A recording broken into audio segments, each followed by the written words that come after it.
already know. Stay tuned, keep watching. And don't forget, VOP is the best. All right, hello, my it's about that Shaggy, the man fine back with Melanie Poppy Blast Game Boy. This is VOP TV. If you're not watching VOP, I don't know what you're watching. Maybe you're watching your weight. Hello, beautiful people. This is Wale Ojo, and you're watching VOP, Voice of the People. Hi, guys. You already know who it is. This is New Energy. Flyers, whatever, live it. Keep watching VOP TV. Thank you. Hi, people. Ginny Albano here. Guys, please keep watching Voice of the People. We encourage you to click on the like button and subscribe to our YouTube channel. We are Voice of the People TV. Also follow us on all our social media platforms. We are at VOP TV Live. Visit our website www.vop.ng for fresh and trending news. Also watch us live on SLTV channel 264. VOP TV, Voice of the People Television. Obudu Mountain Resort, formerly known as the Obudu Cattle Ranch, is a ranch and resort on the Obudu Plateau in Cross River State, Nigeria. It was developed in 1951 by M. Macaulay. Macaulay, a Scottish who first explored the mountain ranges.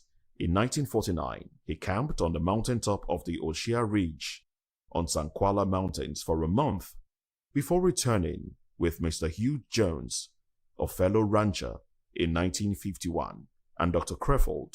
Together, they developed the Obudu Cattle Ranch. Since 2005, a cable car climbing 870 meters from the base to the top of the plateau gave visitors a scenic view while bypassing the extremely winding road to the top. The resort is found on the Obudu Plateau, close to the Cameroon border in the northeastern part of Cross River State, approximately 110 kilometers east of the town of Ogoja and 65 kilometers from the town of Obudu in Obanluku local government area of Cross River State.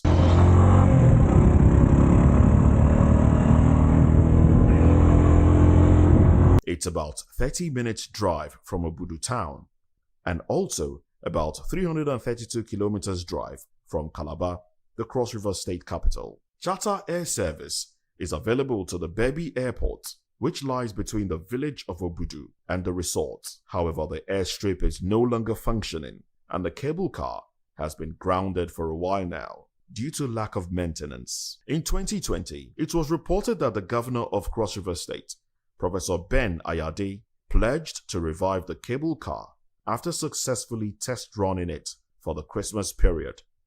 Since then, life has returned to the ranch. The climate of the Obudu Cattle Ranch is semi-temperate mountain climate, which is the general weather condition experienced on the Obudu Plateau. Due to its 1,600 meters elevation, the ranch has in recent times seen an influx of both Nigerian and international tourists because of the development of tourist facilities by Cross River State government, which has turned the ranch into a well-known holiday and tourist resort center in Nigeria. It has a serene climate compared to other regions in Nigeria.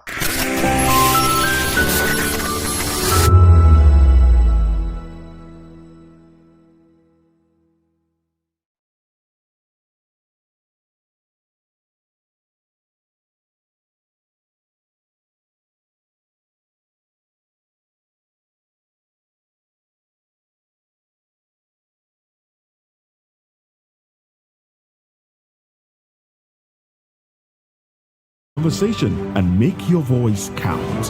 The people's voice. Make your voice count.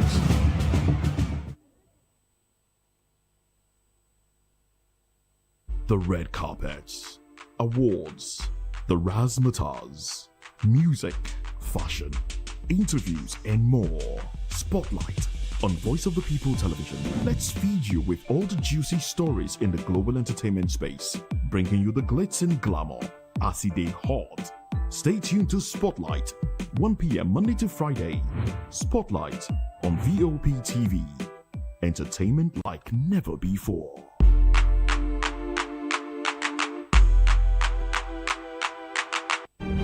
In a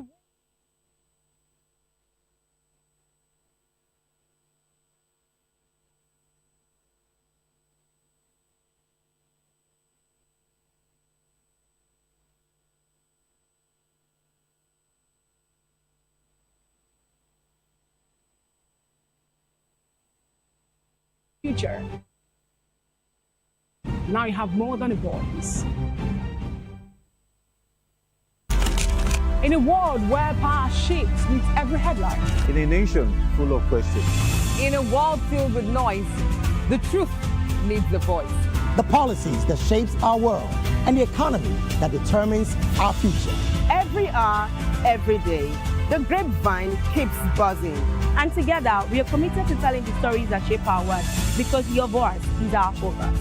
Don't forget, our voice matters the most. Let us come together and share our concerns.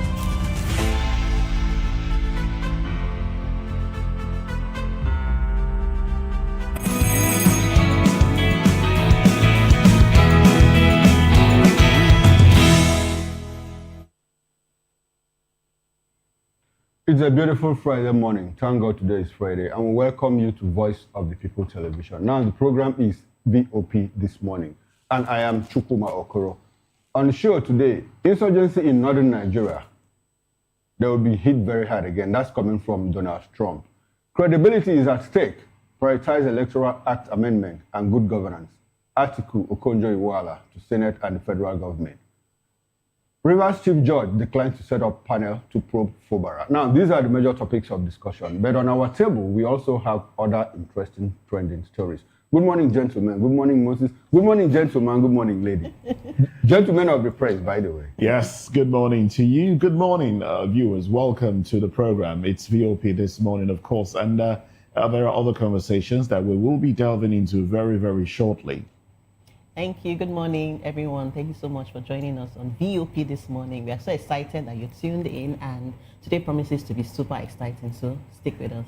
All right, and so let's dive into one of the conversations that we have this morning. Nigerians are talking about this, and it, of course, is something interesting. So, the Nigeria's National Agency for Food and Drug Administration and Control, NAFDAC, has officially begun nationwide enforcement of the ban on alcohol packaged in sachets and PET bottles below 200 milliliters, a move mandated by the Senate to take effect from December 2025. Now, the agency's Director General, Professor Mojisola Adeyeye, explained that the crackdown is aimed at protecting vulnerable groups, especially children and young adults, from the dangers of cheap, high-concentrated alcohol that is easily accessible and concealable. While NAFDAC insists the ban aligns with global health standards and international best practices, manufacturers and civil society groups warn it could cost the economy trillions of naira and also wipe out millions of jobs. And as a lot of people, small-scale producers, depend on sachet packaging for survival. Yes, I personally speaking now, I am for this. When this came out, there's been the back and forth as to the implementation of this ban on sachet alcoholic beverages. These things are easily available, affordable, and poorly produced. The content, poor. Some of them, you just have, ethanol mixed with some flavor in them. And these things are harmful to people. So people just, because they're cheap, you just grab them, squeeze them, and then you take them. And then your internal organ starts to cry for help. And, you don't have access to, proper health care. So we see people developing kidney problems, internal issues. I know of someone who had a serious illness, a serious internal problem. And when we're looking for the cause of it, even though he tried denying, the fact that he had been taking alcohol, and I looked around, I basically went to the house and searched, and I saw a heap of sachets, different sachets. I don't want to mention brands now. A heap of them packed somewhere. So this young man was sneaking these things into the house and squeezing them, drinking them, and kept the sachet because he couldn't dispose them. And this is the same, it's the story everywhere. with young people in Nigeria. So if you look at the health implication of this, I would say, yes, go ahead, let there be a ban. But of course, I understand the economic aspects of it because people will lose jobs, all right? Small scale, you know, those those people that have gained employment under this sector will have to go look for something else to do. And also the fact that these things are disposed indiscriminately and they cause dirt. In fact, basically, there's an environmental impact as well. So I think we should look at the overall benefit in banning production and consumption of alcohol beverages in sachet, as that will make things a whole lot better for us. Well, these are my own views, and I'm glad that INEC is swinging into action to ensure that this is executed. Okay, NAFDAC. NAFDAC, I beg your pardon. It's your own Did I say view. INEC? Yeah, you said INEC. Because you told me the other day you want to get into politics. So I understand the perfect. Yeah. So it's already in your psychic now. Well, Moses, I think that the only person, you said you are for it, I think the only people, you know, group of people or set of people that will be against it is, one, the people that indulge in it, and probably the people that make money out of it. Practically, every other person will be for it. And my own advice to NAFDAC is, if you want to start from the motor parks, because they are the major culprits. And if you look at it from another angle, you discover that because the people that work in the motor parks are the major culprits, talking about drivers and conductors, you know, it also has a way of impacting on the rate of accidents that we have in society. I mean, you get up in the morning and you get to a motor park, by 6 o'clock, someone is already drunk at that point. The person is reeking of alcohol, both the driver and the conductor and the person that is collecting levies and dues and all of that. And before you know it, something flares and there's problem in the motor park. So that should be their first point of call. I beg to disagree with manufacturers when they say that millions of jobs will be lost. No, that's not correct. You know, they are just trying to include themselves by excluding others. The only thing that they can do is to upgrade. You upgrade the production. You can go to NAFDAC, get licenses. You can get to SON, NIS, you know, get licenses and now do bottles of it. They are not saying that, look, people should not consume alcohol. But they are saying this low-end aspect of it is causing damage to society. So you upgrade. So by the time you use 5,000 or 7,000 naira to buy a bottle of brandy or whiskey, you know, made from that stuff, you will be measured, you know, you'll be more circumspect in the way you consume it. And because a lot of people cannot afford that amount of money, they will naturally get away, you know, from that habit. So I'm for it, and I encourage NAFDAC. And the Senate should not go back on this. NAFDAC should not go back on this because they are going to mount pressure.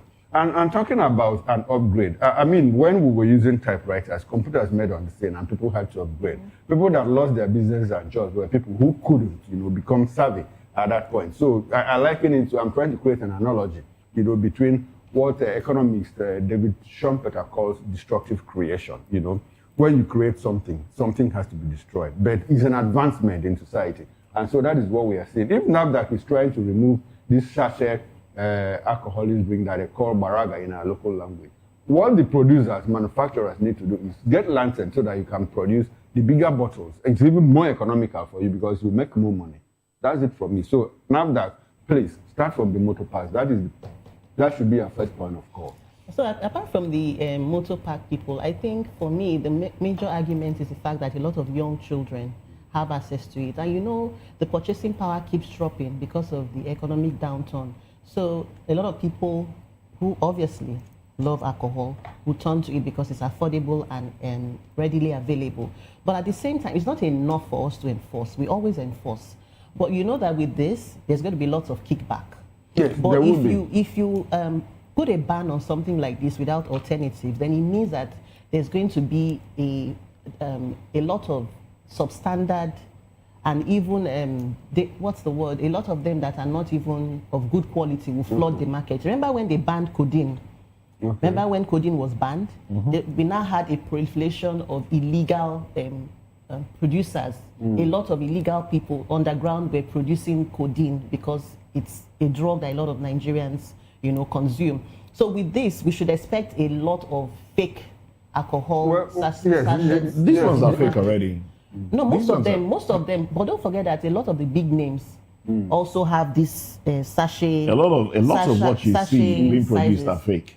That's what I wanted to say, because it's a different kind of challenge. Even the ones that are approved, like the beer that we drink, there are some of the bottles, if you open them, you simply discover that they are fake and adulterated, So that's a different kind of challenge that NAFDAC also and has even to SON will have to tackle have to tackle all of these. It's not, the other day we saw people, bought some kind of television, and they were branding them. They were giving them a different brand, the brand that sells very fast in the market.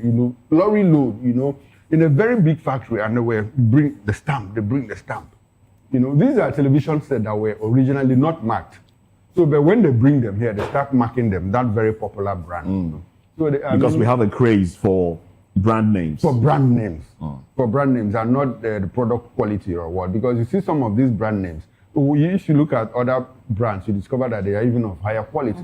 But because they are established in the market, people tend to patronize them more and all of that. So I agree with you, it's a different kind of challenge that NAFDAC will also have to look into in the coming days. Anyway, let's move away from that. The federal government has announced the disbursement of 152 billion naira to contractors for verified projects, following weeks of heated protests at the Ministry of Finance headquarters in Abuja. Minister of State for Finance, Doris Uzoka Anite, confirmed payments, stressing that every contract underwent strict verification procedures in line with existing laws and regulations to safeguard taxpayers' money. I like that, to safeguard taxpayers' money. Now they know that they should safeguard our money. Well, she acknowledged the financial strain contractors had endured due to prolonged delays and assured that the ministry remains committed to processing all valid payment requests. The announcement comes after mounting pressure from local contractors who staged demonstrations demanding settlement of outstanding debts, accusing the government of crippling their businesses and livelihoods. Well, despite the government's move, contractors insist the 152 billion naira payout is far below what is owed, vowing to continue their protest until all arrears are cleared. Well, the Ministry of Finance has appealed for patience and dialogue. Here we go again. It's peculiar. It is peculiar to us, but it's become a norm, a new norm for us that, look, people who are entitled to something, they don't get it until they start making trouble with the government. You see how government operates. They won't pay teachers' salaries until teachers go on strike. They won't pay doctors' salaries because doctors go on strike. They will not pay police salaries or pensions until they go on strike. So it's a norm that we should not get accustomed to. It doesn't speak good of us. And look at the excuse that they are given, that they had to go through procedures. Contractors, because these things are supposed to be procedural to the extent that even before some of them have already been given certificates of completion. So in the process of giving certificates of completion, what do? You should have verified the payments as well. At some point, I worked with an organization that also did contracts with multinationals. And it's very seamless, very simple. You don't need to go back and forth to get your money. But when it gets to government, government will find an excuse to keep people's money. And don't be surprised, some of this money that we are talking about might have already been paid. So some people put it in their account for them to use, for the money to yield That's interest. What I wanted to say. Interest for them, They do what do they call this thing again? The fixed deposit, Imagine when you fix $152 billion in an account and it stays there for like 3 months, The accruals will be so much, And so people derive joy in having others suffer while they are making money. I don't believe the ministry when they say it is procedural bottlenecks that delay this money. No, it's not. They should have, from onset, ab initio, before you issue a certificate of completion, you must have verified everything, including the finances, before you issue that certificate, so that somebody will be paid. And let's stop going all this. It was an international embarrassment that, look, the Ministry of Finance had to be blocked. And like I said the other day, I saw it in Reuters. It was Reuters that carried it. And the thing is gone global. Oh, Nigeria government, they are owing contractors and all of that. And meanwhile, they are living large. Have you ever heard that senators, governors, that they are owed? No. We never get to hear that as ministers. No. So why I don't think there's any insight for things like this, because I've lived long enough in Nigeria to know that if you don't hold government by the neck, by the throat, they will not do the right thing. And I don't know why people at the helm of affairs, or people even responsible for disbursing these funds, are not even, held accountable or even, what's the word, called to order. Yes. Because it keeps happening. You hear contractors, some of them will even tell you, I know a couple of people who are into government contracts, and most of them, a lot of them use their money for these contracts to carry out the works. And at the end of the day, to even collect your money back is a huge challenge. And then we wonder why some of the contracts, some of the things they even do, why they are even substandard, or why they are not even up to, the required benchmark. I don't know what this issue is, but I think it's not something. I don't think it's something that is going to end in a. A lot of business people, a lot of businesses have crumbled because they got into government contracts. Yes. There is this very guy that imports. One of the guys that started this desktop publishing and all of that. He ran into problems with government. A lot of money running into billions of naira. People get into serious debt. Some people even take their lives. It's really, really bad. Yes, and most of these monies were even borrowed from banks and all of that. And the interest is running, compounding. And you still have the kickbacks, in between. We have paid.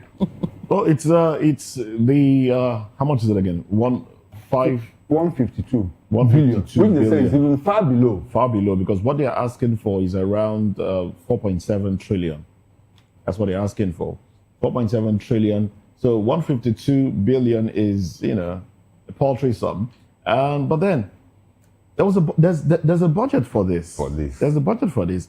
And I looked that up. It's about 1.7 trillion was budgeted in the 2026 appropriation bill to sort out monies owed to contractors. So if 1.7 trillion is budgeted, what they're asking for is 4 point something, between 4 trillion and 4.7. Why not give them what was budgeted? Yes. Why not just give them the 1 point something, as that will, greatly deplete what is being owed, and then next year you pay some other ones. You just spread the payment round. No, to answer your question directly, some people are benefiting from it, Definitely. so it's not going to about to end. You see, the major problem in all of this is our accounting procedures. Now, let's compare those in the private sector. Before they give you a job of 1 million naira, provision has been made for that money. Yes. You understand? So that the moment you execute and it is satisfied, there is disbursed. And we hear the Federal Executive Council meet and say, the Federal Executive Council has approved 27 billion naira for the construction of so. So we take it for granted that that money is somewhere. Before you now start issuing contract documents and all of that. Now, when the person is done with the contract, the 27 billion naira disappears. How? It is difficult to understand. So you discover that there are people in government that ensures, others know what is happening. Some people wonder what is happening. Some people wonder what the hell is happening. And some just ensure that nothing happens. So the money just develops wings and flies away. And look at 4.7 trillion naira over the years. So, and some have lost their lives in the process of, some of them, they back bank loans and the rest. Properties have been seized and sold by banks. It's unfortunate. Quite unfortunate. Oh, well, let's move on to another story now. Jane? Yeah. In a dramatic ruling that has reignited national debate, Nigeria's Supreme Court has dismissed the long-running suit seeking a retrial of Major Hamza Al-Mustafa, former chief security to the late ruler, General Sani Abacha, over the 1996 assassination of Alhaja Kudirat Abiola, the wife of Chief MKO Abiola, the acclaimed winner of the annulled June 12, 1993 presidential election. Kudirat, a fearless pro-democracy campaigner, was gunned down in Lagos during the height of political unrest, and Al-Mustafa, alongside Lateef Shofolahon, her aide, were accused of orchestrating the killing. Though both men were sentenced to death in 2012 by a Lagos High Court, they were later acquitted on appeal, and the Lagos State's attempts to reopen the case in 2014 stalled without action.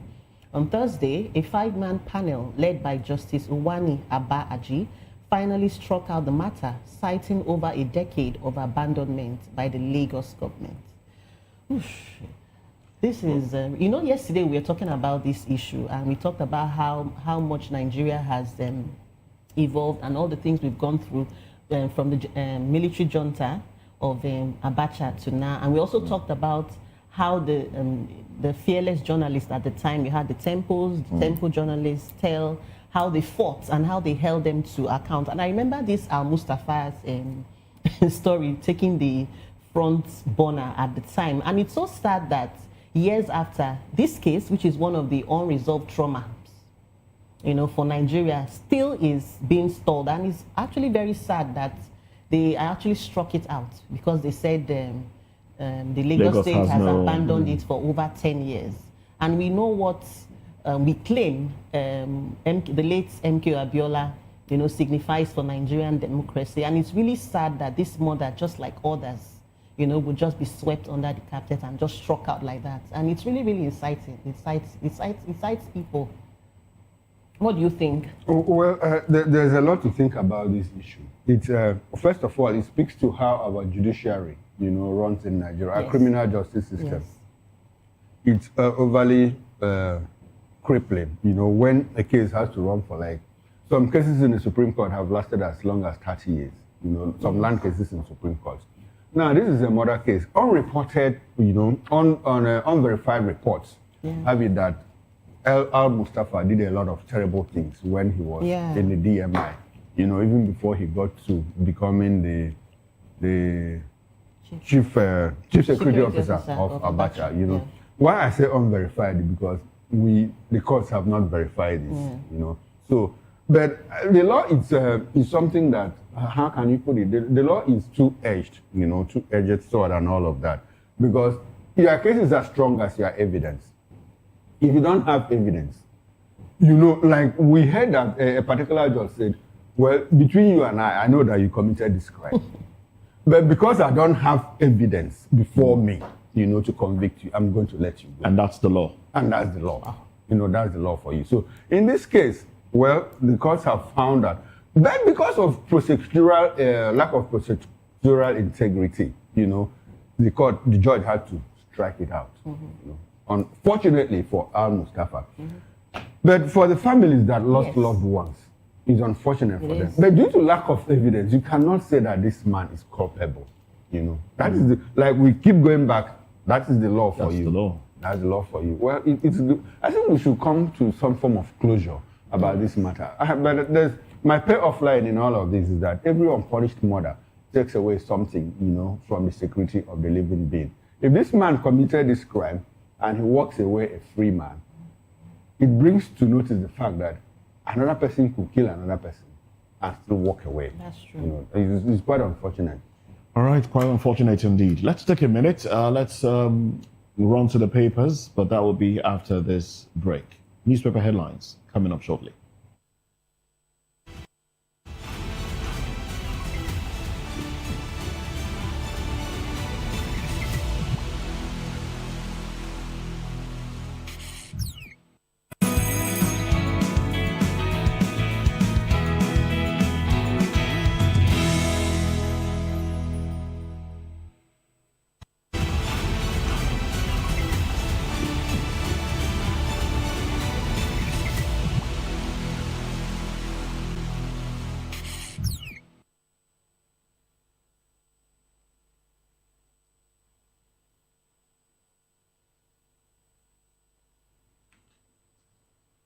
Thank you very much. Thank you very much. Now let's dive into newspaper headlines now. Makinde rules out, this is from the Punch newspaper now. Makinde rules out defection plans after meeting Tinubu. And then other headlines there. CJ declines to probe Fubara'S. Speaker heads to appeal court. Supreme Court closes Kudirat Abiola's murder case. Frees Al-Mustafa. All right. And abductions. U.S. demands action. FG vows to track bandits. Ribadu meets U.S. envoys as Washington pressures Abuja on insecurity. Mother recounts giving birth in Kaduna kidnappers hideout. And then some of the headlines here. Tinubu approves commercial oil drilling in Ogun. Attack scare. Police deploy officers to top Lagos schools. It's we're getting closer home. Okay. Well, those are the headlines on the cover page of the Punch newspaper. And on the front page of The Guardian, the lead story is how poor services, high cost, easy drug access, fuel addiction crisis. Court prescribes industrial action as Wike sues FCTA workers. The Guardian, Rivers CJ declines to constitute probe panel against Fubara. Government pledges food security as UN says 35 million Nigerians are at hunger risk. Federal government reiterates religious freedom as report cites 72% of global Christian killings in Nigeria. Christian leaders declare fasting, prayer over Kajaru abduction. Ekiti 2026. Political parties to pay 60 million naira campaign advert fees. Federal government warns against consumer extortion. Orders free installation of 500,000 meters. CSO knocks National Assembly on prolonged recess. Warns Electoral Act delay threatens 2027 poll. ADC affirms Obi, Usman as strong coalition members. These are the top stories in the Guardian newspaper. Now let's quickly run through the Nigerian Tribune. Ambassadors, Tinubu posts Are to USA, OK to France, Dan Kingari to Turkey. Dalhatu is High Commissioner designate to UK. Fubara, Chief Judge rejects request to constitute impeachment panel. The big story, Kaduna abduction, US wants Nigeria to strengthen protection of Christians. With the riders, Southern Kaduna Christian leaders declare 2-day fasting over safe return of abducted worshippers.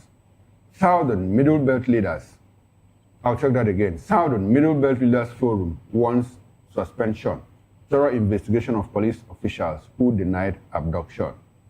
UN says 35 million Nigerians risk hunger after global funding collapse. Nigeria's cashew export hits $400 million. That's a good one. I am comfortable in PDP. Makinde meets with Tinubu at Villa. Tinubu seals deal with Shell to unlock job forex inflow. I'll check that again for clarity. Tinubu seals deal with Shell to unlock job forex flow. Shell's commitment totaling $9 billion is testimony to confidence in Nigeria's economy. Ojulari. Oil drilling at Ogun Waterside, Olokola deep sea port set to take off. And in the world of health, milk, whole bread diets dramatically reduce cholera infections, coming from experts. And that's it from the Nigerian Tribune. And that's pretty much how far we can go with newspaper headlines.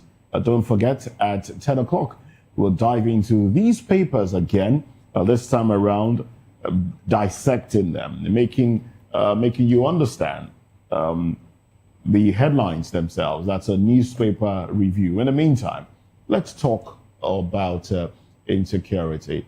Donald Trump is saying they will be hit very hard again.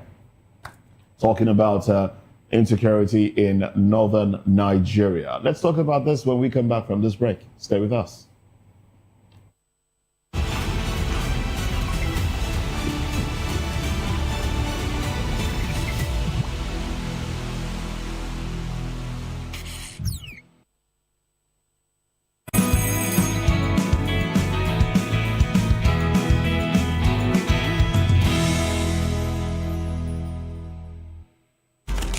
In a world where power shifts with every headline. In a nation full of questions.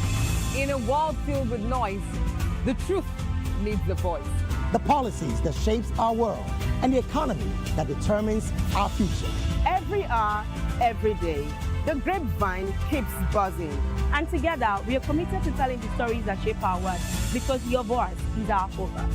Don't forget, our voice matters the most. Let us come together and share our concerns.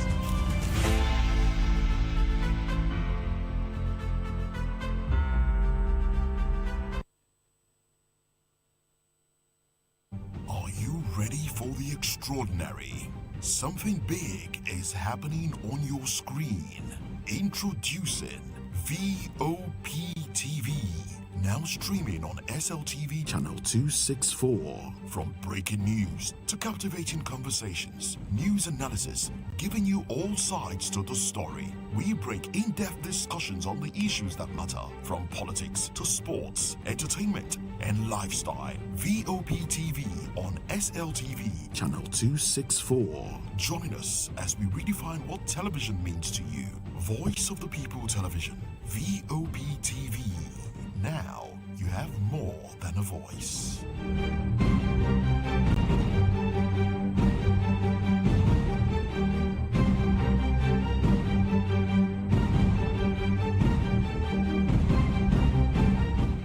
From the views on the street, we go to bed empty hunger, to the blaring horns of a hustling city.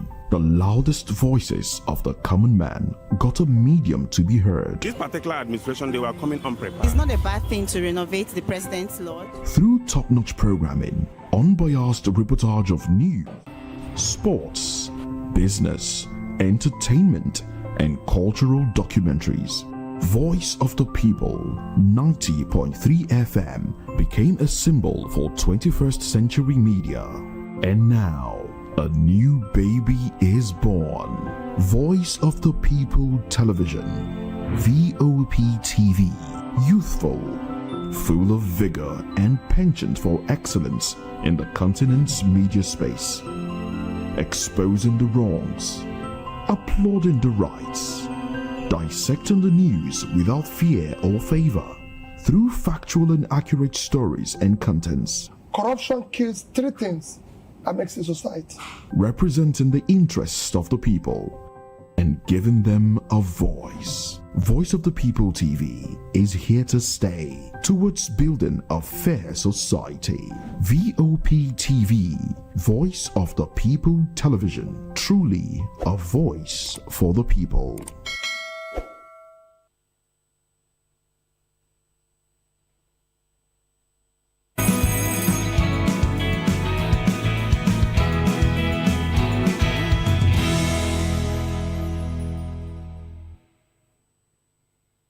Welcome back and thanks for staying with us. And if you are just joining us, this is VOP This Morning. Now let's get into it.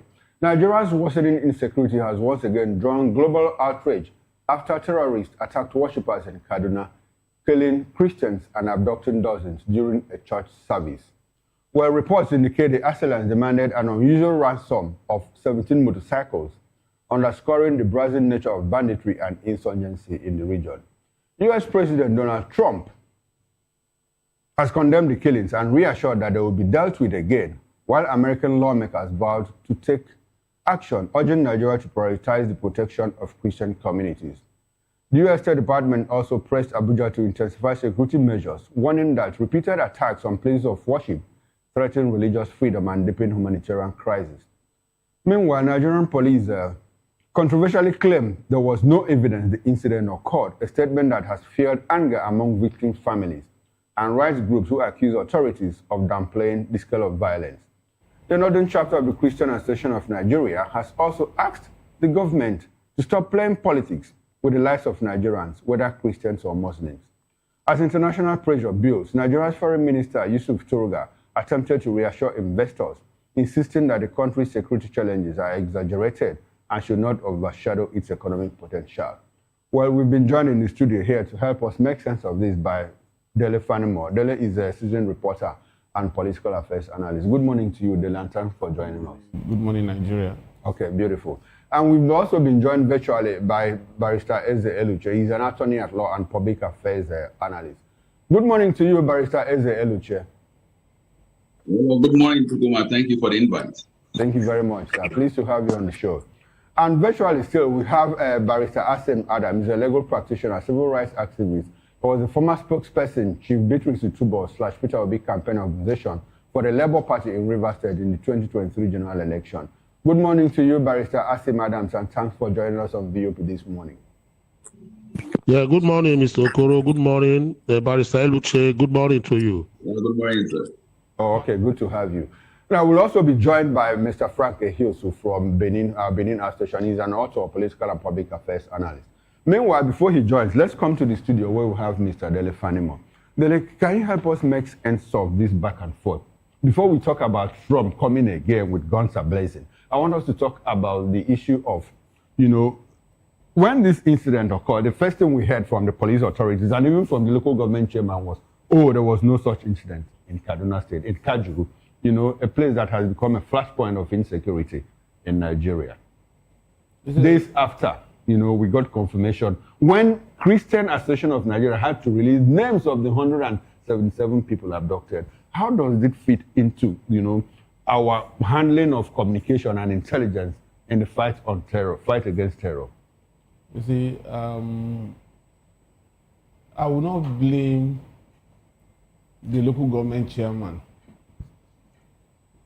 Why I will not blame him is that he may be bereft of proper communication in times of crisis as a major tool in crisis management.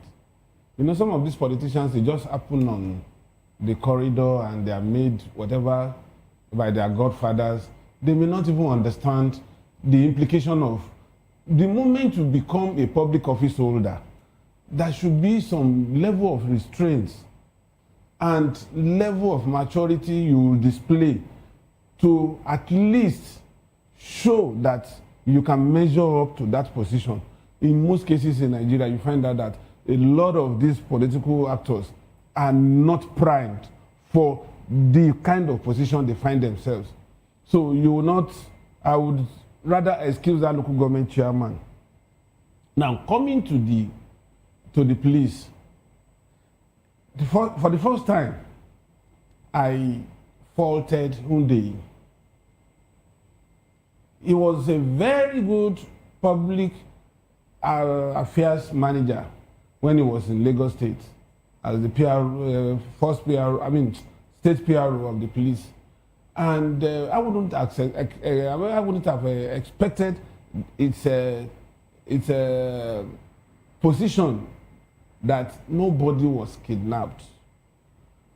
As the first PRO resident in Abuja, the first thing you do if there is any inquiry, either from journalists or from other quarters, is to connect with the state PRO of that state and find out if the state PRO is not able to give you information right there and then.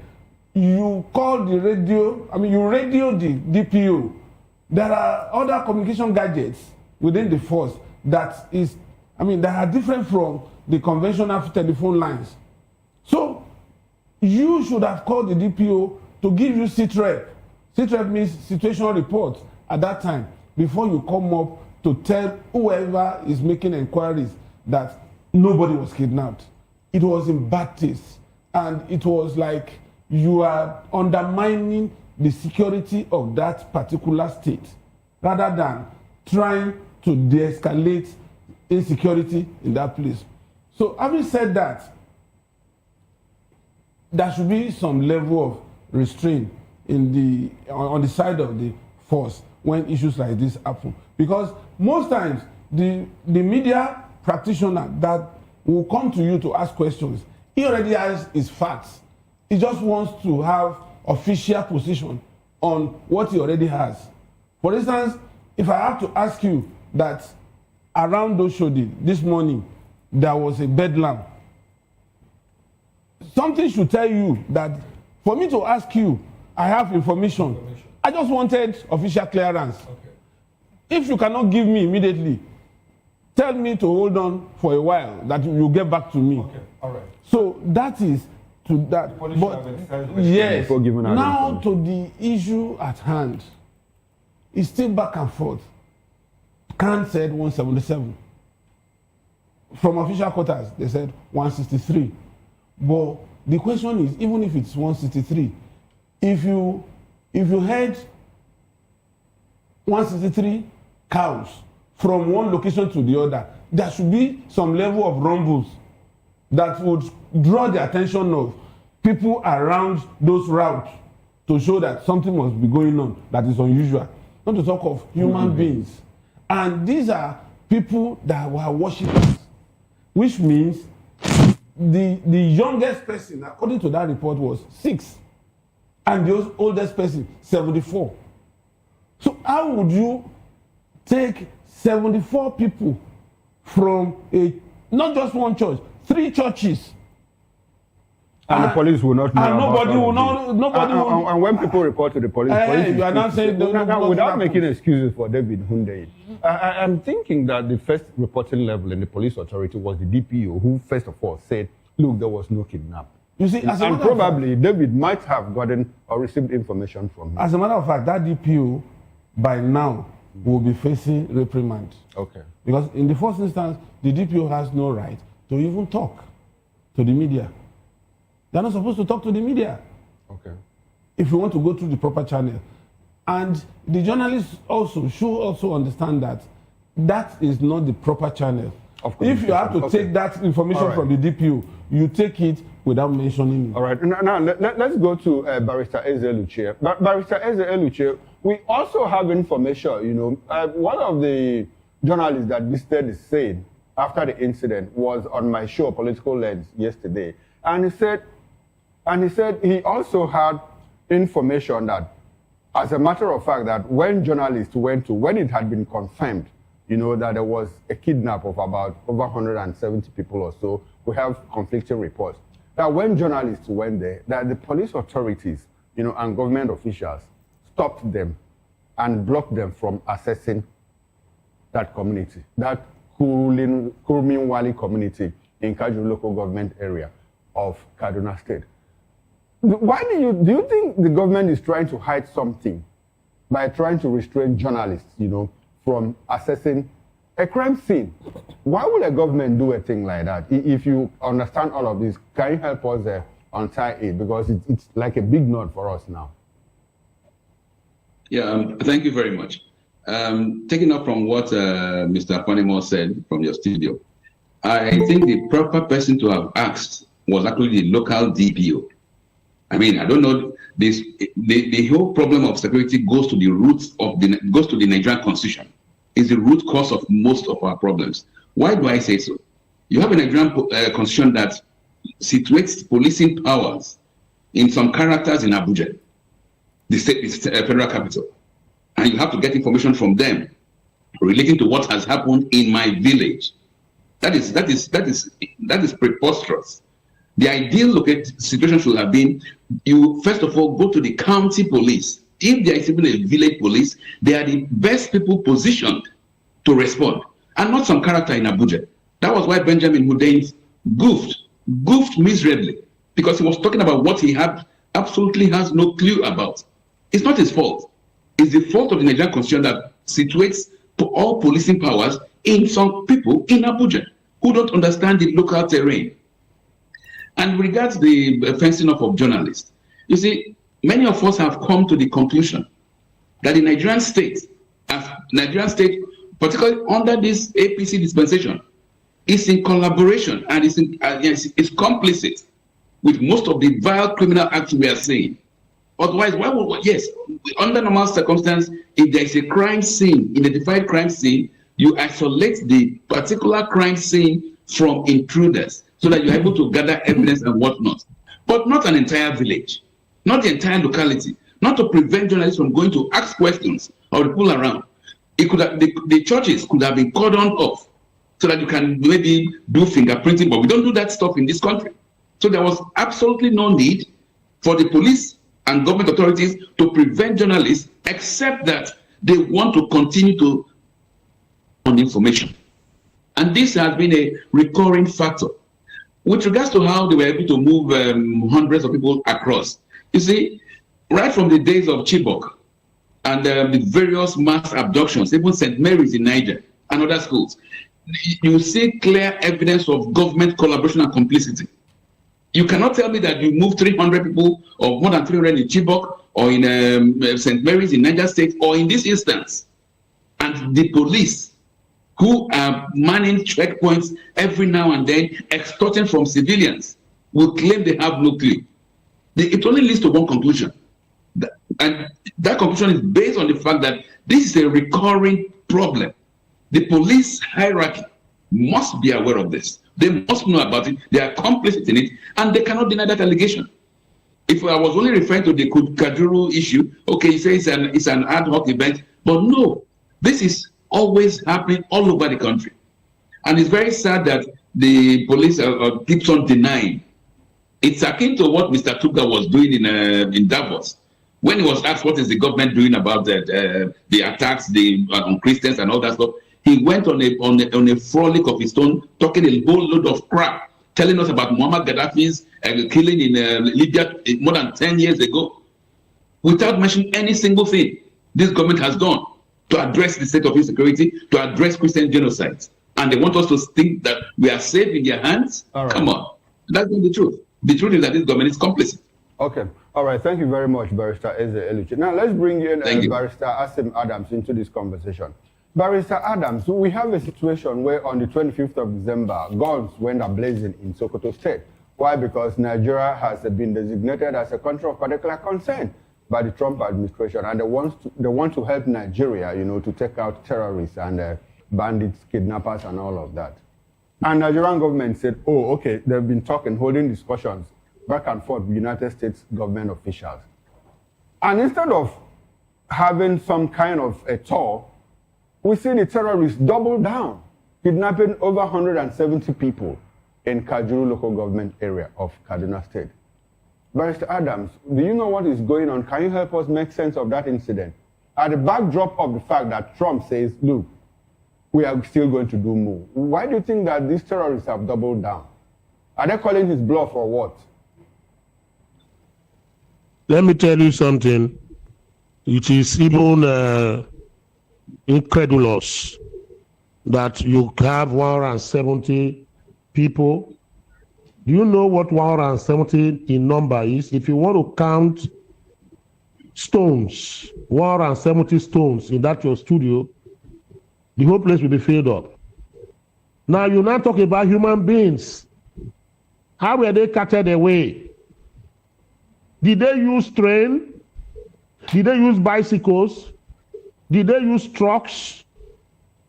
Did they use Molue to take these people out? That is one question. The northern part of Nigeria must explain to the world what exactly they are doing with these incidents of kidnapping, abduction, etc. The politics they are playing there, it is only those in the north that knows exactly what they are doing. And they keep doing this thing 1, 2, 3 times on and on. So there is a hand, or there are hands of the powerful people behind this kidnapping and adoptions. Those people either want to dead Trump or they want to destroy Nigeria as a country. We don't know. But certainly it's a horrendous or whatever. Now, let me tell you why I am not surprised. I don't even know why Khan is even talking about Nigeria police information. Which police correct information do you want to get?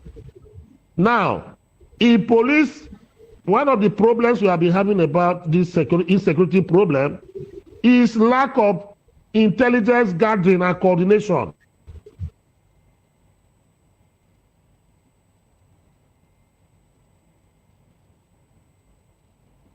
Well, we seem to have a glitch in the network. You have the area commander in that particular area. How come? Can you hear me now? Go ahead. Can you hear me? Yes, we can. How come that 107 people taken out and the divisional police officer is not even aware? Maybe there is no police station in that particular area. Because this is one of the problems, because in most of the villages being ravaged by these abductions, there are no government presence. Maybe there's no police station. Maybe there's no even police checkpoint around there, 100 kilometers away from that place. So that is why people can come in, take 170 people into the forest, and we begin to debate.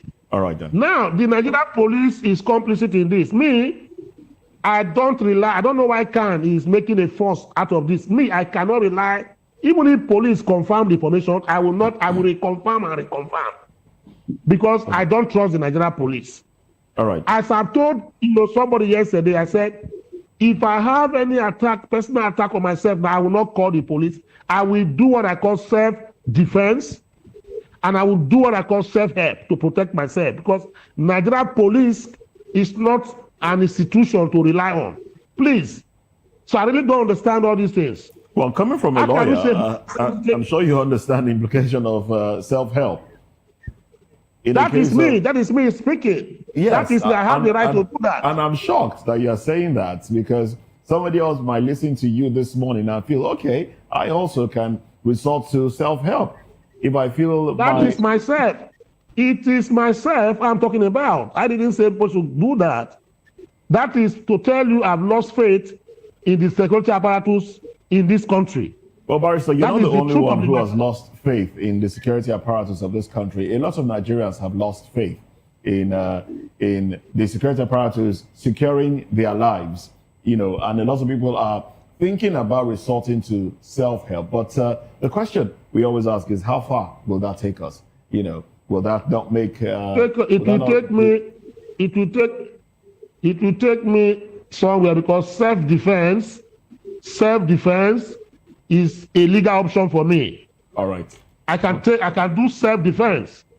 So when I say self-help, I'm talking about self-defense. Self-defense, absolutely. I have to defend myself. Absolutely. And, there's this conversation around, let me stay with you for a little bit, Barrister Asim Adams. There's this conversation around state policing. Like, okay, if state policing had been introduced, it probably will help this incident, because we know that the Commissioner of Police, Mohammed Rabiu, who was one of those who visited the scene, and also in the company of the local government chairman, Dauda Madaki, said, look, there were no signs of a kidnap that took place there.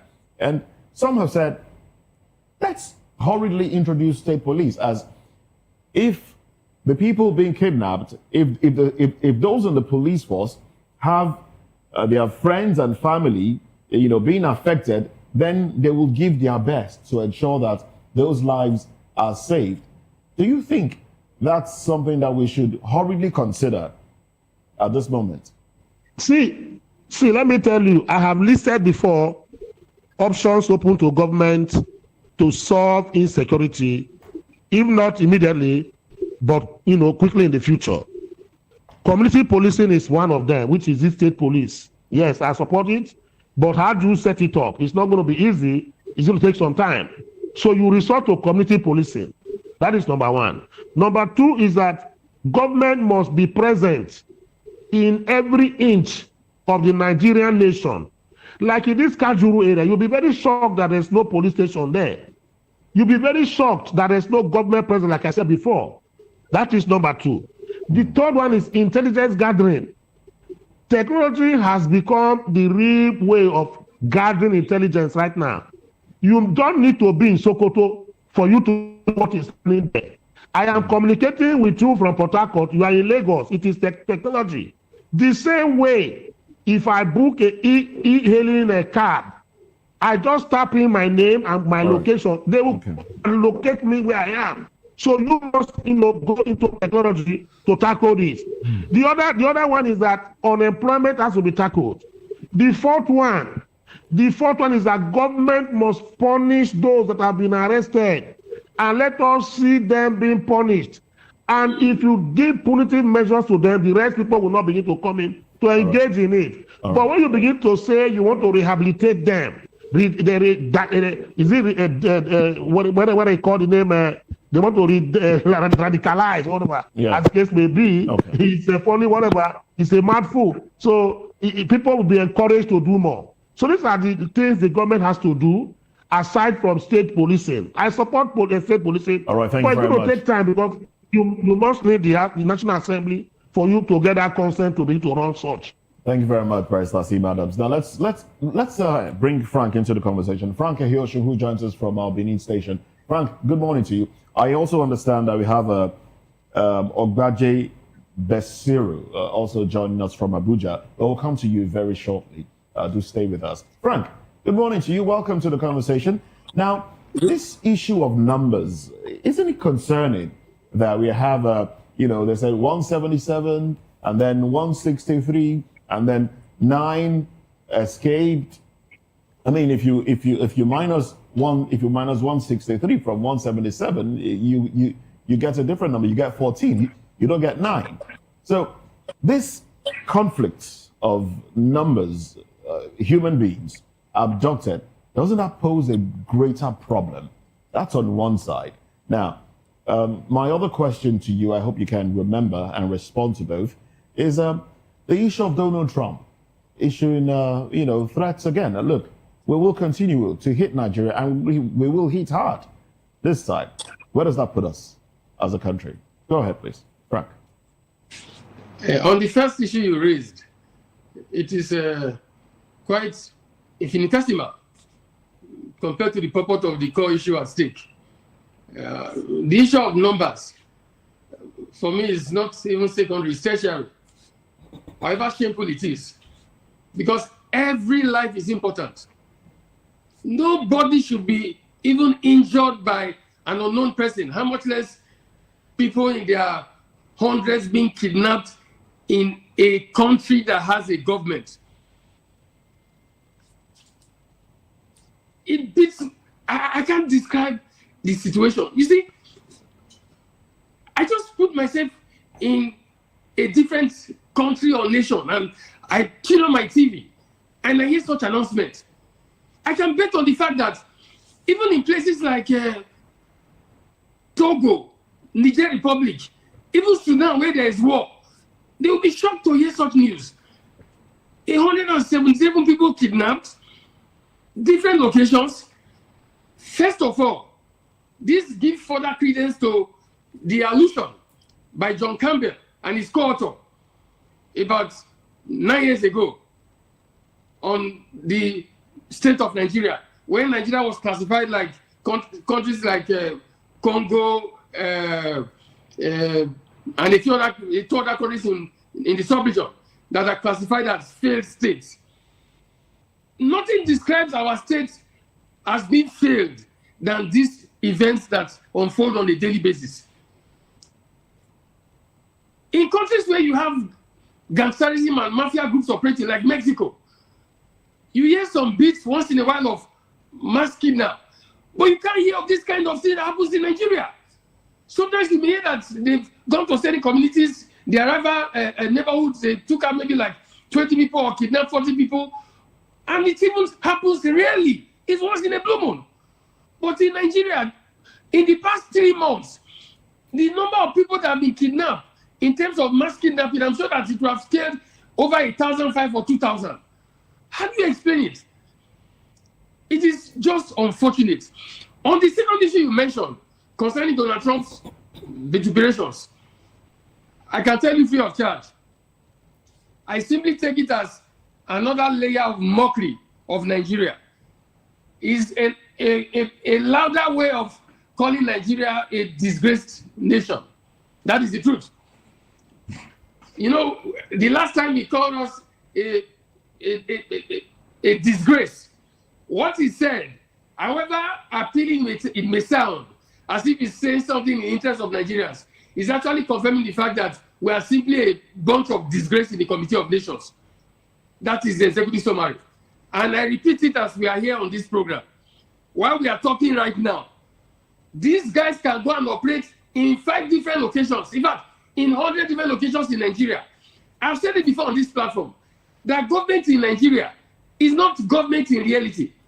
Government simply is a mannequin. All right. A mannequin that is displayed in city centers to display ego. That's what we have as government. All right, thank you very much. The common purpose of government cannot find expression apart from a bit of it in city centers. All right then, thank you very much. In the 36 states of the Federation, all right, go to all the local governments outside the state capitals. Yes. You barely have police stations that can coordinate an area of, say, maybe 500 meters. I'm not saying kilometers. How much less a local government at large? Nigeria is a failed state. But the reality is telling at us why government lives in denial. All right, and Frank Ahioshun, thank you very much for your submission there. I've got Ogbaje Basiru Shitu. I hope I got the name right. Welcome to the conversation. Good morning to you. Well, we'd like to establish communication with you, so you might need to unmute your device as you respond to us. Now, let's talk about, the conversation around the blame game that we see being thrown around now. Nigerians are being kidnapped, and on this very channel, we had an interview with Sheikh Gumi in the heat of, everything. And he did say, look, if Trump comes to Nigeria, Muslims, that's how he puts it, will raise up arms against Christians. Is that what we are seeing? Can we see, would you say that is what is playing out now? Because we've seen an increase in abductions. We've seen an increase in attacks on churches. And then to what end would you say, in your own thoughts now, this is? Thank you very much. I don't know if I'm audible enough. Yes, we can hear you, but you just might take your volume a notch higher. It's okay. Thank you very much. Well, I think to begin with, the attack on Christians and Muslims alike have been there long before the Trump announcement, sometime in October.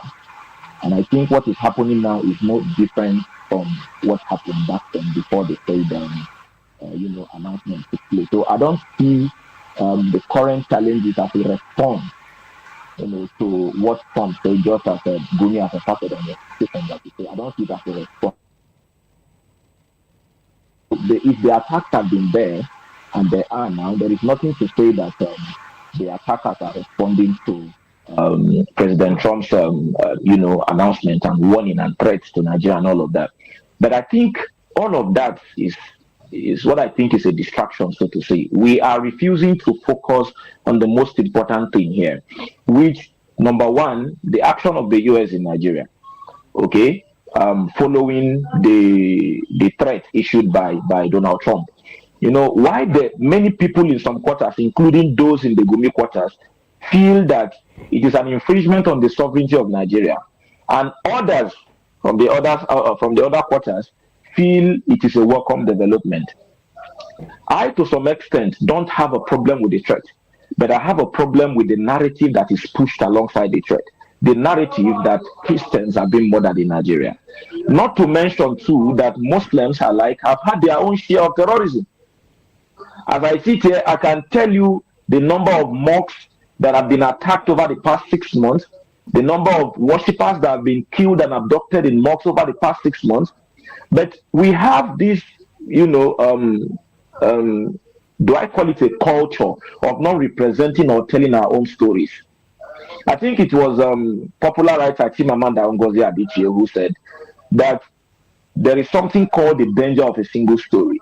Okay. If you don't tell your story... Nasiru, let me ask you a question. Let me paint a scenario here. Let's say you and I live side by side each other in the same compound, all right? But with different apartments. And armed robbers come attack the compound every night. And you choose not to cry, not to cry out for help. And I say, oh, look, these armed robbers are attacking me. They've been coming to my house night after night. I need help. Are you going to ask me to keep quiet? I'm not the only one being attacked? Or are we going to look for a solution to stop the robbers from attacking us? Now, it's very easy for you to say, by virtue of my silence, that I may be culpable in the attack, or that I have a hand in the attack, if that is what you're saying. But let me give you an instance. August 2025, there was an attack on a mosque in Angwan Matau, a village in Katsina State. 27 people were killed. Before somebody will say that the Muslim community is not crying out, and this is not me pledging allegiance to the Muslim community, I'm being as neutral as possible here.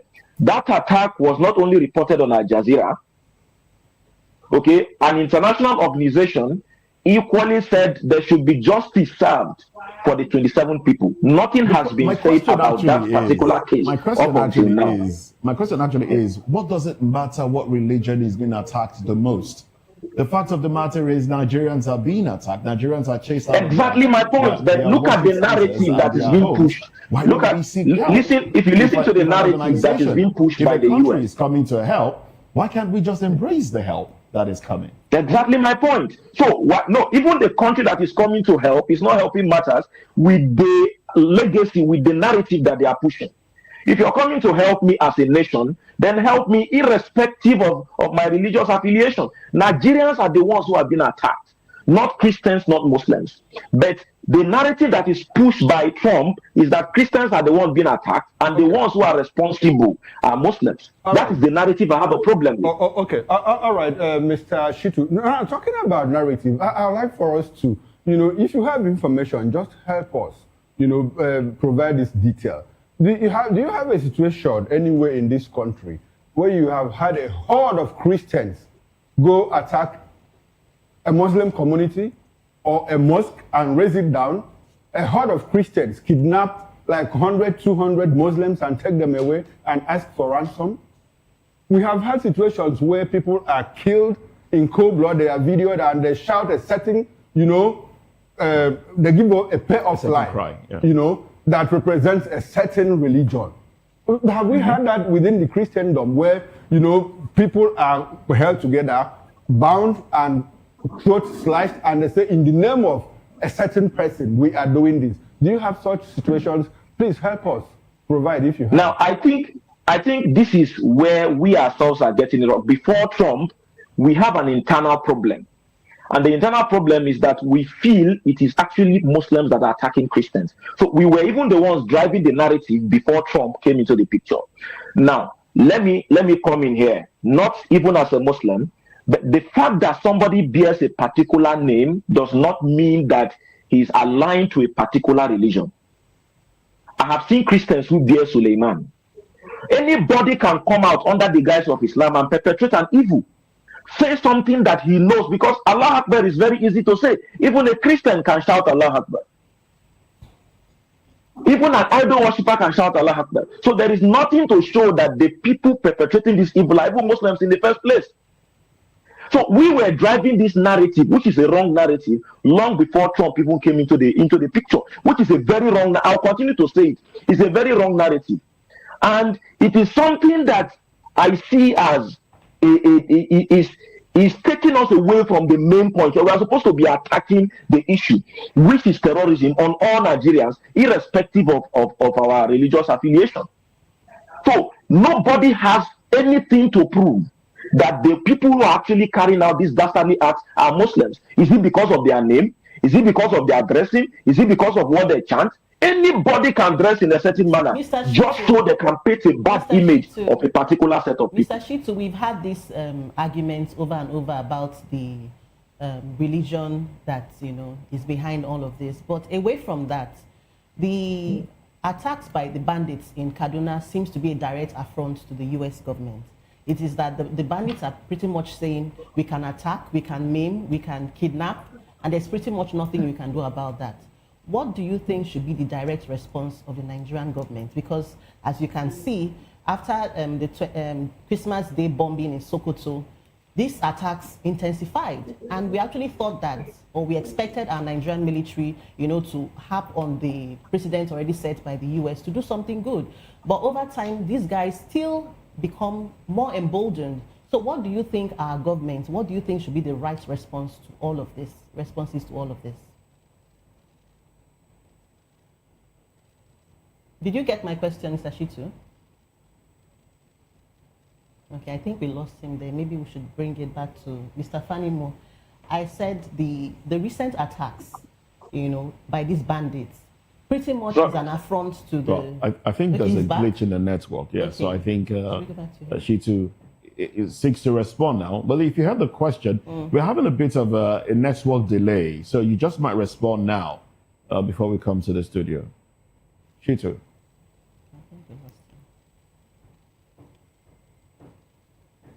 All right, then let's bring the conversation to the let me put you on the hot seat. The recent attacks, have pretty much been an affront on the U.S. government, that we can kidnap, we can kill, we can maim, and there's nothing you can do. And these guys have become more emboldened since the Christmas Day bombing in Sokoto. What do you think should be our government's, response to this? What is the right response to all of this? You see, it's not as if they are more emboldened. But what they're trying to do is to show the American government that we are now dispersed unlike when we were static and you can target us and annihilate us. But right now, what we see is either those 163 people that were kidnapped may have been used and are still being used as human shields for stability before they launch another attack. We have not heard. And you would wonder, because I sat back and looked at all these things as they unfold. What is the fraction of 27 million on 163 people kidnapped? And an average of maybe 400 or 300. 29 million deposits. That's what they said. Let's even agree without conceding that even deposits. Deposit. Okay. The antecedents of these people, these kidnappers, is the more the number, because they assume that it is the state that will pay such a huge ransom. But in this case, but we were made aware by someone that was on ground. He said some weeks back, about a week or two back, in that same community, about 5 people were kidnapped, and then some monies were paid, about 20 million or thereabouts, and the community raised it themselves. They raised it amongst themselves, and that was not reported. I think 20 people were kidnapped. 20 people. 20 people. 20 people. 20 Thank you very much. And they paid so 5 on the million. average, they paid 5 million for 20 people. Okay. Now, the 29 million naira they are asking for, that same guy gave this information that the 20 million naira is not ransom. Is that in the course of the operation, they lost some motorbikes, and lost some equipment. So the 29 million naira actually is to replace their motorbikes. Before they asking 17 motorbikes now. Yes, before they start talking about ransom.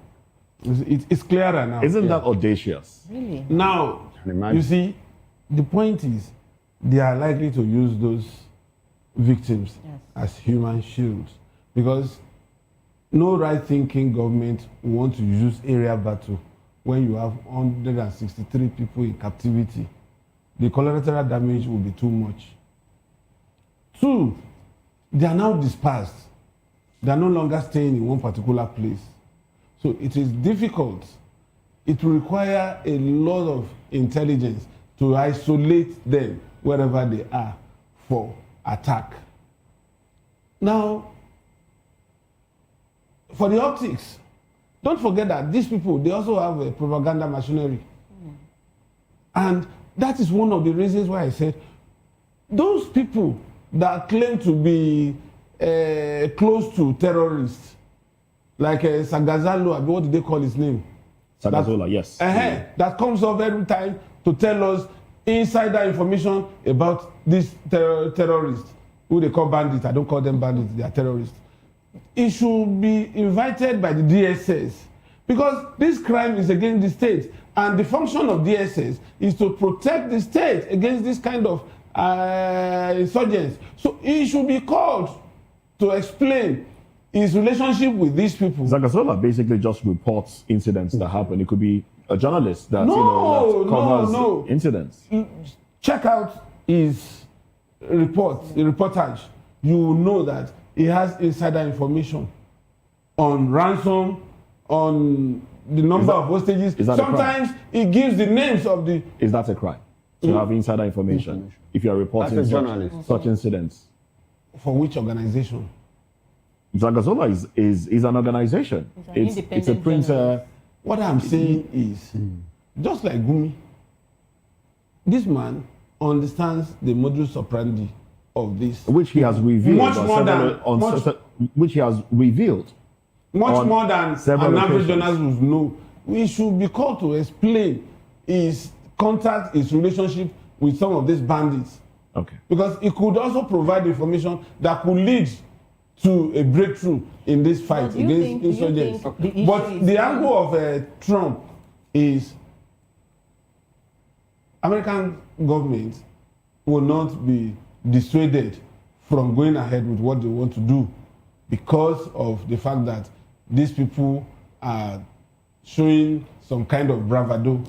They are not going to be dissuaded because they would have superior intelligence to be able to isolate those that they feel, because they are not going after the itinerary bandits or terrorists.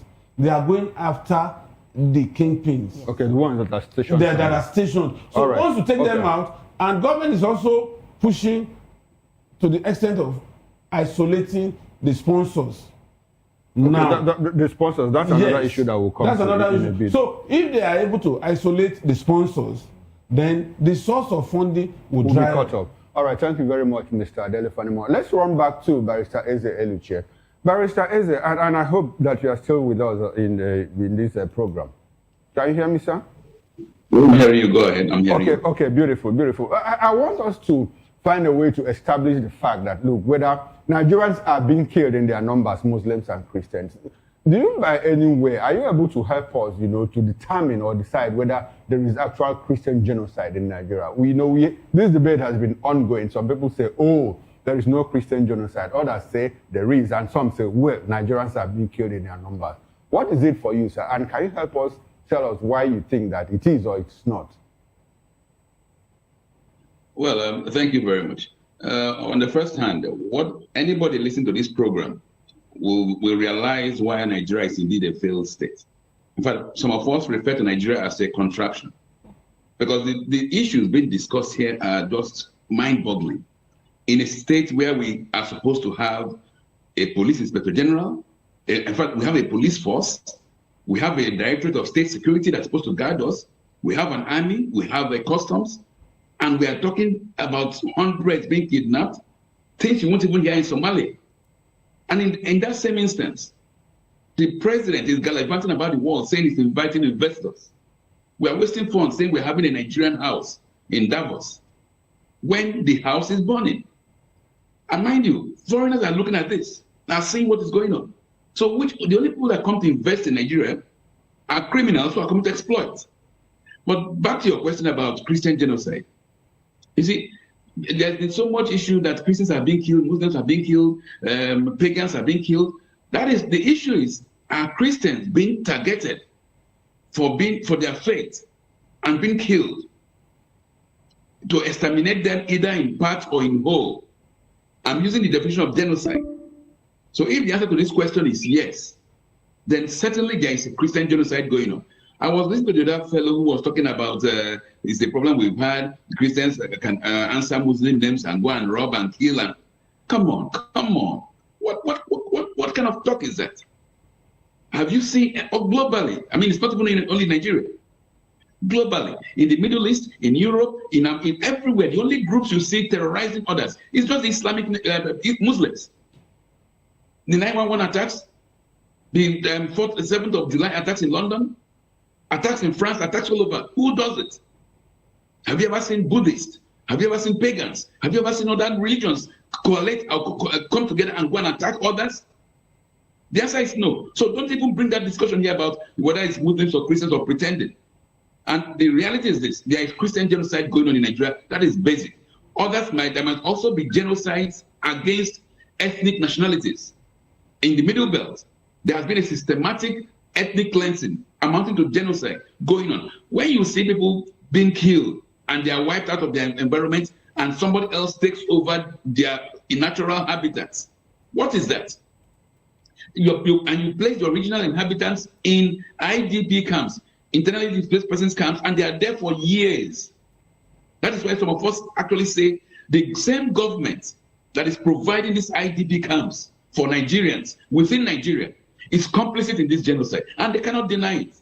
Instead of even trying to address the issue, what is Nugu Ribadu and Bola Ahmed Tinubu doing? They are going to spend money to bribe the U.S. government officials in the name of lobbying with over $9 million. But the mistake they are making is this: they don't understand that the U.S. government has changed. It is no longer business as usual. They should be listening to. They should be looking at the tweets of Mr. Donald Trump, because what he says he will do it. So if you spend $1 billion on lobbyists, where some Nigerians will have also taken their own commission from it, and think you're going to avoid the consequences of killing your own people, You won't avoid it. It will certainly happen. Now, nobody's praying for attacks on Nigeria. But if that is the only way you can stop this ongoing Christian genocide, where the police, the military, the DSS is complicit, let it be done. All right, then. You and I, we think we are free today. We are on TV. We are talking. Have we taken a drive to even within Lagos State? Drive down to Krodu, you can be kidnapped. And somebody is coming here to tell us that it's not Muslims, it's not Christians. All right, then. Thank you very much. Thank you very much, Barrister Eze Eluche. Yes, in the news report today, which we will get to during newspaper review, there's a need for security presence in schools. That's according to the police in Lagos. Oh well, I do believe that we can take that as your concluding thoughts. So let's go to Barrister Asim Adams. Let's have your concluding thoughts on this conversation before we go into the next one, which will be River State. Talk to us. See, the government, in my opinion, and the security agencies are complicit. If not just being complicit, they are being violent in this issue of insecurity in Nigeria and trying to find solutions to it. And I believe that when a government is unable to protect its people, Section 14 sub 2B says security and welfare. Security first, then welfare. And if the government cannot provide it, then government at all levels and those who are there should resign. In fact, it should even constitute gross misconduct. I've said this, that for Tinubu and the governors in those states being ravaged by terrorism and banditry, if they could not protect their people, that is gross misconduct under our constitution, because it is a constitutional provision that you must provide security. And when you are not able to provide it, the best thing is to leave that place or you'll be disgraced out of office. So they should take issue of security very seriously.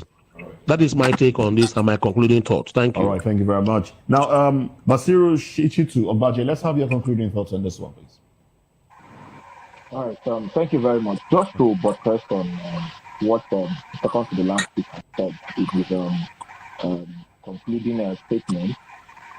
The thing there is, I will continue to say that what we have in Nigeria is an attack on Nigerians and not an attack targeted on Christians. Because I was expecting him to come out with proof of how the people that are actually committing this crime are Muslims. But he was quoting what happened during the 9/11 attack on the US and all of that. This is not proof enough to suggest that the people carrying out these attacks are Muslims. Let us not deviate from the point, which is attacks on Nigerians. I can give you, like I said, I can give you proof of mosques that have been attacked as well. Can we say that is genocide against Muslims? How about Muslims, clerics that have been kidnapped from their places of worship? Many have been reported in the national dailies. Is it enough for us to say that that is, genocide against Muslims? What we have is a national problem. So we should put this religious bigotry aside and face the problem. I have no problem whatsoever with the U.S. intervention in Nigeria. The only problem I have is with the narrative that is being pushed. If the U.S. wants to help, let them come and help Nigeria, not Christians, because even the Muslims are feeling the heat and brunt of what is happening. Thank you very much. Thank you very much, Ogbaje Basiru Shitu. Frank Ehioshun, the microphone goes over to you now. Let's have your concluding thoughts and then we'll move on to another conversation. Yeah, before I end my point, I concur to, in fact, in total, with what the great barrister from Anambra affirmed. Even though the guy who is talking about the fact that it's not about religion, why I appreciate his point, the data is out there. It's unfortunate that there's no time enough. He was challenging that barrister to bring proof. I beg this station, if time could be given subsequently, and let the guy come, he will find data limitlessly, not from outside, from within the Nigerian confines, from our security agencies. We are not blaming a religion per se, but we know what the issues are. That is the truth. I have said it before. Nigeria as a nation state, this political system that we practice, this policy that is upheld by our government will take us nowhere but further down the drain. That is the truth. As we are talking today, I'm very convinced that there may be some kidnap going on in different parts of the country still, because government as we have it is simply a mechanism for personal aggrandizement. It's an enterprise for individual upliftment and not for the collective. That is what it is today, unfortunately. Not until we change this political structure that we uphold, we will keep getting worse and worse on every sphere. That is the basic truth. All right then. I understand. This will be, well, thank you very much, Frank Hioshin, for your contribution. Thank you very much, gentlemen. Now let's get into another conversation now. Credibility is at stake. Prioritize Electoral Act amendment and good governance. Atiku Okunjo-Iweala to Senate and the federal government. Well, let's talk about this when we come back from this break.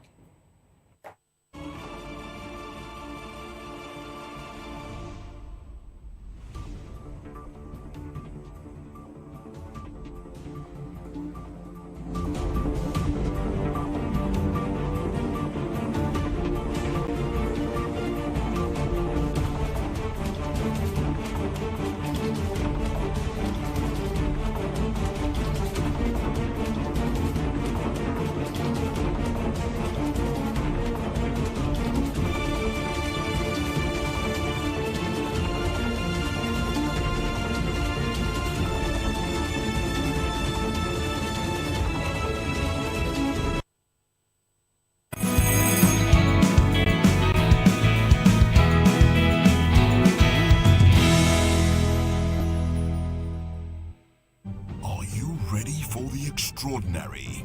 Something big is happening on your screen. Introducing VOP TV. Now streaming on SLTV channel 264. From breaking news to captivating conversations, news analysis, giving you all sides to the story. We break in-depth discussions on the issues that matter, from politics to sports, entertainment, and lifestyle. VOP TV on SLTV channel 264. Join us as we redefine what television means to you. Voice of the People Television. VOP TV. Now you have more than a voice.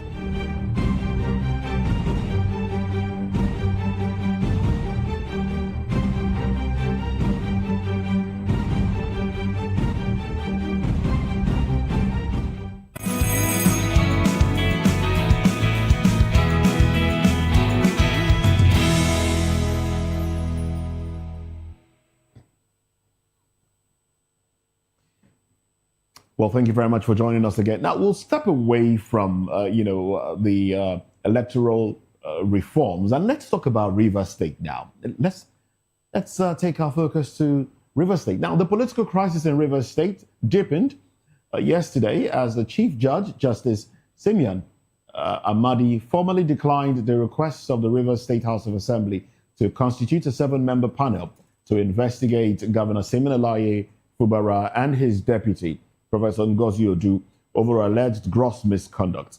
In a letter addressed to Speaker Martins Amewule, Justice Amadi cited subsisting court injunctions restraining him from acting on the Assembly's resolution, warning that proceeding would amount to contempt of court. The Assembly, dominated by lawmakers loyal to former governor and current FCT Minister Nyesom Wike, had initiated impeachment proceedings earlier this month, accusing Fubara of blackmail and abuse of power.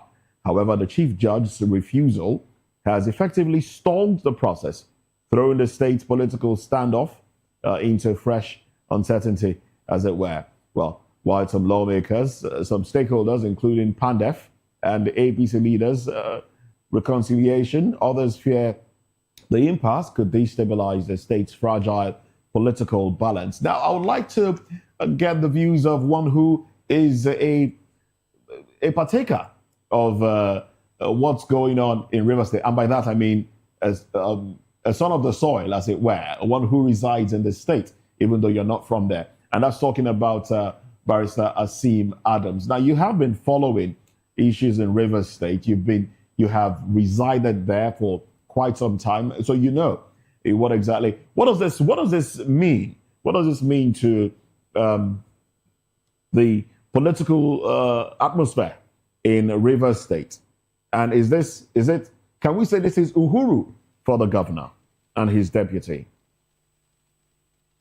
Let me tell you. Can you hear me? Yes, of course. Go ahead, please. It is not yet Uhuru. It is Pyrrhic victory. The chief judge would have done otherwise. It would have been foolhardy for the chief judge to not disobey or contempt an order emanating from his own court. In the hierarchy of the judicature in Rivers State, he's the number one. The judges are under him, and he is the head of that court. So if he goes against the order given by a judge in his own court, is that not nonsensical? Would that not be nonsensical? And will you not be facetious, laughable, like a jocose? So he could have done otherwise. And I was I had an interview with a sister station the other day, and I predicted, I said, the CJ must obey that particular order, otherwise we'll make a mockery of the judicature in Rivers State. Now, Section 287, sub 3, the 1999 Constitution says that every order's judgment of courts, tribunals, were set up and having whether jurisdiction or not, if they give an order, it must be obeyed. And the CJ did not do anything outside of that. So he has obeyed, working in tandem with Section 287, sub 3. Now, going to your question, whether this has solved the problem. If you read what he said if this order is vacated or this prevailing order from above, etc., from a judiciary court, then he will obey as well. So he has done. And let me tell you, the procedure here is this. The matter is coming up on the 26th. And at 26th, you're going to have, three scenarios that are going to happen. First one is that the speaker and his group, they have to go there and vacate that particular order, and which the process is on right now. The second one is that same Fubara'S and his group may be applying for an interlocutory injunction, to restrain them until this particular matter is disposed of, as the case may be. And mind you, that interlocutory will be on motion or notice to the speaker and his group. They must have to answer. So we do not really know. It's just like the piece of the graveyard as it is. Those who are jubilating, well, it's left to them. They can see it as a score or a mileage in their political battle, but I don't think it is. As it is on this matter, I want to say with due respect that Rivers State is very calm. And I want to appreciate all of us, the youth especially here. We're going about our businesses. Nobody is stopping anybody while the politicians fight themselves. In the first instance, I am of the opinion that the two groups should come together and iron these things out for the benefit of the people. Rivers State is suffering. See, I am speaking to you from the capital of Rivers State. The people are suffering. There is grinding unemployment. There is hunger and starvation. There are no infrastructural developments. So the politicians must come together. Okay. And iron this thing out. This matter is lingering for too long. You understand? Yes, I have those who I support, but it's no longer helping the economy of this state. Let them come together and do something and resolve this matter amicably for all of us to enjoy Rivers State. All right, then. Thank you very much. So another legal luminary, Barrister Eze Eluchie. Let's get your thoughts on this one. Rivers State. What say ye?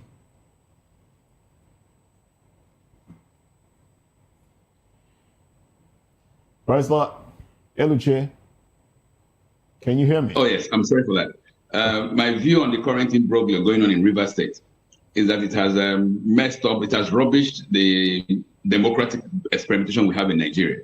It has exposed the fact that people have to fight electoral haste, electoral robbery at the time the robbery is taking place. If you recollect, during the 2023 elections, we saw the kind of EA1 reports, election reports that came out from Rivers State. Mutilated reports, clearly mutilated, both at the presidential elections and the governorship elections. It was clear that the characters in office now in Rivers State, both the governor and his and the members of the State Assembly, were not elected. These are people who robbed and stole their way into office. So the people of Rivers State are now suffering the repercussions of allowing electoral robbery at the time when it occurred. If they had stood firm and said no to this nonsense, then yes, maybe there would have been some violence, some would have lost their lives, but then this descent down the abyss wouldn't have occurred, because it's occurring, and let us not make any mistakes about it. Internally generated, it's externally orchestrated. It is neither Wike nor Fubara. Unfortunately, these people are being used by the man at the center, Bola Ahmed Tinubu and his cohorts, with support of the judiciary. So the problem has never been a Rivers State problem. It is that the federal authorities have seen the kind of cash pots that is self-evident in Rivers State, and they now decide to get into the state and use the resource of the state as they deem fit. And it's not just Buhari, it's not just Tinubu who is doing this. Way back from the time of Peter Odili to Rotimi Amechi to the current governor, Rivers State has always suffered this maladministration because of federal interference in their activities. And I don't know when this thing will stop. But Nigerians should just realize that if you do not resist electoral robbery when it's occurring, you leave the consequences. Rivers State is suffering their own the pangs of that robbery. Even at the national level, we're also doing the same thing. We are suffering the same thing. We are talking of insecurity, talking of high taxation, talking of maladministration in every facet, because Nigerians did not resist electoral fraud when it occurred. And by the way, let us not mince words. Electoral fraud is the worst kind of terrorism, worst kind of armed robbery any society can suffer. Because what it does is that it places misfits, it places criminals actually at the helm of affairs. Because if you got into office via criminal manners, by criminal manipulations, you are in actual fact a criminal. So when you have criminals ruling over a people, this is what you say. This is what you just see suffering and devastation, not just of the economy, but also of the social life, and it obviates the natural course of things. Because ordinarily, people are encouraged to live well, do well, so you can prosper. But because the wrong elements are ruling over us, you cannot even go to schools and tell children to read hard or to study hard or to be of good behavior. Because when they look around them and they look at who is ruling over them, there is no stimulus to do well or read hard. So it obviates to a societal progress. Nigerians, I mean, maybe I'm sounding like a broken record or whatever, but it has to be impacted on Nigerians that if we don't get our political leadership right, we will continue to have this kind of discussions from now till thy kingdom come. But once we have it right, once we make sure that the right people who we elect get voted in, what is going on in Rivers State will not happen to the people of Rivers State. I was in Rivers State during the Christmas breaks. It is pathetic. It is sad. Because yes, Port Harcourt has a semblance of an urban city. But when you leave Port Harcourt and travel away to Asokotoro, whether it's Abonema, whether it's Tombia, or whether it's even Bonny, I mean, go around Rivers State, you will be shocked with the level of penury and devastation you will see. And why is that so? Because they have allowed misfits, unfits, to rule over them. Next time we learn that and make sure it doesn't happen. Thank you very much. Impeachment crises are not a new thing in Nigeria. We've seen it happen in Plateau State. We've seen it happen in Ekiti, even at the federal level. But what lessons do you think the River State people, politicians, even the House, what lessons do you think they are refusing to take from all of this? Unfortunately, again, you can't, because there's a judicial part of the impeachment process. The judicial is that the judicial is, like the NJC is controlled from also the federal level, because the state chief judge will be looking up to what the NJC, which is headed by the chief judge of the federation, will do if he does the wrong things. So when you look at the entire structure of Nigeria, the evil, the rot trickles down from the top. If the chief judge of Rivers State had an old allegiance, old respect to the people he was serving in his state, he may not even have done what he's doing. Even the judge who gave an order that the judiciary should not do what they are mandated to do, because even the order stopping the chief judge from empaneling the 7-man panel is itself unconstitutional. All right. It is why I say it's unconstitutional is this: the judge is interfering in legislative functions, which it has no business to do. So the rot is national, and it's because of the structure of the Nigerian constitution that places everything in the center, giving Nigeria the false name of a federation when we are a unitary state. All right. It's so sad. Yes. Very sad indeed, according to Barrister Ezeluche, because we keep going back to problems with the constitution, Nigerian constitution. Yeah. Well, that would be a story for another day. Now, let's go to Abuja, where we still have Mr. Shitu that joined us. Mr. Shitu, I'd like for you to help us. You have followed the conversation, not just the conversation, you've also followed what's been going on in Rivers State. Are you able to look into the future, maybe with the power of, hindsight? Oh, okay. I understand that we've lost connection with Mr. Shitu. So we'll go to Benin, where we still have Mr. Frank Jesus. Mr. Jesus, I would like for you to help us. If you had the power of foresight, there's this thing that we call it again. On top of my head, I can't recall it. If you can look into the future, can you help us where or how all of these things will end?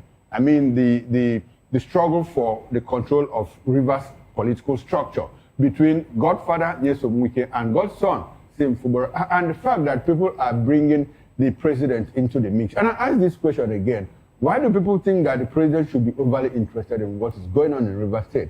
I mean, talking about the vote outlay of Rivers State, it's just about 251,000 naira. I keep saying naira every time. Just 251,000 votes that they gave the president in 2023. Just like 20,000 more than Ekiti State, the list in the Southwest that gave the president 231,000 votes. Why should the president be overly concerned in what goes on in Rivers State, or who controls the political structure of Rivers State? The president definitely would be not just overly, but terribly concerned about what goes on in Rivers State. Okay. Rivers State is very strategic. You can't put Rivers State out of the equation of Nigerian politics for any reason, apart from being a central point in terms of the resources they have access to, oil, money, so-called. One of the most, not just one of the most, actually the most populated state, as in the South, is the richest. In terms of political reach, you, of course, cannot equally underestimate it. So the president, of course, has special interest in Rivers State, very, very special interest. Actually, he has interest in all the states of the country, but Rivers State is actually a priority because of what they bring to the table. In 2007, but for OBJ putting his foot on the ground to go against, in quotes, convention and impose his will, Yar'Adua will not have emerged as president. Everybody knows that without dealing with the resources from Rivers State would have been the one to glitch it. That's why you have seen that since 1999 till date, there's no governor from there after serving 2 terms has not attempted to go for presidency because of what they have access to. But that aside, the crisis in Rivers State as it is, however you tend or want to undermine the president, the buck stop on the table. I have said it the opt-in time before, that the presidential system we know in Nigeria, what we call democracy, is actually a network of empires. So what will determine what will happen in Rivers State, if I were to go by the fundamentals of prognostication, is simply the president, not Wike or Fubara'S. They are the mercy of the supreme emperor. You have the local emperor, who unfortunately presently is at the disadvantage. In the Nigerian system, normally we have 2 categories of emperors. We have the emperor at the federal level, and we have the emperor at the subnational level. But in this case, we have an emperor that is disadvantaged because the political system, like the great barrister affirmed a while ago, that brought them up is defective. It's an unfortunate machination. So those who regulate the machination are the ones that have ensured that the emperor in Rivers State has a disadvantage. Of course, if I say those, the people in question, the Wikes and folks within his employ. Now, the way the Nigerian system is run, what will determine the trajectory of Rivers State in the next few weeks, few months, and a year, as the case may be, is the president's interest as to what will give him the best of votes from Rivers State in 2027. That is the truth. Every day or every other day, it may seem as if one person seems to be getting some bit of advantage or the other. But all of them swing within the pendulum of the president's disposition. That is the truth. The governor, unfortunately, I don't pity for him because Rivers people are the primary victims. If their votes were to count, who knows? These guys may not have been there. Okay. So those who impose themselves on the people are the ones having crisis among themselves, and in the long run, the people are still victims. But the state cannot be left to go fallow just on that note. That is the reason why, in my opinion, the president should intervene duly. All right. Place premium on the fundamentals of rule of law. That is what matters. All right, that is what people matters. should not be happy. That is or what excited matters, about according this to junction. Mr. Frank Ehesson. That is what matters. Frank, we are out of time, unfortunately. So let's come back to the studio and get final thoughts from Mr. Dele-Fanimo. Mr. Dele-Fanimo, let's take our resource. You know, should the president, in terms of votes, I keep going back to this vote of a thing.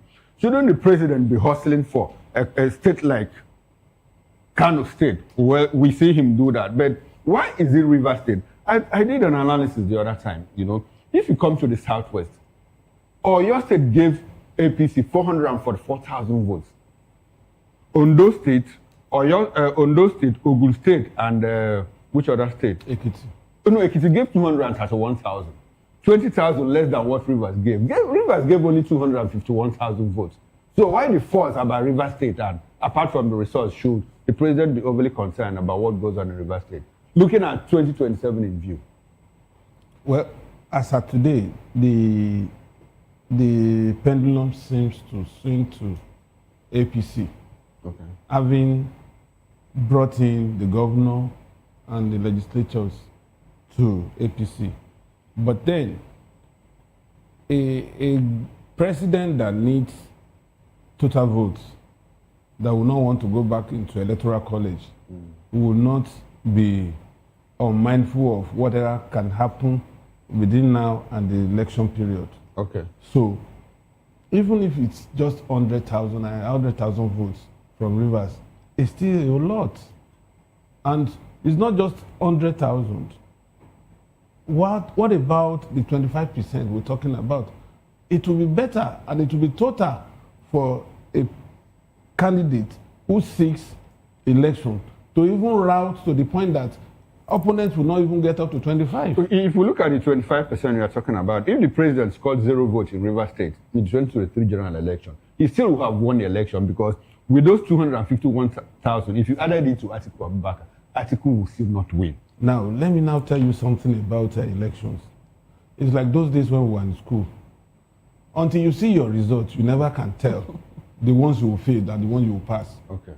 Because sometimes fate will just cheat on you, and the one that you have that confidence that you will pass, you end up failing. Okay. So at the point of election, you can't predict what will happen. So the best bet is to go for the kill. To go for the kill. Thank you very much. I'll take that as a concluding thought. And let's go back to Barrister Eze and get his concluding thoughts. In 30 minutes, sir, if you can. 30 seconds. 30 seconds. I beg your pardon. The message is always the same. Next time when we have elections, we ensure that those who we vote for, they get into office. And whatever has to be done must be done to ensure that the votes are not thwarted. I mean, whether it's from the judiciary or from INEC or from the security agencies, because if we allow them to thwart our decisions or our votes, we're going to have 4 years to suffer for it. I mean, that's my last take on this. All right, thank you very much, Barrister Eze Eluche. And to you, Mr. Frank Ehesson, can you use 30 seconds to give us your concluding thoughts? My concluding thought is very simple. This system cannot give us what it doesn't have. If we don't rejig it to ensure that the people's choice is supreme, we will just be beating around the bush even a decade from now on the same note. All right, and thank you very much, Mr. Frank Ehesson. And this will be a good place to draw anchor on this program. We'll be speaking with Barrister Eze Eluche, who joined us virtually from, he joined us virtually. He's a lawyer and a political affairs analyst. And we also had Mr. Frank Ehesson, an author who joined us from our Benin outstation. We also had Barrister Asim Adams. Oh, Barrister Asim Adams, please, can you use 30 seconds to give us your concluding thoughts?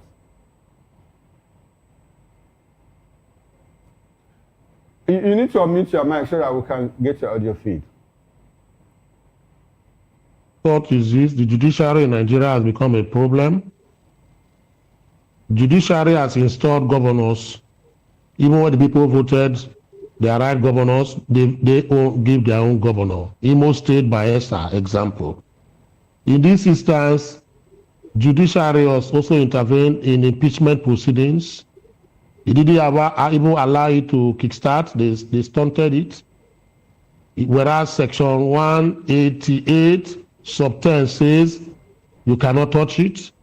They are circumventing it, to determine. So the judicature, in my own opinion, is the real Nigeria emperor in political times.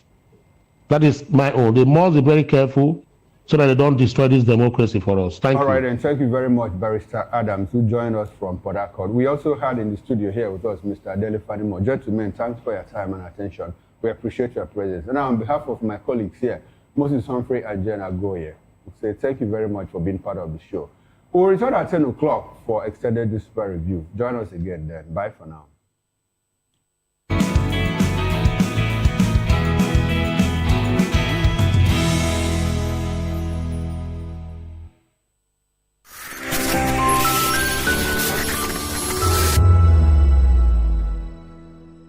Are you ready for the extraordinary?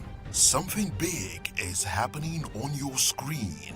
Introducing VOP TV, now streaming on SLTV channel 264. From breaking news to captivating conversations, news analysis, giving you all sides to the story. We break in-depth discussions on the issues that matter, from politics to sports, entertainment, and lifestyle. VOP TV on SLTV channel 264. Join us as we redefine what television means to you.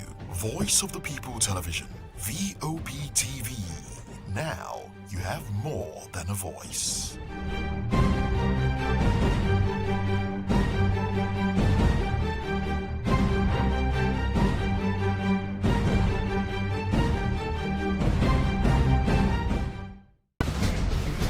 Join us as we drive into the world of politics through insightful interviews with prominent political figures, both serving and former governors, ministers, senators, legislators, party chieftains, activists, and analysts. Get first-hand information into the decision-making processes that affect our daily lives. Highly engaging one-hour program that brings political discourse into focus. I am Chukuma Okoro. Political Lens, Monday through Friday, 6 to 7 p.m. Join us.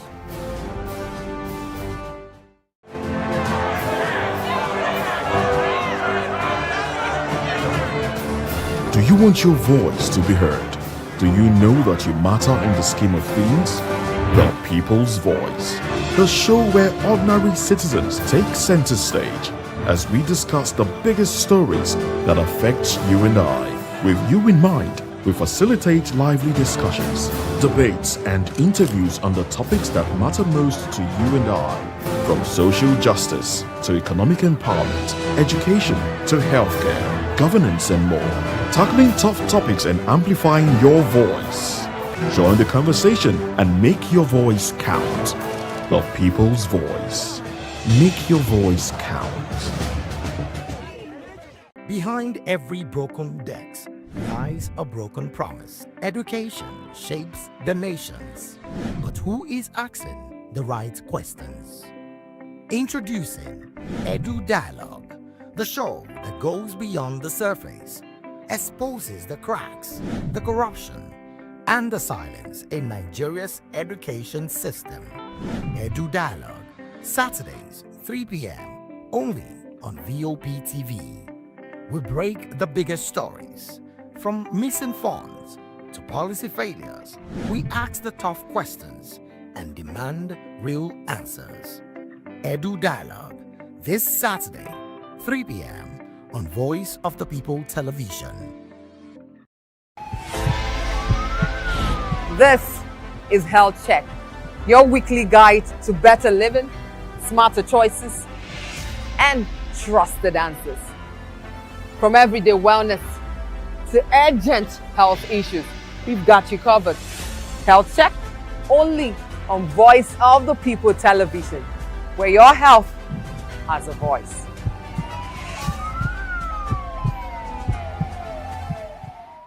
Welcome to the locker room, the home of football talk that matters. I am Jerry Arpelon. Join us every weekday, Monday to Friday at 5 p.m. Nigerian time, as we share the hot takes and hot debates in the exciting world of football. And joining me are the usual suspects, Ikechukwu and Mayowa, as we break down all the hot takes and everything that's happening in the football. Don't just watch football, live it with us. Catch us on the locker room and Voice of the People television at 5 p.m. Nigerian time. And like I always say, if not going to the talk, please discuss. In a world where truth is the ultimate power and opinions scream the loudest, it's time to wade through the noise. Hunger no get tribe! Hunger no get religion! And scan the human interest and trending topics that matter. Stay tuned to The Issues, your plug to the stories making the buzz, from politics to science and technology, social justice, and more. Let's tackle the tough questions and expose the truth. The Issues, on Voice of the People television, Mondays to Fridays, 8 to 9 p.m. The Issues. Don't just react, understand. We encourage you to click on the like button and subscribe to our YouTube channel. We are Voice of the People TV. Also follow us on all our social media platforms. We are at VOPTV Live. Visit our website www.vop.ng for fresh and trending news. Also watch us live on SLTV channel 264. VOPTV, Voice of the People Television.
Africa is on the move, a continent of rising voices, untold stories, and powerful transformations. From the streets of Lagos to the heart of Nairobi, from the mines of Congo to the tech labs of Cape Town, the African story is being written every day.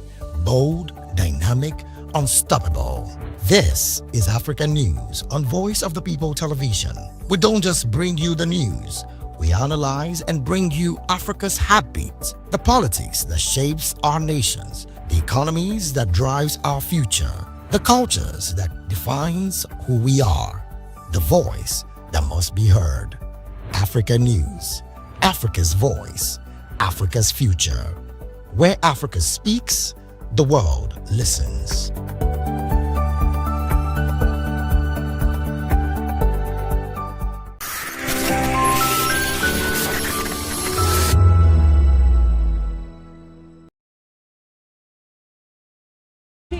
Every headline. In a nation full of questions.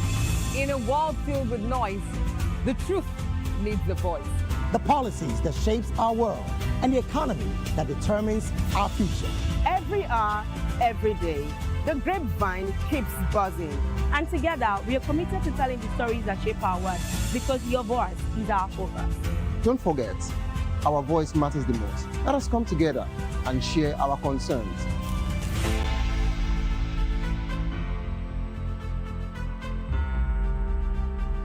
Mr. Familoni, and here's to VOP TV.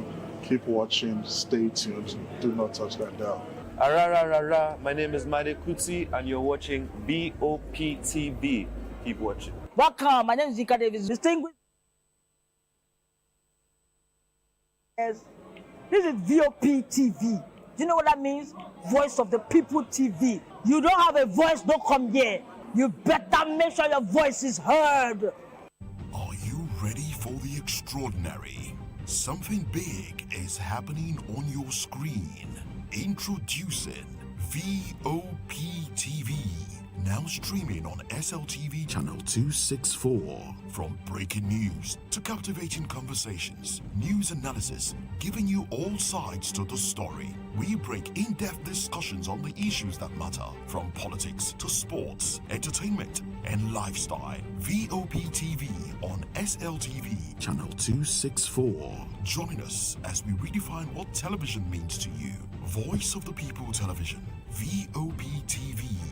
Now you have more than a voice.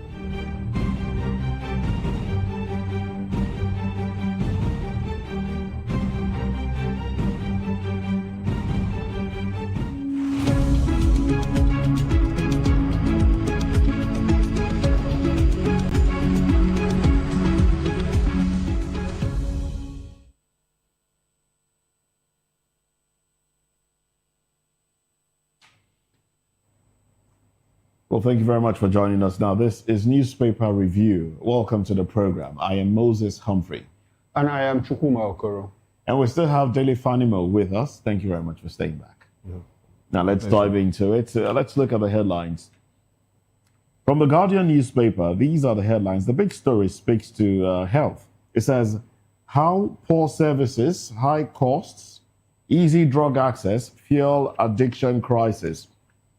Now, that story is on pages 4 and 5. So, well, that's the big story on the cover page of the Punch. You want to react to it? Yes. Go ahead, please. Yes. It's a very big story, and it resonates with me because I've had to intervene on a number of occasions in trying to wean off drug abusers, substance abusers, to put it mild.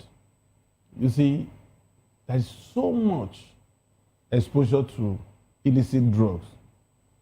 And there's so much variant that you can't even, if you start listing some of these drugs, you can't even exhaust it in a whole day.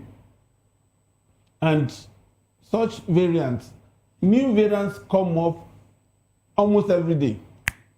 Somebody will tell you colos, somebody will tell you tramadol, somebody will tell you crack and all that. So the list is endless. So where do you start from?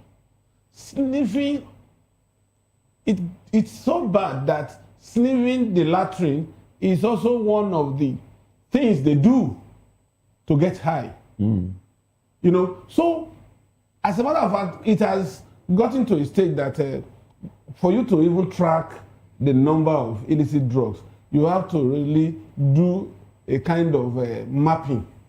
The ones they do in the northern parts is different from the one they do in the southern parts. And when you come to the southern part, the ones they do in south is different from the one they do in southwest. And they in have southeast, mini. You know, a lot of names. They have scooches. I'm telling you. So do you know that it's even dangerous for you to share coke with some of these people, because you don't even know the kind of drug that they used in lacing that bottle of mini soft drink. So it's as bad as that. And if you are in a party and they give you any drink that you are not the one that opened that drip, it is even dangerous. You should be careful. So somebody, a known OAP, an elderly person, told the story of how he went to a party and they gave him a bottle of big stout. And when he finished drinking this bottle of big stout, he saw angels descending from heaven. As a matter of fact, they had to take him, they had to literally take him out of that party and he didn't wake up after they had reduced the intensity of that particular drug that they used in lacing his drink. It took him almost 24 hours to wake up. And when he woke up, you know, the funny part of it was that he was asking for amala. And he ate almost three portions of what he used to eat. Usual, yeah. You know, so it's so deadly. You see, there's a particular drug that when they take, you have to beat that person to his stupor before it can come back to his normal self. So it's so I just deadly. keep wondering what is this And you now ask yourself, what is the thing is that it takes you out of reality and puts you in a world of fantasy. For a period of time. For a period of time, momentarily, and you come back to it. So people that get addicted are people who like gravitating towards that world of fantasy, you know. So, And it becomes over time. It you becomes, now ask yourself, you know, to what end? To what end? You see, I shared an experience with Chukuma sometimes last year, and it's still there. The problem is still there up till now. This is somebody that, in a spate of about 3-4 years, and that's where some parents are complicit. Even when they know that their child is abusing substance, they keep it to themselves. They shield it away from the public until that child becomes a menace. That's probably due to stigma, you know, the possibility of. But that stigma will still come. For instance, this particular abuser happens to be very close to me. As a matter of fact, it got to a point that the first would-be victim would have been the mother. Because actually, when it got so high, it was on crack. And crack is a variant of combination of cocaine and heroin. And this crack, just a small, that looks like a pellet, is about 70,000. So for this particular person to get high, it takes an average of 4. That's 280,000. And it could take twice in a day. That's 560,000. So on the average, it spends about 4 to 5 million naira on this substance every month. And when it got to a climax, we had to take him to a rehab. And every week, they take 240,000 for treatment in that rehab. So you can now imagine if that person does not have this kind of support, you know, only God knows what would have been by now. So this thing is not just something, and I'm happy that the Guardian did a treatise, 2 pages, for us to really understand the implication of this. Now we're wasting our youth. Yet we say youths are leaders of tomorrow. Are we wasting our We're youths? wasting them.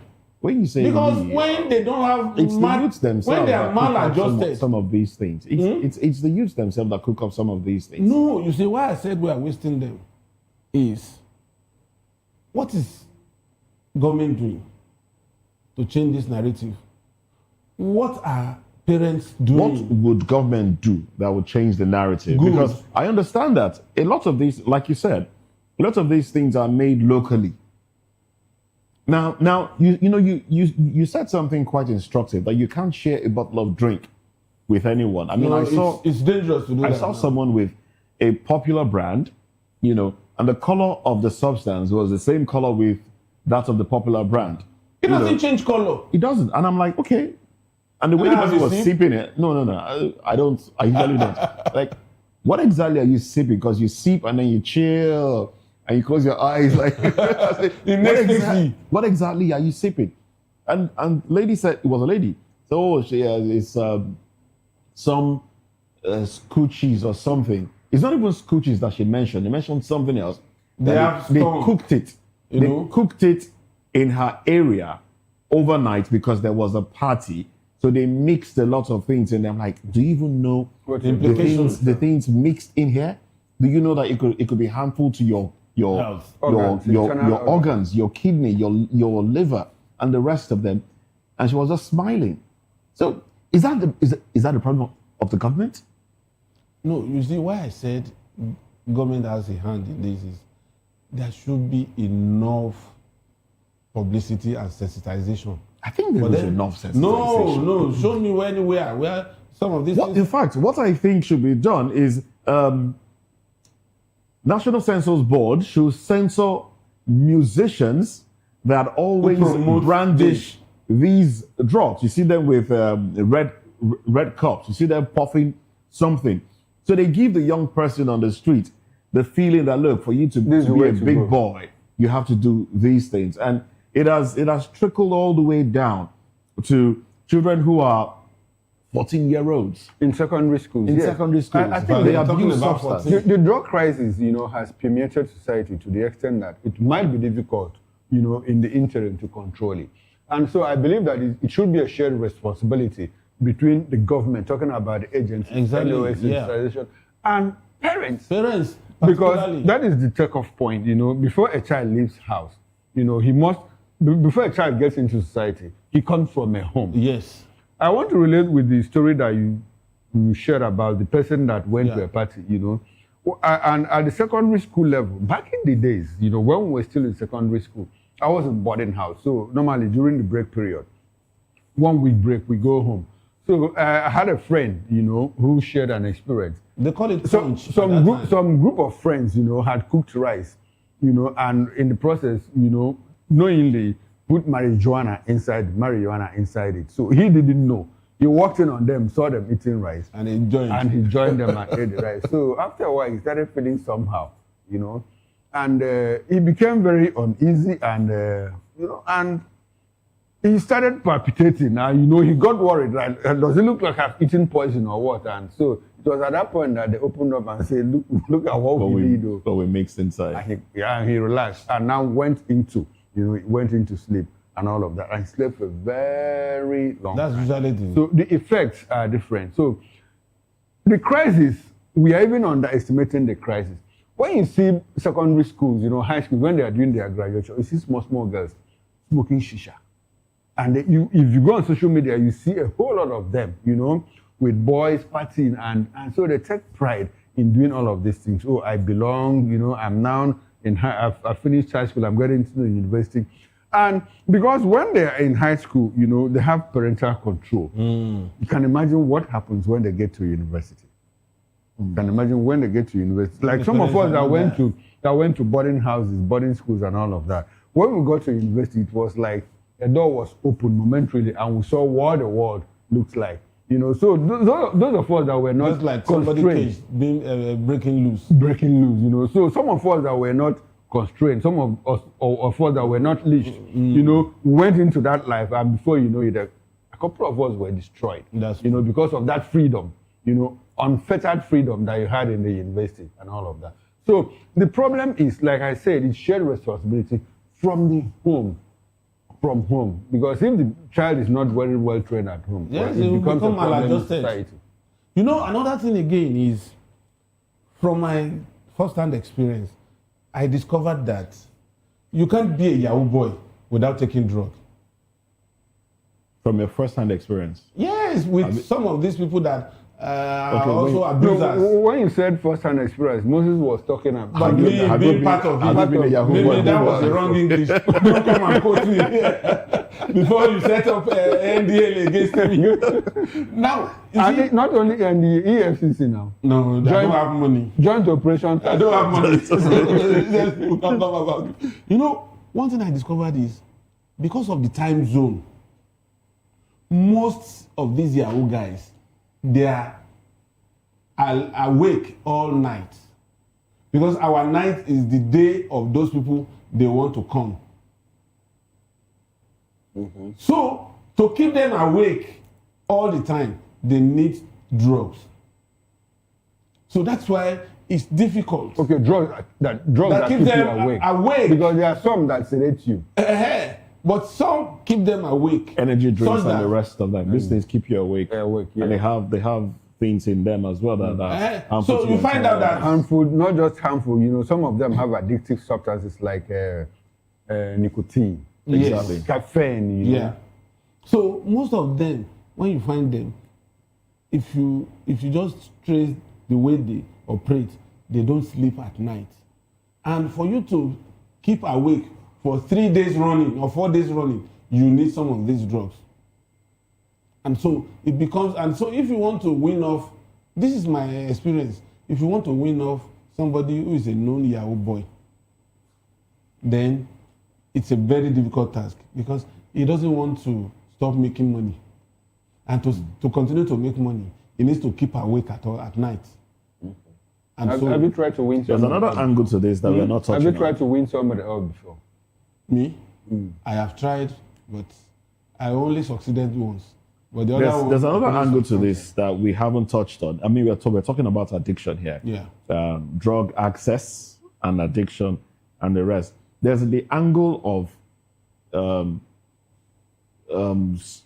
those who seek to provide sexual satisfaction and their inability. Aphrodisiacs. Aphrodisiac and the rest. That's another addiction to some people. And that doesn't even involve the younger people now. It involves the older ones. And these things are readily available. Do you know you have things that you can, take from one mixture somewhere.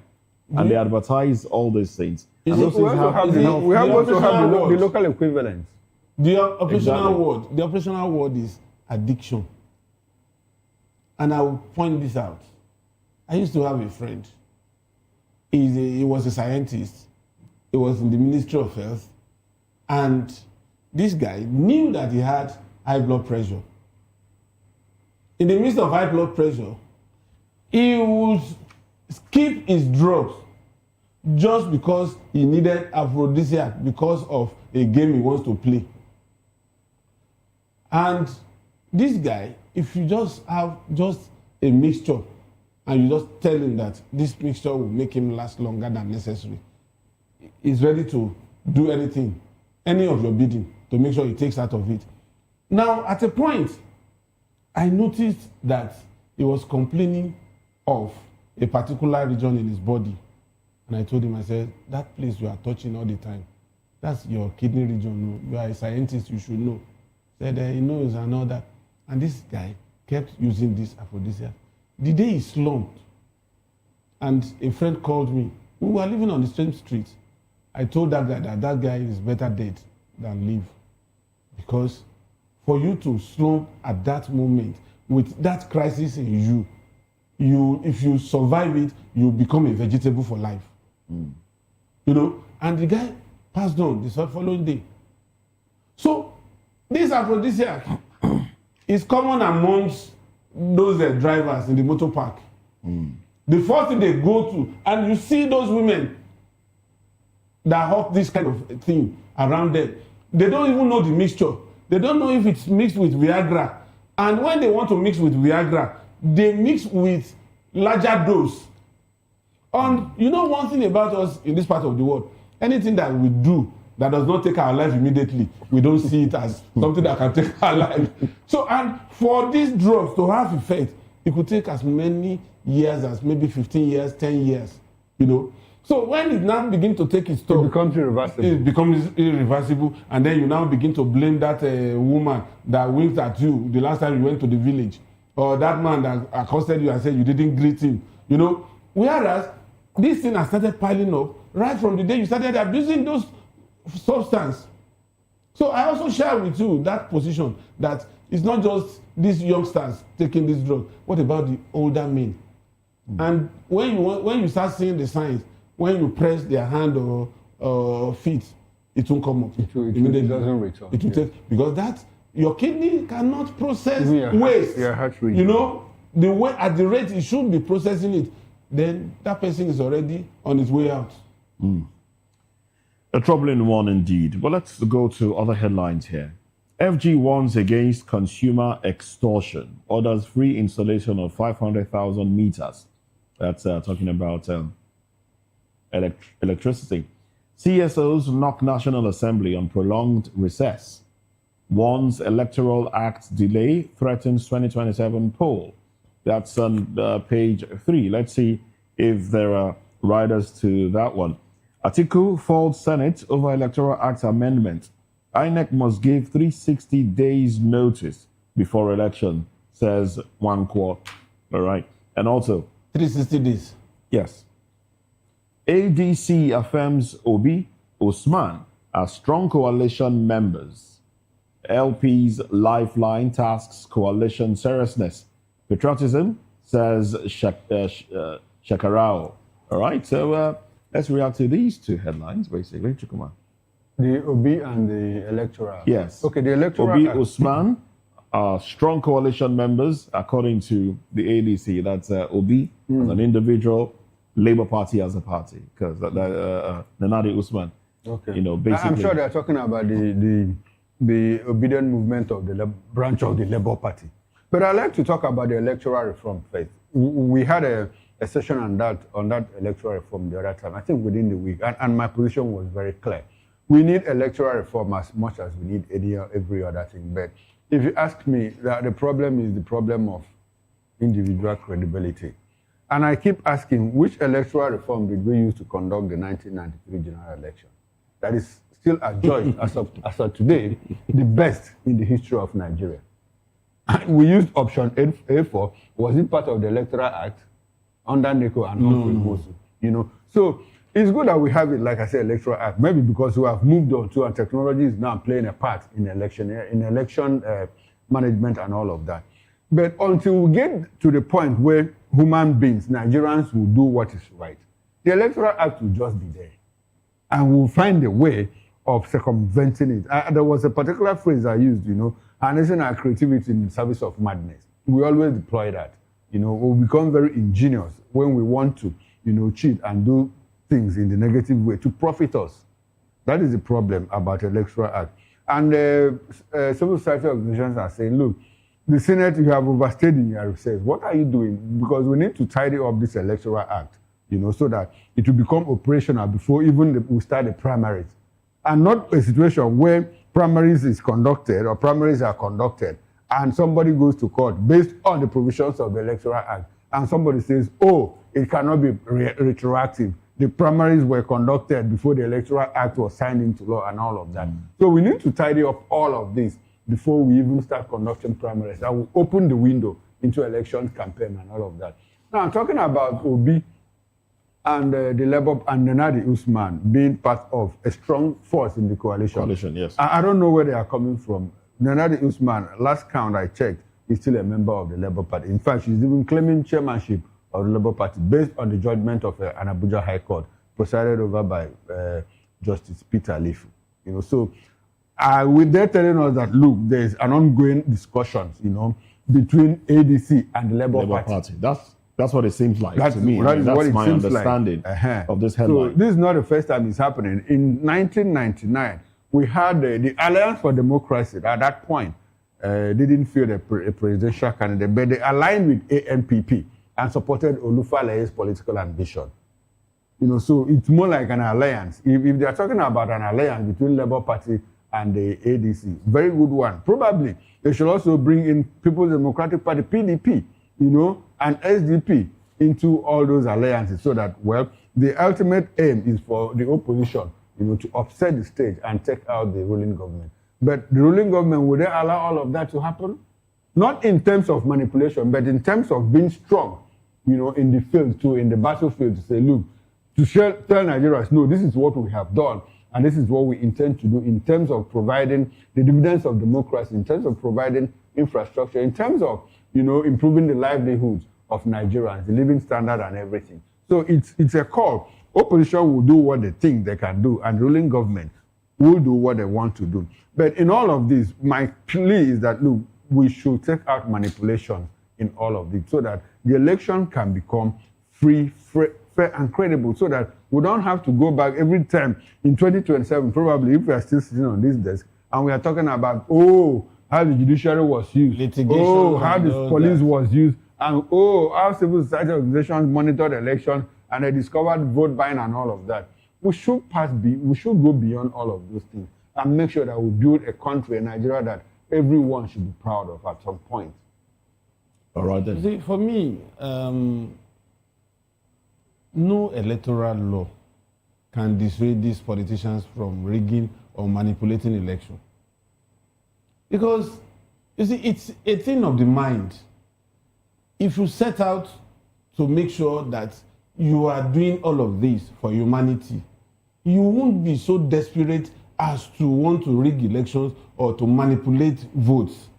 Because if I tell you I want to come and serve you, and you say no, you don't want me, should that be a fight? No. I'll go back to my house and go and stay. But when it comes to I must serve you at all costs, to what end? It's just you, me, I, and myself.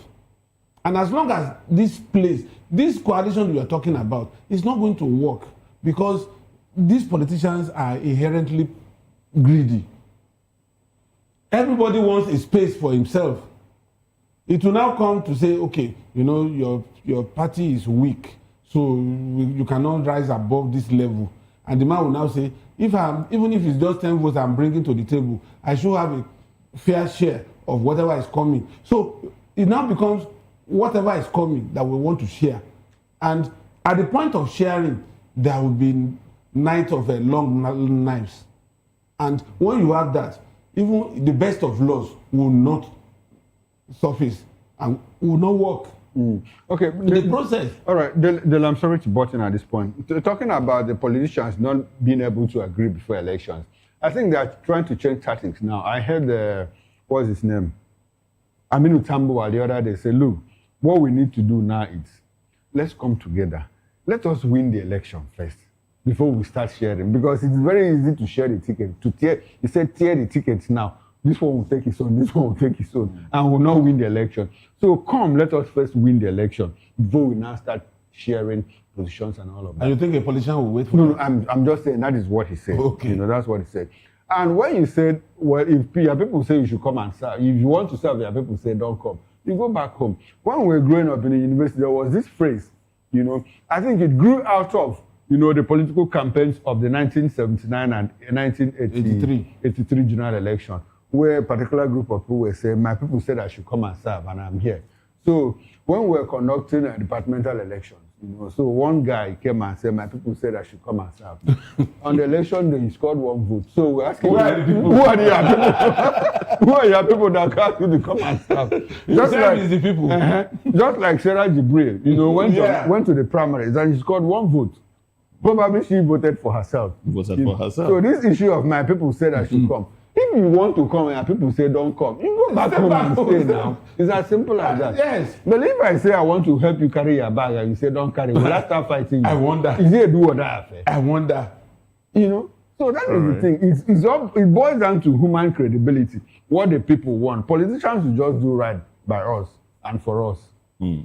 All right, then let's take some more headlines here. Christian leaders declare fasting prayer over Kajuru abduction. Ekiti 2026, political parties to pay 60 million naira campaign advert fees. That's 60 million naira campaign advert fees. What's your reaction to that one? It's statutory, and it's also helping weeding out those also run. Because the advertising agencies would also want to make revenue for the state. And the charges are for billboards, for neon signs, and even branded vehicles that will be used during campaign. So you cannot stop that. It's just one of the ways of saying that politics is heavily monetized. Somebody wants to run, and he has to pay maybe 50 million naira acceptance fee or nomination fee, and then you are now saddled with the responsibility of paying 60 million naira. That is 110, even when the campaign has not even started. So where would you expect this person to recoup his money, if not from the common team? Who made this law? Are you sure that the ruling government is not trying to muscle out opposition? No, it happened in Ogun State when Yabo Obasanjo wanted to run for election, and Benga Daniel was the governor, and Yabo was, putting up posters, billboards everywhere without paying. And so the agency went after such billboards. And don't forget that, as at that time, Yabo was in PDP, and Daniel was also in PDP. Okay. So when the issue came up, it was clear that Yabo felt, because he's part of the ruling party, she doesn't need to pay, but she has to pay. And when she paid, Nobody touched a billboard again. I understand that you should pay for billboard, but I don't understand having to pay for posters. Do you pay for posters? Yes. Okay, for pasting Yes, posters. you pay. Okay, And, so probably what the government for is branding your vehicle, the signage, you also pay. The signage. Signage, yes. Agency. Yes, Signage you agency. pay. I understand that. Look, well, maybe what the state government is trying to do is so that they don't go chasing people when posters have been and signages must have been put up. And if you don't pay and they pull it down, it becomes a political issue. It becomes because a it's my issue. opponent. I'm his opponent and he pulled it down. You start playing victim. Start playing victim. So, like you said, they are also trying to monetize, the election process. Yeah. And at the end of the day, somebody that manages to get into office, the first thing he does is to recoup his money. So our politics is being heavily monetized, which is not a good way to travel.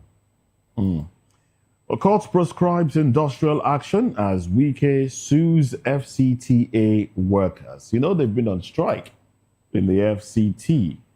Workers, the FCTA, have been on strike. Let's see if there are riders to that story.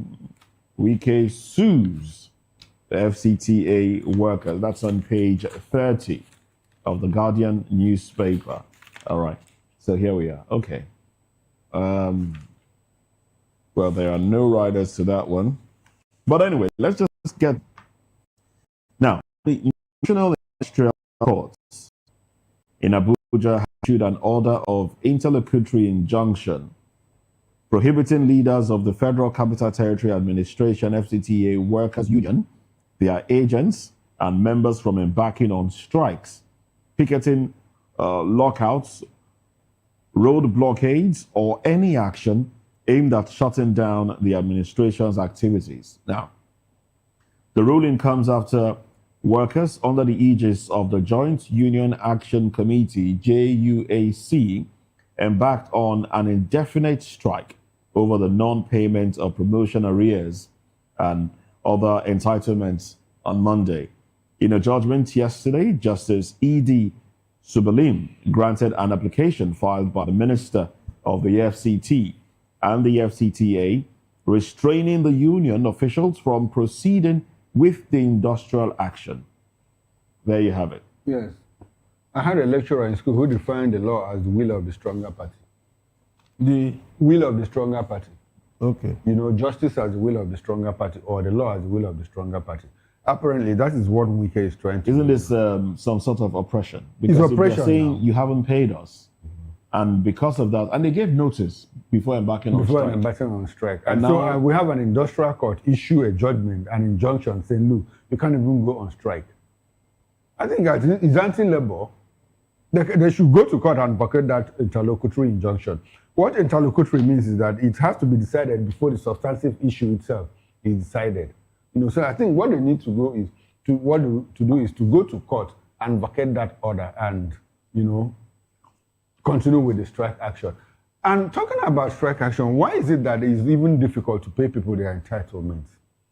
Meanwhile, you that is paying, you are not owed, you are not being owed, but you are owing workers' salaries, In Japan, in Japan, I think at some point, I don't know if they still have it, they had this kind of top to bottom payments, bottom to top payment system.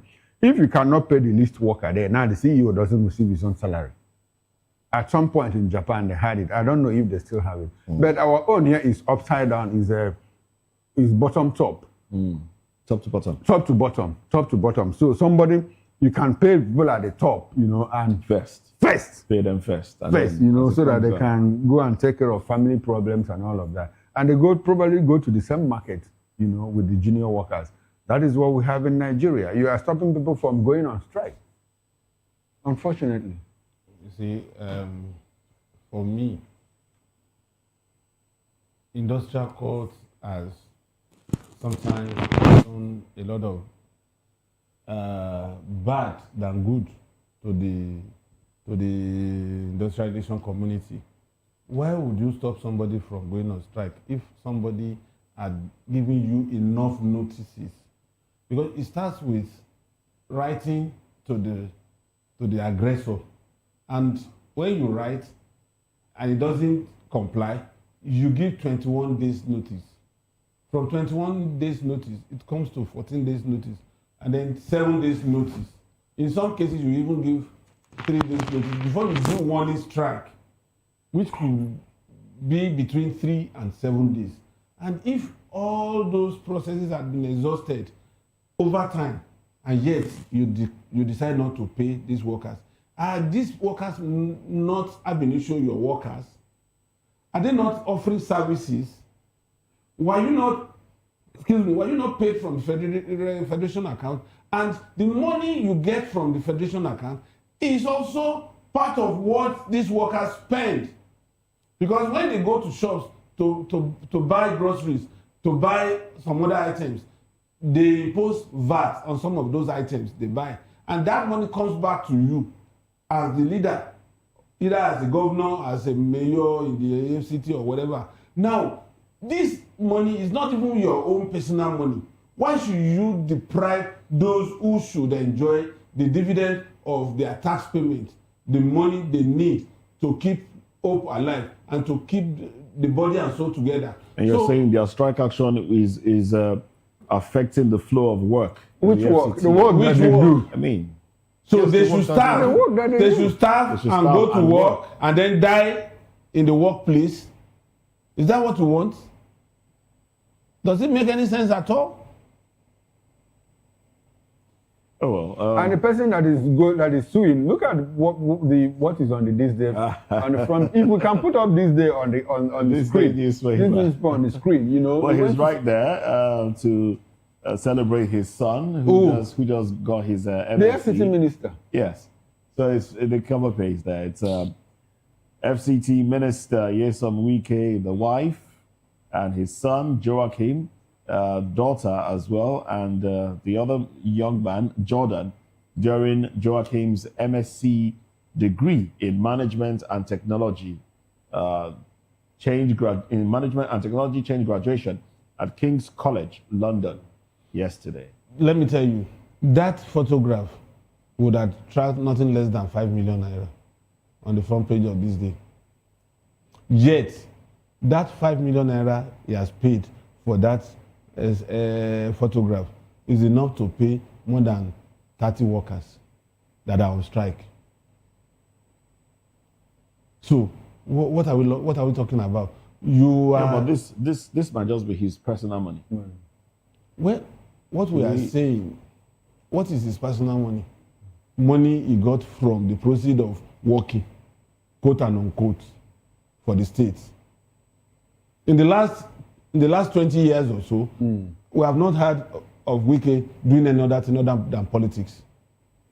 So it's whatever money is using now. Is it prohibited from running a private business as a governor? As a governor, you divest yourself from private business. No, but if you had one, you know, you get out of management and directorship, but you still have your interest there. If you have your interest there, there is a limit to what intervention you can have, because it will amount to abuse of office.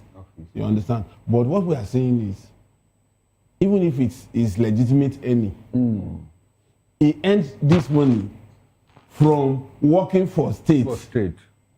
He is also a worker, like those is depriving of their salaries. And you can even, you might not, it will also be difficult to say, or it might not be difficult to say, like, look, the bill for this could even be diverted to FCT administration, publicity bills and all. Exactly. It's possible. There's a possibility. It's possible. Because it's likely to send his spokesperson to go and do this. And that person will not do it with his personal money. All right, there you have it. Some more headlines here. I think we have, federal government reiterates religious freedom as report cites 72% of global Christian killings in Nigeria. Excuse me. Government pledges food security as UN says 35 million Nigerians at hunger risk. I would love to see the riders to that story, as it would, yes. So here are the riders to that story. Okay, no, just Okonjo-Iweala Nigeria well placed to lead Africa's trade reform. All right, then. So, gentlemen, want to react or do we go to another headline? Okay, let's go to the Punch newspaper now. There are other headlines here. We've reacted to some of these headlines already. CJ declines to probe Fubara speaker, heads to appeal court. Supreme Court closes Kudirat Abiola's murder case, frees Al-Mustafa. You might want to react to that one, but Chuguma got his own reaction earlier in the day. The freedom stems from the fact that Lagos State government lost him along the line, and they are not willing to prosecute. And also, don't forget that the principal witnesses against Mustafa, they have disappeared. The likes of Jabila, the likes of Sergeant Rogers, and all the rest. So, if you don't have enough evidence, how can you convict? So, it's just the case of just, it's even better, the closure is even better, at least we'll move on and know, because that woman cannot be revived. And there is no strong evidence, since those who are supposed to give evidence are no longer in the radar. We don't even know where Rogers is today, either dead or alive. Maybe he has taken another identity somewhere in another country. You know, so all these people, it's just unfortunate, and it's a sad development. I know that in some crimes, murder cases still resurrect after 20, 30, 40, 50 years. Yes. You know, I know of a 53-year-old who was arrested for committing a crime, a murder, more than 53 years before. And he still went to court. But here, most cases are won and lost at investigation and the interrogation. Yes. Level, yes. Okay. Tinubu approves commercial oil drilling in Ogun. Ogun? Yes, Ogun State. Lokola and Tongeji Island. Okay. They're part of Ogun State. And that shows that things are looking up for Ogun. Not just looking for Ogun, but they will also become part of the NDC. That's what I'm saying. Things are looking up. But another thing again is, I hope it will not fall into the category of my state that has been part of the 13% derivation with nothing to show for it. Who says there's nothing to show for it?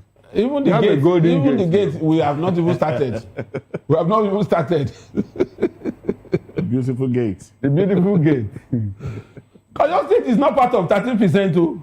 Yet, look at the strides. And then my state, with 13%, with almost triple allocation, with almost triple VAT, nothing. You know, so it speaks to what is called, we talked about it the other day, resource cost, you know. The moment, so a state like River State, Barrister Ezelu just said something, you know, during the morning show. You go to places like Buguma, Degema, Ekeremo, you know, Ndoni, Andoni, and all of that. And what welcomes you is poverty. Poverty greets you as you just enter into those communities. Meanwhile, these are places that oil, the state, as River State, you know, it's Southeast Central State and all of that. You know, Southeast Central State. Okay, River State was created from out of the Eastern region. Since 1967 or so, over 60 years now, over 50 years, these people have been prospecting oil. And in commercial quantity. And in the past, how many years? I understand that more than 15 trillion naira has gone to NDDC states. I'm not talking to NDDC as an agency. I'm not talking about the state itself. Look at what Wike says. Wike said, oh, people are earning 600 billion naira, you know, in River State. So if a state like River State has 600 billion naira, shouldn't the street be paved with gold? As a matter of fact, it should be contesting with UAE. With UAE, 60 billion naira, that's a lot of money. That's a lot of money. Obiakpo, apart from the Lagos Island local government area, Obiakpo is the next in terms of earnings because you have all the international oil companies. You have Total Energies, you have Chevron, you have SPDC, Shell Development Company. Then you have, they used to have Ashland before it changed their name to. You know, that Transformation is there now. Transamadi industrial area, you know, you have all the oil majors there, and their IGR is so huge, you know. So what do they do with this money? They fight over it. Outsiders will come and take the money and walk away.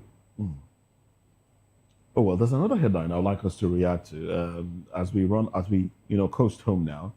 It's attack scare. Police deploy officers to top Lagos schools. And I'm going to read this one very quickly. Yes. So, following threats of attacks on schools in Ikeja by yet to be identified persons, the Commissioner of Police in Lagos State, Olorundare Jimoh, has ordered the deployment of police personnel on a permanent basis to the affected Grange School and Green Springs School, Anthony campus. Now, the management of the affected schools located in Ikeja had on Wednesday and Thursday, respectively, ordered the temporary closure of the schools after receiving security threats via WhatsApp messages from an unknown number, announcing, basically, that's the story there. The other things are, words spoken by the Commissioner of Police and the school authorities there. So, via WhatsApp messages, these schools have been threatened, and they've had to shut down operations for the past 2 days. Well, I do hope the security operatives will track down WhatsApp number. Because it's not, it really isn't difficult if almost every number has an NIN linked to it. No, but it shouldn't be difficult to track that shouldn't be a problem. Why I say that, if you go to places where they sell SIM, they'll tell you this one has been registered already. This one has not been registered. So if you have your name, you did the registration, then we'll pick whoever registered that number then. How do you know? There's a registration to it. Somebody has, yes. No, you walk into an MTN registration center. You want to buy a SIM. And somebody says, look, I have pre-registered and I have all of this. Probably the person that registered it is in some way in Kano and probably has even left this country. It's part of the problem that we have, not being able to, trace or track crimes based on the name. It's a difficult thing. So I'm talking about, and phones also do have email numbers. Yes. IMEI numbers. But somebody can just, if somebody is intent on doing very great harm. There's also an IP, some sort of IP tracking that can come from the SMS itself. SMS itself, But somebody who means danger can buy a phone, send a WhatsApp message and throw the phone into the ocean, into the lagoon. How do you trace it again? So it's a real security issue. It's a real security threat. But I'm happy that, they are on alert. But for how long are they going to do that? How long will they be on alert? How long are they going And this to is do that? Lagos. This is Lagos. So if the thing is coming down south, then there's a big problem. It seems to be coming down south. It's not something that should be taken with levity. It's not something that should be taken. And I'm sure that, or I am persuaded that the CP and other operatives will take it up as quickly as possible so that we don't have another major disaster before we start talking about it and be debating it after lives would have been lost. It's not something to joke about. As a matter of fact, even at the individual level now, if somebody threatens you, you need to report to the police to make sure that it's deterred. Yes, you make an entry. You make an entry. Otherwise, because times are... Now, when you make an entry, because we heard somebody say, I had a case like this, somebody said, he threatened to kill another person. So the person he made the threat to took him to the police station. And when the DPO called him, is it that, did you say you will kill this person? He said, Oga, I will kill him if he does that. In front of the DPO. He said, Oga, I'm saying it before you. If he tries that thing again, I'll kill him. And what did the police do? And so why I'm writing statements that I threatened him, he should also write a statement that he will not do that. Because if he does it, I'm going to kill him. All right, then. Okay. Well, this would be a good place to drop anchor. And, that's it on the show today. Thank you very much, Chukwuma Okoro. Thank you very much, Dave. A pleasure. Well, Chukwuma makes a comeback later tonight at 6 p.m. Political Lens. Yes, and I'll be joined by Dr. Peter Anosike. We'll travel around Nigeria to bring you interesting political stories. All right, there you have it. That's it on the show. I am Moses Humphrey. I'll see you next time, which will be on Monday, bright and early. See you then. Bye for now.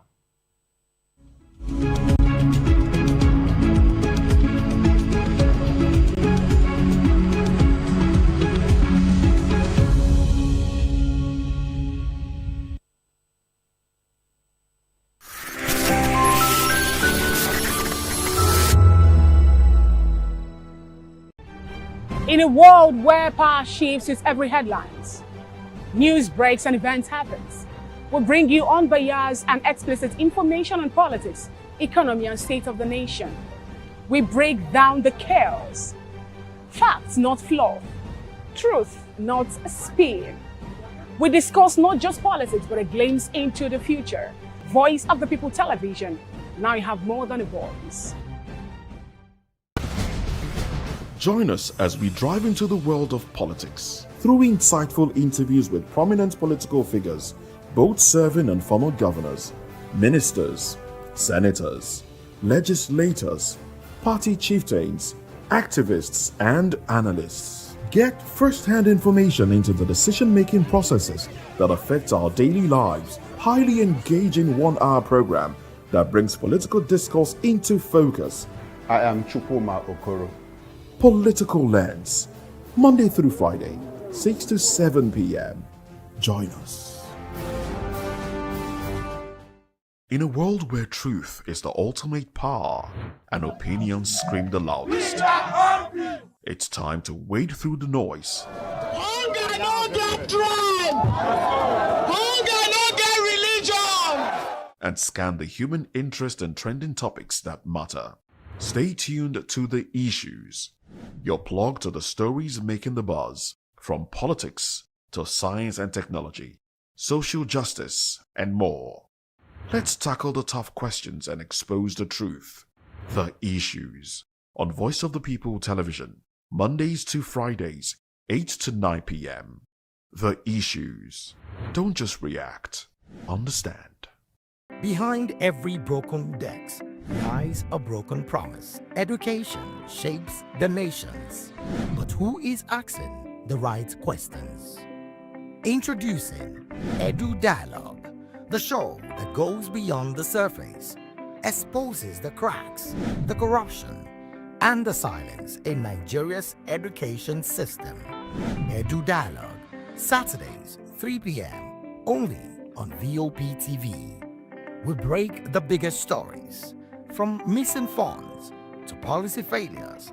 We ask the tough questions and demand real answers. Edu Dialogue, this Saturday, 3 p.m.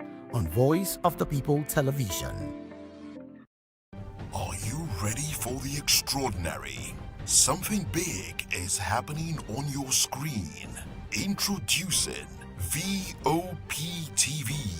Now streaming on SLTV channel 264. From breaking news to captivating conversations, news analysis, giving you all sides to the story. We break in-depth discussions on the issues that matter, from politics to sports, entertainment, and lifestyle. VOP TV on SLTV channel 264. Join us as we redefine what television means to you. Voice of the People Television, VOP TV. Now you have more than a voice.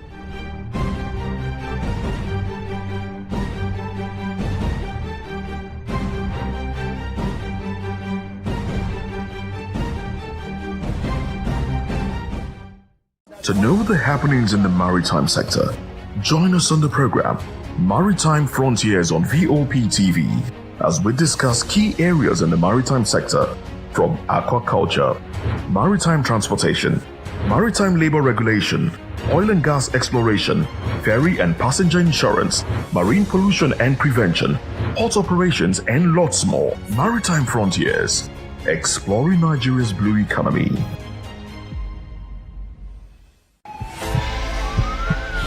This is Health Check, your weekly guide to better living, smarter choices, and trusted answers. From everyday wellness to urgent health issues, we've got you covered. Health Check, only on Voice of the People Television, where your health has a voice.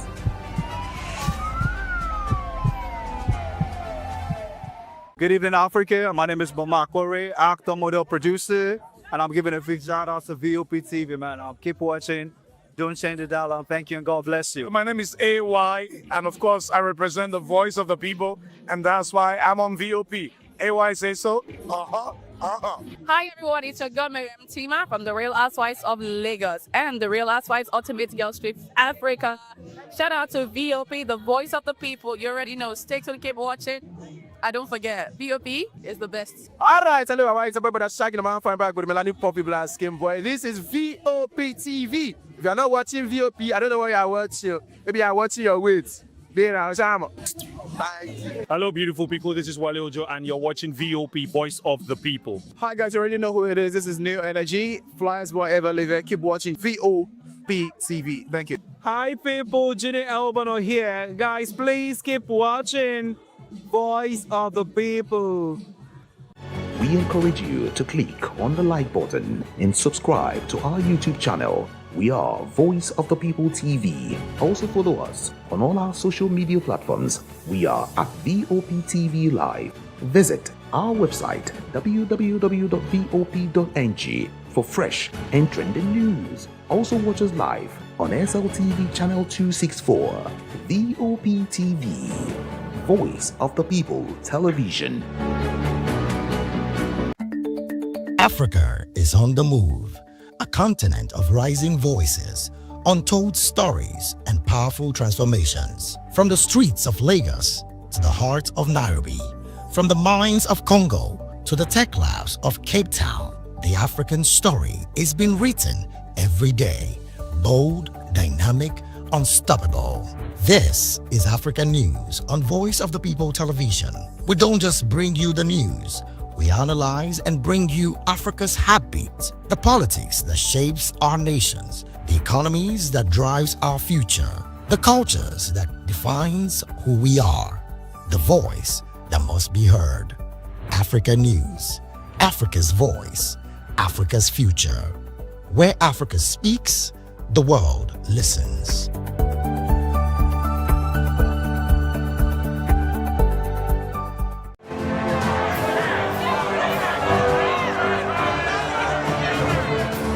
Do you want your voice to be heard?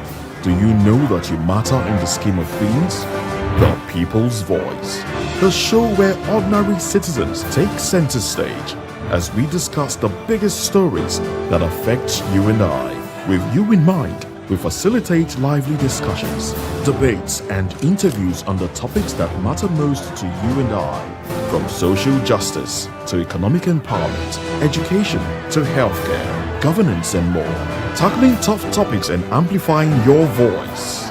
Join the conversation and make your voice count. The People's Voice. Make your voice count.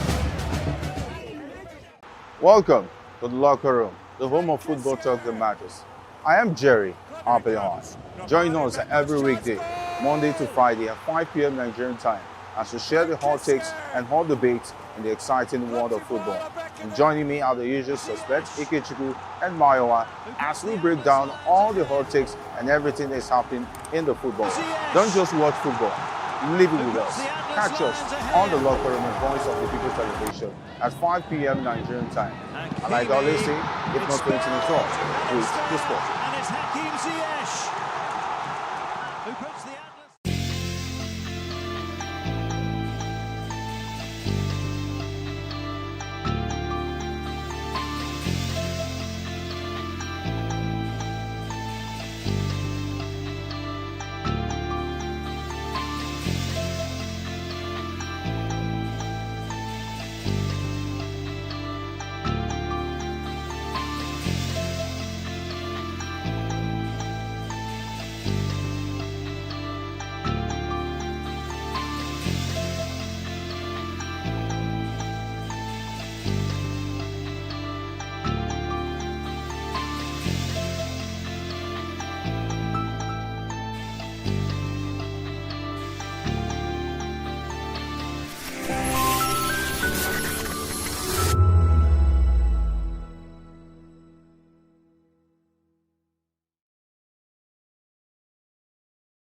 Ladies and gentlemen, boys, viewers, everybody, boys and girls, this is VOP TV. Do you know what that means?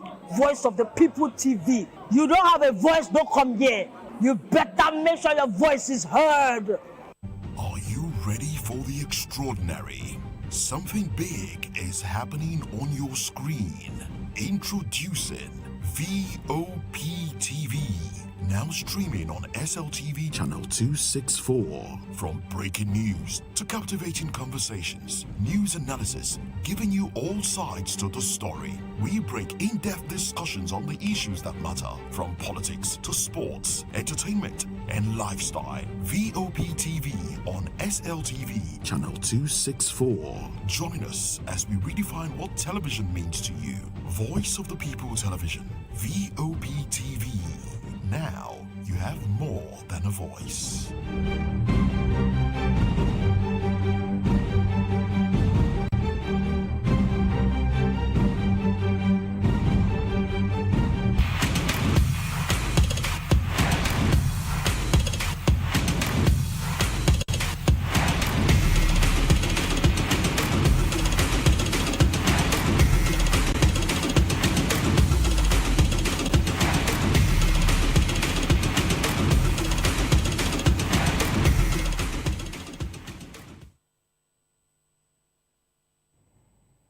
I not get choice. You not get choice when I get. Let me go Senegal, go collect this one from Papungie, collect from Sa, collect from Fai, all of them. At the talk and say, na person will be say no road. Now you don't need to ask too much question. But if you don't know road, you ask people question, you not go lost. Baby say, tenant, I'll get back to you. Now for what they be say not to get. Person not get to just tell person just understand because you don't want help man. And many of the HR they talk that I'll get back to you. Person not get when I do interview where me just go. Me forget prayer point, go find that job. Not I will get back to you. But now I'm for HR style. I play, we just the talk, so we don't come for that Friday time. We say don't reach for the show. So now here they call Sports Republic, and I hear won't give you all the information they happen for sports. So many things just did, many things they happen, many things just they play. So that means I just can't dress like this, come out, can't arrange myself because now Senegal now they rain now till the end of March. We don't talk and say my name now Pap Kizimbaye because I all connect with them. See who win trophy now you know I be oh. You will not win trophy if you don't know it be because we see Pap Matissa. He don't just travel now, go back to club side. Not to play, not to get chance for Senegal team. He don't play us too much, but the games some kind of playing time. Now he can't travel now, go back to Tottenham. If you now see Brazil and Richarlison, maybe never see national team medal, original one, you can't they kiss him. You understand? So you look into the Senegal matter now to give them all the accolades when they deserve. Because today for this show, we'll tell that all the team will be say Senegal people get just to win AFCON. We'll come connect to Nigeria matter. We'll come check whether Nigeria they do and where, but not they do and where. Or Senegal don't do past Nigeria. We don't say they say Nigeria of Africa. We'll check all the matter now today. Just now, not today. But we see the one we say Richarlison. You know what I mean? When they play for Tottenham, they call a Brazilian player. As Papisa they enter, Matissa they enter national team, club side. And I say yes, you are welcome. He say come, bros, make I just kiss your medal. Make I just hold medal. Man, not a national team that me hold so. And as the owner, see him. Some of France said they look at him the right hand side. You see him, he shake him, he hug him. That medal mean a lot. See him, they give him back. Because not be your own, you give him back. But everybody now say congratulations. See him. Now Nations Cup winner. See, if you young go, if you talk say young, anywhere it be, now national team player this one, he don't win Nations Cup. If you see them dressing, now say they dress. Senegal, this one not Senegal. Now Senegal, you just say yes, give me to me, man. We are conscious, come follow our line. Because see, if we look the way Senegalese state do what they do for people, now more talk and answer properly. Senegal president, me never know say the man not marry, now two of him marry. And I like the way they just see there. They don't see there. This boy are happy. He just happy. But Senegal, see they don't announce the bonus. We'll tell them waiting them get, waiting they don't achieve. Not only to win trophy, not only the money they give them, not year, not everything. Number one, Senegal, 115,000 euros for each player. 1-1, like not be say share with your brother. 1-1, and they give them. Because they give them plus 1,500 square meters of land. You know the second land, they give them land now. Say this is your portion.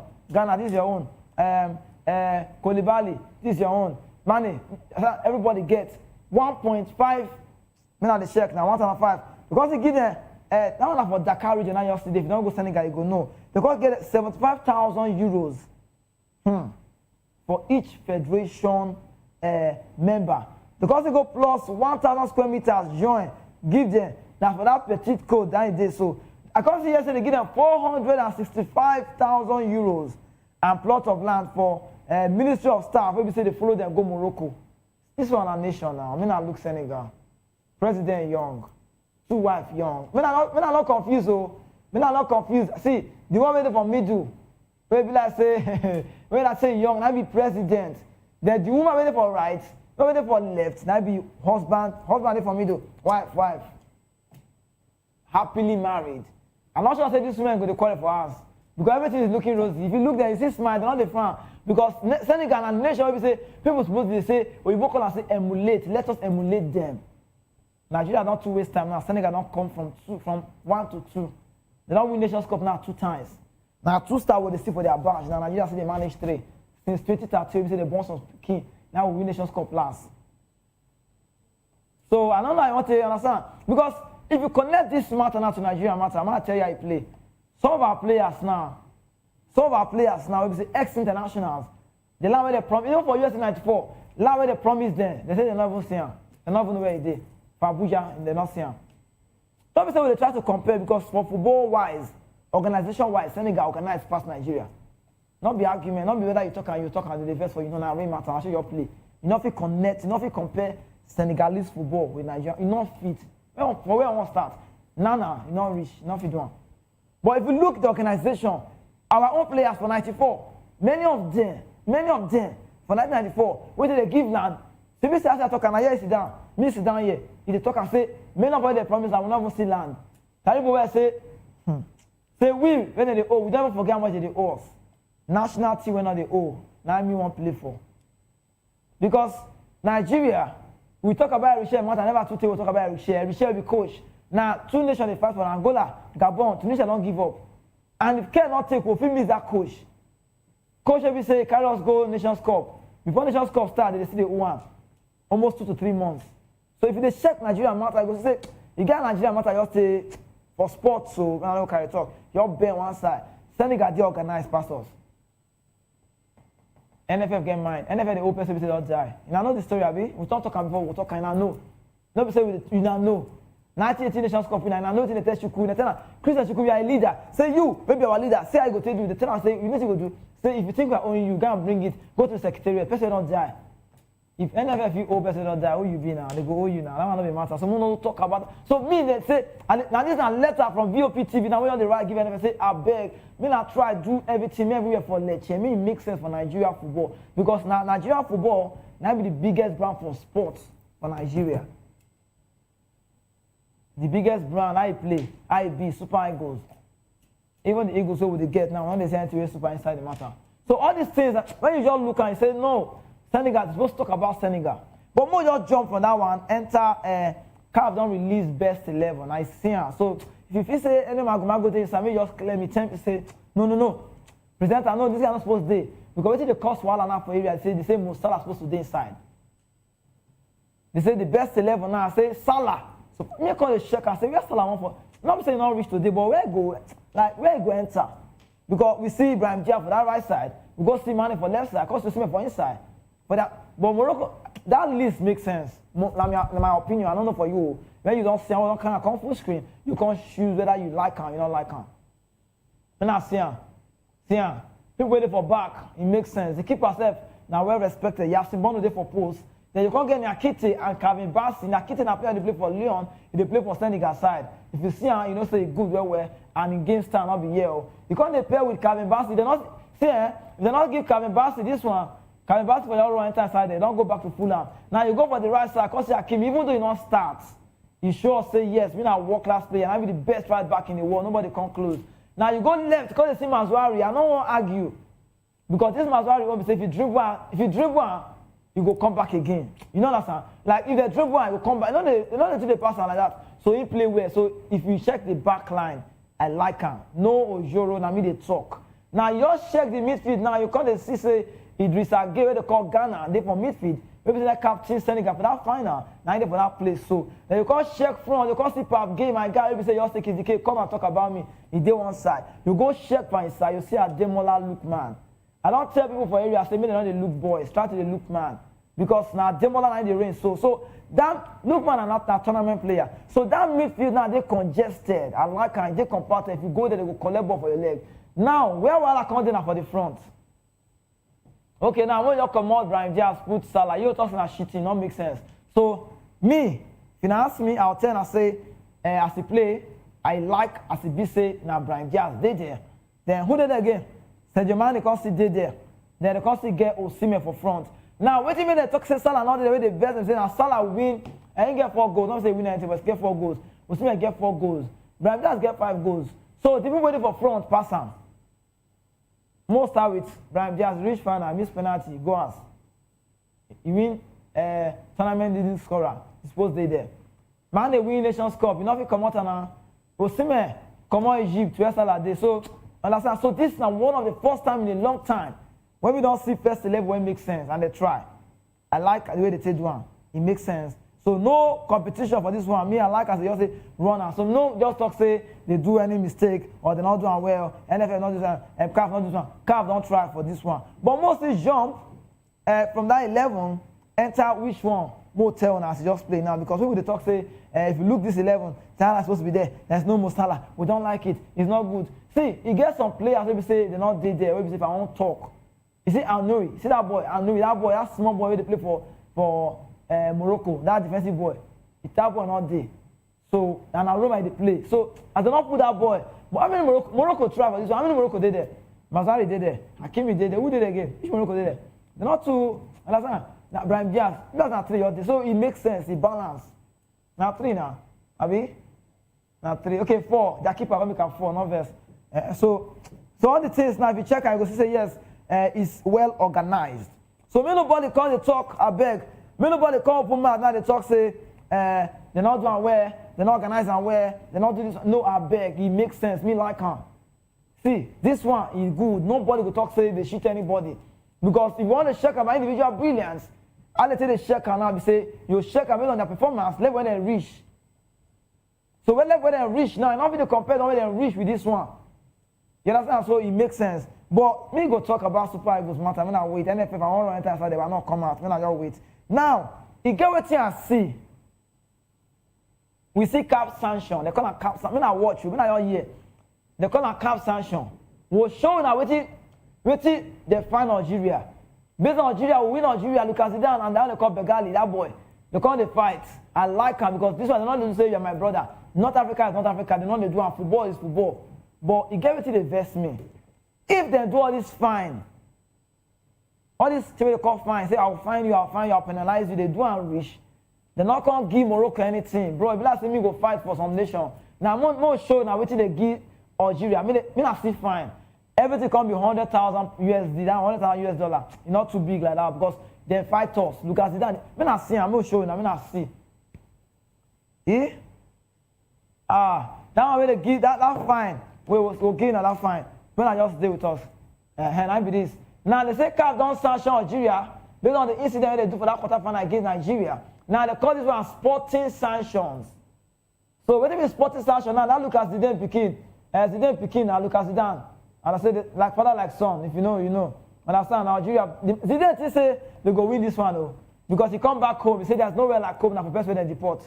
Understand? So, in the...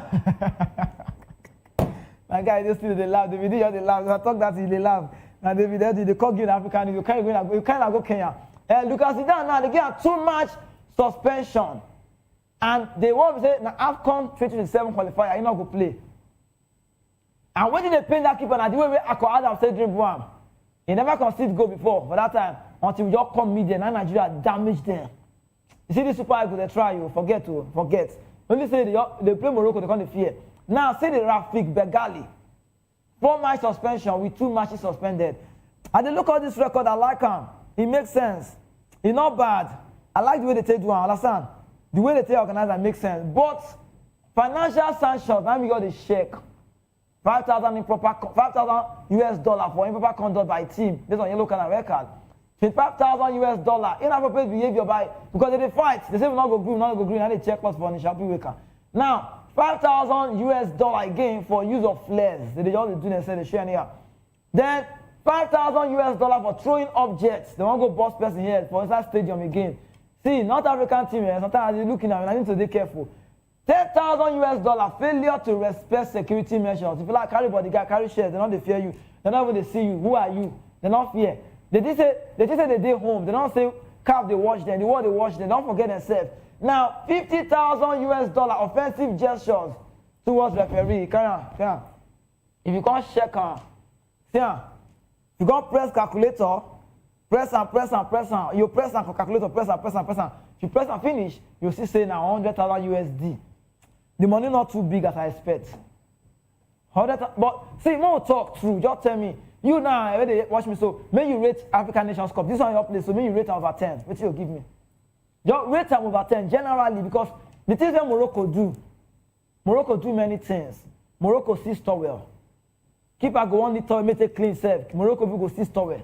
Morocco will not give set tickets. Morocco will go wait till they go delay. Morocco cover stadium, give you small space. You get some intransparency to they play for Morocco. Wait, don't worry, journalists will go. Nigerians will carry the cost to the minute. We'll carry the cost to the minute, tell you now. Go be like testimony for church. What do we see from Morocco? What do our eyes see from Morocco? What do we see? See, God just change. God just intervene.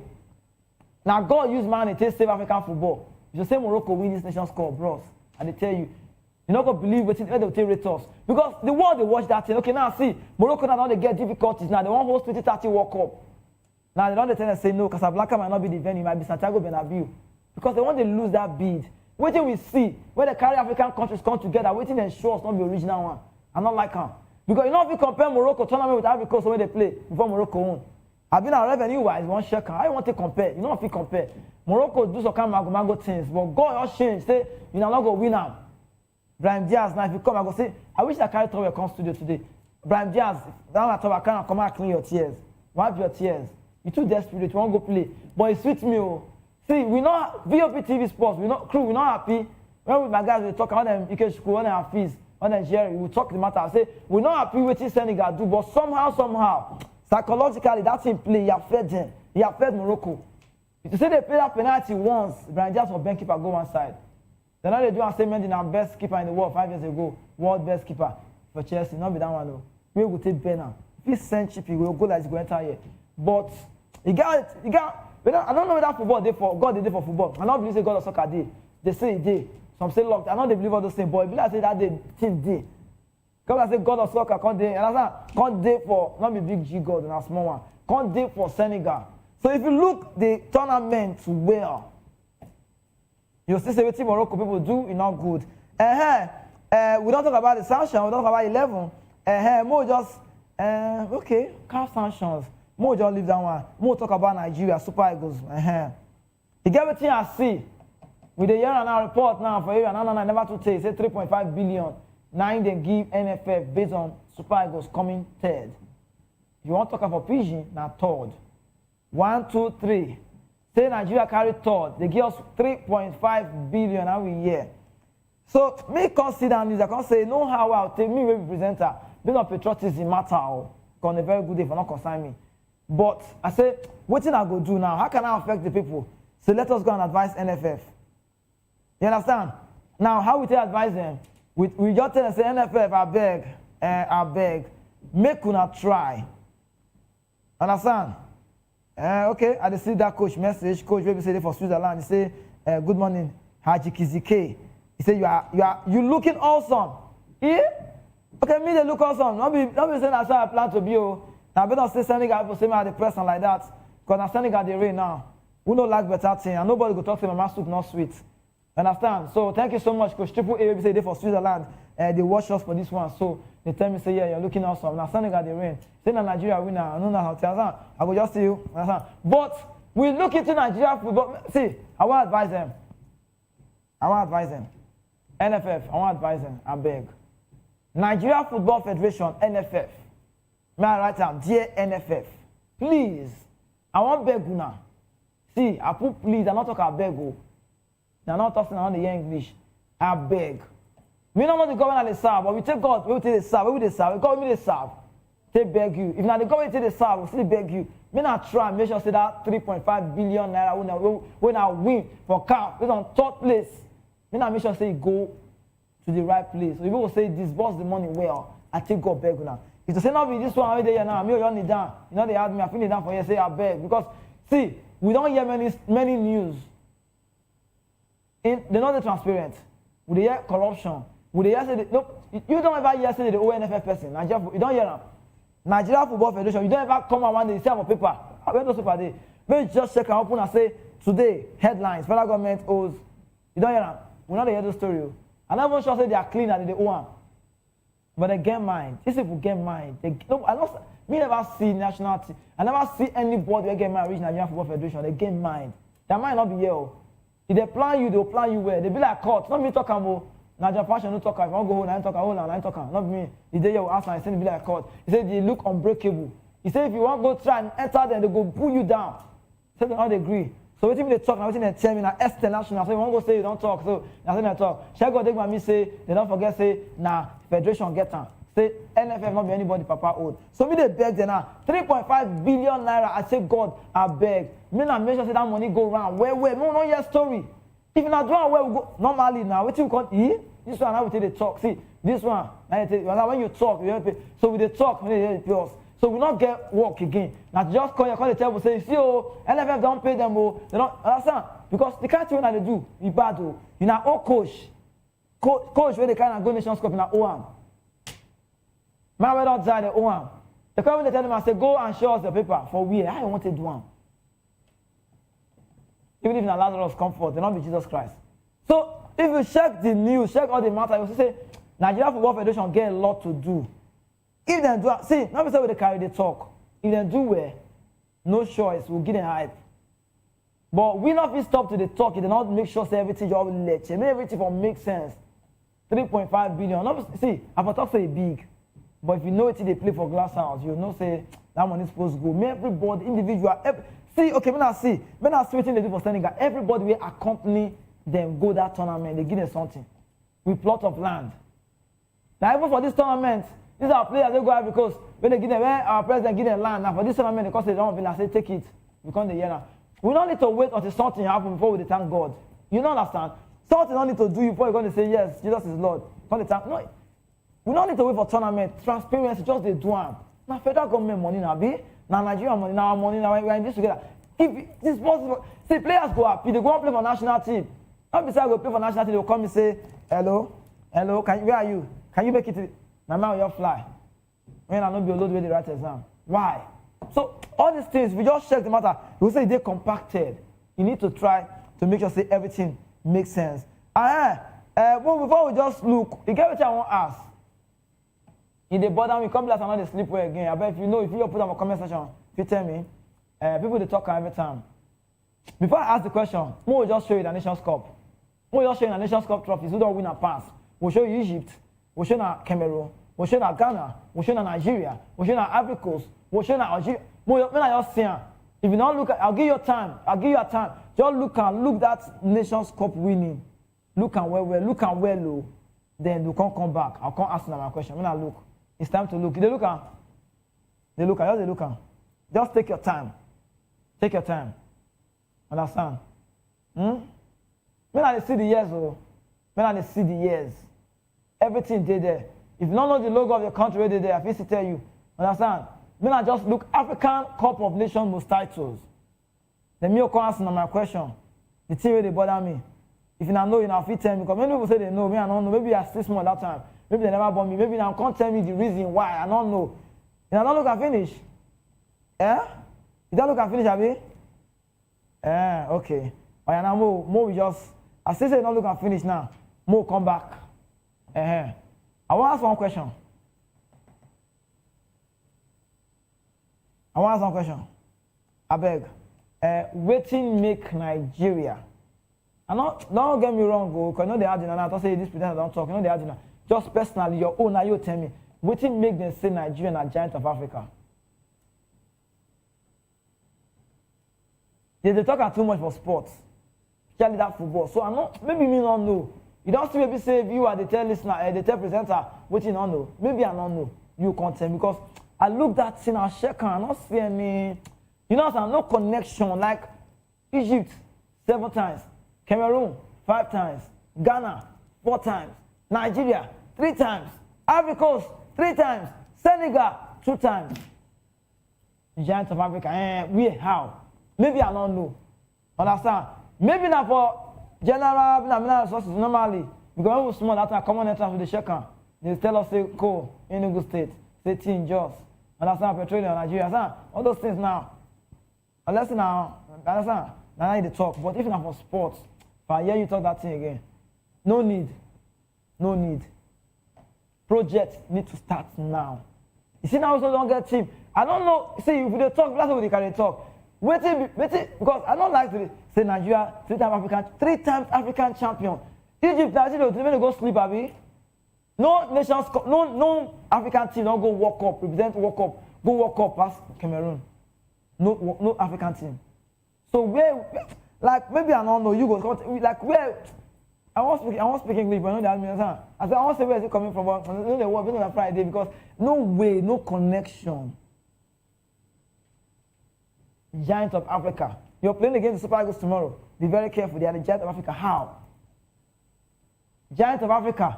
Maybe now shift and enter politics or general. Not the kind of for sports. Me, it not work. Sports. I want to Georgia. Nations Cup. In Irish. 3 times. Some people get admission that time. We get in 2013. Who get admission that time? We don't graduate. Get work. Even if not 2 you get. Because there's no way you can tell me that Nigeria and Africa for sport. So now the talk and people that say you don't be like this now. Say to the talk, blah, blah, blah. And the talk and so if I talk, if you want me, I'll give you quotation. So if you prove it tomorrow, saying bro, it's not work. Giant of Africa, how? Where? For where? Tell me. Where now? If you know, tell me now. In the West now, tell me Nigeria is the giant of Africa. They'll talk and people they talk. See, many people they talk. See, say they don't know. Many people. What goes up must come down. Who tell you? You get to not go up now, you never come down. What goes up must come down. Where every day? My guy will tell me, say, guy, I even help those who have themselves. For where? See, we not let deceive ourselves. Oh. I beg. You understand? No need to tell me, say, Nigeria is South Africa. There's no way you can tell me. I'm not sure say that will work. For sports, it's not going to work. Lagos, more just do 1 or 2 things. More just sharply now, not to waste time. We'll just run, go market, go buy 1 or 2 things. Just sharply, not to waste time. We'll just buy 1 or 2 things for market. When we come back now, we'll continue the show. We'll kind of go European scene. Me not go anywhere. Just small, not waste time. Just buy 1 or 2 things for market with the comedy with us.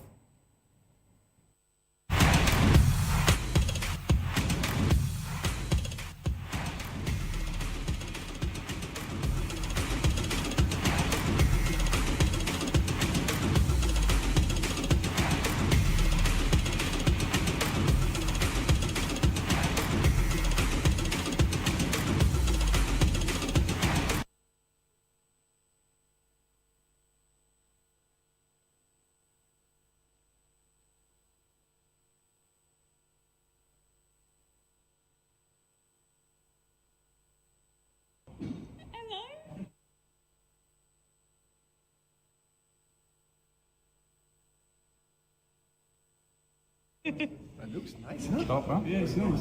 Oh, heavy. Huh? Top. Very good.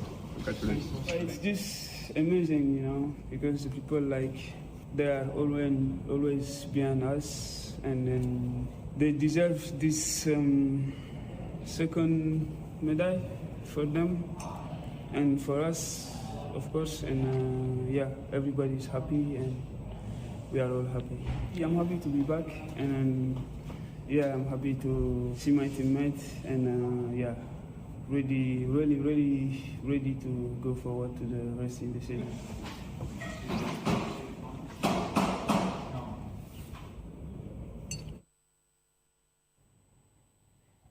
I tell them, say, just show me, sir, Pat Mata, sir. Just show me, sir. Manfred, Hafiz, Ikechukwu, they say you must talk. At the end of the day, if Silva talk like this, 22, 23, 24, you know the answer. Now, go to noted matter. Noted, I go collect. David did there, because see, Senegalese, not the nation we will talk about. But I beg, more shift attention. More shift attention, more talk about Champions League, your pass, never to take away your pass.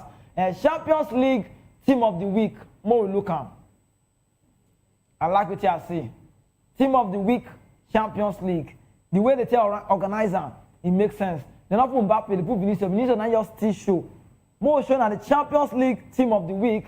Who and who did there? Which player did there? Many Nigerian players play Champions League, but how many did there? We not see. So me that can come. So we go see the people will say they make the team of the week. I like as Vinicius Junior did there. I like the way they tell organizer, understand? When they make sure say yes, people will say they play well and they put for inside. We cannot come out, me not see am full. Find your own player. We should not be the fan. We should not be the fan. You say? Tell me. Who they there? Then now they see them. See am. Who even they were surprised? Nobody surprised me. Oh. Simeone Piqué, you're the play, you're the host, the play. All of the play. Pedro Porro, you score now. Kevin Turner, this one I don't go walk up. I've been an Navarro. Vinicius Junior, that one nice sweet me pass. This Fubara'S. See come. This Fubara'S at the front. Everything is not going well with Man City. Now score some kind of goals. They say we see against Paris Saint-Germain. Go and score.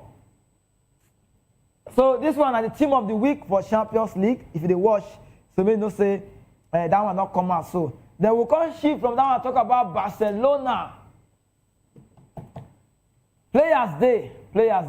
Midfielders day. We'll talk about Pedro Gonzalez. Small boy maybe say get sense. Small boy maybe say they watch.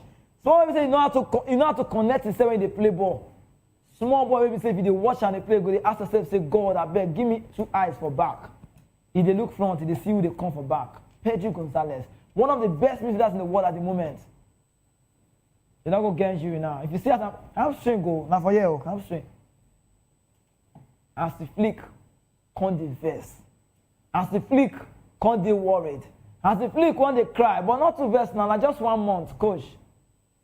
With this one now, we don't say we not come sell bed now and Casado. No need to sell them again because no need to go on loan. Because with Pedro being out for 1 month and the way Madrid they pursue them, they're not going to like to risk can make they allow Pedro injury affect them. So other Frankie, other Daniomo, they need to live up to expectation. Make they cover the space of Pedro Gonzalez. Now man will be say, you know I'm on a very good day. You go walk up. He did the La Fuente first team. Maybe they see Rodri, Fabian Ruiz, and Pedro Gonzalez. So this one a world class player.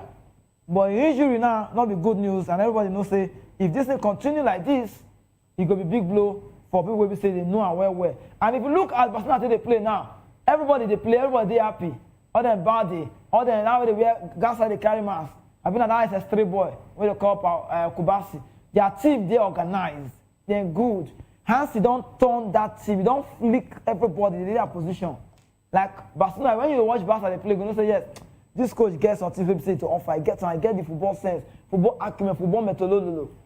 You organize your team, everything will help. You understand? So if you look the team, you will not say yes, then good to go. But one of their greatest fear now is they fear say Madrid they come. And the point now not come long again, I all one. So if they're not careful now, Madrid go, because Madrid, this available a lot of the sign, so we don't know what he get for mine, we don't know his plan. Champions League first match, give us 6-1, I think I right. They don't almost spend Monaco that deal before that Ceballos can go do mistake, it can be 6-1. If not, it will be 6-2. Vinicius just they play with them, I think from the first time. Just the turn, Mbappe just the run, they just show themselves. Understand? Monaco no say no can see ball play. Monaco they get all them Golovin, they don't see ball. Nobody from Monaco can play well. And so party, you know if you play well, say never fat, you know to play well. So if you look this thing, I go to say Barcelona gets something to offer. But with Pedro injury, they go miss her. But more Joe run enter. See, who be your Ronaldo? Who be your greatest of all time? Some say na Messi, some say na Ronaldo. But bros, if they say Ronaldo, try to differentiate them. You know why? I know they like men when they call your wife our wife. In fact, be careful of men when they call your wife our wife. Now me and you pay price. Now me and you don't. How? How it is our wife? Ronaldo different from Ronaldo. So you call her Ronaldo de Lima, Nazaro Gutaro. You understand? You can't say this one CR7, 3 word, now big brand. Ronaldo, that one, CR7, you own now just God help me achieve my dreams. Help me achieve my goals like Ronaldo because he get goals for him body. But there's only one Ronaldo when I know. When I understand though, no disrespect to the one way I know. But if I know the one way I know, you go good to know the one way I know. That they call Ronaldo de Lima. Ronaldo de Lima. World Cup winning player. He now win Champions League. But he get record when Mbappe just break. Mbappe not the year world. Mbappe just now, we did born you. You win World Cup for 2018 and the things what they do. Mbappe will never rest until he win the Ballon d'Or. More show now the record, 2 of them now. How many goals did not score? Mbappe now go meet Ronaldo de Lima for same score line. Their goals now not become the same thing for career goals. Mbappe, just young player which they here. And say me I know the Mbappe don't the young go, he don't the old. In prayer point now to win Ballon d'Or, to do well for Champions League. Me now see their record.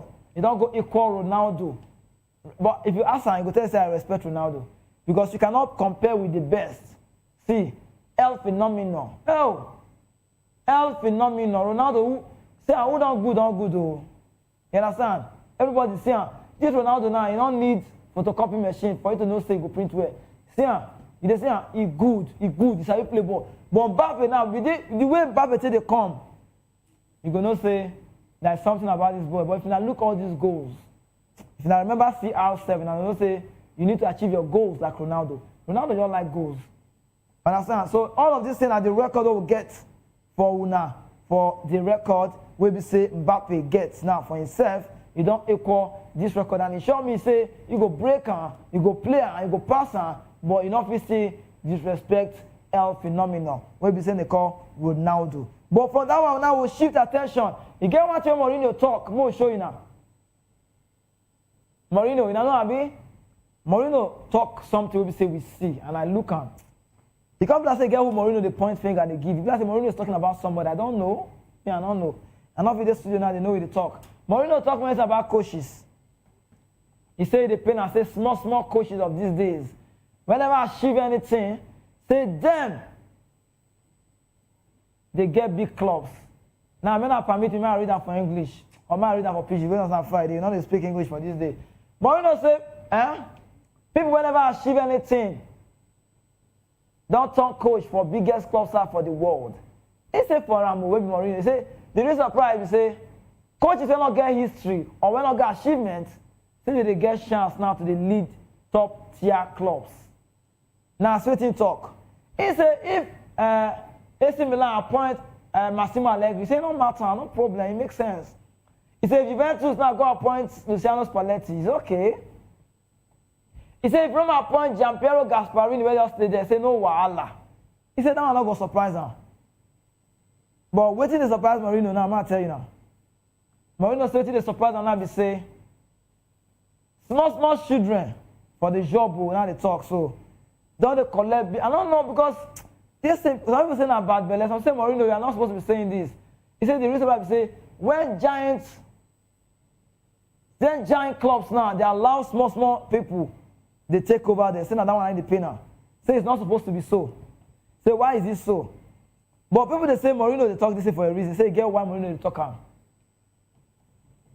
Could it be Liam Rosinho, they talk? I don't know. I've been a Carrick, I don't know. Me, I don't know who Mourinho, they talk. If you know, if you tell us, waiting Mourinho talk for that one. He says, small coach. But I understand waiting the talk. I understand his plight. I understand Mourinho and I know where it's coming from.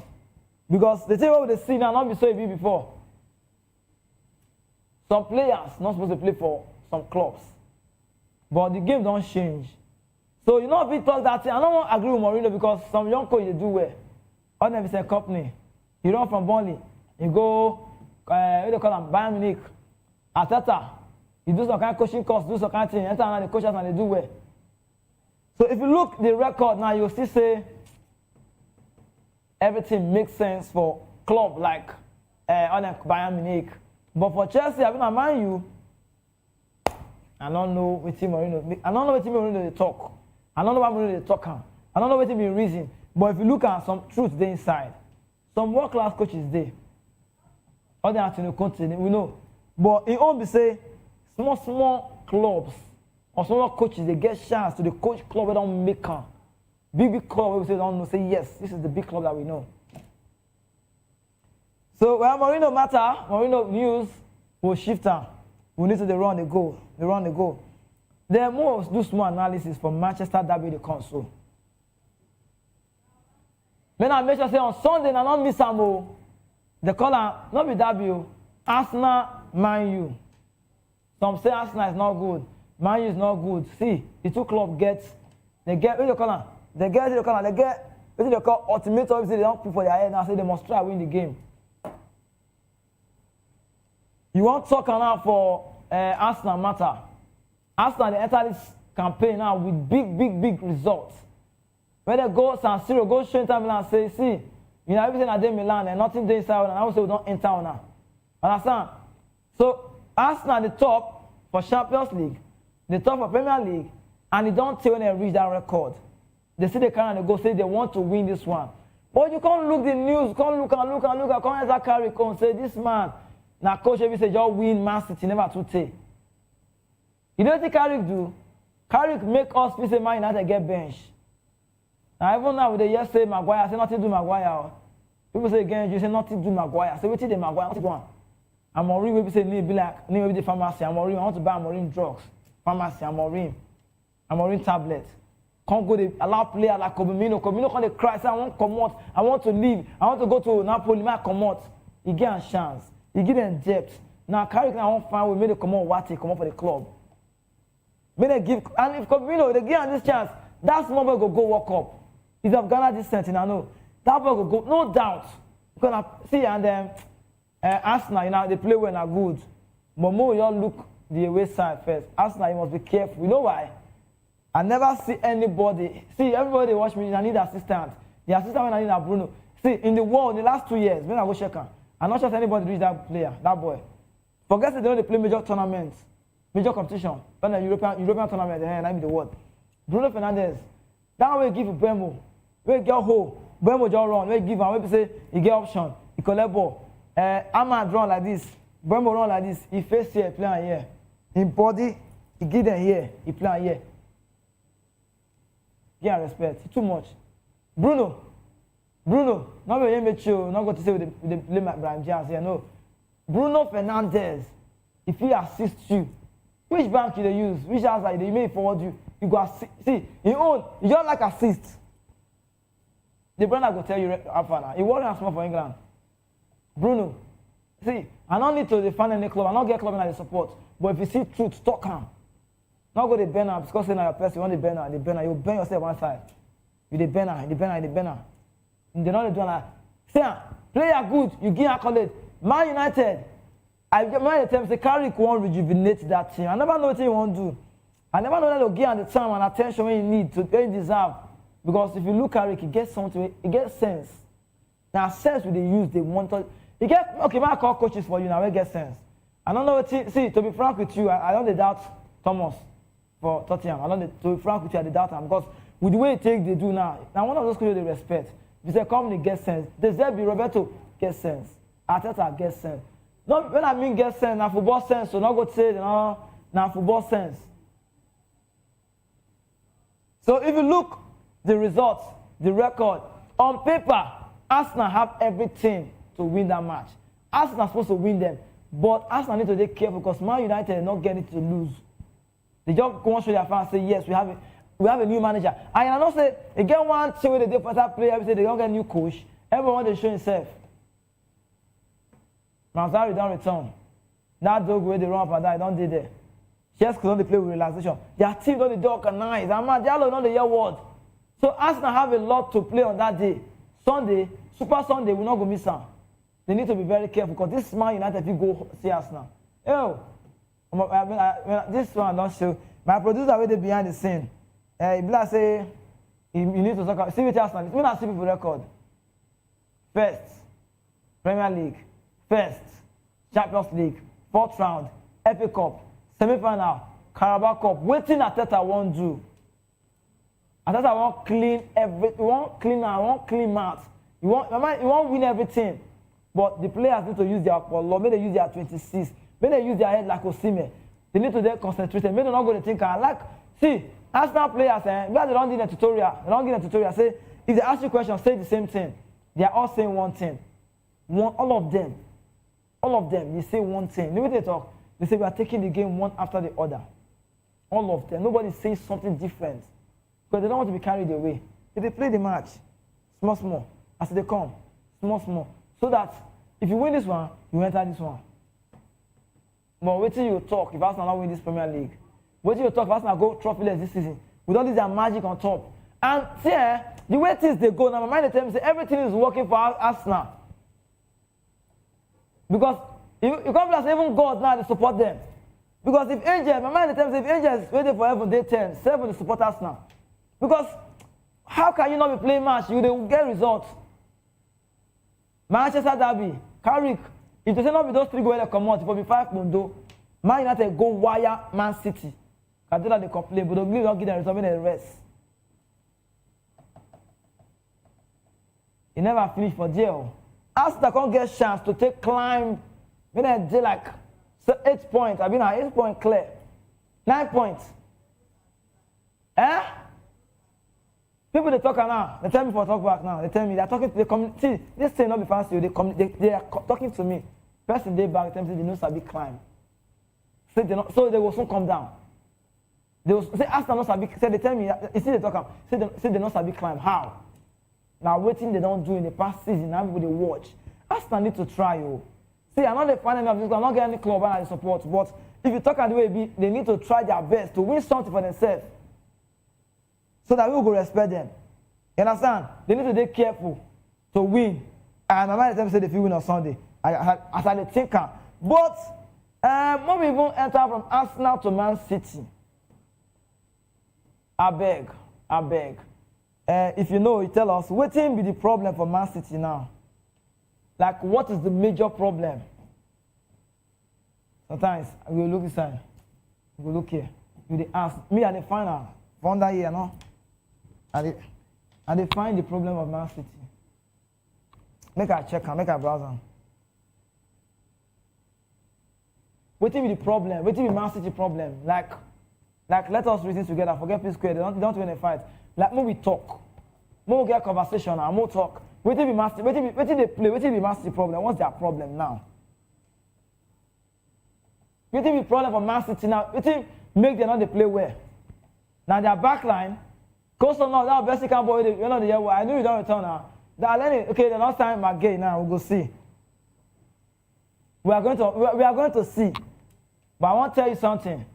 Anybody we're looking for face, tell you say you will see. But Batana, not fear. Because now waiting you believe not going to happen. You will see. So Man City now, they don't see. I beg that don't reach everything with all the match breaks, most people will come up for TV. See, you look into all these things now. There's Guardiola. See, I like him. They talk through now. Because okay, look what if they talk. People say he needs to resign. He has this. He has lost it. Take a break. Social media posts. People they post many things about Guardiola. Say you are a good coach. Your legacy lives on, but you need to rest. Say come out for a while. Come back after national after a while, maybe 2 years. Take national team job. Say you don't set football to another level. People they talk, I for social media, people they post now. Think Guardiola has nothing to offer more. I know, if people are saying that back line, they get issue. If Man City pursue you see Arsenal, everything they work for them this time. Liverpool draw, Man City lose, Arsenal win now. Arsenal, when we say we think say they go win. Arsenal will told us say they will go that place, go play. Say they go say nothing can harm them in the forest. See them. They don't go now. Nothing can harm them in the forest. Nothing don't go harm them now inside forest. So if you look the news, you say, time don't reach. I bet last time we say, I'll leave now with this last one. Which club be the best club at the moment? If you say not be Arsenal, look at this record. Man, you take close. Man, take come out. When I join us tomorrow again, I beg. At 11 a.m. we're there for weekend kickoff. Giving all the information when I need. Expert analysis. Everything go there. I beg. Time don't reach. We get midday news where they come, so if you not talk now, they will give you your red card for back. My president tells you talk, I say, I will say, don't worry. Midday news will come, and that one for 12. We'll do. Then join the guys this evening. No only God knows Jerry Apella won't tell you this evening. But now news will make sense. And that time I'm waiting. Time now 5 p.m. Nigerian time. My name now Pap Kizimbaye. Tell that rich to come out for TV. We go see again when we say we come back again. Tell that rich. Now come out, abeg. Now pack my things.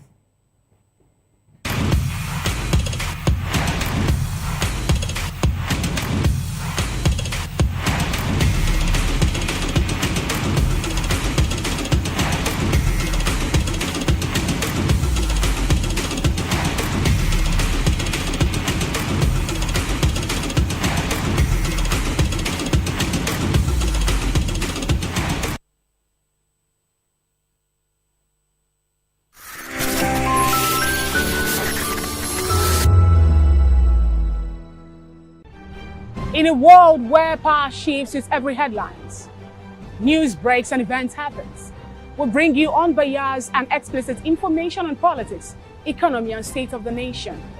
We break down the chaos. Facts, not fluff. Truth, not spin. We discuss not just politics, but a glimpse into the future. Voice of the People Television. Now you have more than a voice.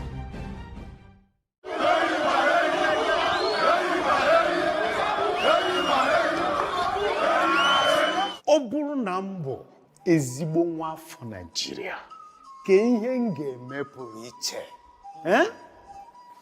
Nwanne m nwoke, Adanne, m ga-akwụ chi n'eziokwu kwanyere ndị ọzọ ugwu ma lekọta obodo anyị anya. Gbam! Ụmụnne m na ụmụnna m, obodo anyị bụ Naịjirịa ga-aga n'iru ma ọ bụrụ na anyị jikọta aka kwado ndị na-achị anyị ka ha mee nke ha, anyị ga-emekwa nke anyị. N'ezie, ọganihu ga-adị ma ọ bụrụ na anyị na ndị na-achị anyị jikọta aka rụọ ọrụ. Asaa bụ ihe ndị na-achị anyị kwekọtara ha ga-eme ka obodo wee dị mma.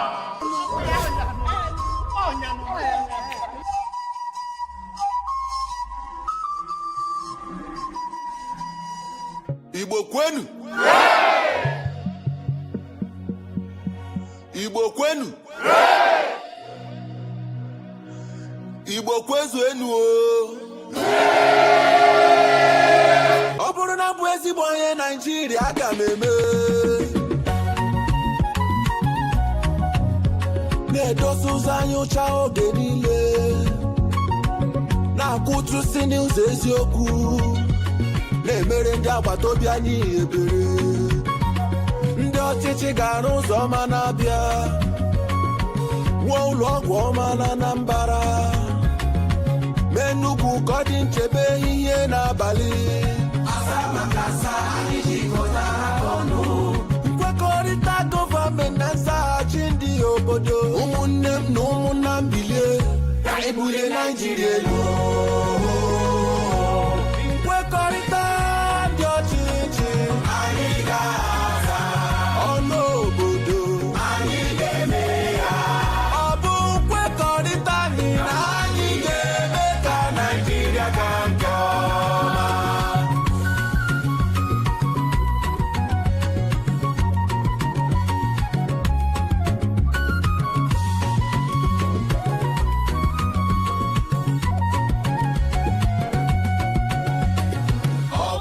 Nchebe gburugburu mebe obibi onye niile. Ndị ọchịchị ga-eweta ahụike.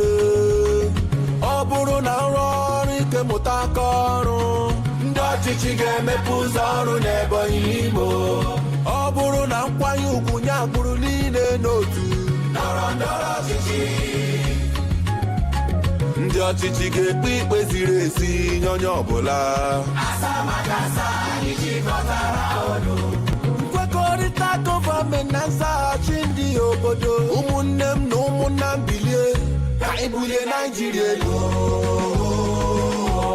Nkwekọrịta dị ọchịchị anyị ga-aza, ọnụ obodo anyị ga-eme ya. Ọ bụ nkwekọrịta anyị na anyị ga-eme ka Naịjirịa gaa nke ọma.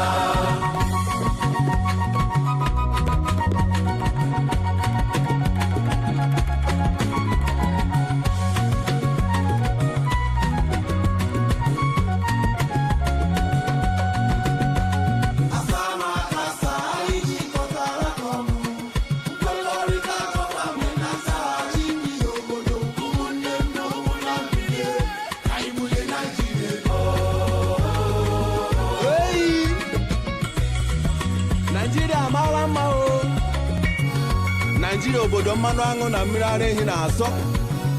Ụzọ ọma o, ụlọ ọgwụ ọma o, ebe obibi ọma o.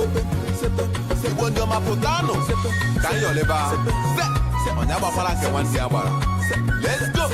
Abia, Anambra, Ebonyi, Enugu na Imo. Anyị ga-ekwe nkwa na anyị ga-eso ụzọ asaa na asaa ndị na-achị anyị wepụtara.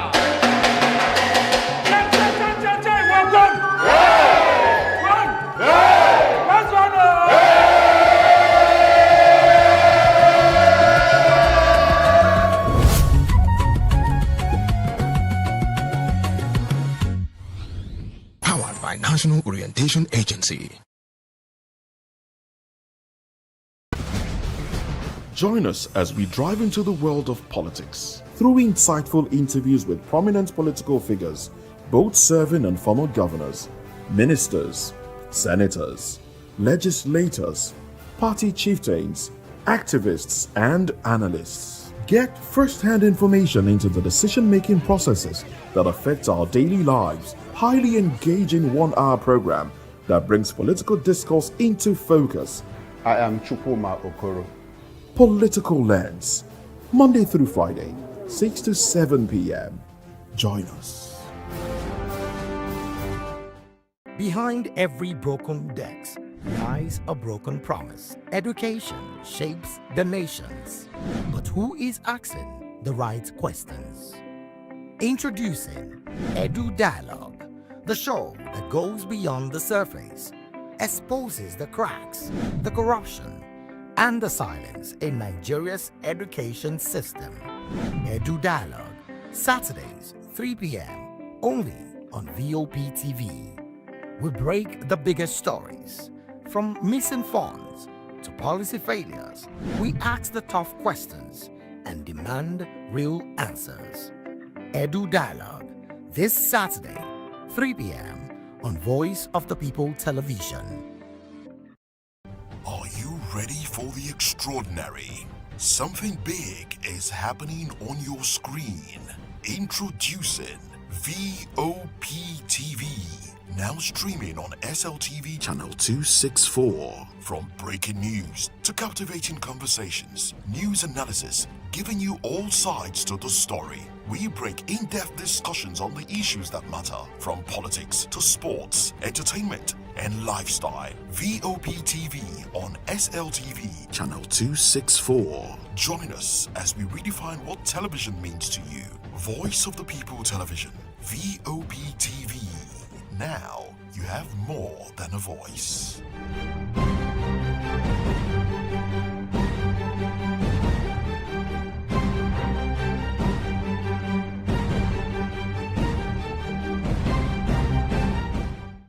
To know the happenings in the maritime sector, join us on the program Maritime Frontiers on VOP TV as we discuss key areas in the maritime sector, from aquaculture, maritime transportation, maritime labor regulation, oil and gas exploration, ferry and passenger insurance, marine pollution and prevention, port operations, and lots more. Maritime Frontiers, exploring Nigeria's blue economy.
Do you want your voice to be heard?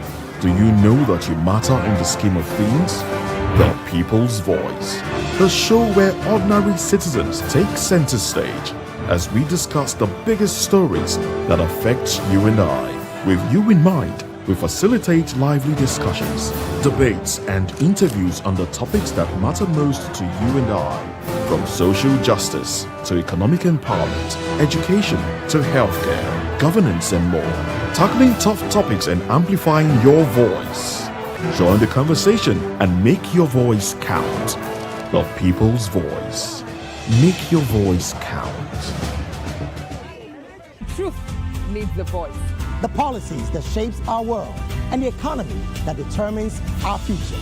Every hour, every day, the grapevine keeps buzzing. And together, we are committed to telling the stories that shape our world because your voice is our focus. Don't forget, our voice matters the most. Let us come together and share our concerns.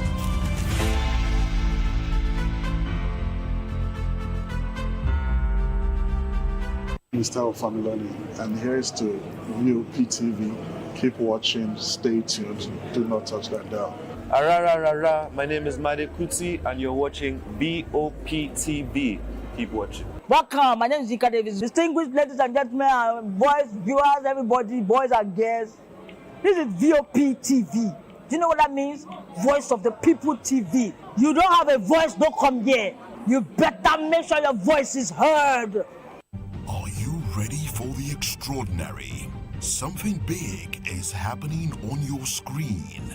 Introducing VOP TV. Now streaming on SLTV channel 264. From breaking news to captivating conversations, news analysis, giving you all sides to the story. We break in-depth discussions on the issues that matter, from politics to sports, entertainment, and lifestyle. VOP TV on SLTV channel 264. Join us as we redefine what television means to you. Voice of the People Television, VOP TV. Now you have more than a voice.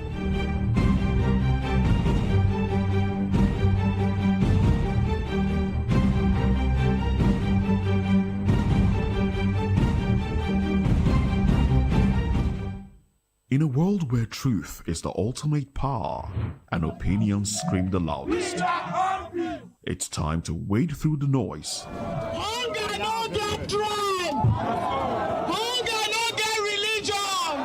And scan the human interest in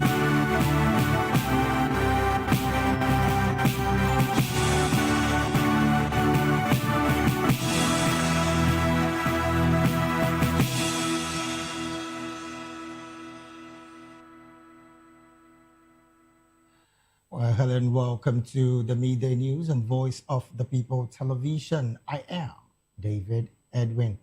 Before we begin the news, we would urge you to kindly visit our website. It's www.vop.ng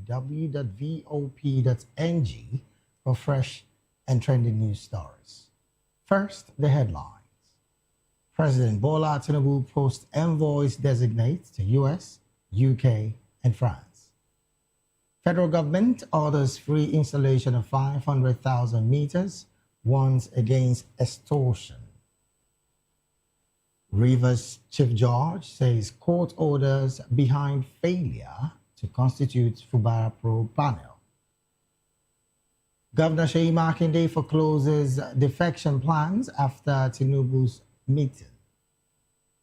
LCCI urges transparency, reinvesting of assets proceeds. In the world of business, federal government signs concession agreement for Enugu Airport. And in sports, Wabu boss hails Muhammad on cruiserweight title win. In the world of entertainment, Afro-American musician Daniel urges diaspora Africans to connect home. Now the news in full. President Bola Ahmed Tinubu has approved the posting of 3 ambassador designates to the United States, France, and the United Kingdom.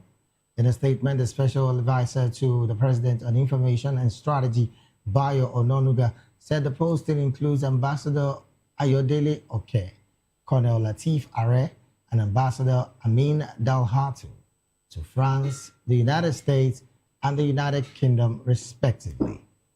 According to him, the approvals have been formally communicated to the Ministry of Foreign Affairs, with the President urging the ministry to notify the government of its 3 countries about the ambassador designate in line with established diplomatic procedures. He explained that the postings were drawn from the list of ambassador nominees earlier screened by the National Assembly. Ononuga had earlier named the former governor of Kebbi State, Usman Suleiman, as ambassador designate to Turkey ahead of Tinubu's scheduled visit to the country next week. However, he issued another statement a few hours later clarifying that there had been a naming mix-up and that the posting was still under review.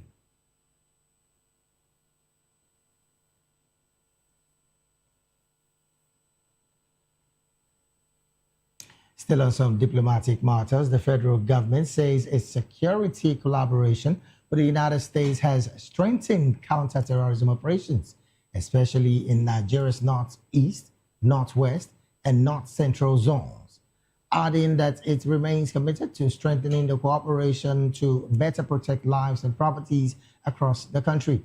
Jointly addressing the Nigeria-U.S. Joint Working Group on the designation of Nigeria as country of particular concern in Abuja, the National Security Advisor Nuhu Ribadu and Information and Orientation Minister Mohammed Idris expressed the country's delight that the security ties respect the nation's sovereignty and prioritizes accountability and civilian protection. Ribadu reaffirmed the security partnership between the 2 countries, pledging closer ties to curbing terrorism, protecting civilians, and strengthening accountability across conflict-affected areas, adding that Nigeria approached the talks as a partner committed to practical outcomes. Also speaking, leader of the U.S. team and Under-Secretary of State for Political Affairs, Alison Hooker, said Washington remains committed to broadening cooperation with Nigeria to protect vulnerable communities and counter terrorism. However, she expressed concerns over fresh reports of abduction in parts of Kaduna State and urged continued efforts to protecting religious communities and hold perpetrators accountable.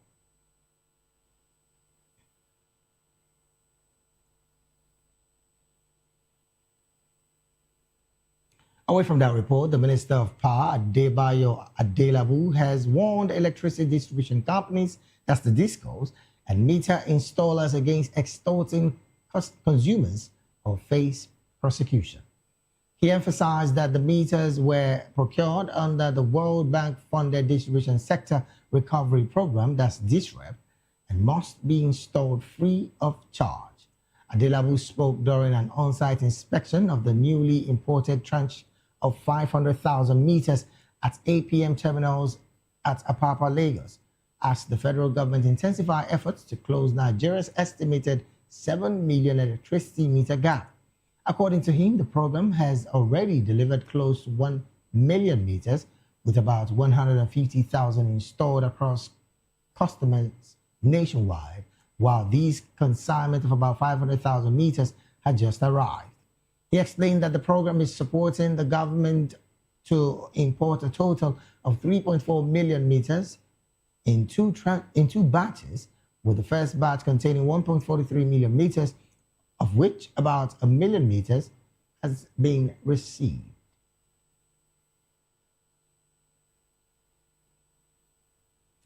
Moving on, the Lagos Chamber of Commerce and Industry, that's the LCCI, has called for transparency and accountability in the federal government's proposed sale and privatization of national assets in the 2026 budget. Speaking at a quarterly media briefing in Lagos on the state of the economy, LCCI President Leye Kopului further urged that the projected revenue of 189 billion naira from the sales be reinvested in infrastructure development.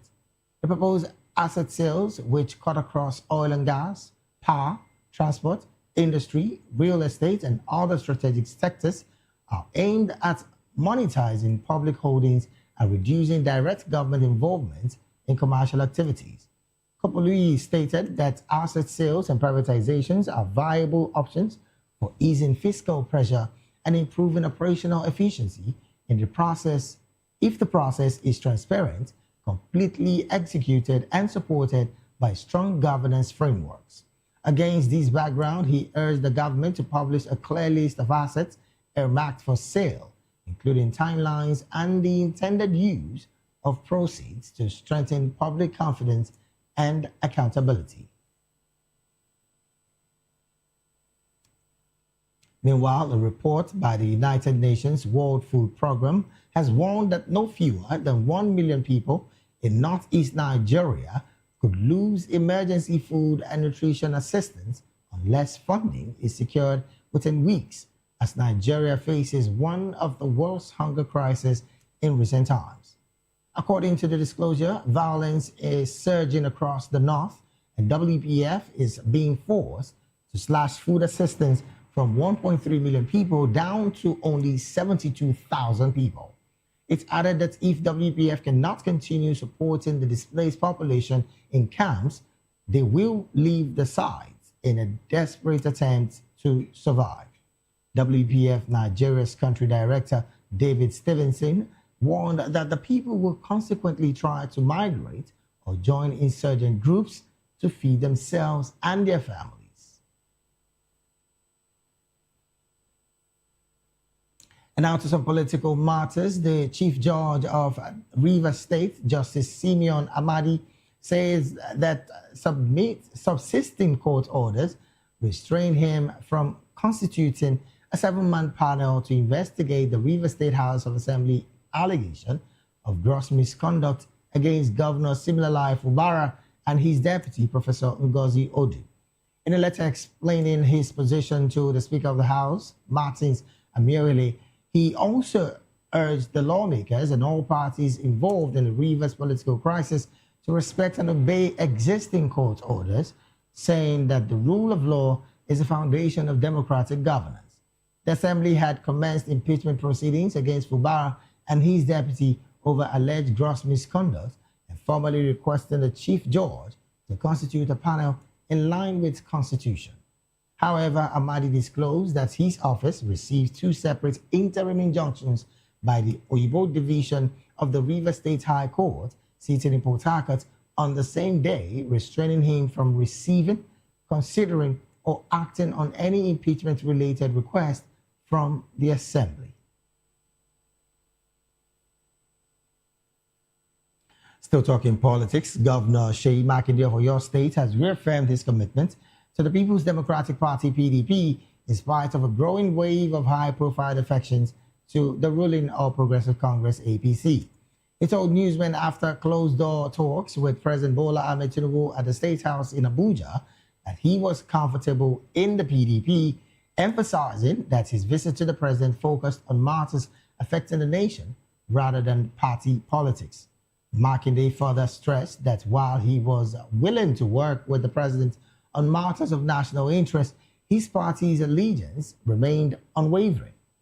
According to him, maintaining a strong opposition was essential to Nigeria's democratic health, particularly as the country prepares for the 2027 general elections.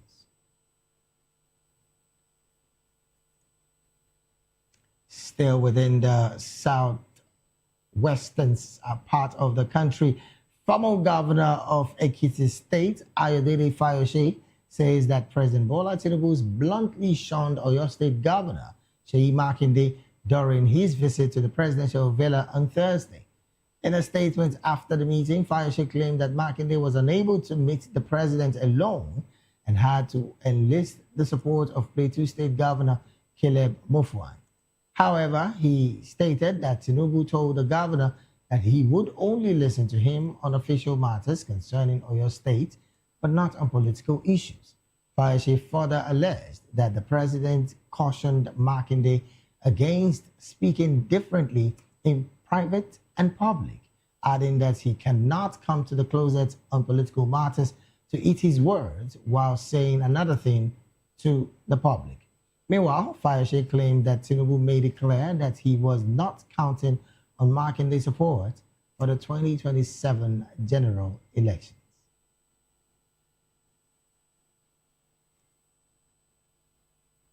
Moving on, the National Judicial Council, that's the NJC, has recommended 14 lawyers to President Bola Tinubu for appointment as judges of the Federal High Court. In a statement to that effect, NJC's Deputy Director of Information, Kemi Babalola Ogedengbe, said the body took the decision at its 110th meeting, presided over by the Chief Justice of Nigeria, Justice Kudirat Kekereekun. According to the statement, the council had awaited and eventually received a no adverse security report on the candidates before forwarding the candidates' names to the president.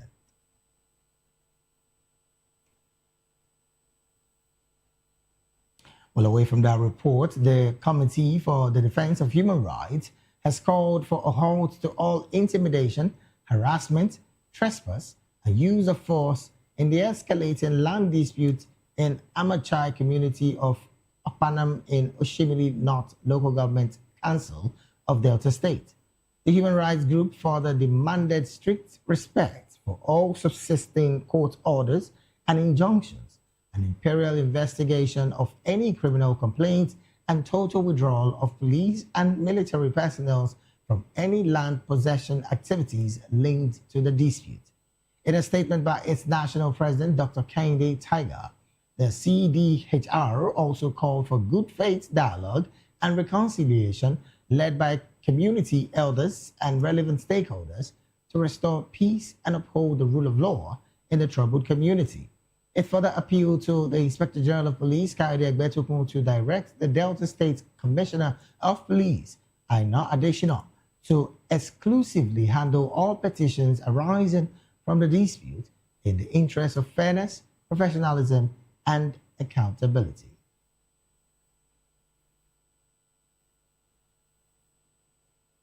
Meanwhile, Lagos State has taken a major step towards universal health coverage and the inauguration of an enforcement team for its mandatory social health insurance policy.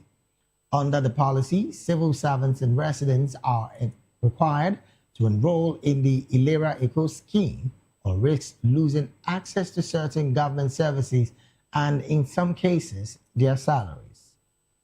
Our correspondent, Onyeka Ogolo, has more in that report. Access to afford. Lagos State is stepping up efforts to ensure every resident has access to affordable health care with the formal inauguration of the Lagos State Health Scheme Enforcement Team. The move marks the beginning of full implementation of Governor Babajide Sanwo-Olu's executive order, making enrollment on the Ilera Eco social health insurance scheme mandatory. Officials say the policy is designed to end out-of-pocket spending that has often forced families into financial hardship during medical emergencies. The head of service, Olabode Agoro, says enforcement will begin within ministries, departments, and agencies before extending to local governments and private sectors. A strategic engagement with heads of agencies was convened on the 11th of December 2025 to secure institutional ownership of the executive order and ensure alignment across government MDAs. The engagement was facilitated by the Parastatals Monitoring Office, and it provided a unified platform to clarify expectations, harmonize approaches, and build a common understanding enforcement framework. He adds that such civil servants must now present proof of enrollment during monthly staff audits, with salaries at risk for those who fail to comply. For any staff, the salary will be withheld. At the federal level, the Director General of the National Health Insurance Authority, Dr. Kelechi Ohiri, praised Lagos for aligning with the national drive for health sector reform, describing insurance as a key tool in preventing what he calls health poverty. When I heard that today the enforcement team was going to be inaugurated, I decided to fly into Lagos this morning, not just to witness it, but also to offer our support and solidarity as we move this forward. Officials of the Lagos State Management Agency say the scheme offers a range of plans, including options for senior citizens and residents in the diaspora, to ensure inclusivity and sustainability. The state government says enforcement team will operate with professionalism as Lagos moves closer to achieving universal health coverage. I am Monica Okolo, reporting for VOP TV. Well, thank you so very much, Onyeka, for that report. We'll go straight to the analysis segment of the Midday News right about now. And joining us to make sense of these stories and more on the analysis segment of the Midday News in the studio with us is Dr. Peter Anosike. Dr. Peter is an economist, a Nobel writer, and also one who I must say is a public and political affairs commentator on this table. Dr. Peter, a very good afternoon to you, and thank you for having me. Also joined us virtually is Mr. Somi Ranta. Mr. Somi is an author and also a public and political affairs commentator and analyst. Mr. Somi, a very good afternoon to you, and thank you for joining the analysis segment of the Midday News. Good afternoon to you and to Dr. Peter Anosike. Thank you so very much for joining the conversation. Well, let me start off this conversation from the studio here. Doctor, I want to start off with the Delta State story where the committee, the Committee for the Defense of Human Rights in the state there has called on all of the security agencies, plus again, even members of the community of Amachai community of Akpanam in Oshibli North local government area of the state to not only respect subsisting court order, but most importantly to hold on up until every single investigation and complaint is totally looked at. Must we get to this point where we have security operatives, both military, both police, having to mediate on land matters? Doctor. Well, I'm happy to know that Committee for the Defense of Human Rights is still alive, understand? Because it was formed by Dr. Beck Ramsey Kuti. Right, yes. So I don't know that, or they are still operating. Because right now, most of the popular civil society groups we used to know 10, 20 years ago, that are no more there. So for me, the difference between human beings and animals is the court. The court of law. That is the only difference between animals and human beings. Okay. That's the court. When you remove the court, understand, it's now all man to himself, jungle justice. Understand? So, but a lot of people don't understand the importance of court, because when you don't have anywhere to go to seek for redress, you have to take the law into your own hands.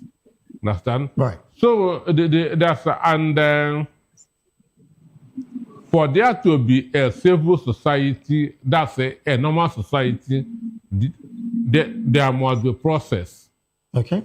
And the process here is the police, understand, which has the responsibility of ensuring law and order in the society. Right.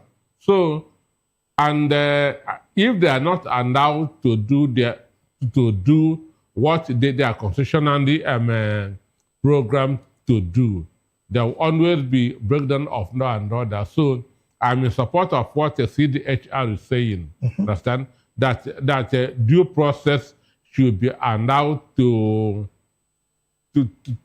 exist, that to function in the society. Now, still staying with you, Doctor. As it stands, yes, due process should be allowed to, take its course. But the part where you have military personnel, not just only getting to get themselves involved in this kind of situation, thereby, of course, making the youths get agitated, and we see this level of unrest within the state. Isn't that something worrisome? And who should call the military personnel to order because that's not their jurisdiction. No.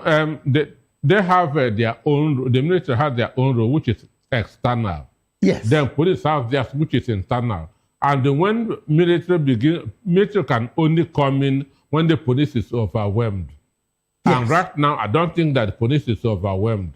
Soon, the chief of army staff or whoever in charge should be alerted to call his boys to order. Understand? Because this is not their own job. Understand? It is still within the provision of the Nigeria police. Understand? Okay.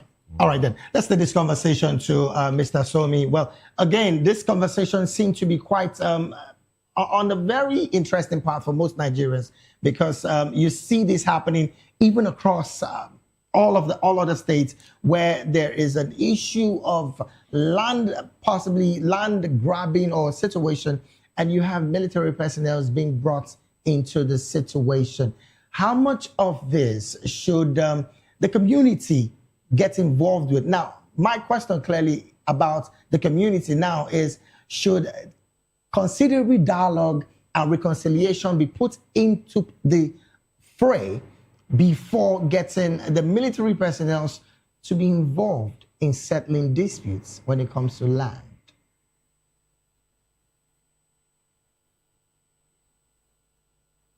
Somehow the police and even the military seem to be guilty of overreaching themselves. Because first, just like Dr. Anosige said, the military have their own job cut out for them, which has to do with protection of the integrity of Nigeria from outside invasion. Now, the police job is to quell issues of this nature, but not to meddle into land issues. I do not think that the Constitution gave police the right to talk about land issue. If there's issue of criminality, if there's issue of anything that will lead to violence, that might lead to the breakdown of law and order, the police might come in strictly on that aspect of it. But when it comes to land, who owns this and all that, it is the court that has the right to adjudicate over issues of such nature. But you see, in Nigeria, when someone has power, they like to throw it here and there. If you have military people at your beck and call, you can use the military, when it has to do with land issue. If you have police friends or have some power that you can order the police about and around, you can also use that. But their job is to maintain law and order. Isn't that even a crime? Because I feel if, for instance, there is a situation of a land between yourself and maybe doctor, and then maybe you have the access to the CDS, and before you say Jack Robinson, the army is all around the land, and isn't that intimidation on its own? That actually is a resort to self-help. It is not known in law. It is taking laws into one's hand, which is very, very wrong. We are supposed to be a society governed by the rule of law. But you see, those who have some powers here and there tend to use those powers, to intimidate their fellow Nigerians, which ought not to be so. The police job, like I said earlier on, is to maintain law and order, to ensure that there is, law and order within a given society where they are supposed to oversee. The army job is to take care of, the protection of Nigeria's territorial integrity. Right. Except police gets overwhelmed. Even when they get overwhelmed, they bring in the mobile force. There are stages of this thing, but everything is mumbled up as it is now. Where Nigerians tend to use, to resort to self-help, which is very, very wrong. All right, then. Well, let me bring this conversation back to the studio here, and we're going to be switching gears and going to Rivers State. Well, Doctor, as it stands, you know the situation already. Justice Simeon Amadi, the Chief Justice and the Chief Judge of Rivers State, has clearly said that the reason why he's holding back from, of course, constituting the 7-man panel is the fact that there is a subsisting court order that restrained him from constituting this 7-man panel clearly on the impeachment proceedings of Governor Siminalayi Fubara and his deputy, Professor Ngozi Odu. What's your position with these kind of conversation? Because some have said that he is only trying to take side and not be on the side of the lawmakers. But the question is, should a judge not stay with a subsisting court order that is already existing? Well, if you know the symbol of justice, a blindfolded man understand me. So Right. that simply shows that a judge is not supposed to take side. Understand? But what he's saying is the right thing, because there's already a precedent in Ondo State. When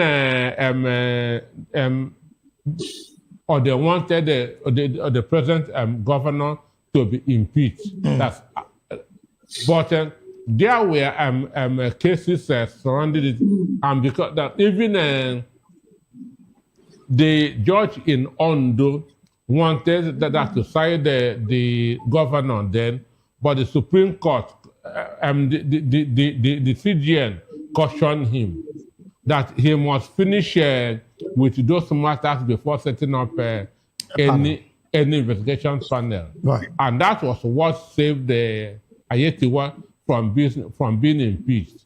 So the Amadi is trying to do the right thing, because you cannot have subsisting cases and you still go to set up the state committee. Understand me? Yeah. And this is what Omotosho failed to do. That's in the case of Nnamdi Kanu, because he was biased on that issue. Oh, you think he was on that? He was biased on that issue. So what Justice Amadi is doing is the right thing. Understand? Finish all the things that you have, that you can now focus on the investigative part of the conversation. But I'm still going to stay with you, Doctor, because as it stands, there is also the conversation surrounding the most affected in all of this drama that is happening in Rivers State. There's a saying that says, when two elephants fight, the ground suffers. How much of governance has Rivers State witnessed with this level of inconsistency between the House of Assembly and the sitting governor, who again, as we speak, has pitched tent with the All Progressive Congress? Well, it is the people of Rivers State that is suffering. It is a dividend of the democracy that is being stored in Rivers State.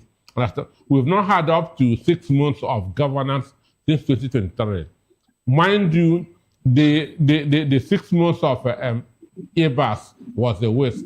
Right. EBAS never did not do anything in Rivers State. Even with allocation given to him?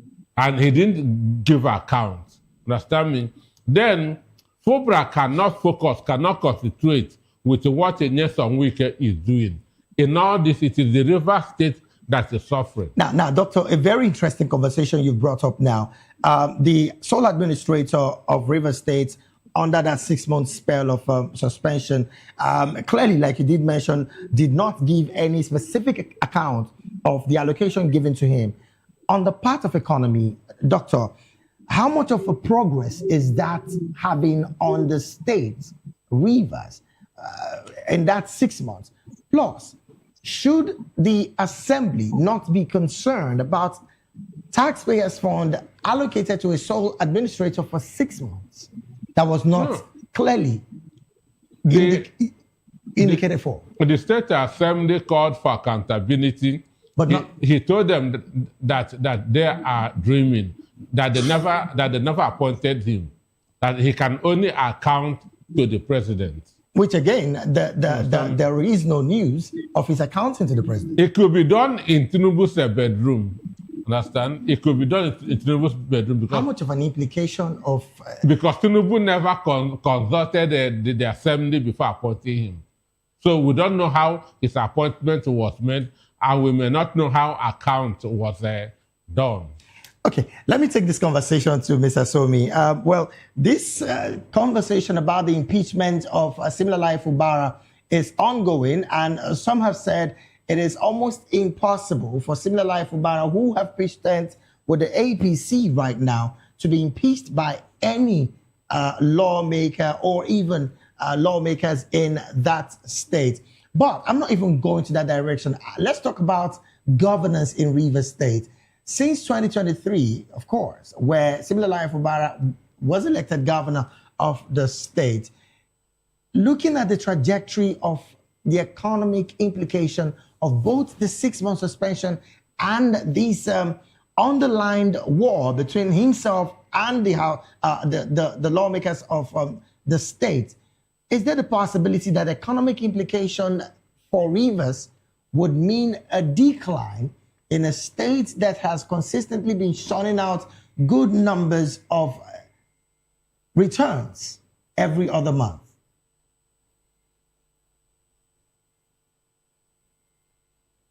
I won't delve into that. Dr. Anosike said the sole administrator, Mr. Ipas Ete, that he didn't do anything. But I want to say that he didn't do anything, but at least he had time to sign 10 billion naira to the assemblymen, where they got 350 million each. I also learned that he gave them SUVs. So I wonder how such people now will come around after collecting those things, turn around to ask for accountability and all that when they already been taken care of. So we're going to the issue of governance in Rivers State. We are lucky to an extent that the governor is not, a cool-headed person. So that while he's trying to weather through the storms, as created by his godfather, Minister Wike, at least the man had tried to also ensure that projects and all that are going on in Rivers State. But you cannot compare, no matter how focused he tried to be, his level of productivity, the dividend of democracy the people of Rivers State would have gotten if there was peace, cannot be compared to what we're having now. Yes, he's doing a great job, but he's so distracted by this issue. This is the third time in this administration, in less than 3 years, they are dangling the impeachment clause at his face, just to whip him into line, to obey a certain instruction. So we are suffering, people are suffering as it were. Unfortunately, we're really pressed for time. And before I let you go, Mr. Somi, in one sentence, the World Food Program has said that no fewer than 1 million Nigerians in the northeast of Nigeria would lose emergency food and nutrition assistance unless funding is secured within weeks. And of course, as Nigeria faces the worst hunger crisis in recent times. In one sentence, what does it imply for Nigerians in the northeast? The fact remains that the government have not shown capacity. They have not shown sincerity of purpose. They have not shown the political will to fight insecurity. I think the Americans and the Israelis will have to come and help us. But we must know that we have to pay for it. Thank you so very much, Mr. Somi. But Doctor, while I let you go, same question in one sentence. WFP. Where would the funding come from? Donald Trump has told Europe, you are on your own. Take care of yourself. And America has finally exited from WHO. Yes. So things are really going to get worse for the third world countries. Well, quite unfortunately, this is where we have to draw anchor on the analysis segment of the Midday News. I want to say a big thank you to the gentlemen that chimed in their voices on the analysis segment. In the studio with us, we had Dr. Peter Anosike, a Nobel writer, an economist, and also one who is big on finance as well. Doctor, thank you so very much for being here. Also, we had virtually Mr. Somi Ranta, an author and also public and political affairs analyst. Mr. Somi, thank you so very much also for being here on the analysis segment of the Midday News. Thank you for having me. We'll take a very short break right now. When we return, more stories on the Midday News will be up next. Please stay with us.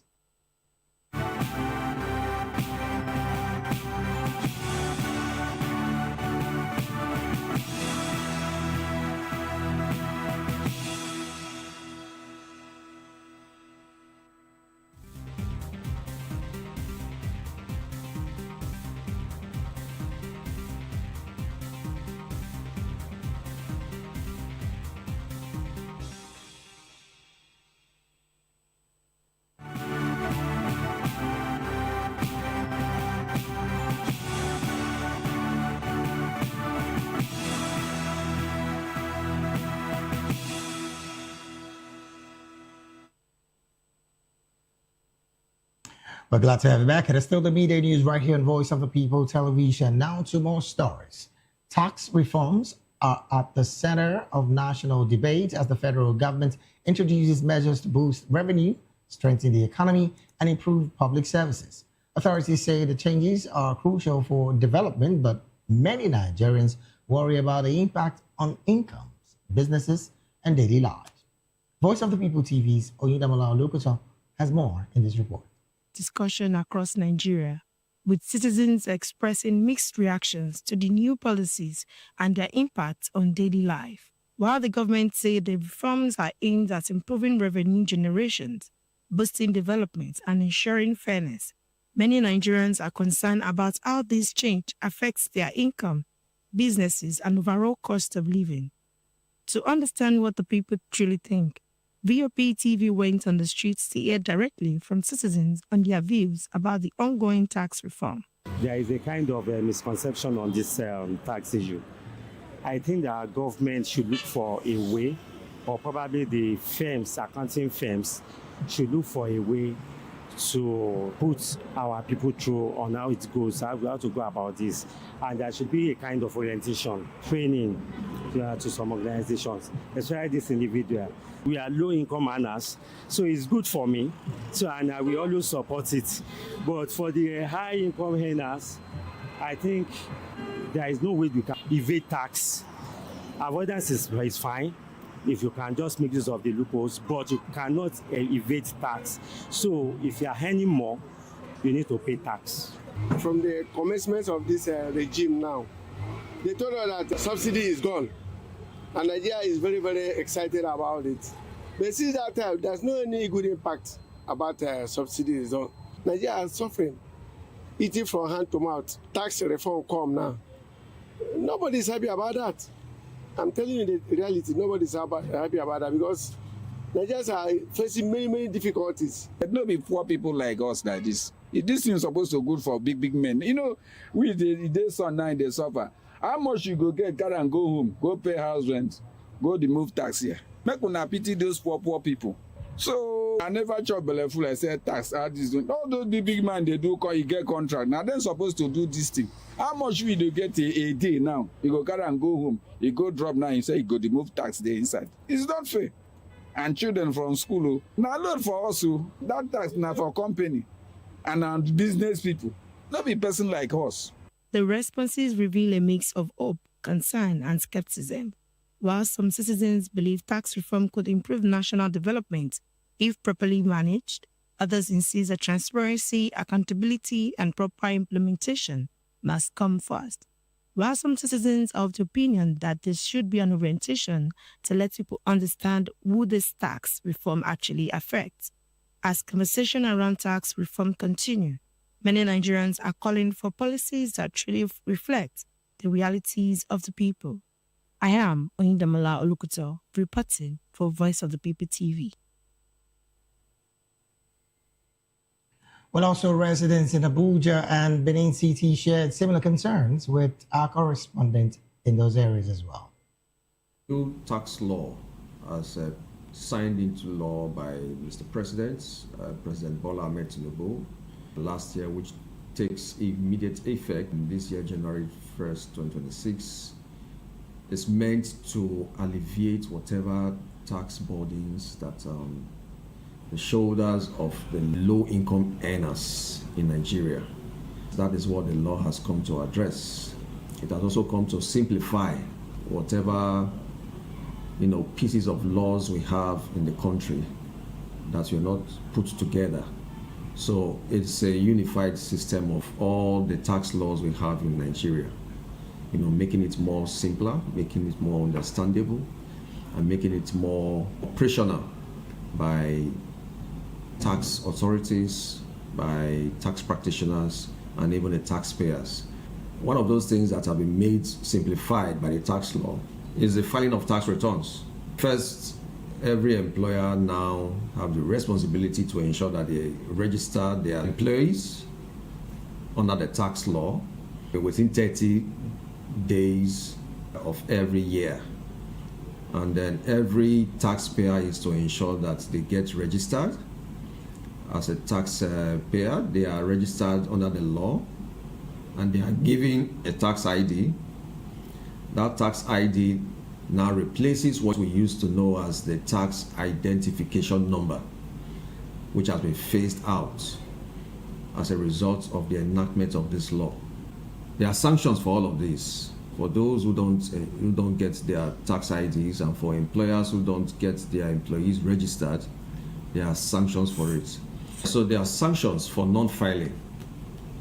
Individuals and corporate organizations who refuse or fail to file or submit returns that are not complete or falsify returns to the tax authorities, they have a sanction of 100,000 naira in the first instance, and subsequently for failure to file returns for every month, it is 50,000 naira. So what we have done as a service is to enlighten the public by this means and by every other means. If you listen to our radio stations and TV stations, you see enlightenment materials, being aired, notifying and enlightening the public on their roles and responsibilities under the new tax laws. Now, this tax law is going to seriously benefit the low-income earners, those that does businesses within the society, those who earn 800,000 naira and below. The tax law is going to find a way to exempt them. For those who used to pay higher taxes, their taxes is going to drop significantly. For instance, somebody who is paying about, say, 10,000 naira tax a month will now be paying even less than that. So the person is taking home, additional extra income into his pockets.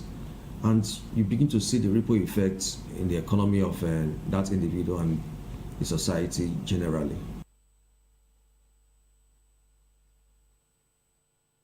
Well, thank you so very much, Oyindamola and Rhoda, for that report. Elsewhere, the Edo State government has arrested a cleric, Bishop Gideon Osage Osaze, founder of the Royal Life of Christ Brethren Ministry, over alleged sexual abuse involving two sisters who were minors at the time the incident reportedly began. Our correspondent in Benin City, Rhoda Johnny, reports that the arrest followed months of investigations after a formal complaint with authorities saying the action was taken to ensure justice and protect the victims. The Edo State government has arrested Bishop Gideon Osage Osaze, founder of the Royal Life of Christ Brethren Ministry, over allegations of sexual abuse involving two sisters who were minors at the time. The victims claim the abuse spanned several years and included intimidation and threats to keep them silent. I'm 20 years old. In the middle of the night, while I was in a deep sleep, I was feeling some funny touch over my body. I felt it that somebody wants to off my dress. Then I woke up and I saw him. That is my pastor that is trying to off my clothes them again. So that was how he took advantage of me that night. I tried to scream. I tried to push him. I couldn't push him. He overpowered me. One night where he made me to swear because his instinct was telling him that I would definitely expose him. He now made me to swear. He brought out two things like that, like the mold, like stones. Calories was in the middle of the two stuff that he brought out. He made me to swear that I will never ever tell anybody. He also said that if any man ever have access to my body again, except only him, that man will come on top of me. He did not engage me. I never promised him marriage. I was 13 years old. He asked me to come and sleep in his room. I said no, that I want to join the elder sister, which is the eldest child, because she was alone in her room. Then he said no, that I should come and sleep with him, that is my father, is this, is that. He keep on insisting that I should come and join his room. So when I got to his room, I slept off. So in the night, I was feeling some kind of touch in my body. When I woke up and I saw it was him, I started pleading with him and saying that I was a virgin. I've done this before. So that he said no, that is not going to hurt me. Even when I tried to shout, he covered my mouth, and that was how he took advantage of me and gathered evidence leading to the bishop's arrest after months of monitoring. Nothing happened. I didn't. What happened was that I make a proposal to one Vivian Etinagova. That's the one I make a proposal to. which she told me she was 21 years. Mrs. Eugenia Adalai, Commissioner for Women Affairs and Social Development, said the ministry acted immediately after receiving a complaint. For 4 years, 5 years, 4 years, 5 years, and we've been looking for him since last year. We couldn't find. So the ever vibrant police of this sack center now had to lay ambush on him. They've laid ambush in his house for over 1 month. They just caught him one early hours of the morning when he was asleep. After the arrest, we took him to Adjourned police station. Now we are taking him where to the state CID for prosecution. The suspect has been handed over to the State Criminal Investigation Department for prosecution, while the victims received medical and psychological care, which corroborated their testimonies. Rhoda Johnny, BOP TV News. Well, thank you so very much, Rhoda Johnny, for that report. From there on, let's move to some business stories. The federal government has signed a concession agreement for the Kano Ibiam International Airport, Enugu State, in its efforts to modernize Nigeria's aviation infrastructure through public-private partnership. The Special Advisor of Media and Communications to the Minister of Aviation and Aerospace Development, Tunde Moshood, disclosed that the agreement was signed in Abuja by the Minister Festus Keyamo. He added that the signing ceremony was attended by officials of the Enugu State government, led by Commissioner for Transport, Dr. Obi Ozo, and representatives of the Consensus Aero Alliance, including Chooks and Ekwe, amongst others. According to him, Keyamo described the signing as the culmination of a long and transparent process that began several years ago, explaining that after the approval, the Ministry, FAN, and Aero Alliance held extensive negotiations, including consultations with aviation unions to safeguard workers' welfare. And from business, move straight to talking sports. President of the West African Boxing Union, WABU, Ikpabi David, has congratulated Haruna Thunder Mohammed for successfully defending his WABU Cruiserweight Championship title. In the thrilling match, Mohammed showcased exceptional skills and determination, defeating Ni Labi in a closely contested bout. The impressive win solidifies Mohammed's position as one of the top cruiserweights in the region. Following that, David is thrilled to congratulate Mohammed on his remarkable victory, adding that his dedication to the sport and his unwavering commitment to excellence are truly inspiring. He described the win as a testament to his hard work and perseverance. Mohammed's victory is a proud moment for the WABU and the entire boxing community, with the achievement highlighting growing talent and competitiveness in West African boxing. And to wrap up the media news, we go straight to entertainment. American African music icon Jeffrey Daniel has urged diaspora Africans to visit their motherland regularly or relocate to the continent. Daniel, of the legendary Shalimar music band fame, spoke during his courtesy call on the chairman of Nigerians in Diaspora Commission, NIDCOM, Abike Dabiri-Erewa, in Abuja, where he shared his motivation for relocating and living permanently in Nigeria. He urged Africans in diaspora all over the world to return home and contribute to rebuilding Africa, stressing that it was time to bring back the spirit of the ancestors and reconnect fully with the motherland, particularly Nigeria. Daniel described his experience at the 5th edition of the Badagry Door of Return Festival, organized by NIDCOM, as a moment of joy, healing, and reconnection with his ancestry, and sharply contrasts with the painful history of the point of no return through which enslaved Africans were forcibly taken away. Welcoming him, Dabiri-Erewa said his presence aligns with NIDCOM's mandate of encouraging Africans in the diaspora to reconnect, reinvest, and contribute meaningfully to national development. And with that entertainment story, we've come to the end of the media news right here on Voice of the People Television. Do well to subscribe to our YouTube channel. On YouTube, we're at Voice of the People TV, and on all other social media platforms, we are at VOP TV Live. Thank you so very much for being a part of this broadcast. I am David Edwin. Do have a good afternoon.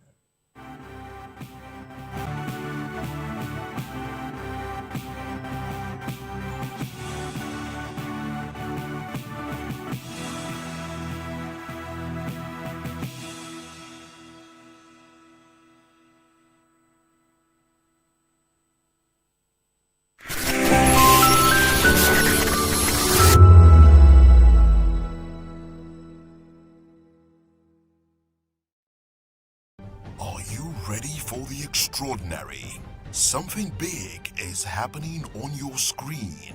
Introducing VOPTV.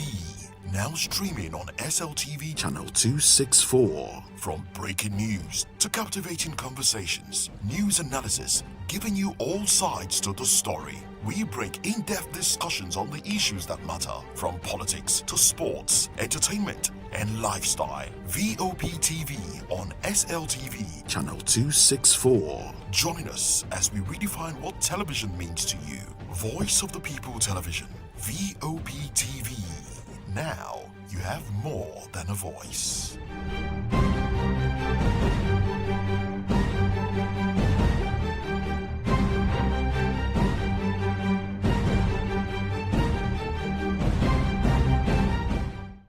To know the happenings in the maritime sector, join us on the program Maritime Frontiers on VOPTV as we discuss key areas in the maritime sector, from aquaculture, maritime transportation, maritime labor regulation, oil and gas exploration, ferry and passenger insurance, marine pollution and prevention, port operations, and lots more. Maritime Frontiers, exploring Nigeria's blue economy. In a world where power shifts with every headlines, news breaks and events happens, we bring you unbiased and explicit information on politics, economy, and state of the nation. We break down the chaos. Facts, not fluff. Truth, not spin. We discuss not just politics, but a glimpse into the future. Voice of the People Television. Now you have more than a voice. Welcome to the locker room, the home of football talk that matters. I am Jerry Arpeon. Join us every weekday, Monday to Friday at 5 p.m. Nigerian time, as we share the hot takes and hot debates in the exciting world of football. And joining me are the usual suspects, Ikechukwu and Mayowa, as we break down all the hot takes and everything that's happening in the football. Don't just watch football, live it with us. Catch us on the locker room and Voice of the People Television at 5 p.m. Nigerian time. And like I always say, if not 20 minutes off, with the sport. In a world where truth is the ultimate power and opinions scream the loudest, it's time to wade through the noise. Hunger no get tribe! Hunger no get religion! And scan the human interest and trending topics that matter. Stay tuned to The Issues, your plug to the stories making the buzz, from politics to science and technology, social justice, and more. Let's tackle the tough questions and expose the truth. The Issues on Voice of the People Television, Mondays to Fridays, 8 to 9 p.m. The Issues. Don't just react, understand. The red carpets, awards, the razzmatazz, music, fashion, interviews, and more. Spotlight on Voice of the People Television. Let's feed you with all the juicy stories in the global entertainment space, bringing you the glitz and glamour as it is hot. Stay tuned to Spotlight, 1 p.m. Monday to Friday. Spotlight on VOP TV. Entertainment like never before.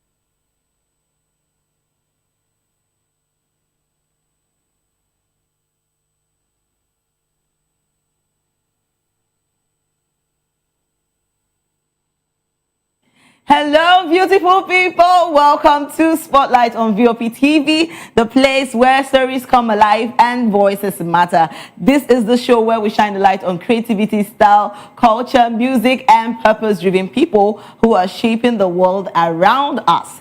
And yes, it's a brand new day, and I'm sure you're excited already because I am. So yes, don't forget, I'm still your special baby girl, Precious Akumanu, aka call me Prezi. So yes, get ready because we are about to ride together through stories that inspire music that moves and people who make a difference.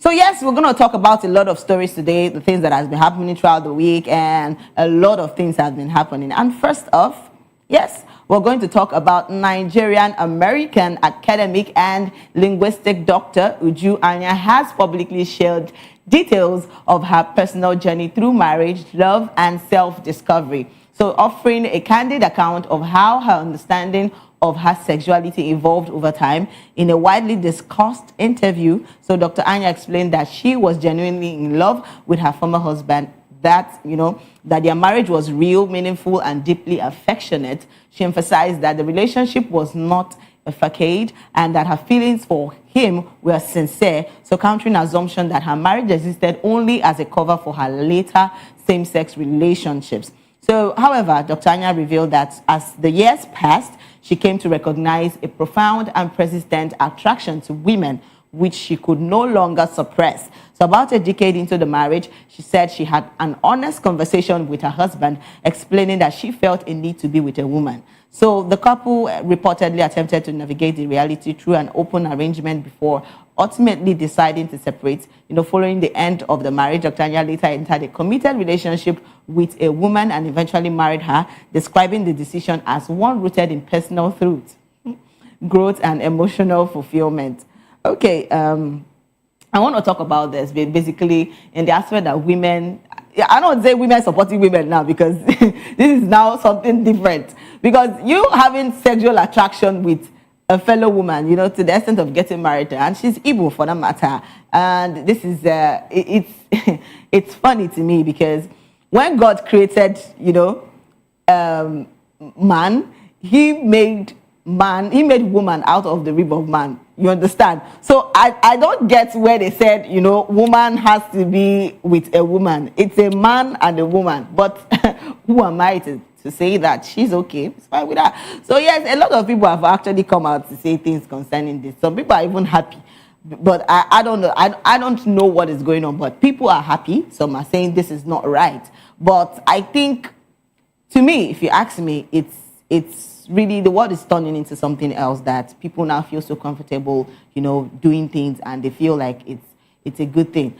I don't have issues with her saying that she has not. After all, a lot of people, have been in divorces, and it's a lot. I can recall 2025 that a lot of people have been into, divorce, a lot of divorces, and it's normal. Do you get what I'm trying to say? But the fact that you're saying that you want to be with a woman is where my question comes in. Like, are we now so comfortable with man and man getting married, woman and woman getting married? It's really crazy. All right, let's see what people have actually come out to say. Some are saying that this is not right, and so let's take some comments of what people are actually coming out to say concerning this. And Cheesy Abig said, "Good for now." All right.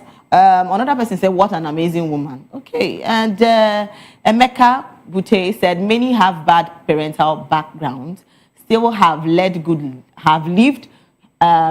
lives and homes. Whatever you choose to do as an adult, just do it and enjoy yourself. Heal from whatever past you are coming from and keep moving. Life goes on."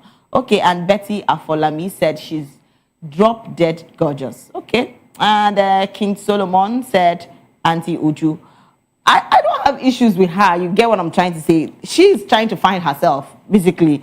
Do you get what I'm trying to say? But when you're saying you're getting married to a woman, it should bring questions, right? I don't feel like, am I the only one saying this? It's funny.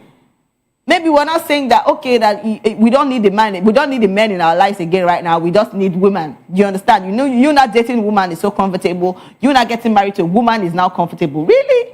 It's a lot of them. I actually want us to see this video because this is where she really emphasized a lot of things and what she has been going through and her, the steps she took in getting married to a woman and stuff like that. So, but let's see what she actually said before we move into more and more comments of what people are saying about this. Let's see this. Was dating other women because I was bisexual. Yes, of in course. the marriage. Yes. Why are Nigerian men annoyed with Ujuanya? My dad was just a womanizer. When she was 10, her mother left her marriage. Not only was he physically abusive, he was neglectful. She was love-starved, sex-starved, and also publicly humiliated. In America, Uju became a feminist. Today, I'm an atheist. I've been an atheist for decades. She ended up marrying a man. It was not a fake marriage. I was legit in love, excited. The sex was fantastic. Then in the marriage, she realized, I seem to be attracted to and love women. 10 years into our marriage, and I'm like, I need to be with a woman. He's like, you want to fuck bitches? Go ahead. Sorry. 2024, she married her long-term partner. My wife, Dr. Syria Lang, my dream woman, my sweetest. She actually said that in her former marriage that she was good, everything was good, but at a point she noticed she needed to be with a woman. Man, I'm telling you the truth. I think this is a spirit because there's nothing you want to tell me. Like, how do you feel so comfortable? Hey, God, there's nothing you want to say. I'm not here to, say bad things or, say bad words, but it is like, do you get it? You having to be with a woman is crazy, even the thought of it. And I feel maybe growing up, because she said she had a very bad parental, growing up, she had issues, saw things that her parents passed through, and her mom was starved of sex and the rest of them. I understand, in as much as we have some men that are not really in that good shape and good, have good thoughts and stuff like that. We also have good men that would want to take care of you. So I think, if you ask me, it's a spirit, a bad spirit for that matter, that you tell me that you are all actually very comfortable to be with a woman. What is this, for crying out loud? Okay, a lot of people are still talking about this, and we need to see what people, because a lot of people are coming out and saying, she's good, she's nice, she's beautiful. I don't understand. No, you people are talking basically on what you are saying. You are not even saying things concerning what she has said of she being with a woman. Really? Please, let's take some comments on what people are saying about this. We have a lot of comments, and let's take some. And yes, somebody said, Pretty Oluchuku said, love is where you find it. Okay, love is where you find it, for where woman day. Hey, God. And when you find one, make it your home. Okay, and Blossom Martin said, you can actually love and appreciate her without idolizing her for Nigerians or making her an example for our girls. No, thanks.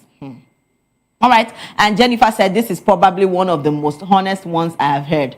Well done at Chideti, and thank you for your transparency and honesty. Well, she's honest, but I think there's something wrong somewhere. You can't just stay and start loving a woman. That is crazy. All right. And Ebo Sayere said, a lost, confused soul. Actually, this is how I say it. Oh, let's take more comments. A lot of people are talking about this. And yes, Oteyas, for Christ, said, she takes pleasure in unrighteousness. Little does she know what waits her when she passed on from this earth. People fear your Creator, God, the Father, and His Son, the Lord Jesus Christ, the Judge of the whole earth. Repent from all sin and be truly born again. I tell you now, but except all right. And another person said, I wish that people who don't believe in God have their lives easier. So maybe we'll be tempted, but it's the reverse. It's the reverse. Thank God. All right. And somebody said, repent before the Lord. God, people should tell me that I'm dreaming, because what is all this? Like, people are now so proud of themselves, to come out and say, oh, I'm in love with a woman, or oh, I'm in love with a man. Like, what are those days where people feel so scared to do things that, you understand what I'm trying to say? But right now, everybody's coming out to say what they want to say, and they don't feel sorry about it. Wow, that's really interesting, because I see someone that is so lost, saying things like, I actually love my husband, but we found out that we are not good to get together, and then I had to get along with a woman. Wow.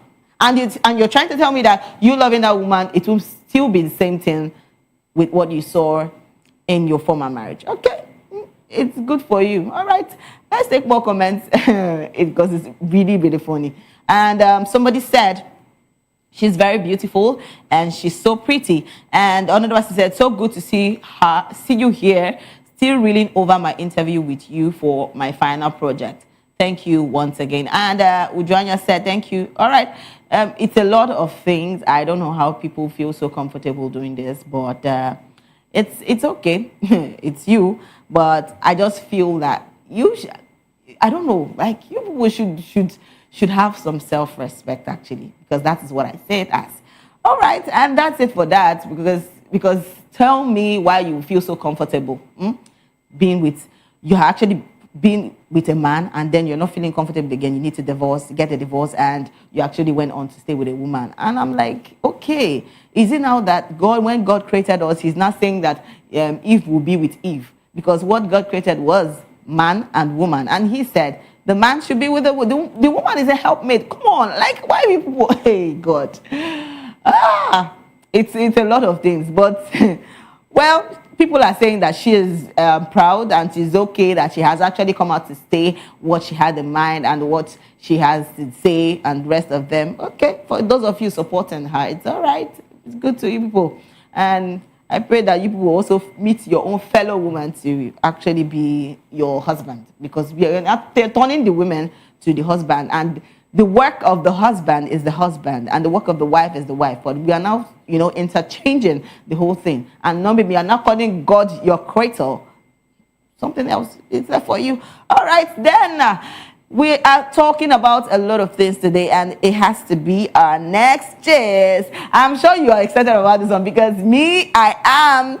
So, guess what? Nigerian singer and songwriter Damilola Afolabi, popularly known as Lax, has officially announced his engagement to his partner Ella, delighting fans and colleagues alike with a romantic declaration of love. The Ginger hitmaker shared a heartfelt video on his Instagram page showing him leading Ella to a flower-decorated riverbank before kneeling and proposing, with Ella tearfully accepting and marking a significant personal milestone for the couple. So the engagement clip captioned to loving you forever, always quickly drew congratulatory messages from followers across social media, celebrating the singer's move from chart-topping performer to a committed life partner. So Lax, who rose to prominence with hits like Caro, and later found his label Rasaki Music, has shared his joyful moments from his private life with the public, adding a romantic chapter to his ongoing journey in the music industry. And who is not ready? This is still January, and we are overwhelmed, happy, excited about. Come on, they say bling bling, because what is all this? Later that they say precious, you are too vain, you are too. Allow me to be vain. Tell me who will not love this setting. She's setting. She's even plotting the ring. You get what I'm trying to say? Love is a beautiful thing. In as much as people are still shouting that, hey, they're divorced, hey, people where they marry. Now you never find the man. Now you still never find your woman. I'm telling you. So tell me, this is actually beautiful, and Lax is actually going to make a good husband. You get what I'm trying to say? But tell me, let's talk about the settings. Let's talk about this relationship. Let's talk about this thing, because what is all this? Somebody will not tell me, after putting all those settings, putting all those decorations with all the flowers and all those beautiful things around, and you tell me she will say no. For where? They don't go away if you try them. But come to think of it, it's actually beautiful. This January has been a lot of good news, a lot of good things happening, and it's beautiful. We have had a lot of engagements, a lot of marriages, and come to think of it, 2026 is still lighting up. Like we've had, babies, we've had houses. everybody, and these are celebrities this year, and they talk about, I say, una pity also. Because last year, 2025, una just they do things, plenty things, and this year, we're 2026, never even just they start, una don't start. But it's actually beautiful seeing you getting married to somebody that you've always wanted to. You see, love is a beautiful thing, and doing it with the right person is actually beautiful. You know, it's not everybody that will still get married and they will be with the person that they love. People are actually doing it out of pressure. But I think this is not out of pressure, but this is actually beautiful. It's beautiful. And yes, you know, a lot of people have actually come out to say congratulations to Single Acts, and a lot of fans and our people where they prepare for their own this is some people say, oh my god, Alex has left me. Oh, sorry, he has actually found his missing rib. And yes, let's take some comments of what people are actually saying about this. But come to think of it, love is a beautiful thing. I'll say that over and over again. Let's take some comments of what people are actually talking about this. And yes, somebody said, Z Opera said, which one be at last again? And another person said, you and who? And somebody said, you've been done the wait. All right. And Ole said, make una find one relationship put me now. Oh, so sorry about that. And Ole, Martha, God will give you yours. And another person said, which one is finally at last? How long have they been together? Beg. Okay. We have a lot of comments and a lot of people are actually talking about this. And on some of our online fiancés, I also putting out there saying, oh my God, I want to... but then, see what it is. Lax is getting married, and please rest in Jesus' name. Leave them to enjoy their relationship. And somebody said, we have a lot of comments. Let's take more. And somebody said, finally, I'm so happy for them. Yes, I'm happy too. And Cha-Cha said, oh, my people. And Cute Cheryl said, I would love to see it. I love to see it too. And another person said, Nami, happy paso, congratulations. And yes, congratulations to LAX. And official Edo said, congratulations to them. Mine is coming very soon. Amen. To those of you that are waiting for this 2026, it is your yay. Somebody say amen. And yes, somebody said, see waiting one man, one enjoy forever. Bro, why you... Miss Glory, why are you so sad that he's enjoying... Well, come to think of it, they have been in the relationship for a long time. So why wouldn't they allow him all these online fiances and hotties? I beg you. Shebi don't tell and say don't they engage now. So make everybody give it. Clear road. Stay off and keep off. All right, we have more and more comments. Let's take more and more comments of what people are actually saying about this. And yes, another person said he loves her out loud. And that's beautiful too. And an official Lasid said he has finally seen Caro. Actually, you get what I'm trying to say. And another person said, which one be her last? All right. And another person said, congratulations to them, Franklin. See what others are doing. Why are you people calling out somebody's son? I don't understand you. No start. Hey, want to put pressure for which person body? Franklin, don't listen to them. And the special Toby said, may it last, amen. Oh, may it last, amen. And congratulations to them. See, I've been saying this over and over and over again. This is 2026. You see, this year, be so intentional. I'm telling you, when it comes to love, be intentional to all our men. Because you can't come and say, I want to get married, and then you get married, and then out of the blues, you're saying, no, I'm not interested again. I want to get a divorce. And no. Love is beautiful, and doing it with the right person is good too. So while you are chasing that love, be intentional about it. And also, no try talk, say person pressure you. Take your time. While you're being intentional, still take your time to check out waiting you won't go. Stay with forever. You get what I'm trying to say? Because forever is a whole lot of time to go and spend it with the wrong person.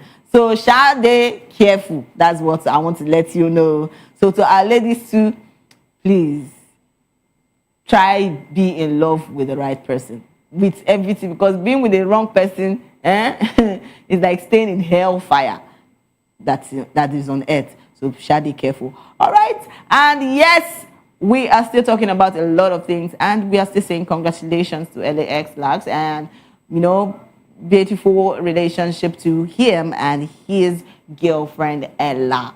And yes, that takes us to our next gist, and we are talking about a lot of things, and this, our next gist, is about a lady has actually gone viral after revealing why she hired a private investigator to conduct background checks on her now husband after the two met on TikTok. So a story that has been widely shared. According to her, their relationship began online and quickly grew serious, but concerns surrounding online romance, scams, and safety, prompted her to take extra precaution before fully committing. So she explained that despite developing strong feelings, she felt it was necessary to verify his identity, lifestyle, and claims to ensure she was not being misled. So the woman disclosed that she engaged the services of a private investigator. Hey, Father, there's nothing I will not see. There's nothing Musa will not see on the gate. All right. So she actually engaged the services of a private investigator to independently confirm her partner's background, including his personal history and credibility, so before taking the relationship further. So she added that the investigation returned positive results, giving her peace of mind and strengthening her trust in the relationship. So social media users have already since reacted and mixed opinions, with some praising her for being cautious and responsible. So while others debated whether hiring an investigator was excessive or simply a wise step in modern online dating. See, Shebi I talk and they say make everybody they careful waiting they want the date this year. See, I don't want to come and be here. They beat me. They give me one leg. I beg go. And I actually support, in as much as, we don't want to look like we are being too suspicious or anything. I think saying what this woman do a good thing, because this is someone she has not met before. But then when they started going out, she actually hired, an investigator to check this man she wants to spend the rest of her life with. It's important. Do you get what I'm trying to say? It's very important to see. Don't go and spend your life with somebody that you don't even know his character. Maybe if they don't slap you once, you go know as you want to take run. You get what I'm trying to say? But people are saying that, is it necessary? Please, is it necessary? It's necessary. You have to check. I used to tell you that marriage is more spiritual than the physical eyes we use in seeing this. It's very important. So yes, a lot of people don't come and talk, say, this is where this woman do it necessary. But me, I don't get issue with what she do. She try, she even do it. Even if not me, I go even wash my eye where self. Go ask questions. Go the person be there. Because yes, maybe you go know whether well. All right. You see, a lot of people have actually come out to say things concerning what this lady has done. Actually, if she did the right thing, getting engaged with a personal investigator that actually went to check up on her now said husband. So yes, let's see and hear from what people have actually come out to say concerning this. Let's take some comments. And yes, Joy Anobi said, I would have hired Jason Statham. Oh my God. Like, do you get what's all this? All right, another person said, I am happy for you and yours. Then another Temi Relatayo said, you did the right thing. And another person said, where is my own Clarissa? Oh, okay. Oh. All right, another person said, a very smart girl. Yeah, so she's smart and she played her game very well. Because you cannot tell me that you want to go, you don't even know where the person is from. You don't know where the person, see, if you are dating, to my ladies, please. I know that you guys love, love is a beautiful thing and you want to always be in that kind of position. We get all these things, but not go just put all your body, your soul, your mind, your spirit, and your kilo day. Calm down. Do you understand? Everything has to be taken bit by bit, step by step. See, as this lady, that very smart move. You get what I'm trying to say? In as much as her head still did the game. So your head should be in the game. Now later they will come back and say, Precious, you don't they talk. Precious, you don't they talk too much, but I'm saying the truth. It has to be said. You get what I'm trying to say? To all our ladies, this year, please shine your eye. It's very important. And to the men too. More now they know what I want to date. Be very careful. Know this kind of person. Know this lady. Know where she's from. Know the things she does, the things she likes, the things she doesn't like doing. There are things that this is where all these things comes in the talking stage.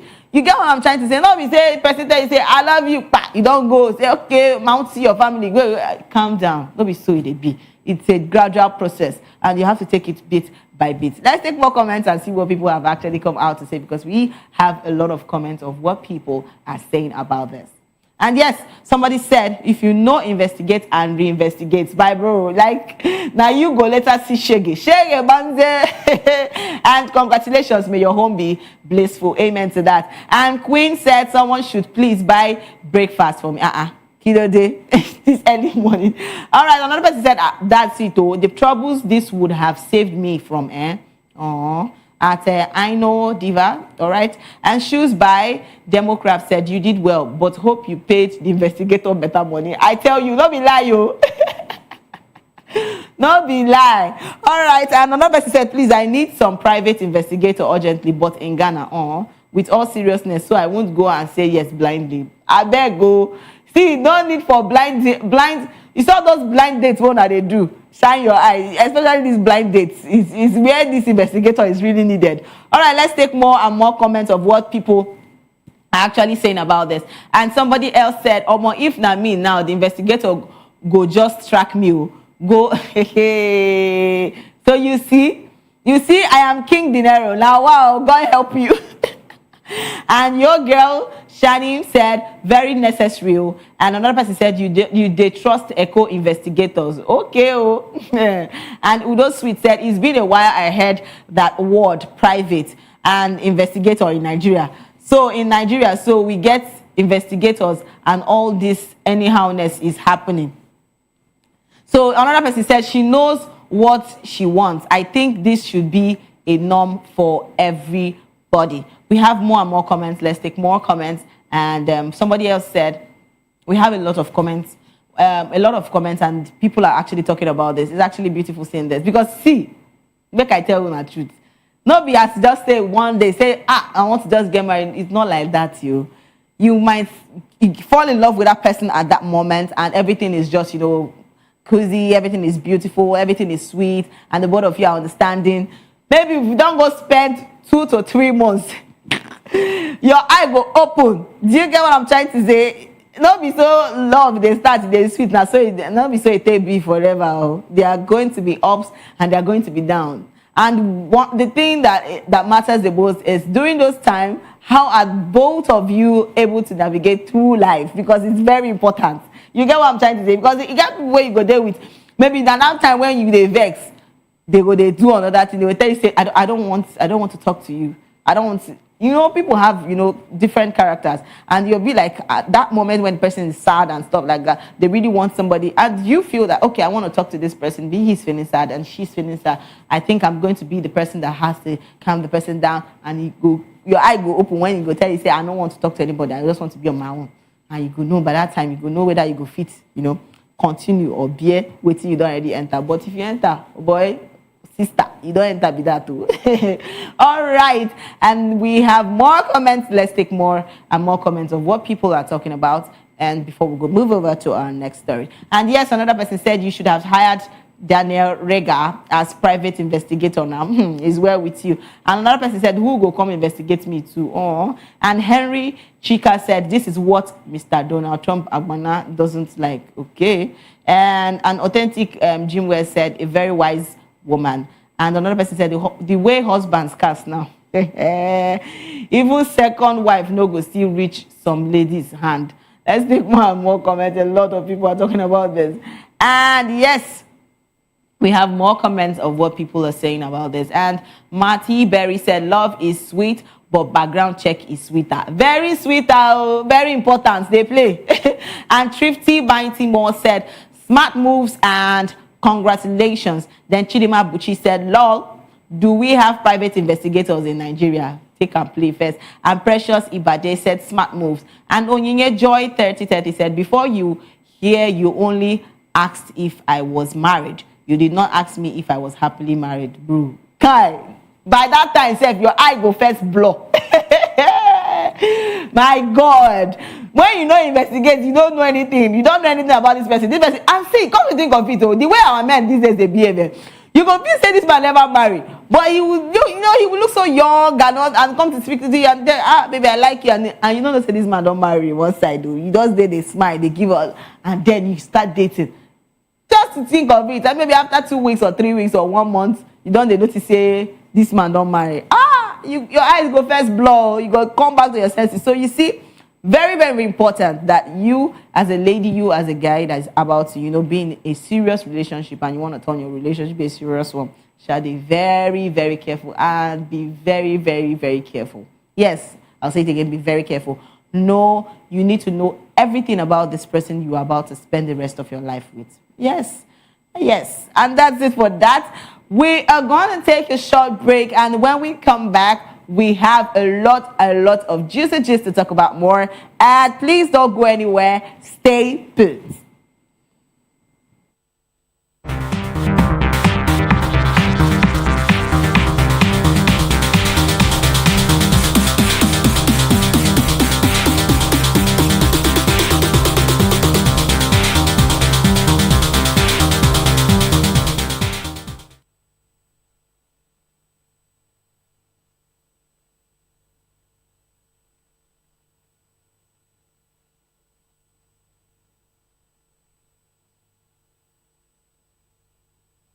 Good evening, Africa. My name is Bamakore, actor, model, producer, and I'm giving a big shout out to VOP TV, man. Keep watching.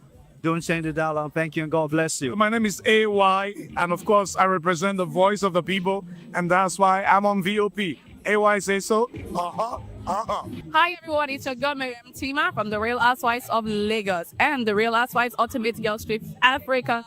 Shout out to VOP, the voice of the people. You already know. Stay tuned, keep watching. And don't forget, VOP is the best. All right, hello, it's about that shagging the man fine back with Melanie Poppy Black Skin Boy. This is VOP TV. If you're not watching VOP, I don't know why you're watching. Maybe you're watching your weight. Hello, beautiful people. This is Wale Ojo, and you're watching VOP, Voice of the People. Hi, guys. You already know who it is. This is New Energy. Flyers, whatever, live. Keep watching VOP TV. Thank you. Hi, people. Jenny Albano here. Guys, please keep watching Voice of the People.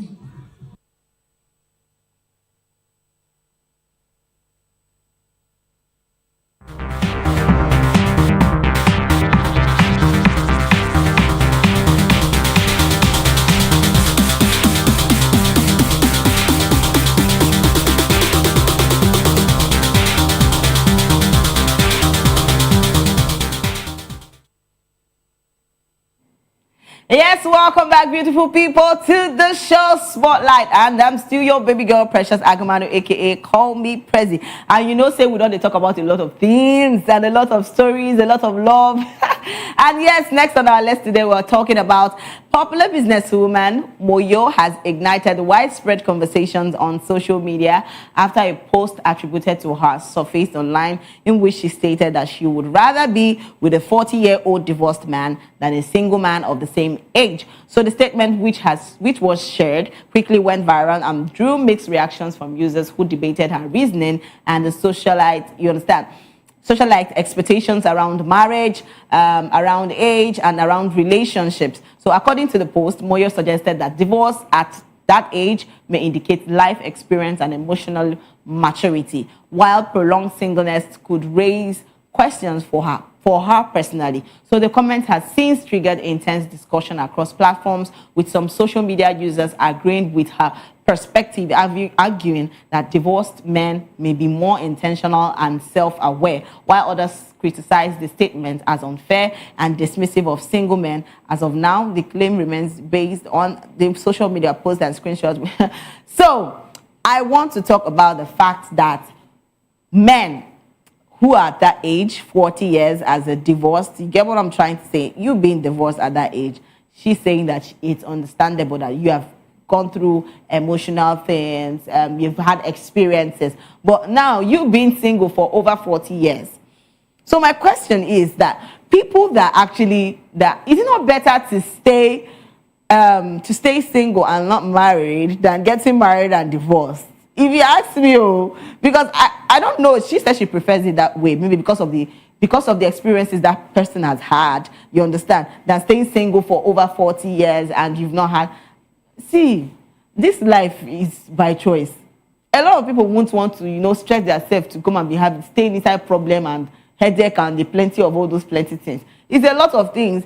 It's better to stay. See, a broken engagement is better than a broken marriage. Well, I have to say it. Yes, It's better you stay single and be having peace of mind and go and marry and go and be having gospels and still divorce on top, and you still have stay with the stigma and everything. I know that people go through the experiences and a lot of all that, but if you ask me, I don't like that type of. See, it's better you're single and you will find your better person. Yes, you find the person that loves you and see, everybody has their own special person that loves them. You understand? Just that you have not found yours. It's as simple as that. So, a lot of people have actually come out to say things concerning what Moyo has said, you understand? And a lot of people has reacted to that. So, we'll take some comments and see what people have actually come out to say. Let's say this. And yes, somebody said, day 2 of me showing up everywhere until my brand. Okay. And another person said, someone finally said this. Really?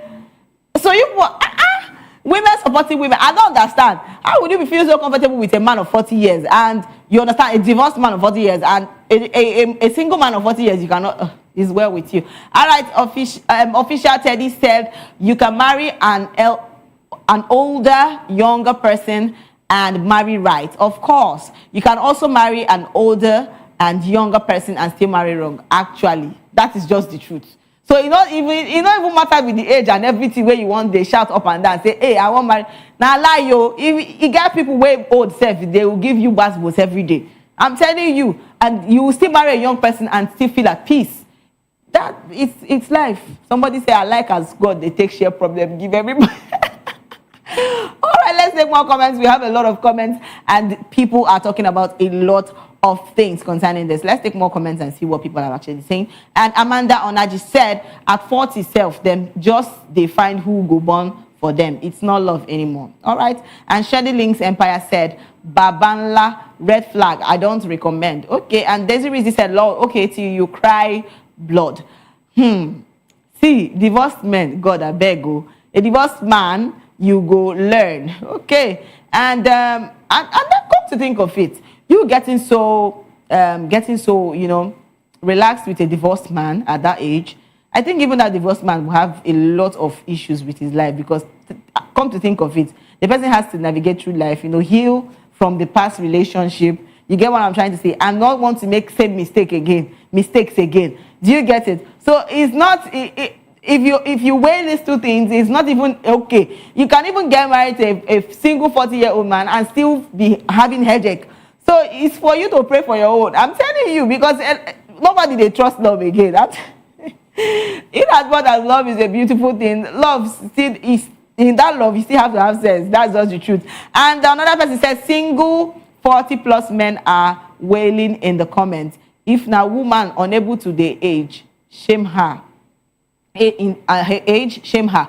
All right, and official Zara said, don't judge her. She gets her reasons. Actually, nobody is judging her, but we are saying that if it's like this, I don't think that's a right perspective from her, because trust me, nowhere there you say that is safe. If you can even get married to a 40-year-old man plus and that is divorced and still have issues with the person, it happens. Yes, it happens. All right, another person said, life no get manual. Sometimes it could be financial reasons. And another person said, single man at 40 years, what age you want to take do school runs? Hey, father. See, my comment section people, when I don't get joy at all. You people will come with all the whole bus and the bus and everything. You people should be coming down. No, let somebody have peace of mind, because I don't understand. All right, let's take more comments. A lot of people are talking about this. And come to think of it, you getting married at a young age is actually beautiful. You get what I'm trying to say? But when the love and the marriage doesn't come, will you kill yourself? No. It's not after all, it's not everybody that will still end up in a marriage. Yes. And somebody else said 40 years single in Igbo land is normal. Actually, I get it. And somebody said, now you sabi abeg. Okay. And Afisma said, they play. See, it's actually beautiful. Who won't love the fact that you get married early, have your kids early so that you could take them to school, still have more time to enjoy life and the rest of it. But when it doesn't come, will you kill yourself? No. It's normal. See, I don't like the fact that she's saying that she can't be with somebody that is 40 years plus and still a single man. You know whether the man don't meet his own? Yes, his vibe might not be same vibe with the other people. So leave them to their own this thing and let them go and find their own. All right, and Ms. Ihechi said, if the table turns around, hope you won't start screaming gender-based, because what kind of mentality is this? And Domingo Loso said, Lord, and Ayomi said, like, you mean no woman cared enough to be with you, even if it's to dig gold. Even if they dig that gold, self, will you be happy? You will still be chopping breakfast now. People should be coming down at Ayomi. And on Source Prince 1 said, God, please give her what she wants. Amen. And the Food Networking said, person where they use beat the one with them divorce.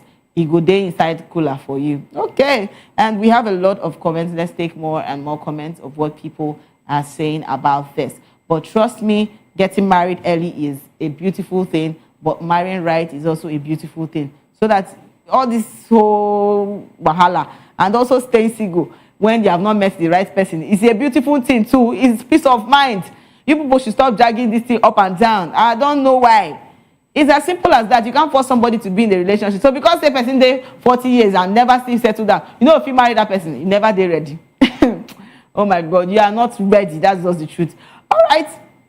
And that's it for that. We have another story, and we'll talk about this last story before, we call it a day. And come to think of it, the next story is a story has been actually circulating online and has sparked intense debate about a post claimed a marriage that ended when a woman brought her late sister's 6 children into her matrimonial home. So the post, which was shared, alleged that the husband decided to pack his belongings and leave the marriage following the decision. So reportedly citing the sudden responsibilities and lack of prior agreement. So the situation has since gone viral, drawing attention to the emotional and financial strain such a development could place on a household. So the viral post has generated mixed reactions online, with some users sympathizing with the wife for stepping up to care for her late sister's children, while others argued that the decision should have been jointly discussed due to its impact on the marriage. As of now, the claims still remains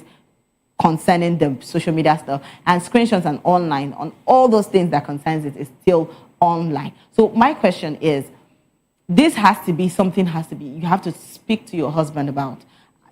Get me, right? Because a lot of women will want to, carry along the family. And I have people that actually come to visit. You get what I'm trying to say? Have their mothers visit, have their siblings visit the home, have their, relations come around to stay with the family.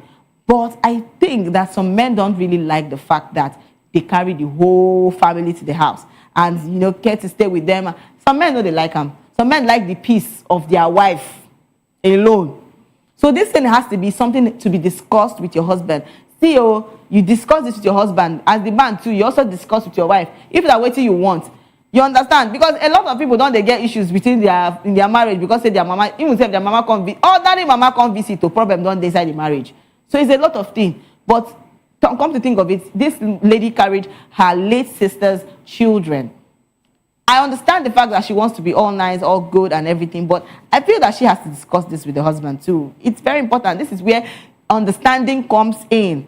Yes, this is where understanding comes in. So yeah, basically, a lot of people have talked about this, and we'll take some comments of what people are really saying about this. So let's take some comments and see what people have brought out their own experiences and said about this.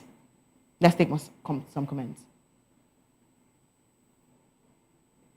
And yes, Amicable Luxury said, I don't want to hear marry a kind man here, because if the woman is kind enough, she would have communicated this with the husband, and both of them will find a solution around it. And 6 whole women to the house with no prior info in this period where feeding is so expensive. Actually, it's very important. Feeding is so expensive, and come to think of it, you don't know how capable the man is to handle the whole 6 children.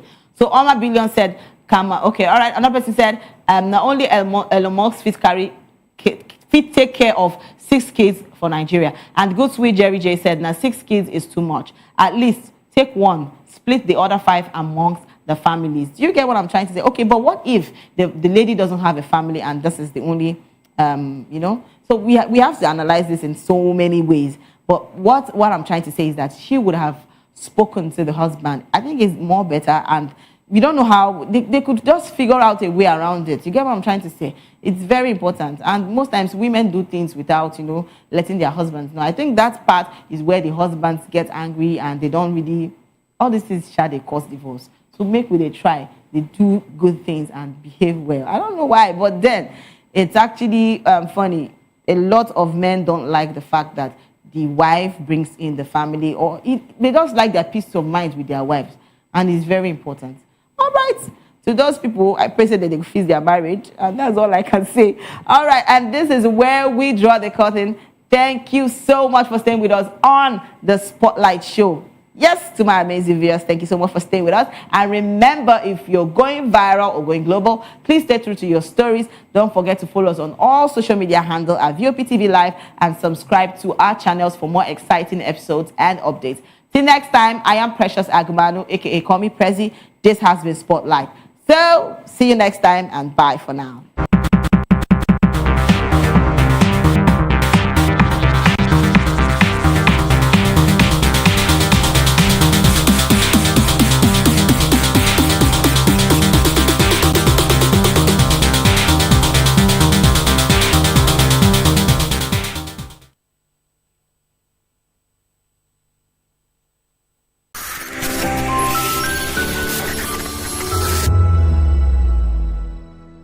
Behind every broken desk lies a broken promise. Education shapes the nations, but who is asking the right questions? Introducing Edu Dialogue, the show that goes beyond the surface, exposes the cracks, the corruption, and the silence in Nigeria's education system. Edu Dialogue, Saturdays, 3 p.m., only on VOP TV. We break the biggest stories, from missing funds to policy failures. We ask the tough questions and demand real answers. Edu Dialogue, this Saturday, 3 p.m. on Voice of the People Television. Good evening, Africa. My name is Bomakore, actor, model, producer, and I'm giving a big shout out to VOP TV, man. Keep watching. Don't change the dial. Thank you and God bless you. My name is AY, and of course, I represent the voice of the people, and that's why I'm on VOP. AY say so. Hi everyone, it's your girl Miriam Tima from the Real Housewives of Lagos and the Real Housewives Ultimate Girls Trip Africa. Shout out to VOP, the voice of the people. You already know. Stay tuned, keep watching. And don't forget, VOP is the best. All right, hello, all right, it's a boy that's shagging the man fine back with Melanie Poppy Black Skin Boy. This is VOP TV. If you're not watching VOP, I don't know what you're watching. Maybe you're watching your weight. Hello, beautiful people. This is Wale Ojo, and you're watching VOP, Voice of the People. Hi, guys. You already know who it is. This is New Energy. Flyers, whatever, live it. Keep watching VOP TV. Thank you. Hi, people. Ginny Albano here. Guys, please keep watching Voice of the People.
Do you want your voice to be heard?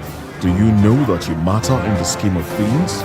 The People's Voice, the show where ordinary citizens take center stage as we discuss the biggest stories that affect you and I. With you in mind, we facilitate lively discussions, debates, and interviews on the topics that matter most to you and I. From social justice to economic empowerment, education to healthcare, governance, and more. Tackling tough topics and amplifying your voice.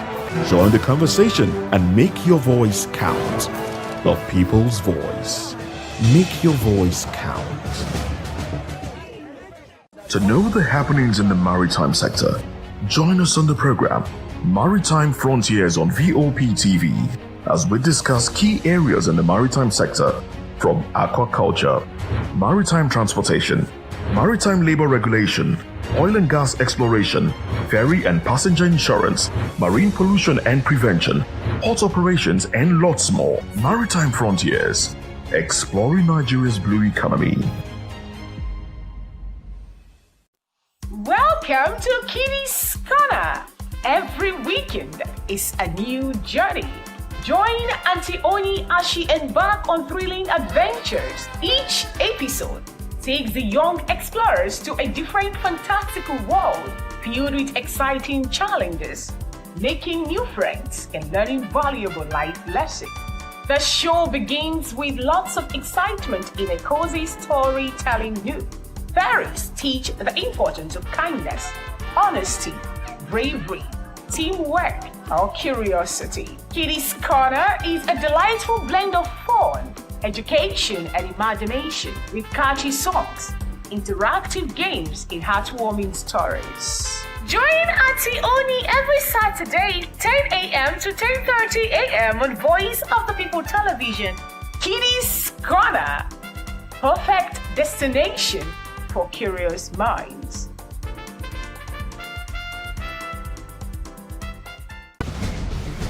Join us as we drive into the world of politics through insightful interviews with prominent political figures, both serving and former governors, ministers, senators, legislators, party chieftains, activists, and analysts. Get first-hand information into the decision-making processes that affect our daily lives. Highly engaging one-hour program that brings political discourse into focus. I am Chukwuma Okoro. Political Lens, Monday through Friday, 6 to 7 p.m. Join us. In a world where truth is the ultimate power and opinions scream the loudest, it's time to wade through the noise. Hunger no get tribe! Hunger no get religion! And scan the human interest and trending topics that matter. Stay tuned to The Issues, your plug to the stories making the buzz, from politics to science and technology, social justice, and more. Let's tackle the tough questions and expose the truth.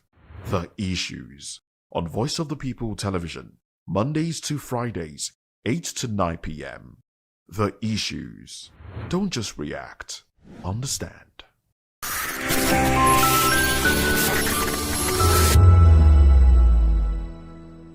The Agungu Fishing Festival, or Agungu Dance Festival, is an annual 4-day festival in Kebbi State and other northern states like Niger and the northwestern part of northern Nigeria. The region is made up of fertile river areas of Matamfada, Mala, with much irrigation and orchards, Lambu in Hausa. The majority of the inhabitants are fishermen. They also have Kanta Museum. The museum is the main historical center in Agungu for visitors across the globe. People from around the world travel to Agungu just to witness the occasion. The main purpose of the Agungu Fishing Festival is for fishing and unity. The festival is usually a 4-day cultural event. The festival began in the year 1934 as a mark of the end of the century-old hostility between the Sokoto Caliphate and the Kebbi Kingdom. This festival has brought huge progress to the development of the state as a whole. It is usually called a fishing frenzy festival. The festival is celebrated to mark the beginning of the fishing season in Agungu, a riverside town in Kebbi State. It's celebrated between February and March every year. In 2005, the winning fish weighed 75 kilograms and needed 4 men to hoist it onto the scales. In 2006, the festival banned fishing due to safety concerns relating to the low water levels. The importance of the festival to the economy has led the government to conserve fish stock by prohibiting the use of gill nets and cast nets. The Zyro Polder project, an irrigation scheme in the Rima River floodplain to the south of Agungu, has been criticized because the reservoir threatens to flood the traditional site of the festival. Activities include craft showcases, canoe races, agricultural showcase, cultural activities, wrestling matches, musical performances, a grand fishing contest and swimming contest. On the final day of the festival, the competition is held, in which thousands of men line up along the river, and at the sound of a gunshot, all of them jump into the river and have an hour to catch the largest fish. The winner can take home as much as $7,500. Competitors are only allowed to use traditional fishing tools, and many prefer to catch fish entirely by hand. A practice also popular elsewhere and known as noodling, and this is to demonstrate their prowess.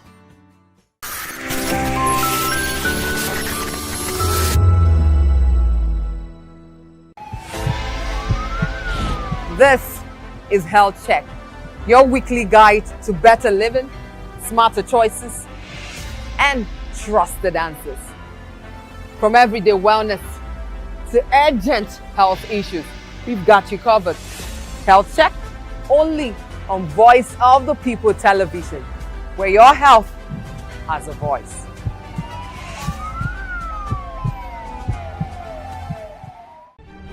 In a world where power shifts with every headlines, news breaks and events happens, we bring you unbiased and explicit information on politics, economy, and state of the nation. We break down the chaos. Facts, not fluff. Truth, not spin. We discuss not just politics, but a glimpse into the future. Voice of the People television. Now you have more than a voice. VOP TV. Now you have more than a voice. In a world where power shifts with every headline, In a nation full of questions, In a world filled with noise, the truth needs a voice. The policies that shapes our world and the economy that determines our future. Every hour, every day, the grapevine keeps buzzing. And together, we are committed to telling the stories that shape our world, because your voice is our focus. Don't forget, our voice matters the most. Let us come together and share our concerns.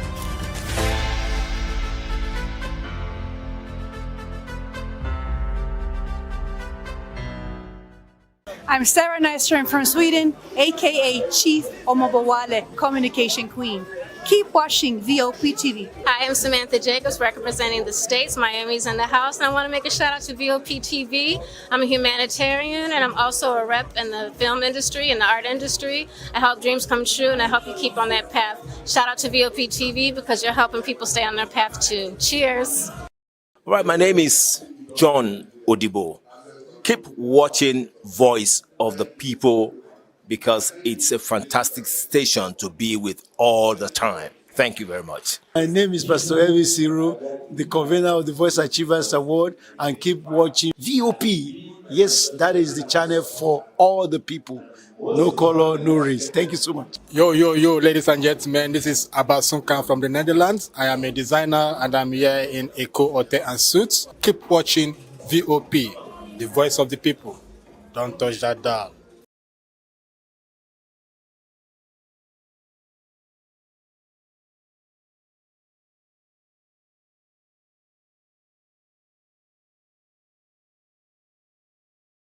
I'm Sarah Nystrom from Sweden, aka Chief Omobawale Communication Queen. Keep Introducing VOP TV, Now streaming on SLTV channel 264. From breaking news to captivating conversations, news analysis, giving you all sides to the story. We break in-depth discussions on the issues that matter, from politics to sports, entertainment, and lifestyle. VOP TV on SLTV channel 264. Join us as we redefine what television means to you. Voice of the People Television, VOP TV. Now you have more than a voice.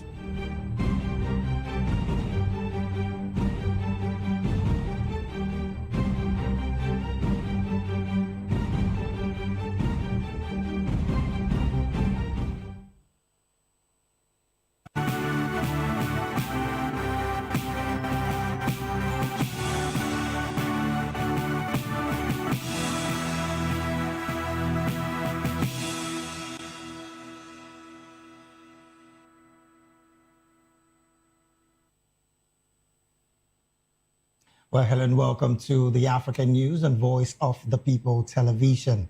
I am David Edwin. Before we begin the news, we would urge you to kindly visit our website. It's www.vop.ng for fresh and trending news stories.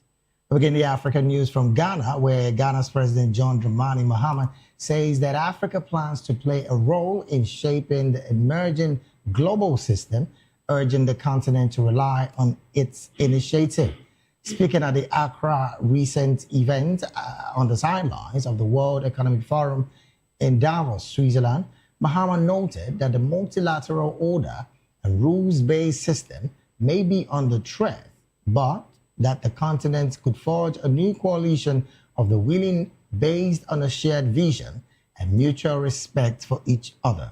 According to Mahama, global humanitarian aid is declining, with developed countries, including in Europe, cutting overseas development assistance as they divert spending to defense amid a new reality of an unpredictable ally across the Atlantic. Noting that many African countries are trapped in a triple dependency, relying on others for security decisions, health and education systems, and exporting critical minerals while capturing little of their value. He emphasized that this is not sovereignty, but a trap, adding that it was getting pretty worse. In similar developments, Central African leaders have ordered urgent fiscal and monetary measures to steady the region's weakening economies, including repatriation of state assets and export revenues held abroad. In a communique after an extraordinary summit in Brazzaville, the 6 leaders agreed to immediately implement the return of export revenues with priority on companies in the extractive sector.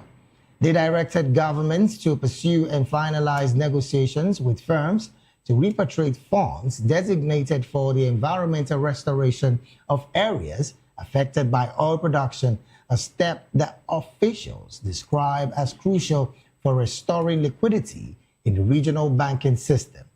Held under the aegis of the Central African Economic and Monetary Community, the summit was convened as the region grapples with sluggish growth, weakening commodity prices, climate shocks, and tightening global financial conditions.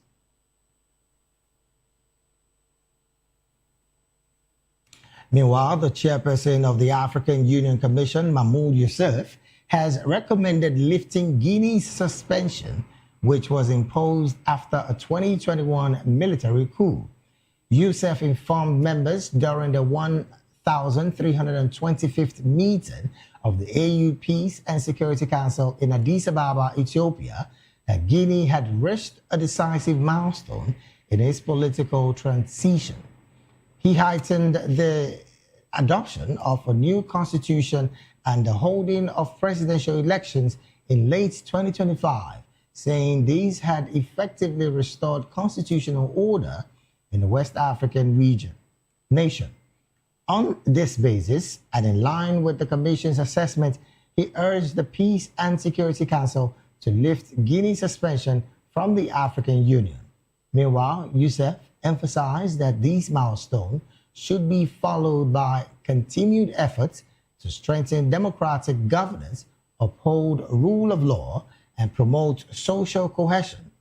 He further reaffirmed the AU's commitment to supporting Guinea in consolidating peace, stability, and stable development.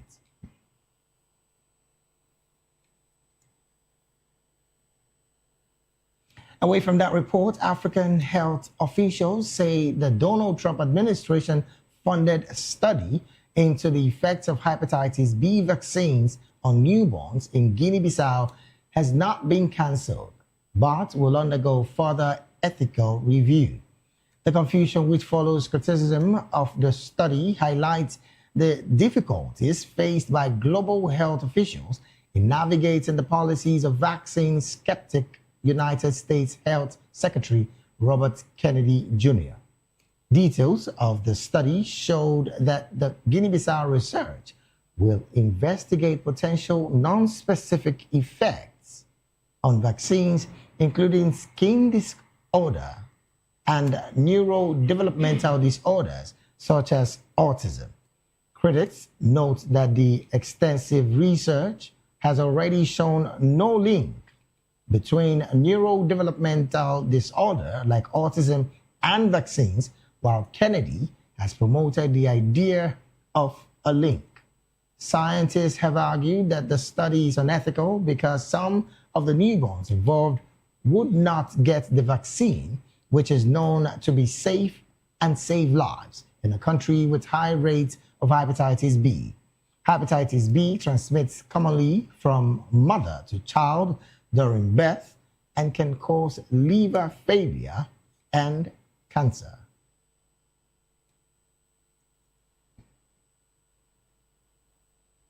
Meanwhile, the African Centers for Disease Control and Prevention, Africa CDC, has ended the continental emergency status for Mpox as a public health emergency for continental security.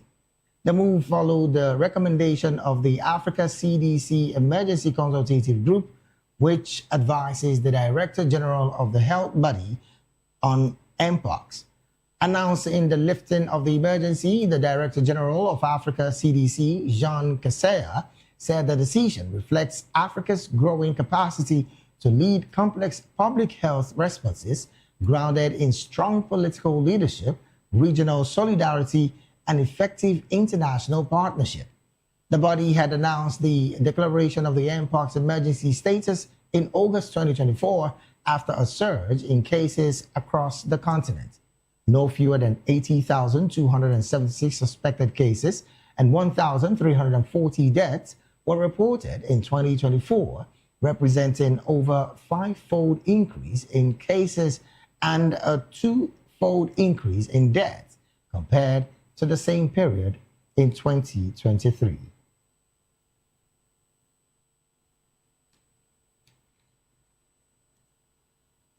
Moving on to other stories, Uganda's Chief of Defense Forces, General Muhoozi Kainerugaba, has issued a fresh declaration banning opposition leader Robert Yagulani, popularly known as Bobby Wine, from participating in any elections in the country. In a new post, Muhoozi stated that whether Bobby Wine is in the country or not, he has banned him from any further participation in the electoral exercises of Uganda in the interest of national security and for the good of the Commonwealth. Muhoozi taken several jibes at Bobby Wine earlier in the week, even threatening to kill him before he deleted the tweets. He had also, on Monday, issued a public ultimatum to Wine with 48 hours to surrender to the police. The message triggered the heated response from the National Unity Platform leader. In his statement, Muhoozi said he has given Bobby Wine exactly 48 hours to surrender himself to the police, adding that failure to do so would lead him being treated as an outlaw or a rebel. And from Uganda to Kenya we go, where former Deputy President Rigathi Gachagua has alleged that a journalist from northeastern Kenya withdrew from a planned interview with him after facing threats and intimidation. Gachagua said radio stations from counties including Garissa, Mandera, Wajir, Marsabit, and East Olo had reached out to request an interview following strong public demand. He stated that though he was on a private holiday in Mombasa, he had cut short his trip and returned to Nairobi to participate in the interview. However, regretted that the interview did not hold because political actors in the region pressured some journalists to refrain, adding that certain leaders sought to maintain a narrative of marginalization while preventing him from explaining other causes of persistent poverty in the region.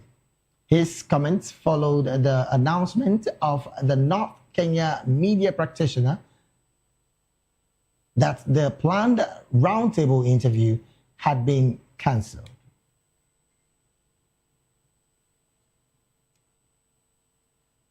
Still on media censorship, a Tunisian court has convicted and sentenced two prominent journalists, Boran Blasis and Murad Gidi, on terms ranging from 3 years to 18 months in prison on tax evasion charges, with a family member saying it was retaliation for their report.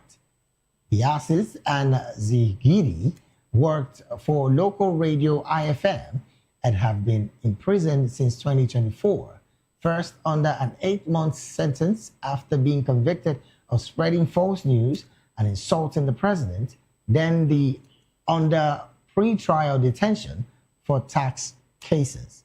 President Kais Saied has rejected accusation that he is restricting press freedom. However, Zungidi's sister, Miriam, said the family was shocked by the sentence, describing the charges as baseless and retaliatory for his brother's independent journalism. According to her, the ruling is an attack on the press and freedom of expression, and they want to silence Murad's voice.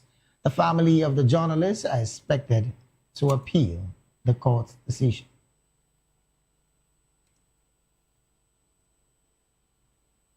Elsewhere in Liberia, the government has announced plans to return 35 earth-moving machines, commonly referred to as yellow machines, as a newly negotiated procurement deal nears completion. Imported under controversial arrangements negotiated by the Minister of State without portfolio, Mamaka Biliti, the announcement has rekindled public concerns over wasteful spending and weak due diligence. The Minister of Information, Jerolimic Pia, told newsmen that the return of the equipment followed a settlement with the supplier. He explained that when the yellow machines story started, 35 machines were brought into the country. However, he explained that based on the settlement's risks with those who brought the machines, which did not include any purchase, the government was taking them back under a different arrangement as with new machines coming in.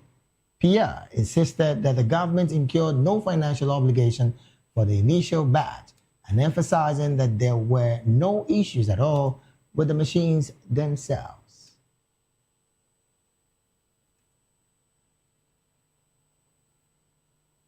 Still in Liberia, Liberia has consolidated its position as the world's largest shipping registry, holding the global maritime mantle for a third consecutive year and widening its lead over its closest competitor by nearly 45 million gross tons. According to the London-based international maritime publication, Lloyd's List, Liberia's registered ship tonnage approaches 300 million gross tons as of the November 1st, 2025 cutoff date. It explained that these represent an increase over the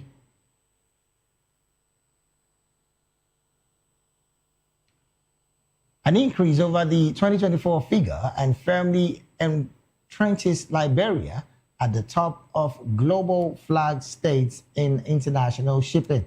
Commissioner and Chief Executive Officer of the Liberia Maritime Authority, Neto Lige, describing the recognition as both an honor and a responsibility, stating that acclaim is a moment of joy for all Liberians.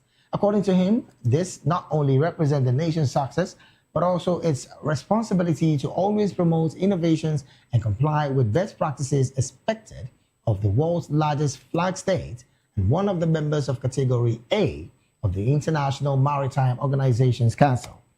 On its part, Lloyd's List attributed Liberia's sustained growth partly to its strong international credibility and regulatory compliance, particularly following its recognition by United Against Nuclear Iran in June 2024.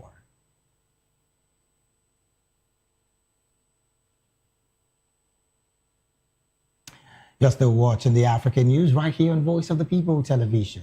We go straight to the analysis segment of the news. And joining us now to make sense of these stories and more is in the studio with us, Dr. Peter Anosike. Dr. Peter is an economist, a writer, and also on this table, a public and political affairs analyst and commentator. Doctor, a very good afternoon to you, and thank you for joining. Also joining us virtually all the way from Uganda is Barrister Edward Okwaro Matakie. Barrister is a human rights lawyer, an activist, and also a business associate. Barrister, a very good afternoon to you, and thank you for joining the analysis segment of the African News.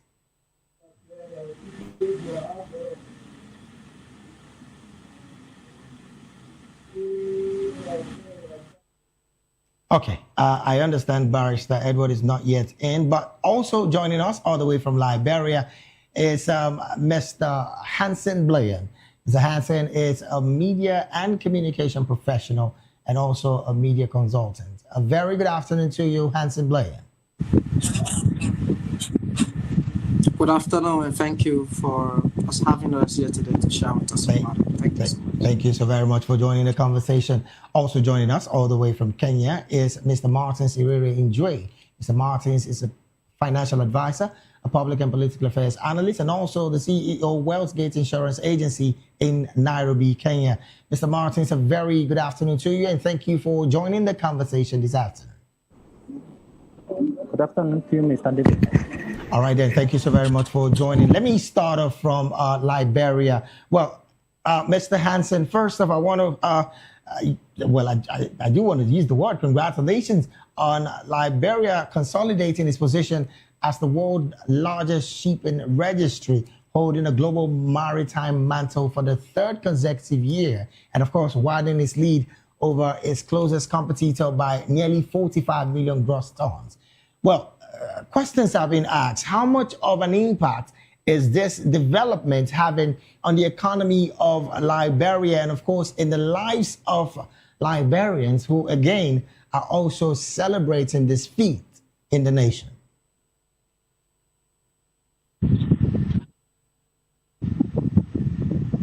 Well, thank you for that. And what I want to say is the maritime making such a recognition.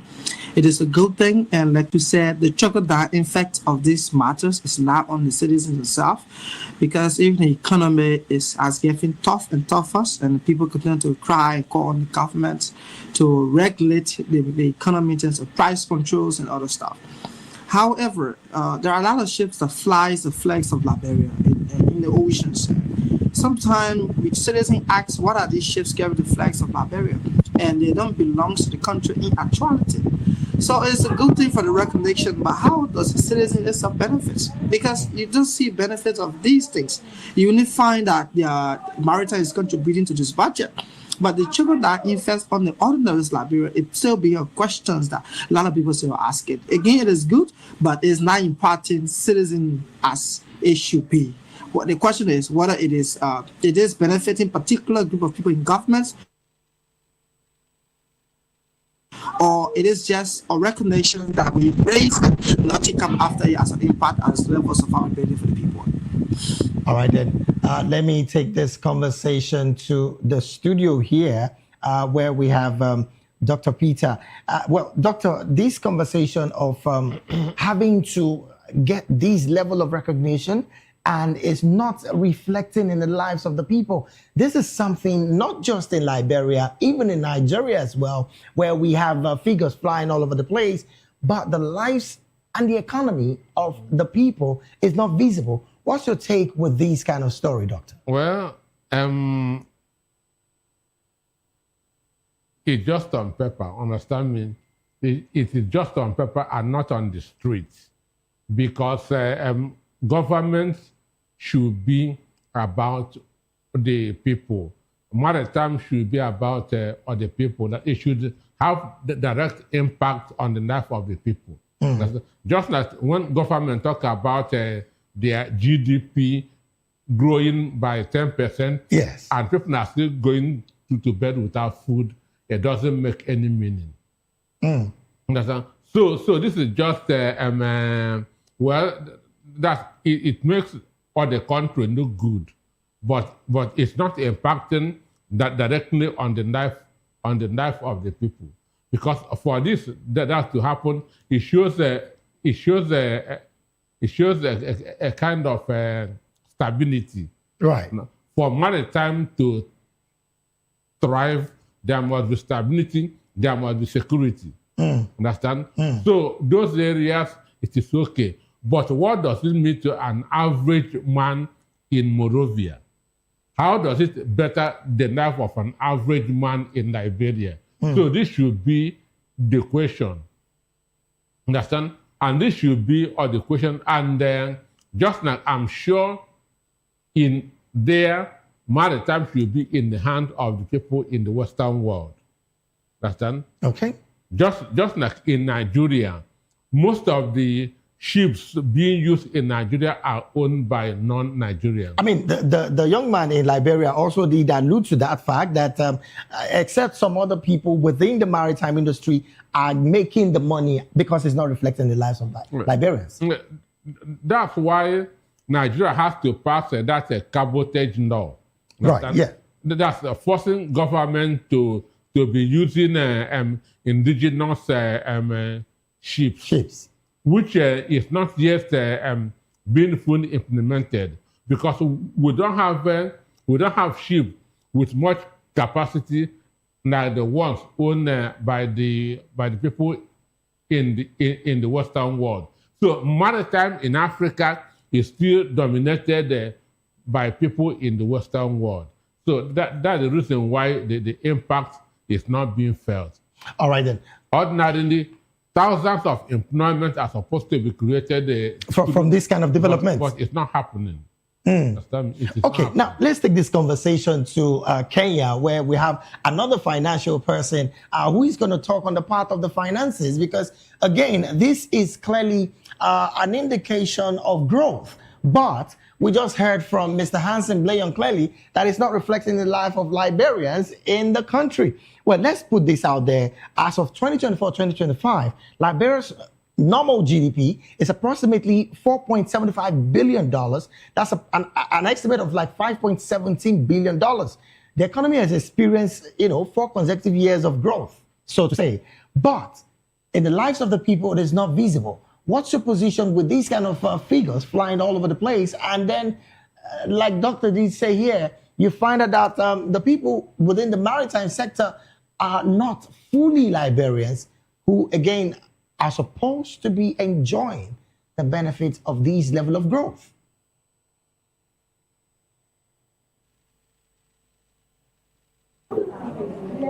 Thank you, Mr. David, and my friends in the studio. Yeah, this is a good and credible move, and another thing credit to the country. Maritime is one of the sector that steer the growth of the country economy. If resources are mobilized and the policies are being implemented and put in place. In this case, that as my friend in the studio has said, that there is difference between whereby there is policies in the book and there are policies implemented. So implementing the policy is what brings the meaning in the economy arena, whereby if the policies are not implemented, the country will struggle even to adapt in that environment. So for investors, we will have a upper hand to invest in this country. But now we have to answer the question about political stability, security of the same, and how is the when you are looking into a system, we look about the 5 A's. There are 5 A's in every system or every governance, which is one is accessibility. Is the country accessible to economy, or can it attract investors? The other one is what we call availability. Are resources available? Then there is about abundability. Will be the people of this country afford to invest in that country? So it means that the government licensing and all form of government policies are to be in place that are relative. When we got to the third one, is about what we call acceptability. Is the people accepting this move of the government? Are the government accepting to mobilize revenue? You see, and from that we got to what we call after accessibility. We got to what is called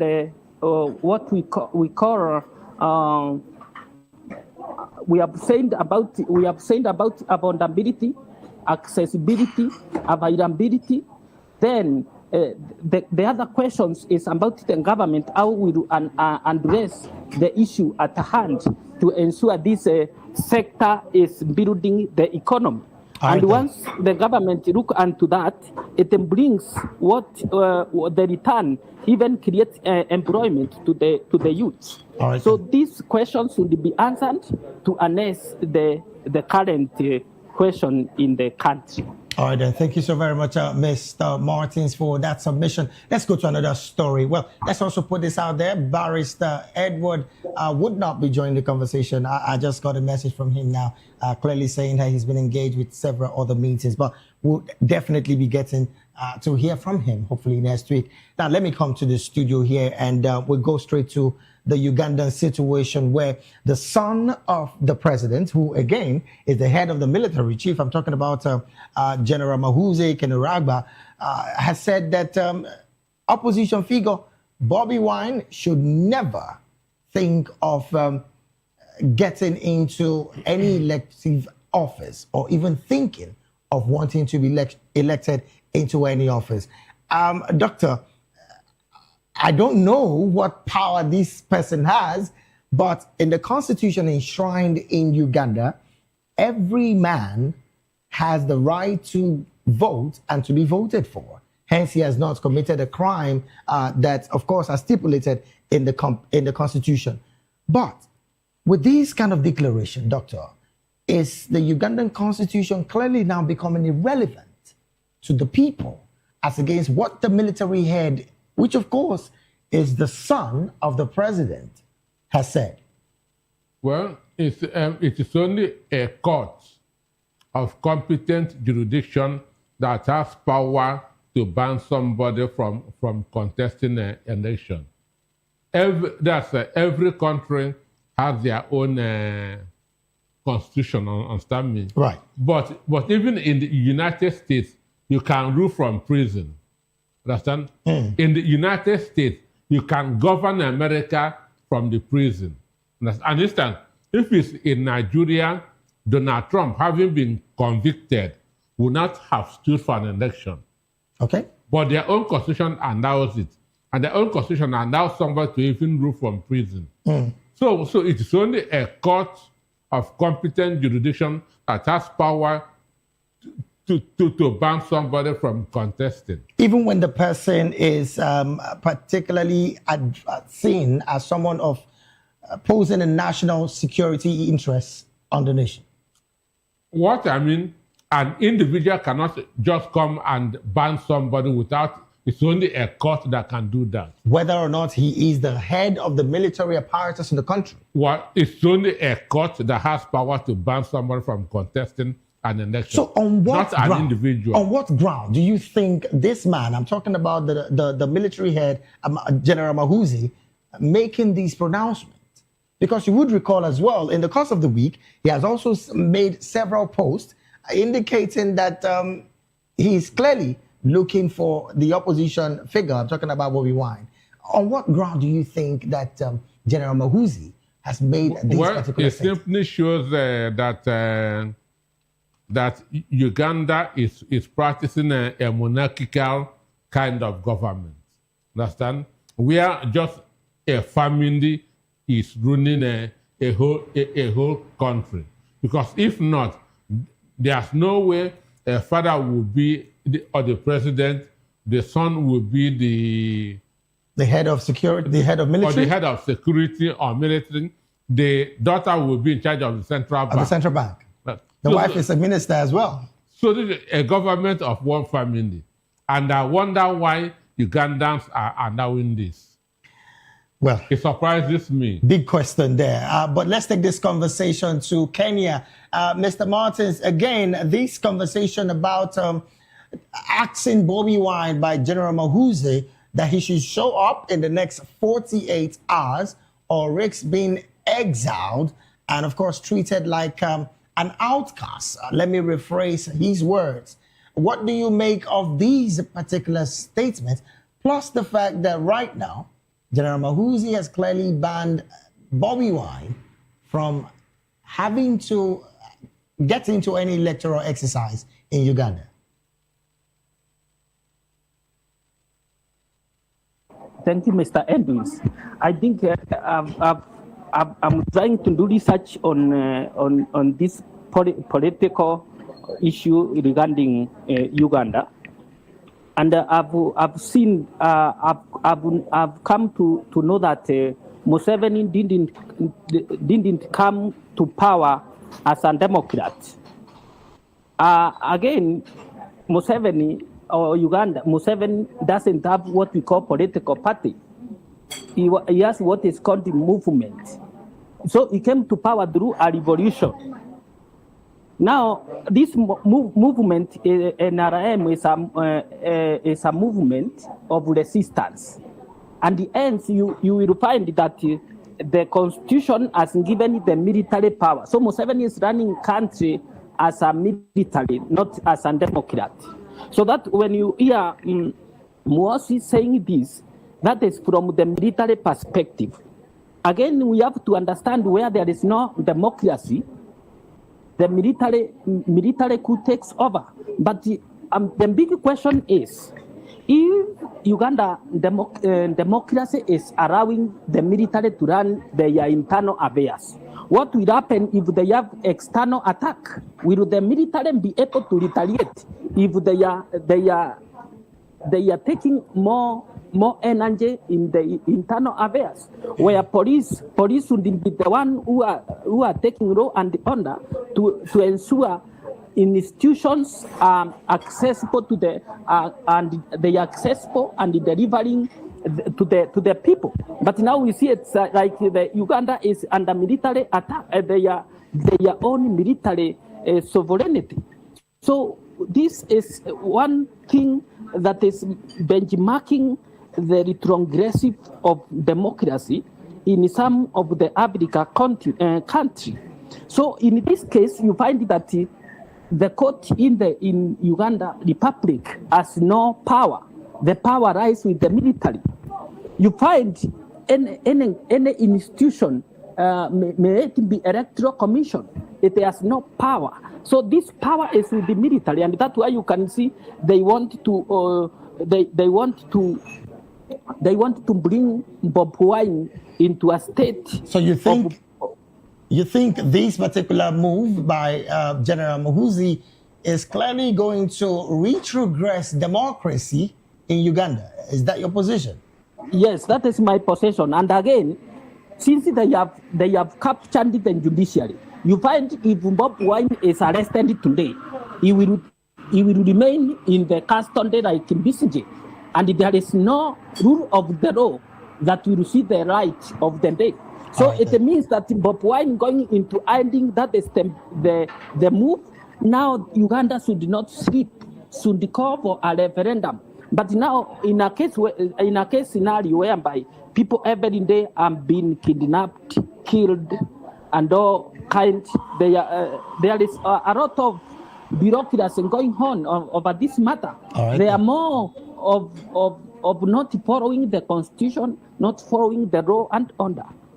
All right, then let's take this conversation to Liberia, and it's interesting as well that Mr. Martins, you did mention Kizza Besigye, who is still in custody, and most importantly, his health is still deteriorating, because I saw a story just a couple of days ago that he's not really doing well in the hospital, even though he's still under house arrest. Interesting conversation. Well, Mr. Hansen, questions have been asked. What do you think the Ugandan government is truly scared of about opposition figure Bobby Wine? And does this clearly expose the fragility of the Museveni rule in Uganda? Does his position truly expose his rule?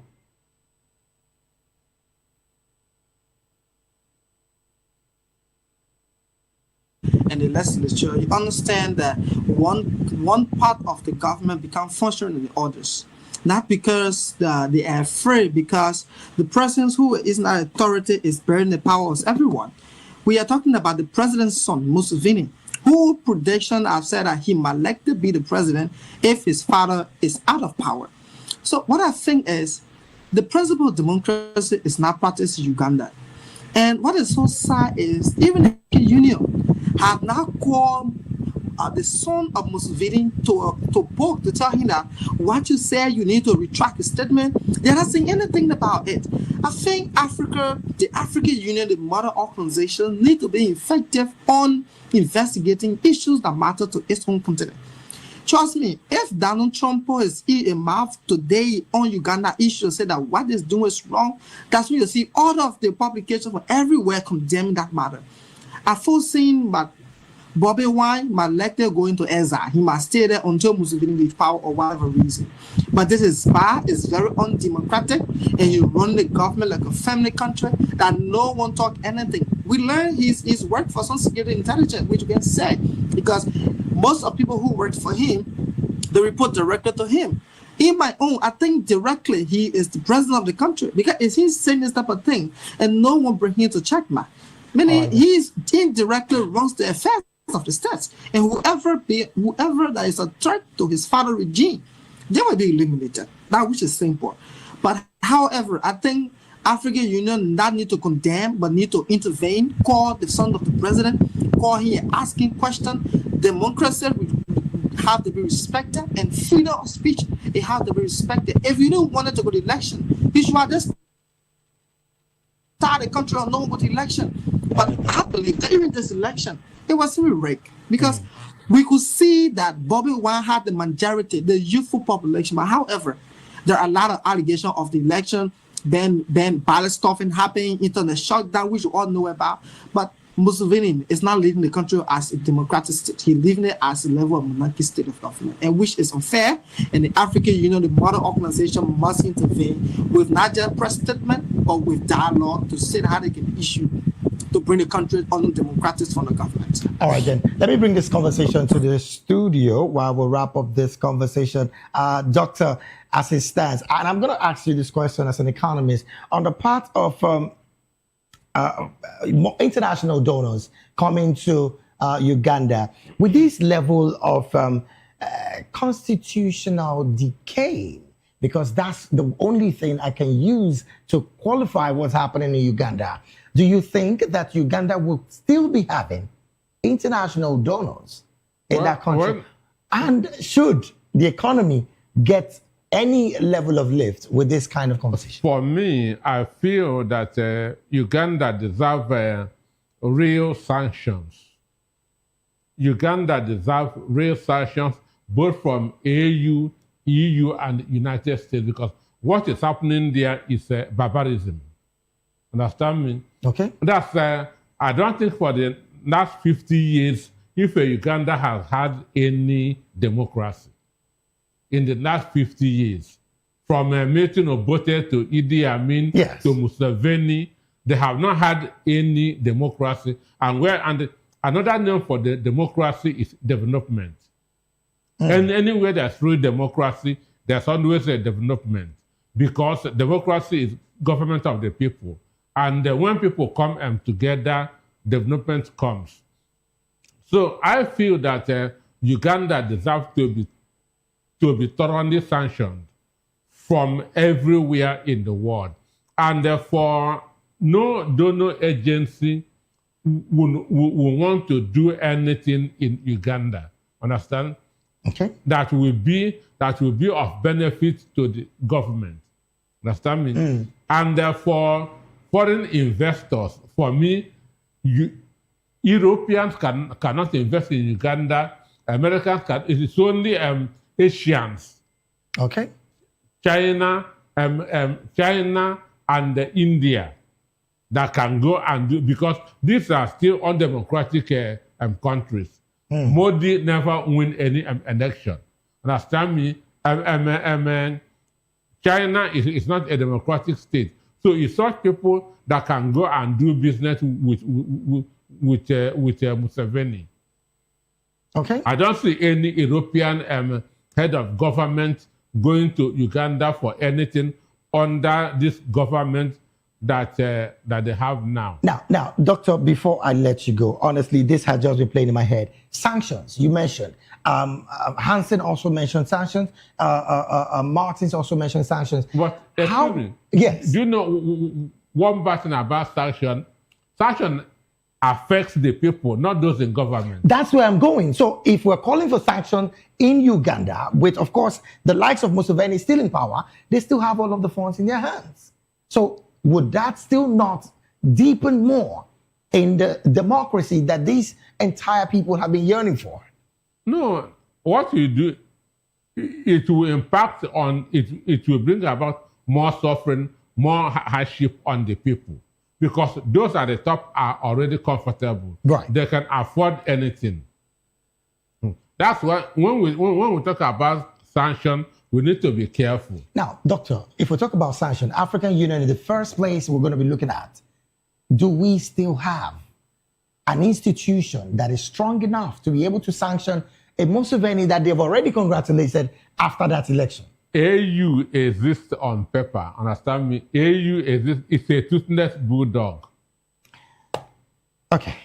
Because of time, really, I would have loved to continue this conversation, but really we're pressed for time. And this is where we have to draw anchor on the analysis segment. I want to say a big thank you to Dr. Peter Anosike, a writer, an economist, and most importantly, a major player when it comes to political and public affairs commentating. Doctor, thank you so very much for being here. Thank you for having me. Also, want to say a big thank you to Mr. Martins Enjoy. Mr. Martins is a financial advisor, also public and political affairs analyst and commentator. And he is also the CEO and founder of Wellsgate Insurance Agency in Nairobi, Kenya. Mr. Martins, thank you so very much for lending your voice on the African News segment. I want to say a big thank you also to Hansen Blayan, media and communication expert and consultant. Thank you so very much for lending your voice on the analysis segment of the African News. We'll take a very short break right now. When we return, Turkey extends naval development and deployment in Gulf of Aden.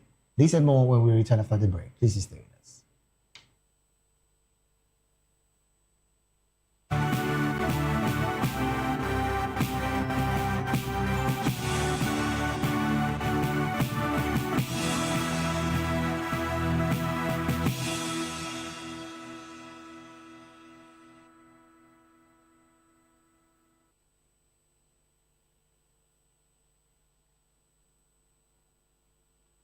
Glad to have you back. It is still the African News right here at Voice of the People Television. Now to more stories. A presidential motion extending the deployment of Turkish naval forces in the Gulf of Aden off Somalia's coast, the Arabian Sea, and surrounding waters for another year from February the 10th, 2026, has been published in the official Gazette.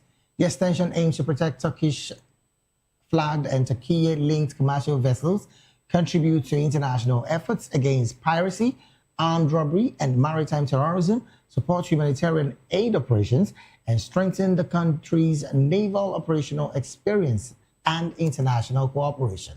Turkey has actively participated in international anti-piracy mission since 2009, including NATO's Operational Ocean Shield and the Combined Task Force 151, which the country has commanded 7 times between 2009 and 2025.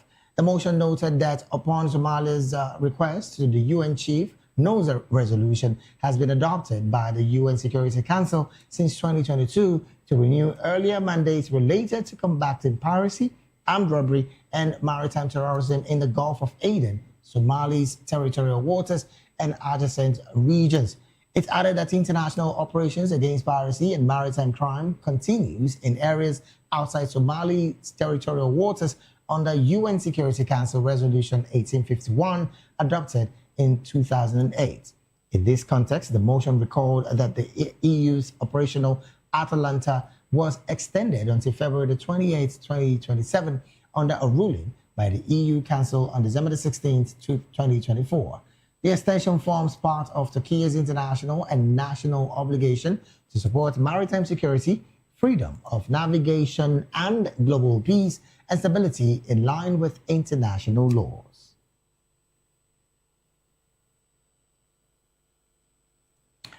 Meanwhile, a new regional mammal red list has indicated that 1 in 5 mammals in South Africa, Lesotho, and Eswatini is threatened with extinction, highlighting rising pressures from habitat loss and degradation.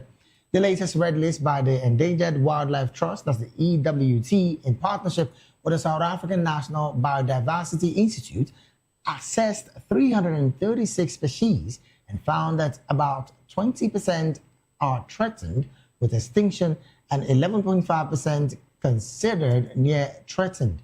According to the list, 11 species, including the African straw-colored fruit bat, the Mara horseshoe bat, dense horseshoe bat, and large-eared free-tailed bat, amongst others, were uplisted to higher threat categories. Meanwhile, 3 species were downlisted, with the Ruan antelope, southern elephant seal, and Hartmann's mountain zebra showing population improvements that led to their reassessment. The updated list, building on the 2016 assessment, revealed that a significant proportion of mammals are well protected within the South African Protected Areas Network. However, 25% remain poorly protected or unprotected, highlighting the urgent need for increased conservation efforts.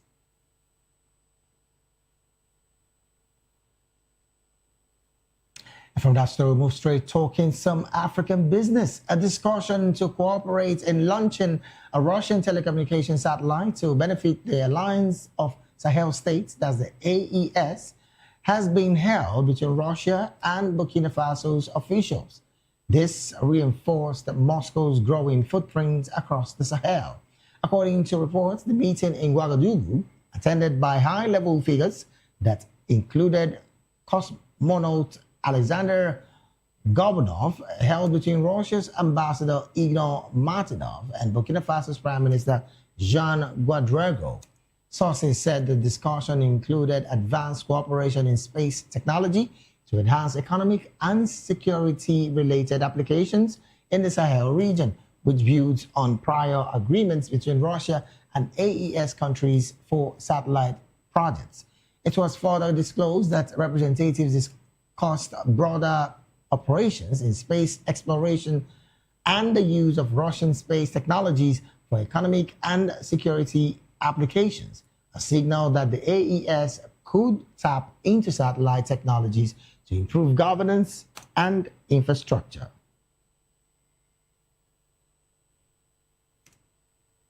And to wrap up the African news, we go straight talking sports. Morocco's King Mohammed VI have affirmed that African fraternity would prevail over what he described as this deplorable act that marred the closing minutes of the African Cup of Nations AFCON final between Morocco and Senegal last Sunday. Senegal players walked off the pitch in protest at a VAR awarded penalty before returning to beat host Morocco 1-0 extra time. In another incident, groups of Senegalese fans clashed with Moroccan securities as they tried to enter the pitch following the penalty decision. Senegal has long been one of Morocco's closest allies in Africa, where Moroccan firms and banks have expanded investment in recent years, strengthening the kingdom's diplomatic influence. Hours after the final, social media in both countries came under a spell of tension. However, the king noted in the palace statement that once the passion and emotions have subsided, inter-African fraternity will naturally prevail. According to him, nothing can undermine the close ties forged over the centuries between the African people, nor the fruitful cooperation built with countries across the continent and strengthened by increasingly ambitious partnership.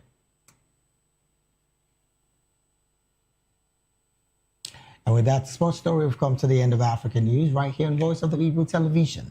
Do also subscribe to our YouTube channel. On YouTube, we are at Voice of the People TV, and on all other social media platforms, we are at VOP TV Live. Thank you so very much for being a part of this broadcast. I am David Edwin. Do have a good afternoon.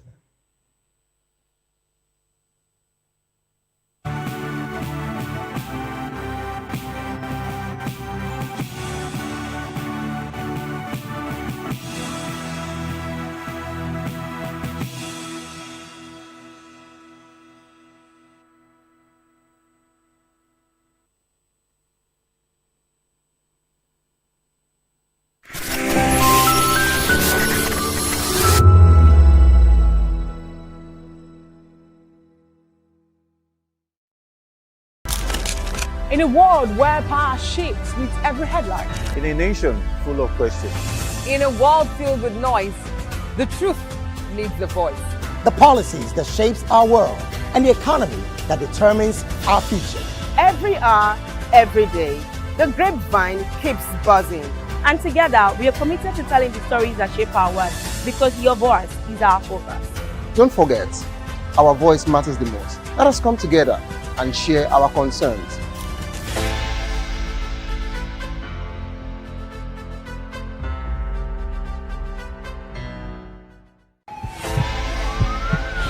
This is Health Check, your weekly guide to better living, smarter choices, and trusted answers.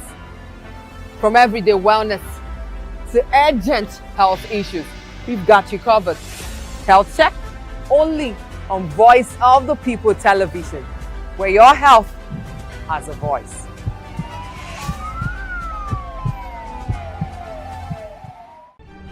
In a world where power shifts with every headlines, news breaks and events happens, we bring you unbiased and explicit information on politics, economy, and state of the nation. We break down the chaos. Facts, not fluff. Truth, not spin. We discuss not just politics, but a glimpse into the future. Voice of the People Television. Now you have more than a voice. The red carpets, awards, the razzmatazz, music, fashion, interviews, and more. Spotlight on Voice of the People Television. Let's feed you with all the juicy stories in the global entertainment space, bringing you the glitz and glamour as it is hot. Stay tuned to Spotlight, 1 p.m. Monday to Friday. Spotlight on VOP TV. Entertainment like never before.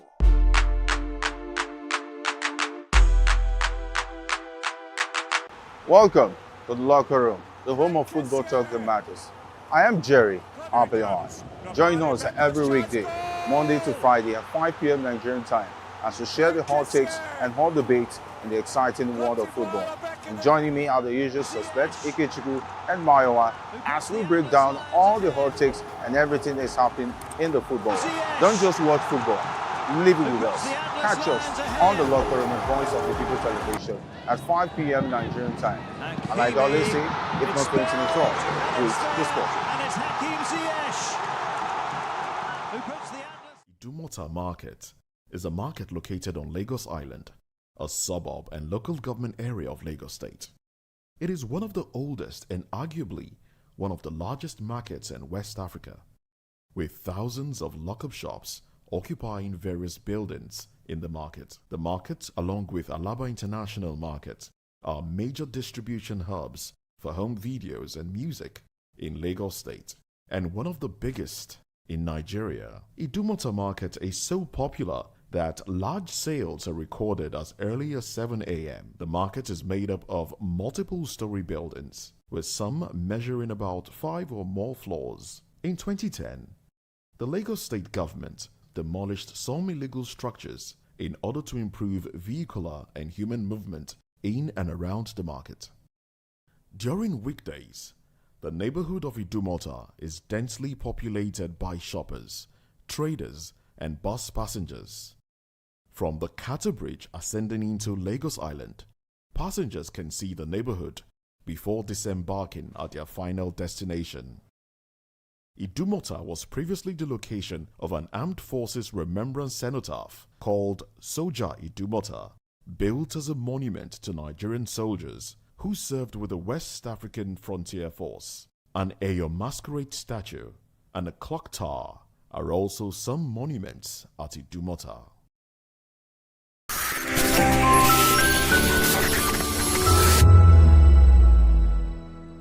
To know the happenings in the maritime sector, join us on the program Maritime Frontiers on VOP TV as we discuss key areas in the maritime sector, from aquaculture, maritime transportation, maritime labor regulation, oil and gas exploration, ferry and passenger insurance, marine pollution and prevention, port operations, and lots more. Maritime Frontiers, exploring Nigeria's blue economy. Behind every broken deck lies a broken promise. Education shapes the nations, but who is asking the right questions? Introducing Edu Dialogue, the show that goes beyond the surface, exposes the cracks, the corruption, and the silence in Nigeria's education system. Edu Dialogue, Saturdays, 3 p.m., only on VOP TV. We break the biggest stories, from missing funds to policy failures. We ask the tough questions and demand real answers. Edu Dialogue, this Saturday, 3 p.m. on Voice of the People Television. Join us as we drive into the world of politics through insightful interviews with prominent political figures, both serving and former governors, ministers, senators, legislators, party chieftains, activists, and analysts. Get first-hand information into the decision-making processes that affect our daily lives. Highly engaging one-hour program that brings political discourse into focus. I am Chukwuma Okoro. Political Lens, Monday through Friday, 6 to 7 p.m. Join us. In a world where truth is the ultimate power and opinions scream the loudest, it's time to wade through the noise. Hunger no get tribe! Hunger no get religion! And scan the human interest and trending topics that matter. Stay tuned to The Issues, your plug to the stories making the buzz, from politics to science and technology, social justice, and more. Let's tackle the tough questions and expose the truth. The Issues, on Voice of the People Television, Mondays to Fridays, 8 to 9 p.m. The Issues. Don't just react, understand. My name is Tao Familoni, and here's to VOP TV. Keep watching, stay tuned, do not touch that dial. My name is Made Kuti, and you're watching VOP TV. Keep watching. Welcome, my name is Zika Davis. Distinguished ladies and gentlemen, boys, viewers, everybody, boys and girls. This is VOP TV. Do you know what that means? Voice of the People TV. You don't have a voice, don't come here. You better make sure your voice is heard. VOP TV. Now, you have more than a voice.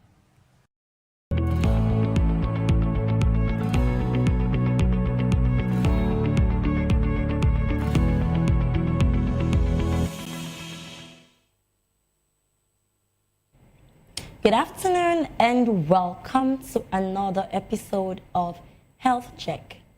Here, we examine the issues that shapes our health, our choices, and our quality of life right here on Voice of the People television. I am Praise Peters, and we are glad to have you join us live on SLTV channel 264 and on YouTube at VOP TV Live. Well, if you're new here on Health Check, our goal is simple: to help you understand your bodies better, to make informed decisions, and take prevention very seriously before emergencies force us to. One of the things that we really emphasize here on this show is that early detection saves lives. Well, today's conversation is one that many people don't think about until it happens to someone close to them. We've discussed stroke before, and we've discussed what it is, how it happens. We had a neurophysiotherapist. If you missed that episode, you can go back to check on it. And today, we're going beyond the emergency phase. Now we're going to be asking questions like, what really happens after someone survives a stroke? How does life change? What does the body demand next? And what lessons should everybody learn from life after stroke? Probably happened to you or someone close to you. I'm not going to be doing this alone as usual, and joining us today is Emonina Abenabe Aquara, a health educator, an author, stroke and heart health advocate, and she also brings a lived understanding of stroke survival and recovery. Welcome to the show, Emonina. It's good to have you. Thank you. Thank you so much. Thank you so much for joining us, and welcome to Health Check. Thank you. All right, it's going to be an interesting conversation today. So we're going to be beginning from the perception, right? So many Nigerians, many of us, many of the audience watching, believe that once a stroke survivor can talk again, can walk again, or return home, the problem is over. So from your experience as a survivor and work, literally, how accurate is this belief? Well, it's not true. So there are some signs, like invisible signs, that is going on in the body. For instance, amnesia, like short-term memory. So let me give you an example. 2 days ago, yes, it was 2 days ago, I met somebody that had met like 3 or 4 times before, and I couldn't recognize the person. I said, "Oh, hi," right? And my friend said, "You have met this person now." I said, "When?" "I can't remember." A lot of times, but I couldn't just remember.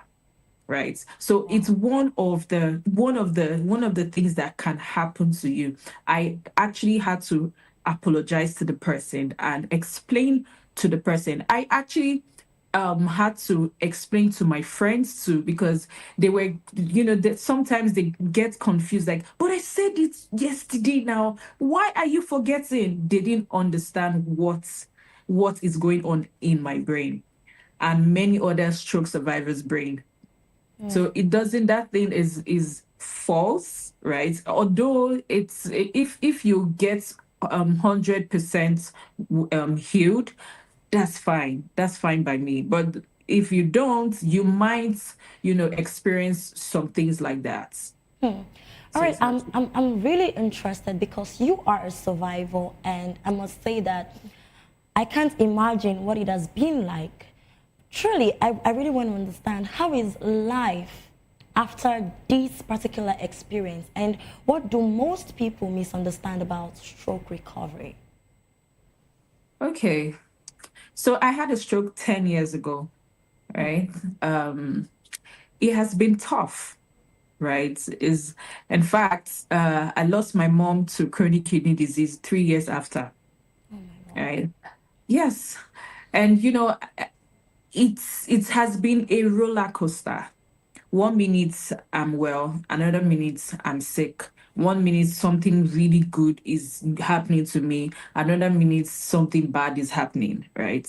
So people think that when somebody has a stroke, what people expect is the person will be useless.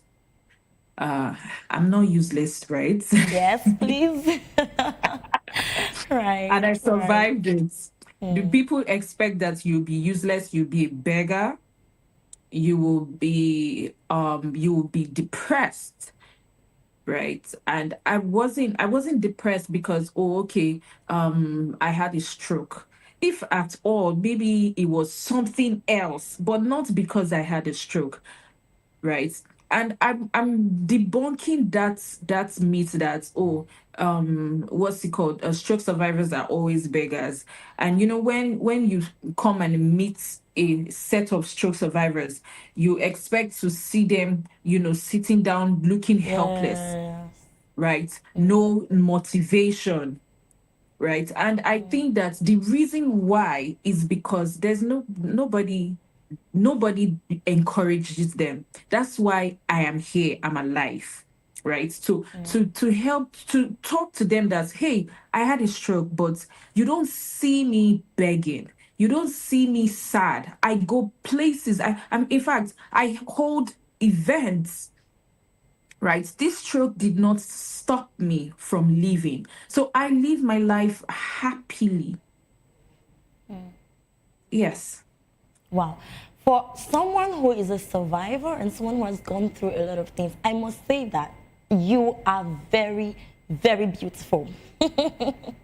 and you're very, very vocal about this. And I really appreciate your strength. I really celebrate your strength for that. So when a person survives a stroke, what are the first invisible changes that often go unnoticed? You are someone that is very, knowledgeable about matters of the heart. So especially in the heart, the energy levels and emotional states, most especially, what are the first invisible changes that often go unnoticed? I'm saying this on behalf of the people that stroke did not necessarily happen to them, but people close to them, But so that they can be, they can learn. Exactly. Okay, like I said, amnesia, short-term memory, fatigue. So normal fatigue, when you sleep, it goes away. When we have fatigue, it doesn't go away. It will be, sometimes it will last for like 2 or 3 days, but nobody sees it. People will say, ah, what's wrong with you? Come on, stand up. No, you're tired. You don't even like, you get overwhelmed quickly, right? And as I am here, if somebody is talking to me and expects me to talk and do what I'm doing, maybe for instance, I'm writing, right? Because normally me, I can write and talk to my friend, right? But that's at that moment, my writing will be stopped. Like, I can't really concentrate on it, so I cannot concentrate in, like, for various things like I used to. So when these things happen, it's signs of post-stroke, right? So there are like a lot of things, but what I can say is short-term memory, fatigue, what else I really can't bring things together, but All right. fatigue and short-term memory. All right. So I think this is passing a message that if there is anyone around you that is a stroke survivor, you should pay more attention to them, because they might not necessarily remember everything as usual. Yeah, and you should be more understanding when they tell you that they are tired. Right. So let's talk about the body itself. Let's talk about it internally, right? So after stroke, what actually changes inside the body that people cannot see? And how does the heart respond in the months and years after a stroke? So this question is kind of like the other question. Stroke, especially when not found early, it takes a lot of time to heal. As I'm sitting down here, I still limp. I still struggle with my right hand. Yeah, my right fingers, right? Um, the brain, in fact, you know what a stroke means, right? Yes. When what's it called? There's a blockage in one of your blood vessels. Either it bursts or like it's there. It just stops oxygen from flowing, right? And yes, and you when that happens, a lot of cells die immediately. That minutes. That's why they say that when you have a stroke, you have 4.5 hours to get help, right? Yes, either you get disabled permanently or the person dies. Any other thing apart from the two, I thank God. If you have a stroke and you stayed in the hospital, no, they found you about the next day or 24 hours, no, 22 hours after, we are praying for you to get well completely. Right. So that happens. So for me, I went to the hospital that day. I fell down and I went to the hospital. That hospital did not know Jack in Lagos. They didn't know what was wrong with me. They was just, they were looking. In fact, I didn't even see any nurse around my room. Right. And the next day, my cousins came, took me out of the hospital, two other hospitals, which they rejected me. I'm sure because, the fact that this person did not have proper medical attention the night before. Right. Then they took me to one popular hospital, which directed me, like referred my family and I to the last hospital, right? So mine, it took. In fact, I almost died. That's the name of the first book that I wrote. I almost died, right? So it's yes, it's very complicated. It's very very complicated. Life after stroke. The everything around you, like the body inside you, it takes a lot of time to recover. This is 10 years. I still struggle with my right fingers. This is 10 years. Thank you. So, from what you just described, I am finding it very difficult to really picture it exactly the way it is, because it's actually very terrifying. And I must say you're very strong. But I want to assume that this does not just affect the body, but it affects the mind as well. So what emotional changes are common after stroke that families don't always recognize? The mind is like, if 1 minute you are standing and the next minute you are on the floor, and you find out that you can't just stand up and walk. You can't just be normal again, right? So what it can do to you, it can make you depressed. For somebody like me, I fought it, because when I had a stroke, I was a vegetable. I didn't look like this, right? My face was swollen. My right body was shrinking so bad. I couldn't speak. I couldn't remember anybody, so I was just like a vegetable.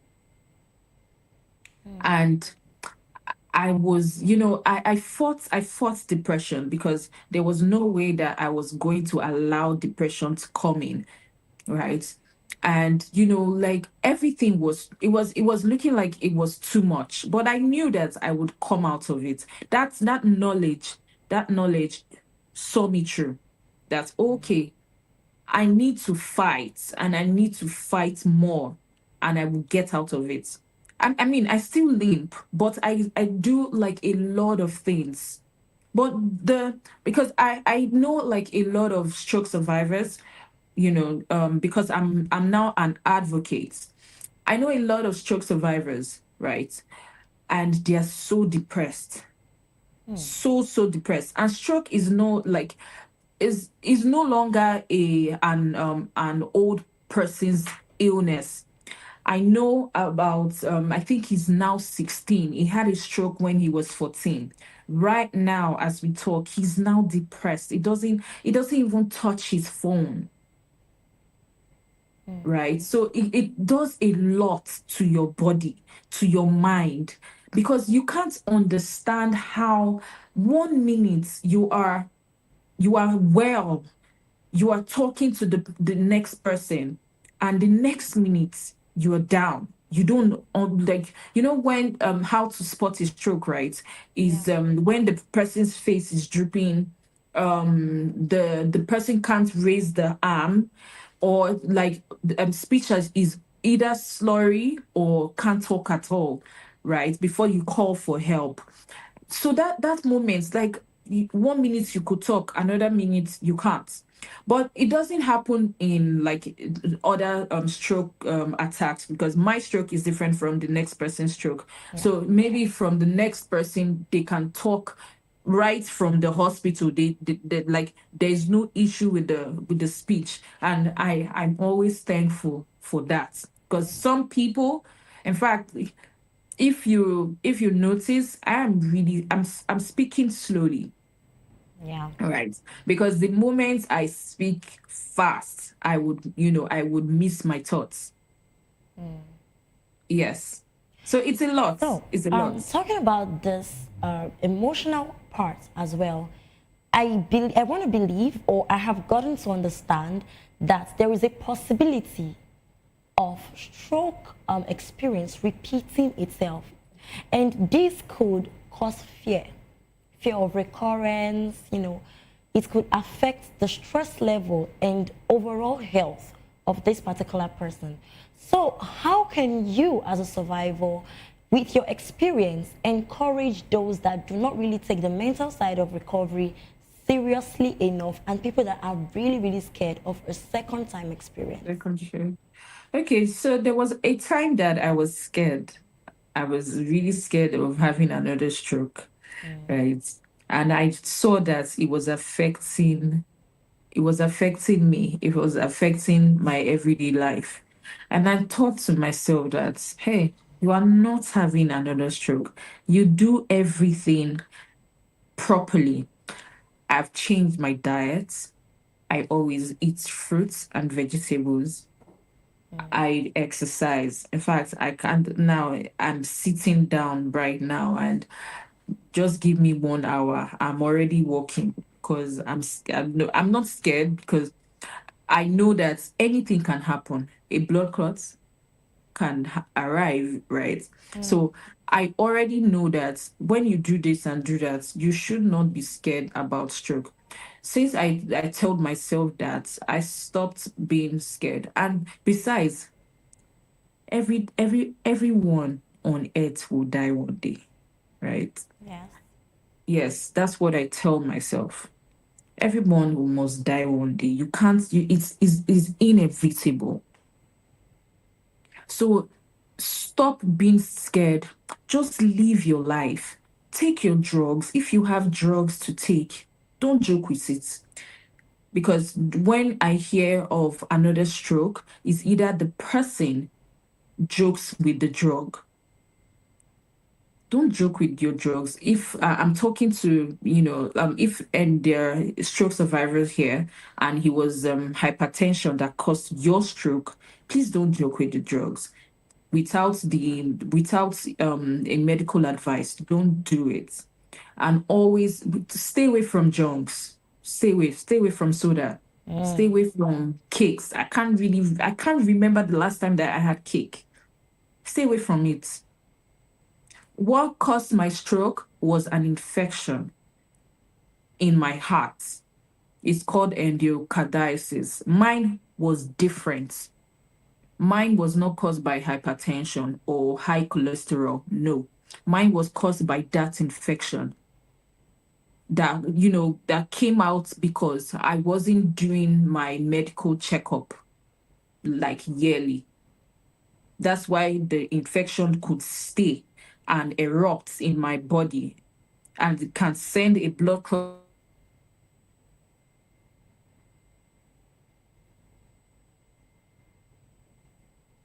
All right, I think we're having a bit of a network Yeah, of glitch. having. Okay. All right, you're back. You're back. Please go on. Okay, can you hear me? Yes, yes, yes. Okay. So because I actually don't joke with my lifestyle, I don't have a fear of a stroke. I'm always like I'm always exercising. Yeah, wow, that's some positive vibe right there. Wow. All right, so some of the possibilities of another occurrence is not taking your drugs seriously and taking junks and basically not taking the medical advice given to you. All right, Yeah. so instead Or of not being scared, exercising. not exercising, very valid. So instead of being scared, just do what you need to do and be excited and be really optimistic about life, right? All right. So I want to go into something that is quite practical. So how was recovery for you? What was the recovery phase like? I know you're still going through that recovery process, but how was it really like at first? What was one reality of life that after stroke, after stroke, what's really surprised you the most about life?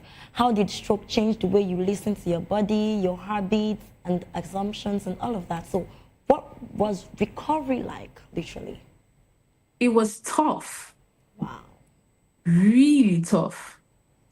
Just imagine a young girl. I was just 23. I just started my life in Lagos. Like I just started the Lagos girl's life. And this happened.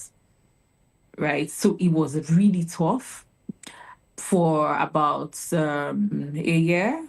Yeah, I think so. I couldn't really speak. Even when I could speak, it was like I like it was just rubbish that was coming out of my mouth. Right. And I saw that in this life, this life is very funny. Just said, like it's very, very funny. There was a part of some people calling I and my mom witches. There was another part of me losing friends. There was another part of me not being able to do something, like do things. But I struggled and I fought. So stroke recovery is always tough, but it has everything to do with your mind. If you set your mind that you would at least don't say that you would recover fully yet, right? But if you set your mind in like in this, like I'm doing this so that I can do this. Like I set my mind that I will recover so I can share my story. I can share my experience to a lot of people in this world. Right. So it literally starts from the mind. Yes, of course. Everything starts from the mind. Everything. They say I'm a strong woman. Well, I accept it. Yes, you are. Everything starts from the mind, but the stroke recovery is tough. I'm not gonna lie. It's very tough. From not being able to walk, not being able to speak. My face was swollen. Let me tell you, I for months, right? I told my auntie to block every mirror in the house because I couldn't stand it. Because I'm vain, actually. So I couldn't stand seeing my face swollen and everything. So no, like that's why I speak. That's why I'm a health educator. I'm telling you to live well, live healthy. Because this thing, I mean, you don't sleep early. You sleep for only 4 hours in a night. It's not impossible. You don't drink water. Like for girls 3 liters, for guys 4 liters. You don't drink water, you don't do anything. And when a stroke happens, you say, oh, it's your village people. What village people? That was very hilarious. All right. Yes, it's like, oh, it's my village people that caused it. Oh, no, what were you doing? For me, I Village already people are know that it innocent. was because, yeah, because I know meal, I've accepted that it was because I didn't take, Taking proper care of yourself. no. I was actually taking care of myself, but I missed one. That's regular medical checkup, at least once in a year. Ooh, wow. Yes, I already accepted. That's my flaw. So how often should this regular checkup be? I mean, once in a year, if you have Okay. money, like a lot of money, I mean, once every 3 months, All right. Yes, or twice in a year if you have like a lot of money. But once in a year is really okay. All right. So it's been a very interesting conversation so far, hearing from a survivor herself. So right about now, we'll go on a quick break, and when we come back, we'll be talking about the preventions instead of you panicking, of course, and other things that should happen even as a survivor or someone close to you as well. Please stay tuned. We'll be right back.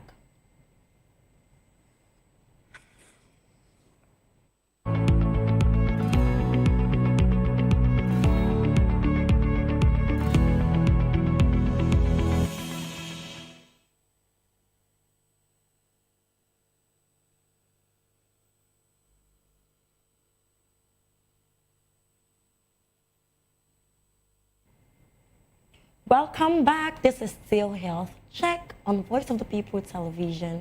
I'm still joined by Enomina, and we've been talking about stroke, the afterlife of stroke, the whole recovery process, how to cope with it, and even if you're not the person, if there's anyone close to you, how to really understand them and how to handle them, basically. So right about now, we're talking about the preventions, and I'm still going to be asking our guests some questions. So I would like to go to the point of the risk factors, right? I've gotten to understand that there is a higher risk of a second stroke after the first one. And that is quite, very disturbing. So why is the risk of a second stroke often higher after the first? Oh, so this thing happened, right? And you are still not listening to your body, right? So I mean, you have already given the stroke an opportunity to come with a bang, right? So if before the stroke, you are best friends with soda and cakes, after the stroke, you increase it, and the stroke sees that your body is not so strong, so I can come again even tougher, right? It's because you don't take care of yourself. Just take care of yourself. The stroke survivors that are listening to me, take care of yourself.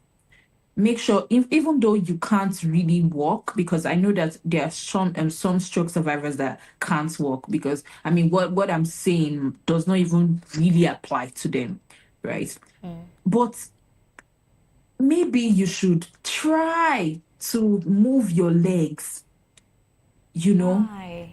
Yes, try to move your legs. Listen to your physiotherapist, whether the one you get on physically or YouTube, right? Just try. Change your diet, even though it's hard. It's very hard to change diets in Nigeria. Yes, I yes, never that's very true. knew. I never knew. Right? It's very hard, but maybe you can change your diet by adding ugu leaf to your food, or bitter leaf. Less oil. I barely use oil to fry. In fact, I don't even fry. At this Right? point, you no longer eat for pleasure, but eat for No. what is good for your body. Yes. Yes. So if you do that, I mean, I think the only thing that can take your life might be accidents or old age. So, All right. So I think there is a link. How closely linked are blood pressure, stress, and lifestyle choices in the recovery phase, or basically in the prevention phase? well, everything that you said, there are risks, right? If and more actually, if your blood pressure is acting funny and you don't check, it gets really high, and when it's high, it shuts down your body. The next thing is a stroke. It's not even stroke alone, right? You can even have diabetes out of it. There are so many illnesses that comes with that blood pressure. So that's why I'm even telling you, please check your blood pressure. Like every time, if possible, get the machine in your house. Check your blood pressure because that's number one reason why stroke happens.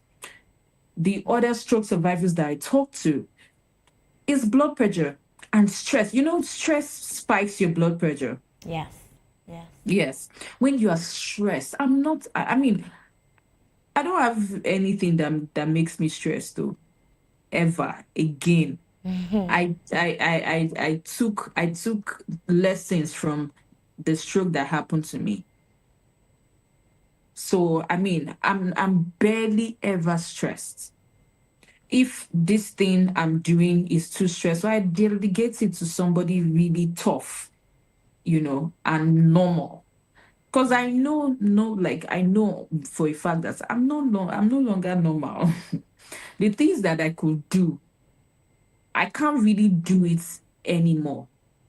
So it's basically about understanding your body and following it exactly the way it should be, right?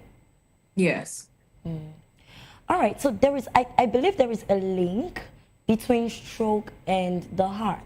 And you're also someone that is very knowledgeable about affairs about the heart, if I'm not mistaken. Yes. So what daily habits quietly push people towards cardiovascular problems? And at what point should people stop saying, I'm too young to check my numbers and all of that? Because being very conscious of your heart, of the state of your heart, could also prevent stroke. So what habits could push people towards cardiovascular problems? Well, for me, right, I was born with a cardiovascular disease. It's called uh congenital heart defects. I was born with it, although I wasn't diagnosed early. In fact, I just got to know like last year, early last year, right? But because I think that I do tests, they see it, but I don't think before that explanation, I don't think any doctor or right had sat me down and told me this is what is going on with you. The only thing that they did is that okay, be coming to the hospital every six months so that we can check your heart. Right. So it was that infection in my heart that caused the stroke. The infection was growing through that hole. Wow. I didn't know. Right. In fact, I didn't show any symptoms until my old age. Right. So I mean, it was tough. I had heart disease from childbirth, and when I had a stroke, the what's it called? The blood clots damaged one valve in my heart. That means that on top of the CHD, and on top of the stroke, I have leaky heart valve. Do you understand? So Yeah. it's now I'm even on drugs for it. So there's no age. There's no age for you to say, okay, I'm too young for medical checkup. It was because it was not part of the norm. That's why they couldn't take me for medical checkup. They couldn't do like echogram. That's for the heart, right? Yeah. Because if they did, they would have found something. And, I would have been managing it since, like, okay, from young, from small, but it was not a norm. So there's nothing like, oh, I'm too young. No, nobody is too young. Please get yourself to the hospital at least once in a year. Because the heart is very important. If the heart stops beating today, you are gone. Yeah. And if you are the type that has like a lot of things to offer to this world, I'm sorry, you are gone. And some people say that what you don't know will not kill you. Is what I didn't know. Is what I didn't know that almost killed me. So ignorance is not an excuse. At all. All right, so I'm very, very particular about this one because this is actually the essence of why we're holding this particular conversation right now. So let's talk about the family, the caregivers, and social support.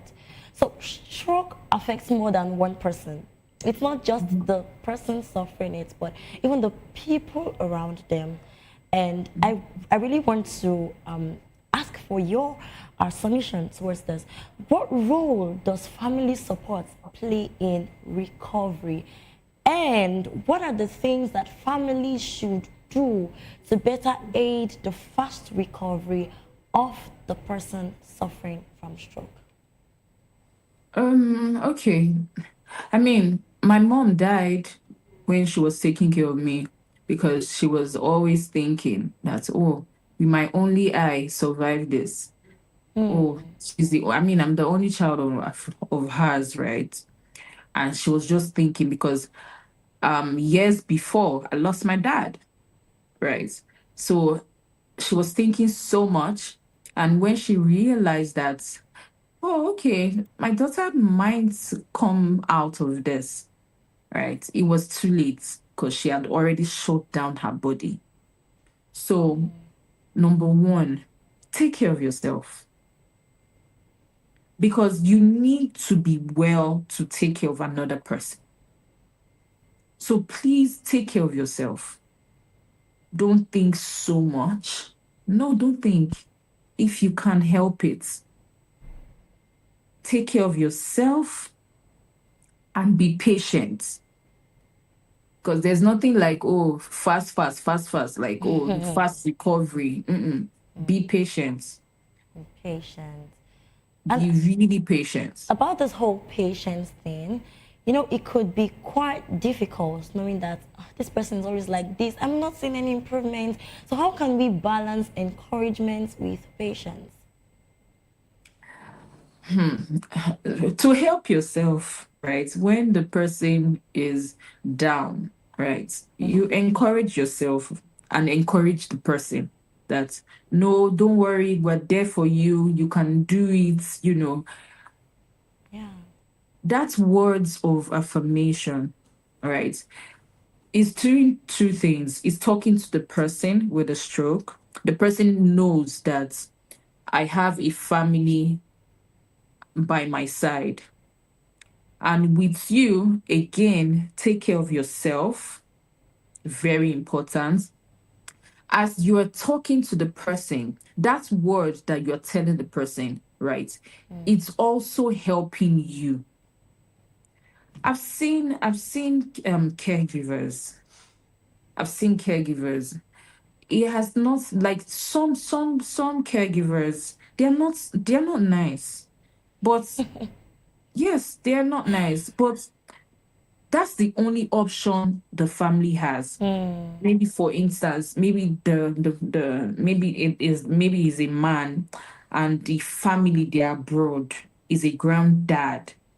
The whole family, they're abroad, and they keep somebody to be taking care of the man, and the person is very mean to the person, like to the man. I've seen it. And when they say, okay, because obviously this is Nigeria, they might say that, oh, it's because you did this. This is the punishment. The person had a stroke, for Christ's sake. Yes, that's They very true. didn't do anything that you said. They say, oh, you were wicked, or this is your punishment, or your forefathers' punishment.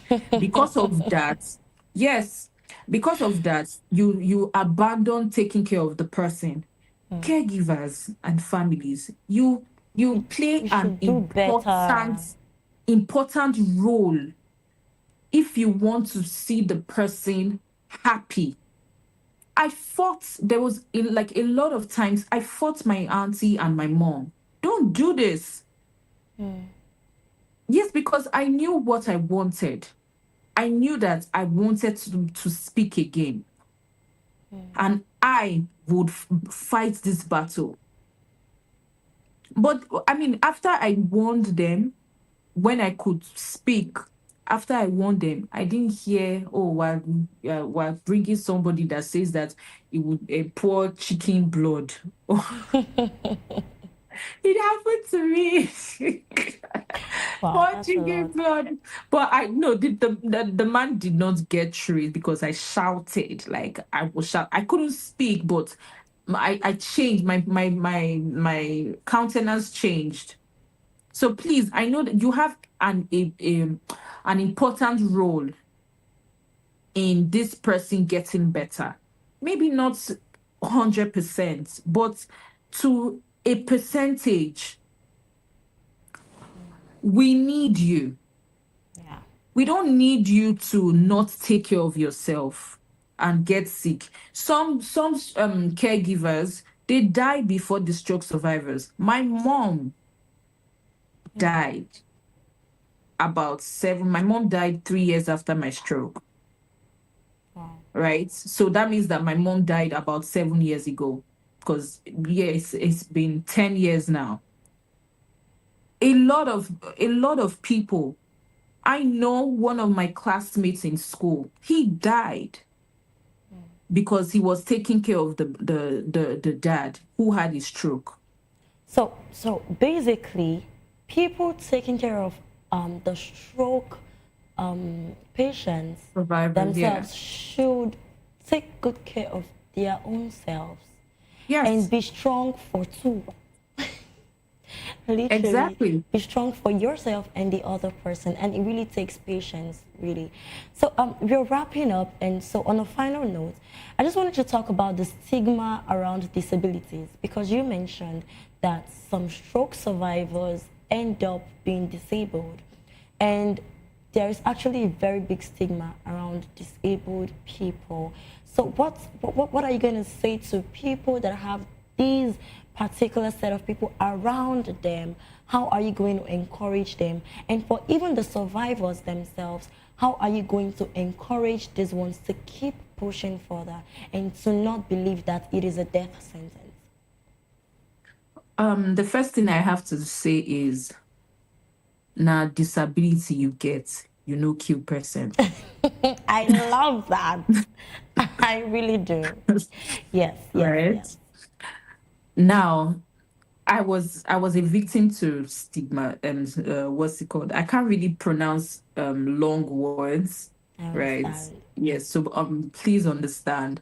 But Yes. I was a victim, right? Yes. The stigma was, in fact, it was high. The people that thought my mom was a witch, the people that thought I was a witch, you know, the people that, you know, when I was gymming, trying to get better, there were talks that maybe this girl did bad. We should And do better, really. Yes. And if I give in, I'm talking to the people with disability.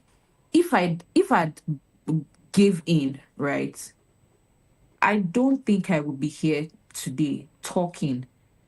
So I mean, I'm now a leader in this, right? Yes. I was chosen to represent Nigeria in Mandela Washington Fellowship. I went to America because of this, because I did not accept. If anybody, I don't care who you are, even though you say it in my front that, oh, see your disabled body, I just look at you like, are you up to me? I don't understand.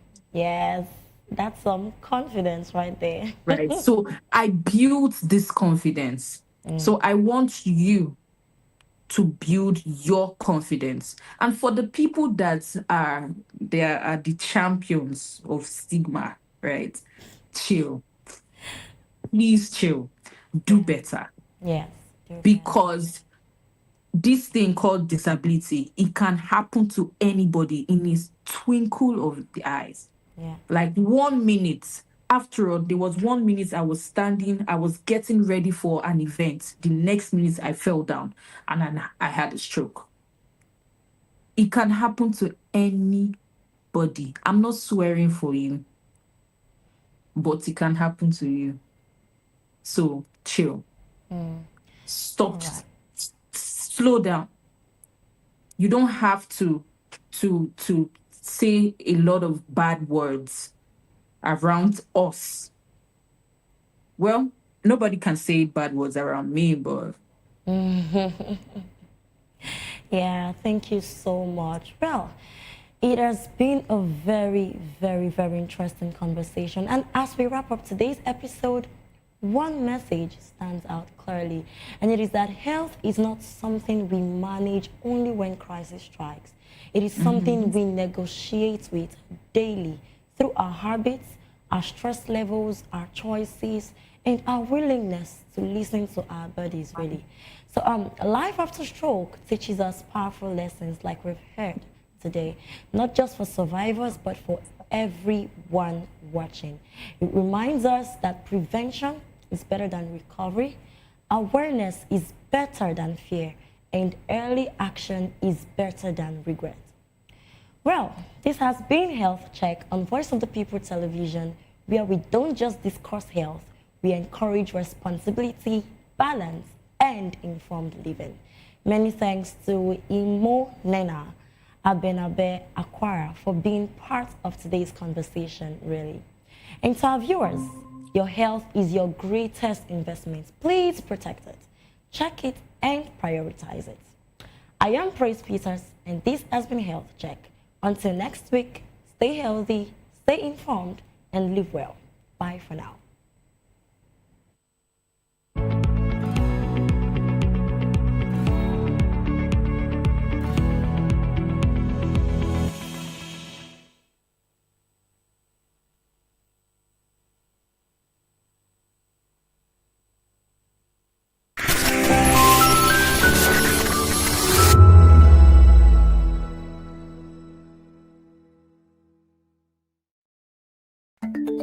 Africa is on the move, a continent of rising voices, untold stories, and powerful transformations. From the streets of Lagos to the heart of Nairobi, from the mines of Congo to the tech labs of Cape Town, the African story is being written every day.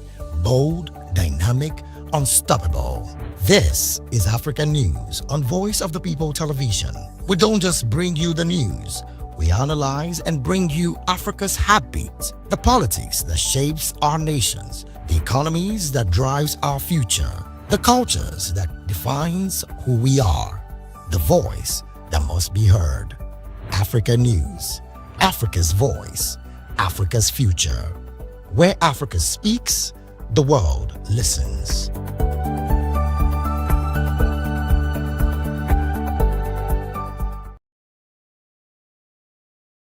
When you say, make Nigeria no happen to you, me sef go say, make you no happen to Nigeria. You dey bypass your light meter. You dey jump queue. Yet, you dey wait make Naija change for you. My brother, my sister, you sef change. Oh yeah. See that Naija pikin wey pack the thing wey block gutter wey dey cause flood. Abba, Naija pikin, make we dey care for our environment. Gen Z is no one work. Now quick cash them defined. Just like that, boys don't turn Pablo. And girls? Hablets. Waiting they happen. We dey argue online, spread fake news with our full chest, divide ourselves on top religion, tribe, and politics matter. But we go dey shout, no unity for Naija. My brother, my sister, unity begins with you. Someone japa, nobody wants stay. But who go fix Naija if no be you? Omo, you go stay o. Naija dey wait for us same way we dey wait for Naija. That na why National Orientation Agency don bring this better ogbonge plan wey go change the game. That na 7 for 7 agenda. 7 promises from leaders and 7 citizen codes. Equality, democracy, entrepreneurship, employment, peace and security, inclusivity, justice, meritocracy. Now the Naija promises.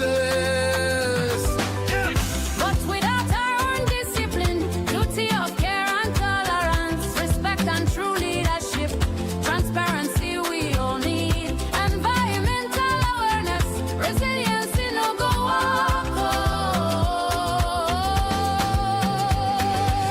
7 promises, them don't talk am. 7 codes, now we go do am o. No dey wait, no dey look face, join body make we run the race. Now you and me, now you and me, now you and me, go fix our Naija.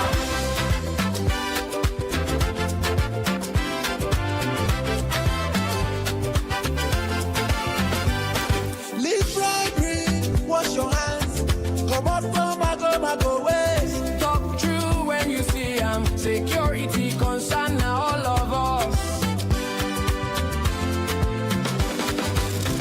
No dey complain about Naija, complaining no dey change am o. If you be true Nigerian, if you be ogbonge Naija. If we want better tomorrow, now we go make am work today. 7 promises, them don't talk am. 7 codes, now we go do am o. No dey wait, no dey look face, join body make we run the race. Now you and me, now you and me, now you and me, go fix our Naija.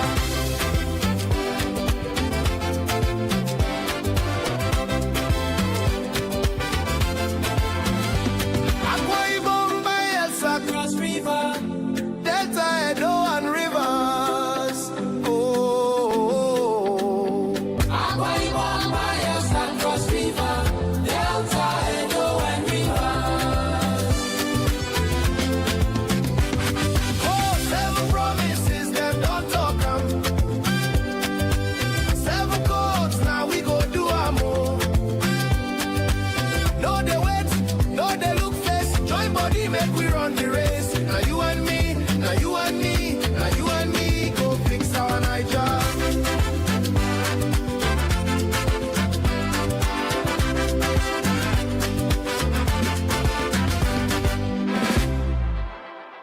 If we be true Nigerians, we go rise hand in hand, uphold the 7 for 7 agenda for Naija, our home, our pride, and our strength.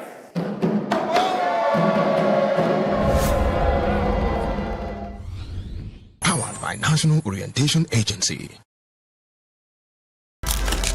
In a world where power shifts with every headline, In a nation full of questions, In a world filled with noise, the truth needs a voice. The policies that shapes our world and the economy that determines our future. Every hour, every day, the grapevine keeps buzzing. And together, we are committed to telling the stories that shape our world because your voice is our focus. Don't forget, our voice matters the most. Let us come together and share our concerns.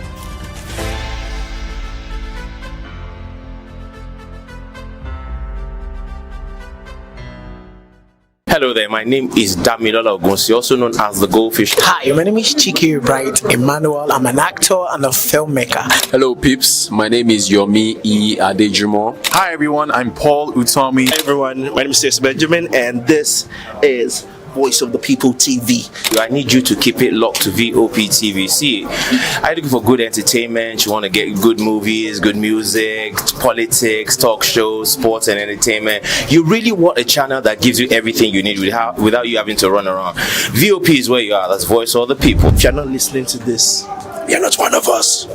And you deserve to be killed. Scrap chat. Don't be killed, but watch it or I'll find you. And I want you. And you are locked on VOP TV. Don't go nowhere. This is where the juice is. This is where all you need for entertainment, politics, movies, and whatnot. And keep watching VOP TV. So keep it locked because I'm locked already, man, and it's money back guarantee. So you're gonna have a good time because I do. And please keep watching VOP TV. I won't want to actually, I beg you, subscribe, watch it. If not, whatever you see. You better not touch that die because VOP is the plot. In a world where power shifts its every headlines, news breaks and events happens, we bring you unbiased and explicit information on politics, economy and state of the nation. We break down the chaos. Facts, not fluff. Truth, not a spin. We discuss not just politics, but a glimpse into the future. Voice of the People Television. Now you have more than a voice. When I first heard VOP, I thought they were talking about me because I'm a voiceover personality. But no, this is Voice of the People TV, and you are riveted forever because this is the place to be. Yo guys, your boy Chela. Shout out to VOP TV. I love you guys. Salut tout le monde, Suspect 95. Là on est sur VOP TV. On passe un bon temps. J'espère que vous kiffez. On est au Afrima. On est ensemble. VOP TV. Don't see me like a fool because I don't do giddy giddy giddy. VOP, you don't know Stoneware from Ghana representing live and living color. Yeah, Beam Nation President. Outside with it. Bless up. Hello, this is Milo from Ivory Coast. Keep watch Voice of the People TV. Regardez la voix du peuple, la télévision de la voix du peuple. Que Dieu vous bénisse. À très bientôt. Love you so much. Hi guys, what's up? This is Gaze Baba. I am watching VOP TV. Usually you be told to not touch the dial, but I tell you to touch the dial and increase the volume. You're like, keep it locked. It's Afro Gospel. Thank you. Hello, my name is Shego Aronzo. You're watching VOP. Don't change the dial. My Joe, fine girl. My Joe, fine babe. Only are you, but on the Fuji was. Yes, don't touch the dial. This is me, Dr. Adiwala Iba. Keep watching VOP TV.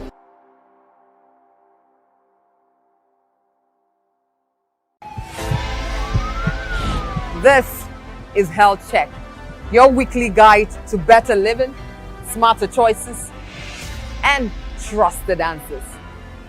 From everyday wellness to urgent health issues, we've got you covered. Health Check, only on Voice of the People Television, where your health has a voice.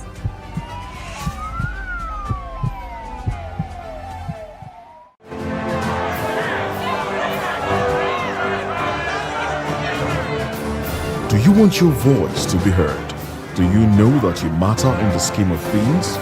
The People's Voice, the show where ordinary citizens take center stage as we discuss the biggest stories that affect you and I. With you in mind, we facilitate lively discussions, debates, and interviews on the topics that matter most to you and I. From social justice to economic empowerment, education to healthcare, governance, and more. Tackling tough topics and amplifying your voice. Join the conversation and make your voice count. The People's Voice. Make your voice count.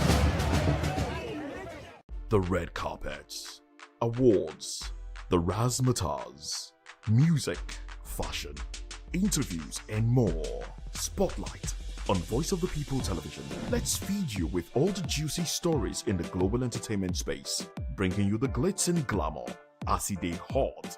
Stay tuned to Spotlight, 1 p.m. Monday to Friday. Spotlight on VOP TV. Entertainment like never before.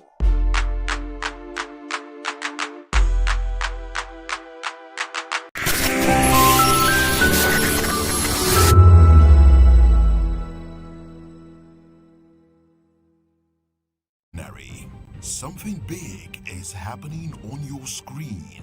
Introducing VOP TV.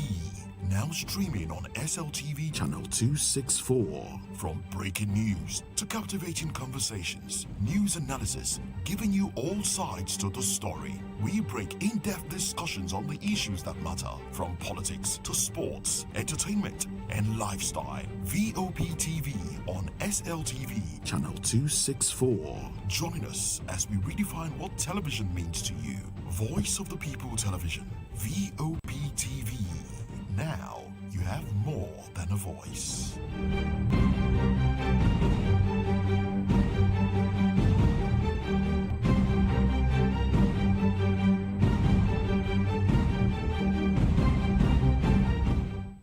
In a world where truth is the ultimate power and opinions scream the loudest, it's time to wade through the noise. Hunger no get tribe. Hunger no get religion. And scan the human interest and trending topics that matter. Stay tuned to The Issues, your plug to the stories making the buzz, from politics to science and technology, social justice, and more. Let's tackle the tough questions and expose the truth. The Issues on Voice of the People Television. Don't just react, understand.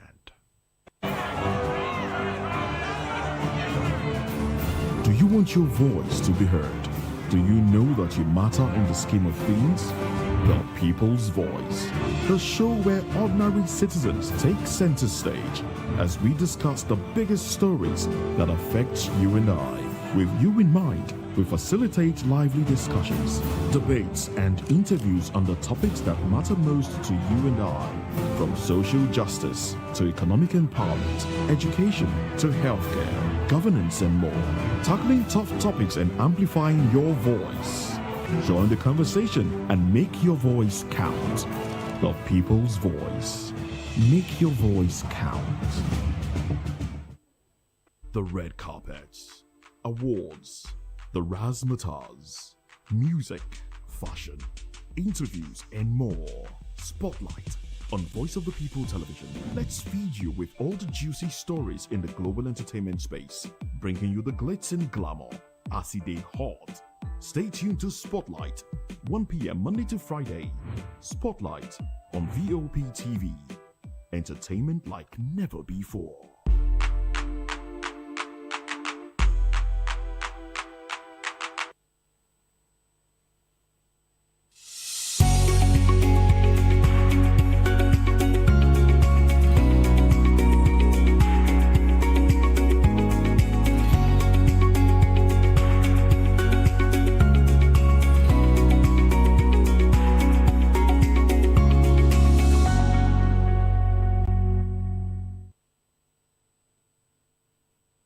Hello there and welcome on board. Thank God it is Friday. Yes, of course, it's a wonderful time again where we get to think of enjoying our weekend. And of course, for some people, Fridays are always, that particular peak, day for them because they will go to parties, from tomorrow and Sunday and all of that. But don't forget that weekend is just 2 days, and afterwards you're back to factory reset. Monday will be here again. But I just have to say this officially that, have you seen Harmattan in your area? The long-awaited Harmattan has arrived finally. And when I actually noticed, a bit of, funny weather today, I was like, really? Is this Harmattan or we should wait for another? But of course, we saw Harmattan in our area, and I believe you also did that. In some parts of Lagos, and congratulations to us at last. The Harmattan we've been craving for is here. But of course, don't forget to always drink a lot of water. You need more of that, and just keep yourself, ready and get yourself fully secured for this particular dry season. And of course, for some people, your area might be quite dusty and all of that. Just take safety precautions when it comes to this ash season like this. But we've been waiting for it, and here it is in January. Welcome on board. It is People's Voice on VOV TV, where season stories shape the narrative. And of course, today we'll be dissecting two major stories that are dominating the headline and sparking conversation across the nation. Fubara is APC leader in Rivers, not Wike. Boala actually made that particular one. And of course, we'll be looking at Rivers State, on a different level. But the second conversation here is Rivers Chief Judge blocks impeachment move. And I believe you know what that particular one means for Wike and his cohort. Join the conversation with experts inside citizen perspective. Share your thoughts with us. I am Savior Udo. Let's look into other news stories with details. Soludo, Anambra empowers 36,000 youths under solution agenda.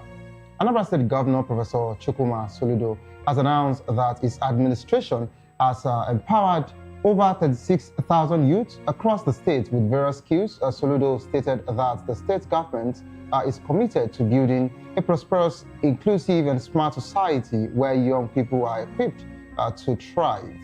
He made the announcement at the swearing-in and opening ceremony of the 2026 Batch A Stream 1 National Youth Service Corps orientation program in Oka.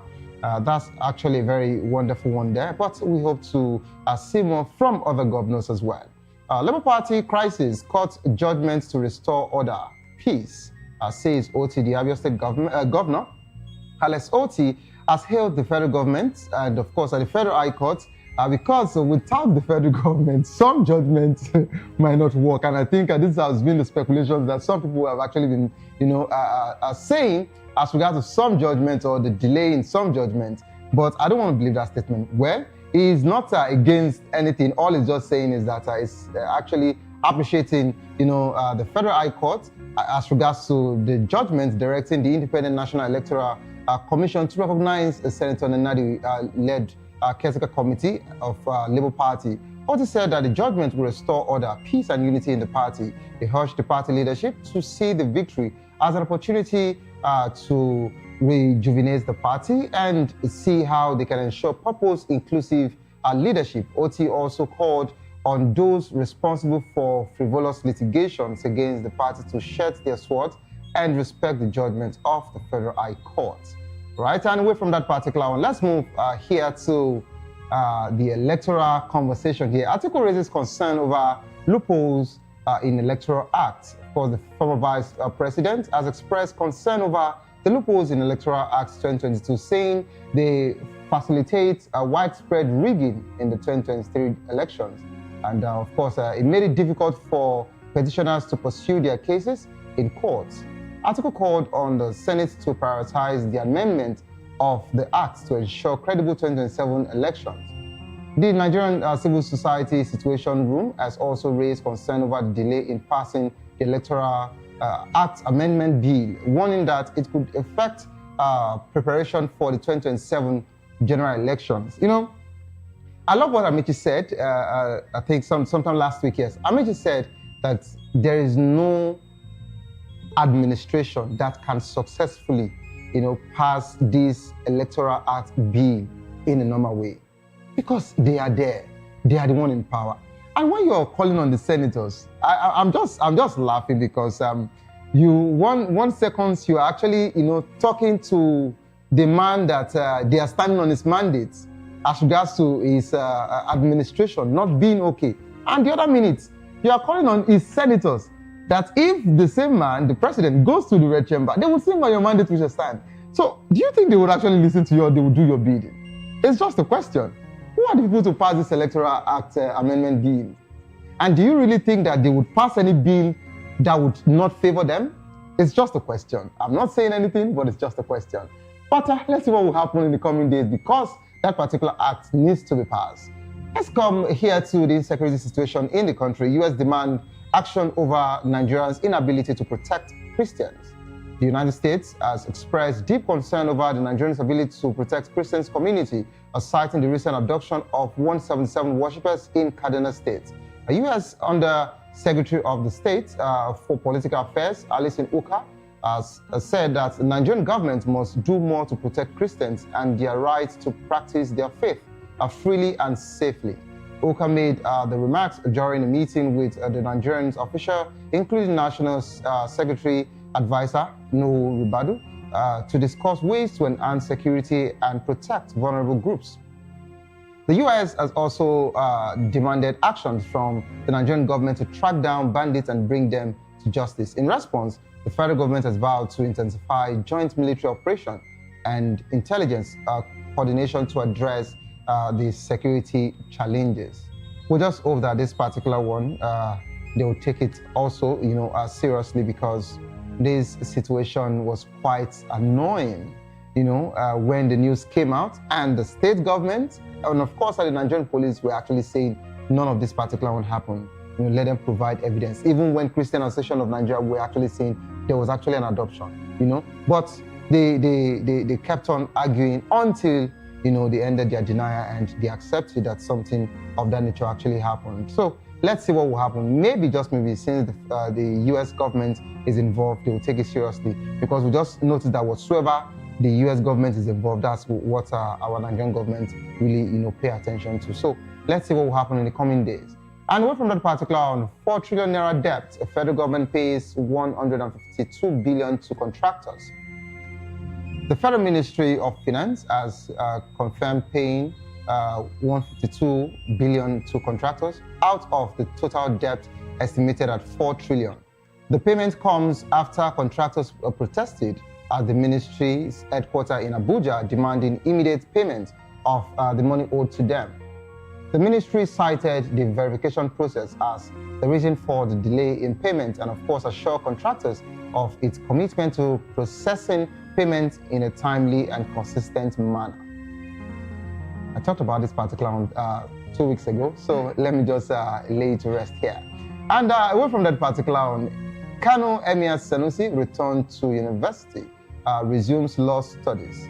The 16th Emir of Kano, Muhammad Sanusi II, has resumed studies as an undergraduate law student at the Northwest University, Kano State. The monarch was seen attending lectures alongside his 200-level classmates, attracting widespread attention and commendation. Emir Sanusi emphasized that age should not be a barrier to pursuing knowledge, and of course highlighting the importance of education for societal development, enlightened leadership, and good governance. And away from that particular one, Tinubu rebuffs Makinde, Fayose reviews.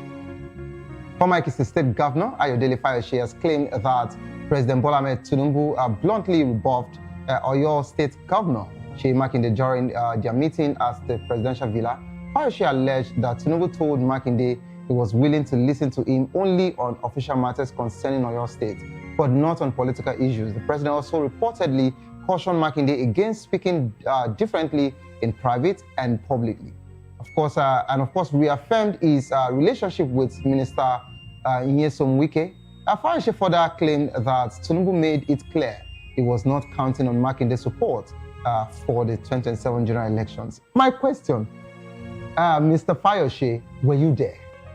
Were you in that particular room? I don't know how this particular man does it. I don't know the anger you have for Seyi Makinde, the governor of Oyo State. I don't know what has happened. Of course, you all were pals at some point, but of course, something happened and everybody went their separate ways. But for you to actually be quoting the president word for word, were you part of that particular meeting? It was a closed-door meeting. And the only person that would be allowed to actually go into that meeting because of documentation is Muri Okmola, who happens to be the former head of service in Lagos State, who is also now the special secretary to the president on special duties. So that's the only person who was allowed to be in that room. So how did you get all of this information? Or are you telling us that Muri Okmola actually, mentioned all of this to you? Because that's the only person that can be there. I don't understand where Fayose is seeing all of these things, but it's okay. I know that this issue, cut across just this this whatever political situation that is going on. I don't know what both of you has collected from each other, but I just wanted to take it slow when it comes to Seyi Makinde. Okay, let's move to this particular assertion. Opposition coalition against Tinubu's 2027 re-election to collapse. Lagos APC actually mentioned this particular one. The All Progressive Congress Lagos chapter has predicted that the opposition coalition efforts to stop President Bola Ahmed Tinubu's 2027 re-election bid will soon collapse. The party's spokesman, Sheye Oladejo, attributed the impending collapse to the coalition's lack of cohesion and competing personal ambition. Oladejo described the coalition as a fragile contraption driven by power struggles and mutual distrust. The APC remains focused and, of course, on governance and consolidating the renewed hope agenda, confident that Nigerians will choose stability and continuity over uncertainty in 2027. Let Nigerians decide that particular one. To join the conversation, kindly call the number 09044732605. Follow us on social media at VOPTV Live.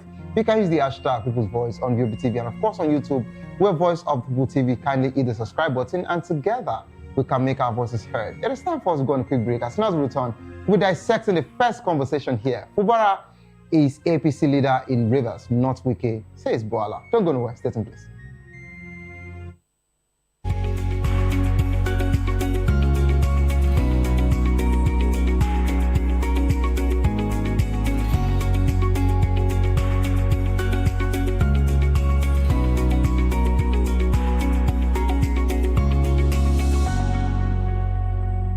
From the views on the street we go to bed empty hunger to the blaring horns of a hustling city, the loudest voices of the common man got a medium to be heard. This particular administration, they were coming unprepared. It's not a bad thing to renovate the president's lawn. Through top-notch programming, unbiased reportage of news, sports, business, entertainment, and cultural documentaries, Voice of the People 90.3 FM became a symbol for 21st century media. And now, a new baby is born. Voice of the People Television, VOP TV, youthful, full of vigor and penchant for excellence in the continent's media space, exposing the wrongs, applauding the rights, dissecting the news without fear or favor, through factual and accurate stories and contents. Corruption kills three things that makes a society. Representing the interests of the people and giving them a voice. Voice of the People TV is here to stay towards building a fair society. VOP TV, Voice of the People Television, truly a voice for the people.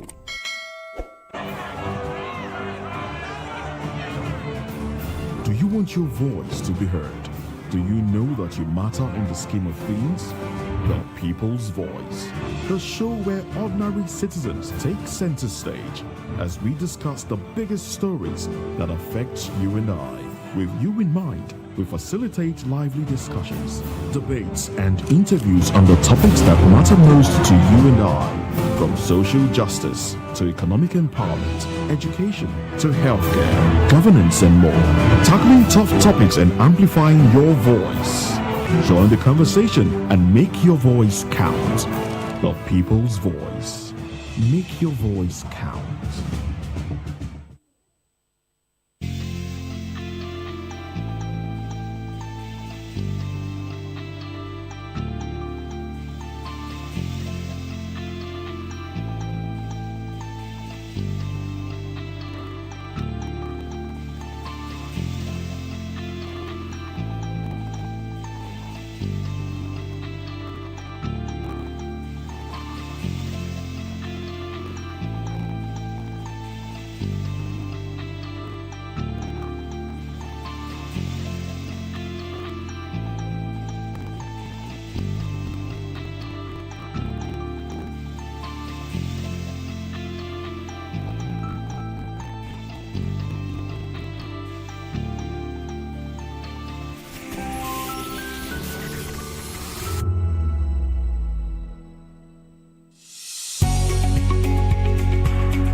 All right, welcome back to the program, it is still People's Voice on Voice of the People Television.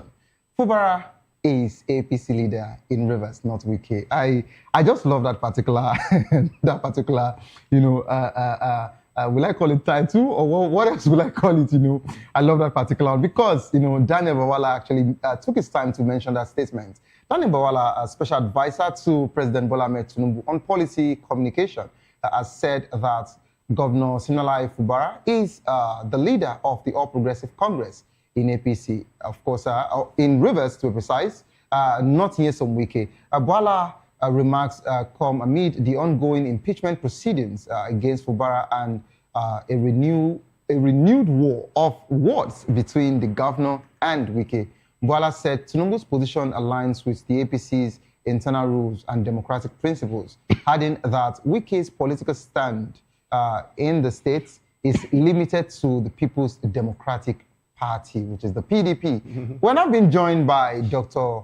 Kayode, a socio-political technocrat and aviation safety expert. Good afternoon, Doctor. How are you? Good afternoon. Doctor, good afternoon. Good afternoon. Are you hearing me? Yes, Doctor. Thank God it's Friday. How are you doing, Doctor? Yes, thank God it's Friday, and a new baby has been born, known as VOP TV, giving people their voices to be heard. Like that guy said, every night their stomach go hungry. It is well.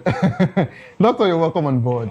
And of course, we've been joined in the studio here by Mr. Ekunda Elawa, a political and social analyst. You're welcome on board, sir. Thank you. Good evening. Is it because of the news story? That's why your voice is not clear, Mr. Elawa. You have to say something. Yes, sir.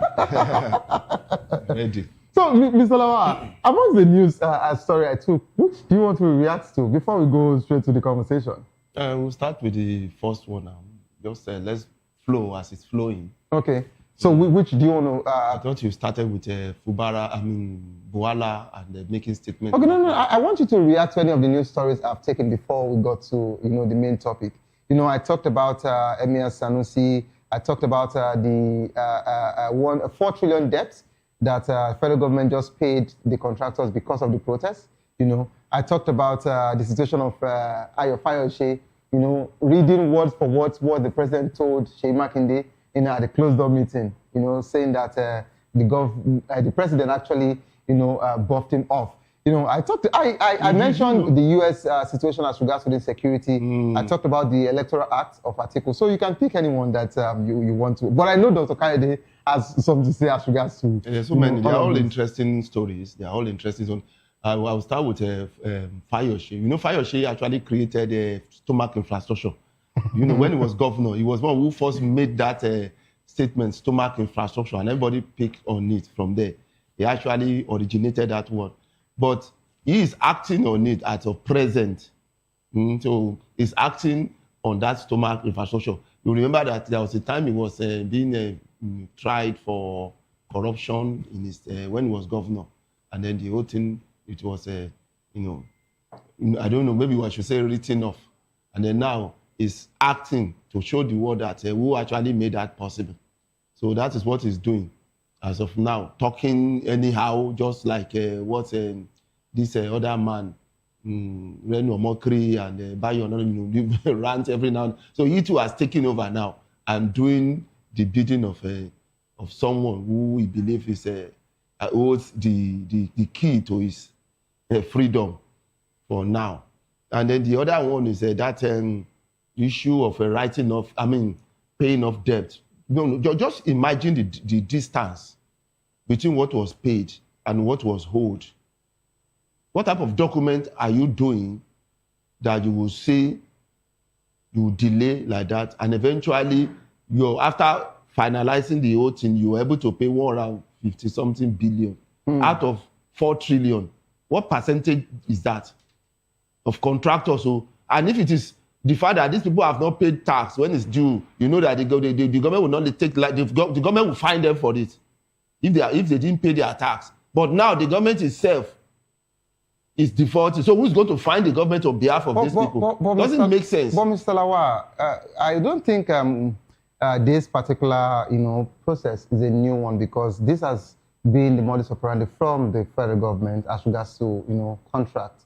They don't give you the full money. Sometimes they even tell you to... How long to pay? No, the moment you complete your work.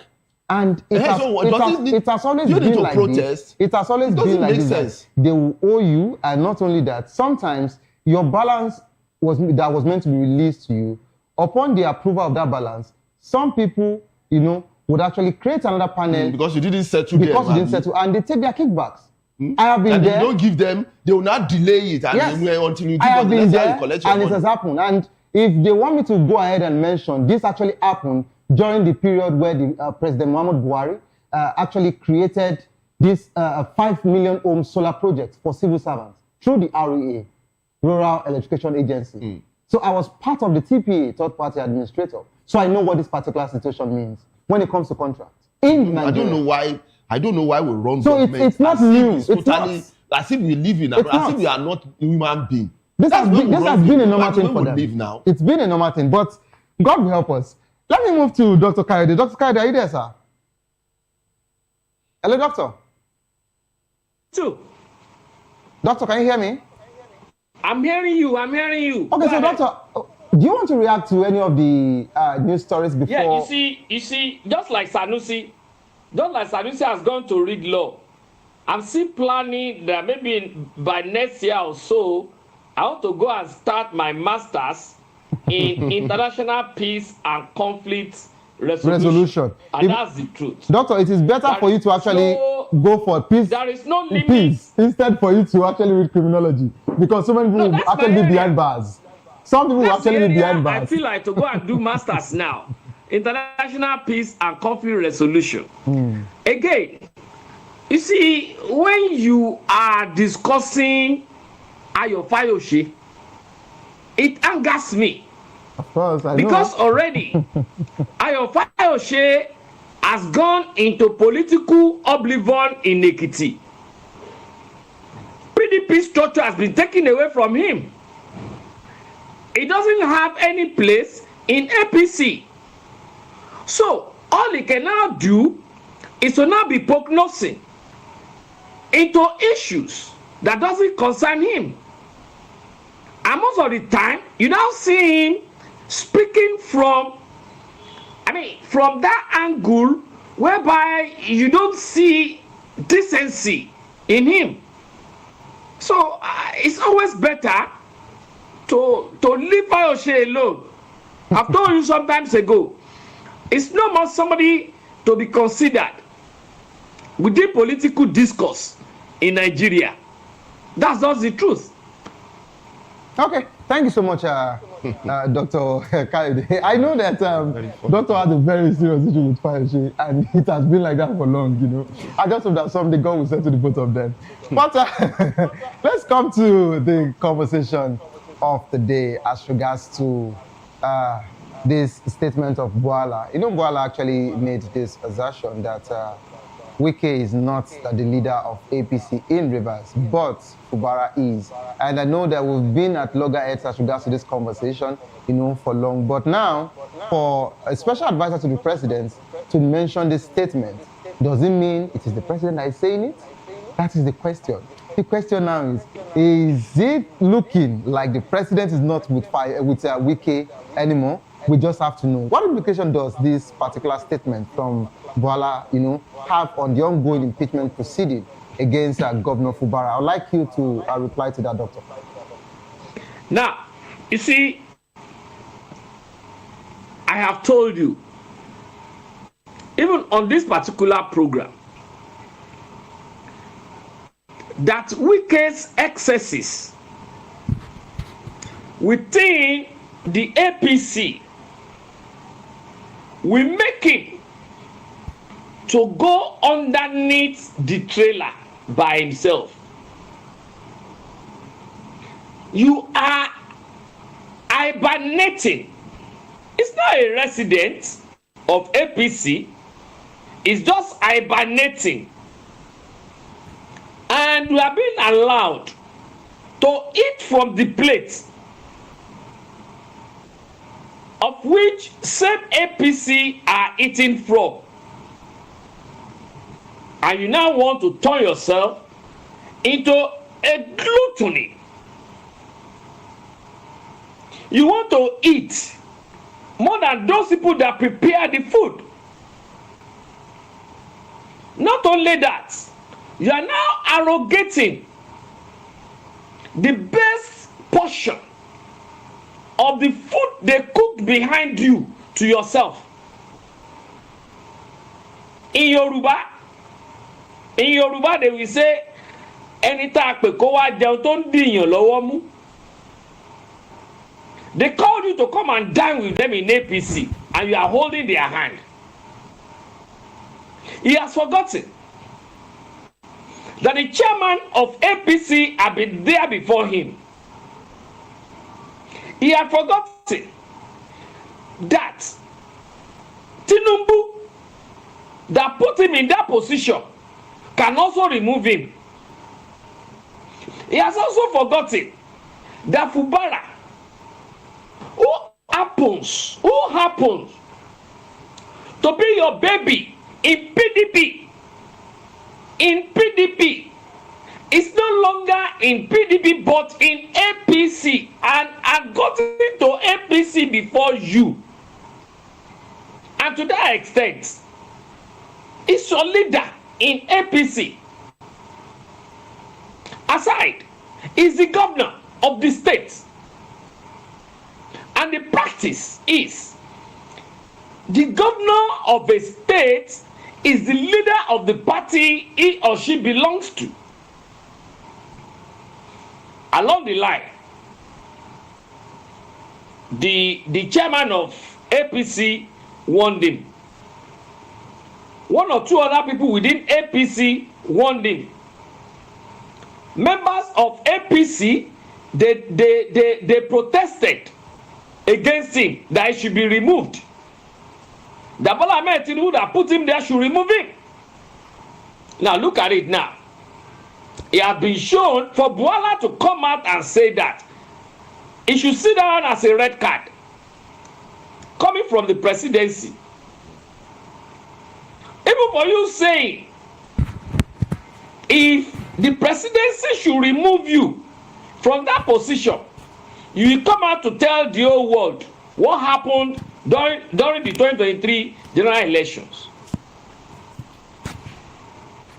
And I think it should be removed so that Nigerians and the whole world can know what exactly happened and the winner of 2023 general elections, which you can said whenever it's being removed, he will unveil it. And we are waiting for him. His excesses are now becoming and unbecoming that even the person that put him there finds it difficult to tolerate him. And mark you, those people that supported him in 2023, he still needs support in level. So he will surely yield to them. I can bet you very soon, you will see the removal. So, doctor, so are you saying now that Wike's popularity or his influence in River State has diminished? Is that what you're saying? Let me tell you, it's not just the popularity. It's on his way to political obscurity. Wike is on his way to political obscurity in River State. Because as it is, the House of Assembly cannot impeach Fubara. I told you the other time when we were discussing this issue, I think about a week or two ago, they cannot impeach him. He had told them that the letter they brought to him was just a Christmas letter. And the moment they cannot impeach him, all the local government officials will fall in line. Okay. Thank you so much, Doctor. And the moment that happens, Fubara will have a second term. Okay. The moment Doctor have a second term, that's the end of Wike. All right, Doctor, I thank you. But this statement you said that Fubara would have a second time, I remember vividly that the APC national chairman actually made that statement, he said that whosoever wins the APC primaries in Rivers would be the person that the party would support. So that means they are not giving Fubara a direct ticket. Don't not see. Fubara is not stupid. Fubara is not stupid. And by now, he will have been making arrangements to get to himself the structure of APC in Rivers. And don't also forget, the leadership of APC in Rivers. I mean, the chairman. Already, they are now supporting him. Already, they have said that he's the leader of the party in the state. So what are you talking about? Okay. The moment he has the structure working with him, surely they will give him the second term. All right. Thank you so much, Dr. Kayode, for that particular submission. Let's bring it back to the studio now. Mr. Lawa, you've been giggling and smiling as regards to what our doctor is saying. So I'd like to ask you, this whole situation is quite dicey, and I don't know if we should take Bola's statement as the president's statement. But the president can come out tomorrow and say, oh, that was just a special advisor, weighing in as a member of the APC. And it can also be that the president might decide to keep silent, rather, I beg your pardon. The president might decide to be silent on this conversation. And his silence might actually say a lot as regards to this statement from his, special advisor. But what role do you think that APC national leadership will play in resolving this conflict between Fubara and Wike? And because don't forget, just like every time, a doctor would always give us an adage as regards to whatsoever his submission wants to be. Don't forget that there is a place, or there is a particular adage in Yoruba that says that even the bad children have their own day. Meaning their own importance. Where they are good. Where they are good at, when they are useful, right? Yes. So, Wike has actually won election for the APC before. See. And Wike is ready to do it again. And the president knows what Wike is capable of doing. If one man can actually fold a whole political party. So, you should be careful of that same person. I am not saying that it's bigger than the president. But I'd like you to give me your take as well. You don't understand how APC works. But when you say I don't understand how APC works, are you a member of the APC? You are not. If you look at the trend, you see the way APC works. I don't follow trend, I follow facts and figures. Okay, I'll tell you one. Do you know how Ambode was removed in Lagos State? Of course. So who removed Ambode? Tinubu removed him. Who told you? It was the member. That's what people keep thinking, that it was the member. I'm coming. When they are done, it is GAC. That's the Governing Advisory Council that actually constituted that particular panel with the president, and he has given them his final approval. Good. What else will they do? No, wait. You see that the president didn't make the unilateral decision. There were people around you that said, no, this is what we want. And but the president was the person he offended first. Wait, do you know he said it openly, the president, that I supported you.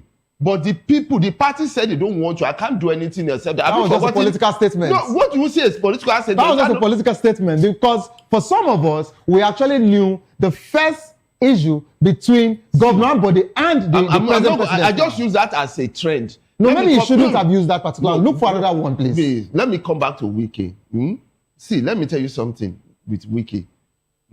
They're already beating the drum for him, but he's refusing to listen. In Yoruba, they will say that when they are beating the drum, when they turn the drum, there's a time they'll be beating the drum positively for you to be dancing. The moment they change that drum, it's for you to know what that drum is saying. It's a proverb. So that people will not know what you need to do because something is coming to you. That's why they will change that drum for. That's why they say they will change the drum.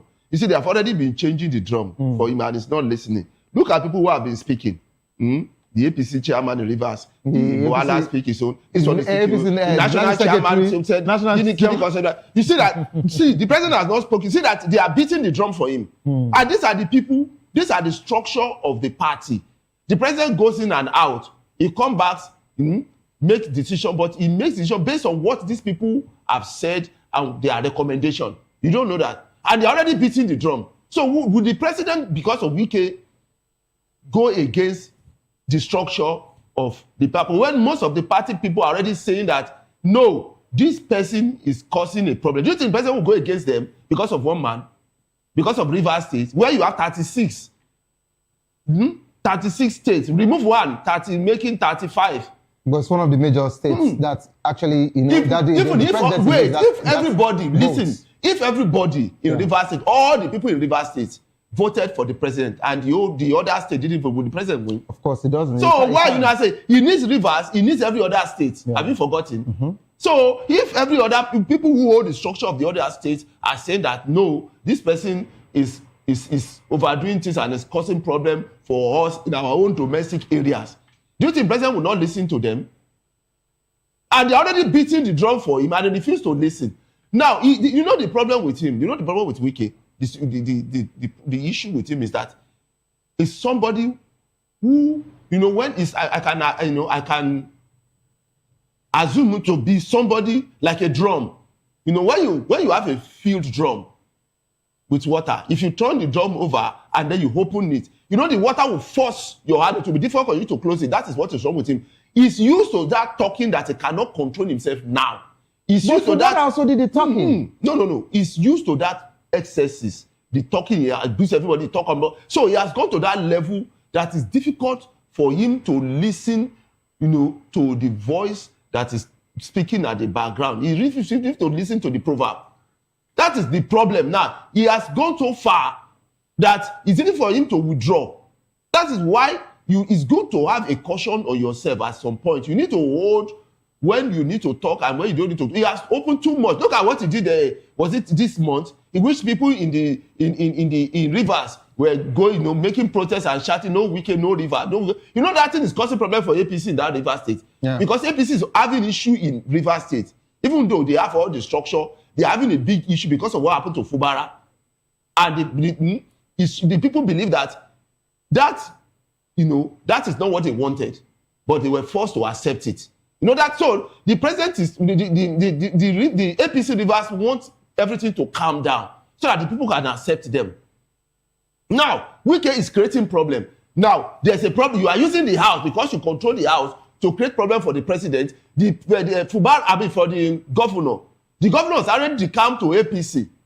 It's already in the good book of the president. And for him to work together with the president, you are now coming in to create problem that no, the president must go through you every time he wants to meet Fubara. But Fubara is already into the camp now. And Fubara is already holding the structure of the state with all the resources. So the president must work with Fubara. APC must work with Fubara. And now Wike is blocking it and creating, you know, obstacles for the smooth running of APC in Rivers. And you think the people will like, that's why you see them coming out to talk. So let me ask you. It's a way of telling him that, see, we are already warning you. We are speaking to you. You refuse to listen.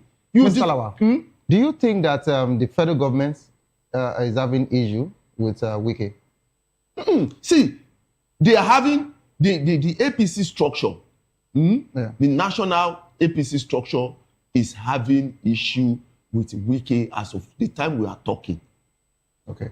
They are having, that is why you see them coming out to speak indirectly to him that know your level.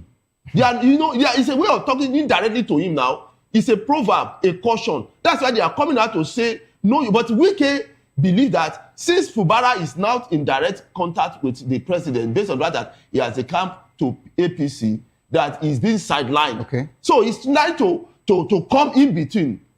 That I say control the state, and they keep warning him that no, you don't. This is you have gone to your level. This is your level.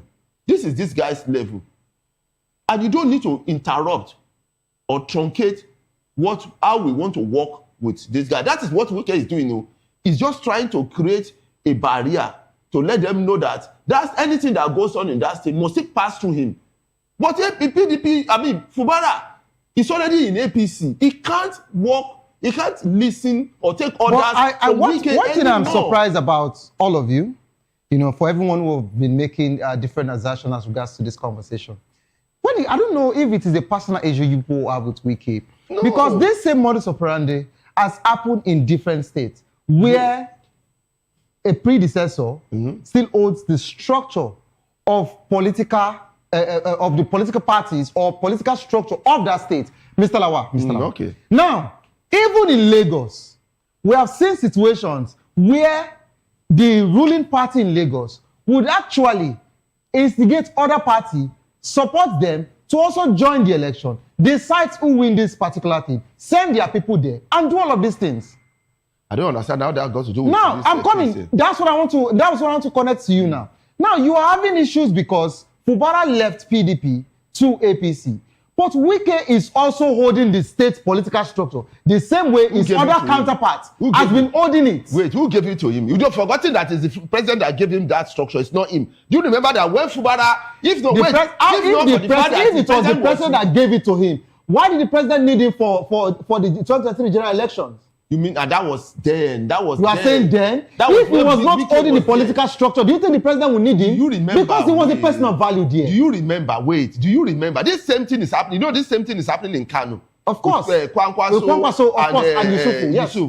And Gaduje is in between. Good. Now, if the Kwankwaso decided to go along with the president, the governor go along with the presidency as of now. You know, Kwankwaso is going to have a lot of issue in that state. Of course. His power will reduce drastically. You know why? Because everything you do in that state, everything you do, plus yourself, you are under the power and authority of the presidency.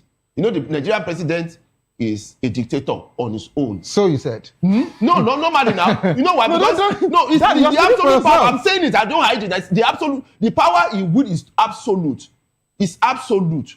He controls everything. All the machinery of the state is controlled. Okay, let me take it to Dr. Kayode dictator? As we close. Hello, doctor.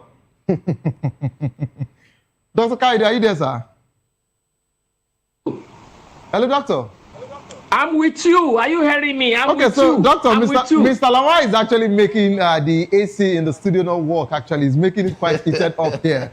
But let's come to the second conversation. Of course, let's just take it as a rider to this conversation.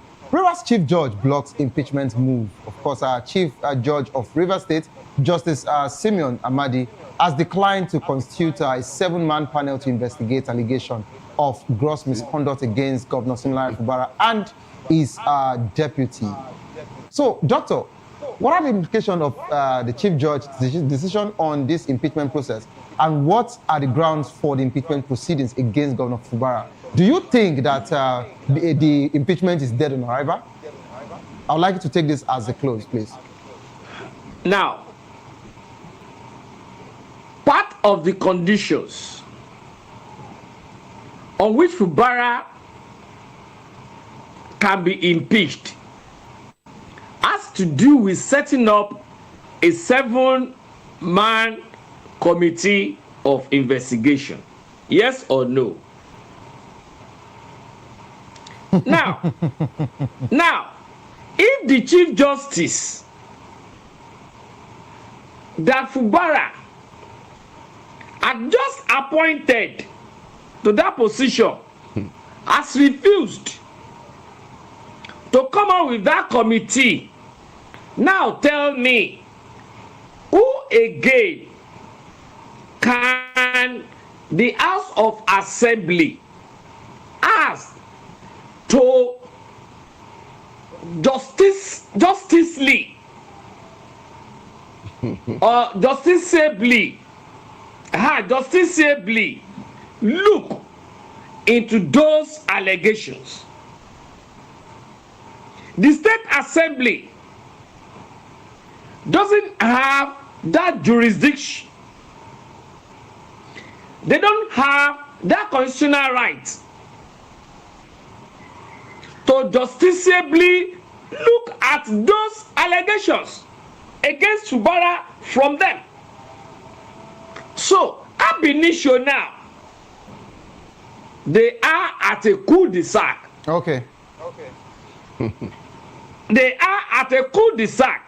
And that's why I said, for them, all right, doctor, to be able to impeach Fubara, okay, will be as difficult as a camel passing through the needle's eye. All right, thank you so much, Doctor, for that particular one. We'll rest. Perhaps you want me to join this? No, Should I go ahead? No, it's okay. For 1 minute. No, Doctor, we don't have it. We'll have to rest this now because of our time. We'll press for time and sincerely sorry about that. And thank you so much. And you too, please, Doctor. Mr. Lawal, in just 30 seconds, do you want to respond to this?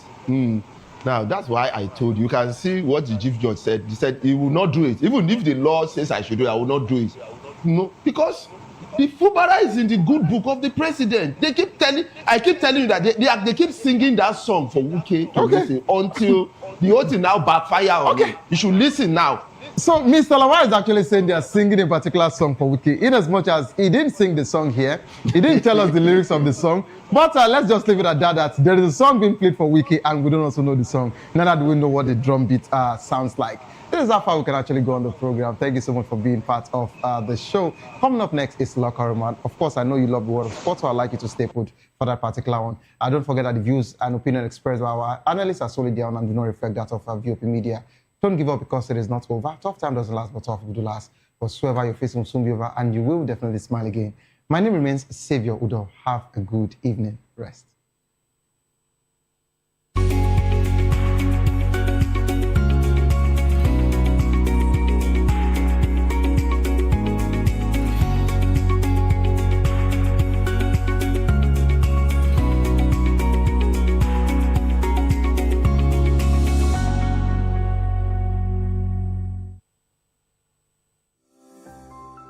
VOP TV. Now, you have more than a voice. The red carpets, awards, the razzmatazz, music, fashion, interviews, and more. Spotlight on Voice of the People Television. Let's feed you with all the juicy stories in the global entertainment space, bringing you the glitz and glamour as it is hot. Stay tuned to Spotlight, 1 p.m. Monday to Friday. Spotlight on VOP TV.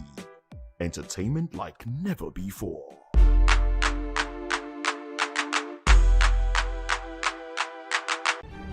In a world where power shifts its every headlines, news breaks and events happens, we bring you unbiased and explicit information on politics, economy, and state of the nation.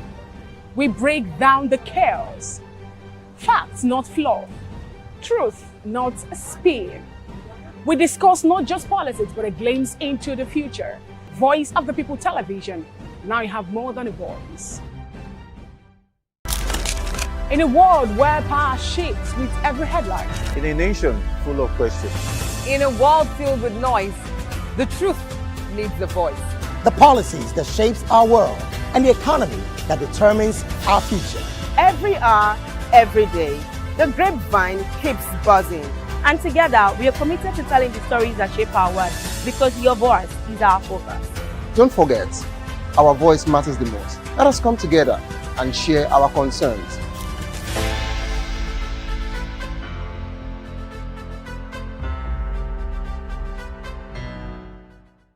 Are you ready for the extraordinary? Something big is happening on your screen. Introducing VOP TV, now streaming on SLTV channel 264. From breaking news to captivating conversations, news analysis, giving you all sides to the story. We break in-depth discussions on the issues that matter, from politics to sports, entertainment, and lifestyle. VOP TV on SLTV channel 264. Join us as we redefine what television means to you. Voice of the People Television, VOP TV. Now you have more than a voice.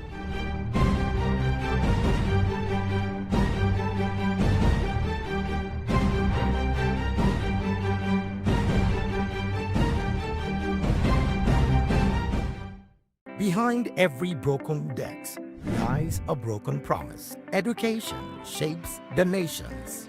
But who is asking the right questions? Introducing Edu Dialogue, the show that goes beyond the surface, exposes the cracks, the corruption, and the silence in Nigeria's education system. Edu Dialogue, Saturdays, 3 p.m., only on VOP TV. We break the biggest stories, from missing funds to policy failures, we ask the tough questions and demand real answers. Edu Dialogue, this Saturday, 3 p.m. on Voice of the People Television. Hello there, my name is Damilola Ogunsi, also known as the Goldfish. Hi, my name is Chike Bright Emmanuel. I'm an actor and a filmmaker. Hello peeps, my name is Yomi E. Adejumo. Hi everyone, I'm Paul Utomi. Hi everyone, my name is Sis Benjamin and this is Voice of the People TV. I need you to keep it locked to VOP TV. See, I'm looking for good entertainment. You want to get good movies, good music, politics, talk shows, sports and entertainment. You really want a channel that gives you everything you need without you having to run around. VOP is where you are. That's Voice of the People. If you're not listening to this, you're not one of us. And you deserve to be killed. Scrap chat. Don't be killed, but watch it. Or I'll find you. And I want you. And you are locked on VOP TV. Don't go nowhere. This is where the juice is. This is where all you need for entertainment, politics, movies, and whatnot. And keep watching VOP TV. So keep it locked because I'm locked already, man. And it's money back guarantee. So you're going to have a good time because I do. And please keep watching VOP TV. I won't want you actually. I beg you, subscribe, watch it. If not, whatever you see. You better not touch that dial because VOP is the plot.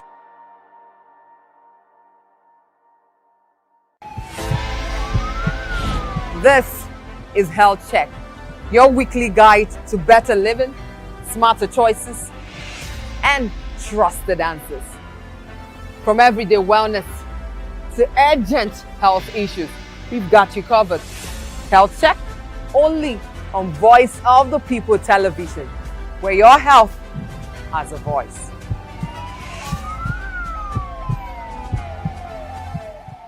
Behind every broken desk lies a broken promise. Education shapes the nations.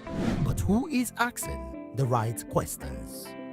Introducing Edu Dialogue, the show that goes beyond the surface, exposes the cracks, the corruption, and the silence in Nigeria's education system. Edu Dialogue, Saturdays, 3 p.m., only on VOP TV. We break the biggest stories, from missing funds to policy failures. We ask the tough questions and demand real answers. Edu Dialogue, this Saturday, 3 p.m. on Voice of the People Television. Welcome to the locker room, the home of football talk that matters. I am Jerry Arpehon. Join us every weekday, Monday to Friday at 5 p.m. Nigerian time, as we share the hot takes and hot debates in the exciting world of football. And joining me are the usual suspects, Ikechukwu and Mayowa, as we break down all the hot takes and everything that's happening in the football. Don't just watch football, live it with us. Catch us on the locker room and Voice of the People Television at 5 p.m. Nigerian time. And like I always say, if not going to the talk, please discuss. And it's Hakim Ziyech who puts the Join us as we drive into the world of politics through insightful interviews with prominent political figures, both serving and former governors, ministers, senators, legislators, party chieftains, activists, and analysts. Get first-hand information into the decision-making processes that affect our daily lives. Highly engaging one-hour program that brings political discourse into focus. I am Chukwuma Okoro. Political Lens, Monday through Friday, 6 to 7 p.m. Join us. In a world where truth is the ultimate power and opinions scream the loudest, it's time to wade through the noise. Hunger no get tribe! Hunger no get religion! And scan the human interest and trending topics that matter. Stay tuned to The Issues, your plug to the stories making the buzz, from politics to science and technology, social justice, and more. Let's tackle the tough questions and expose the truth. The Issues, on Voice of the People Television, Mondays to Fridays, 8 to 9 p.m. The Issues. Don't just react, understand. To know the happenings in the maritime sector, join us on the program Maritime Frontiers on VOP TV as we discuss key areas in the maritime sector from aquaculture, maritime transportation, maritime labor regulation, oil and gas exploration, ferry and passenger insurance, marine pollution and prevention, port operations, and lots more. Maritime Frontiers, exploring Nigeria's blue economy.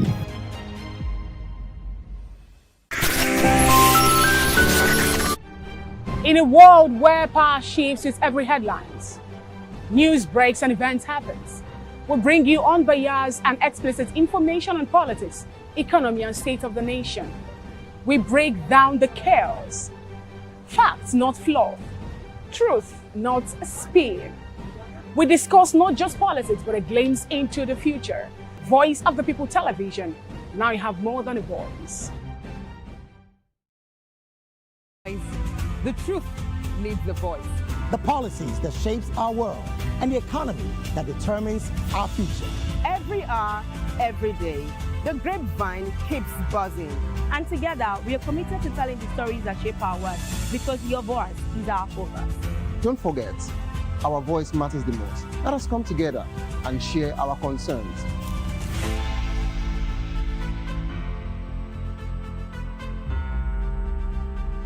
Mr. Ofamiloni, and here's to VOP TV.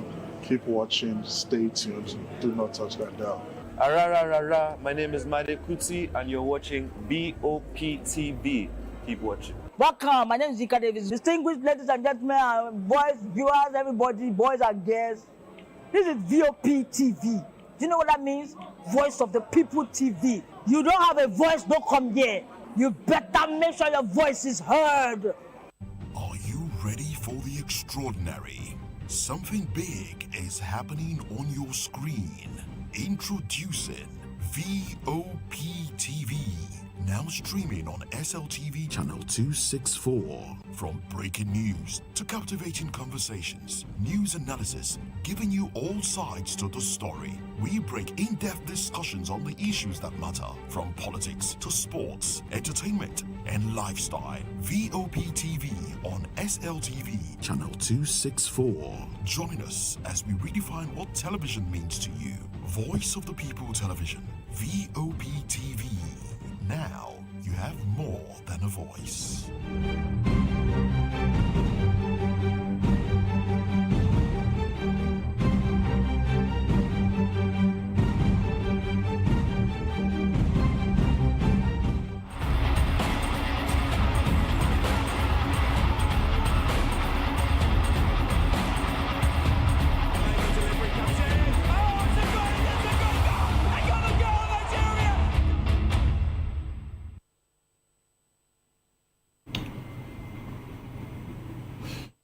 Welcome to the Friday edition of the Locker Room and Voice of the People Television. I am Jerry Apeliohine, and we've got a thrilling show for you today, as it promises to be exciting. The usual suspect joining me, talking about the man I'd like to call the Algerian, talking about Hafiz Ogunbanjo joining us today, and we're ready to break down all the action and share hot takes on what's going down in the football world, and our advice that you get into it. And of course, for those who are watching us on YouTube, don't forget to hit the subscribe button and turn on the notification bell so you never get to miss any episode of the Locker Room. Also, don't forget, you can also be a part of the VOP TV family on Instagram, TikTok, and of course, we're also on Facebook. And definitely the conversation never stops. We're released here Monday to Friday live, and you can also rewatch the program on our YouTube channel, VOP TV Live and VOP TV Plus. And those are where you can see us. And of course, you can also see us on LCL channels 264. That's where we give you all the action as well on cable. And Hafiz, it's great to have you join us. So much to look forward to on this episode of The Locker Room. Yeah, of course. Good evening, Jerry. It's a footballing Friday. And I want to say good evening and welcome along to the viewers out there as well. I mean, the Champions League has come and gone. The match week 7, we've also seen the Europa League as well. And now we're looking towards the weekend. Starting from today, there are games in Europe's top 5 leagues. Some teams are looking to cement their places at the top of the table. And of course, looking ahead into the weekend as well, there's the Arsenal-Manchester United sort of rivalry. Is Manchester United going to throw a spanner in the wheel of the Gunners, or will the Gunners, try to roll over them and, ride on as they look to win the league after 22 years? So, yeah, it's glad to be here to break all of that down. Jerry, good evening, everyone.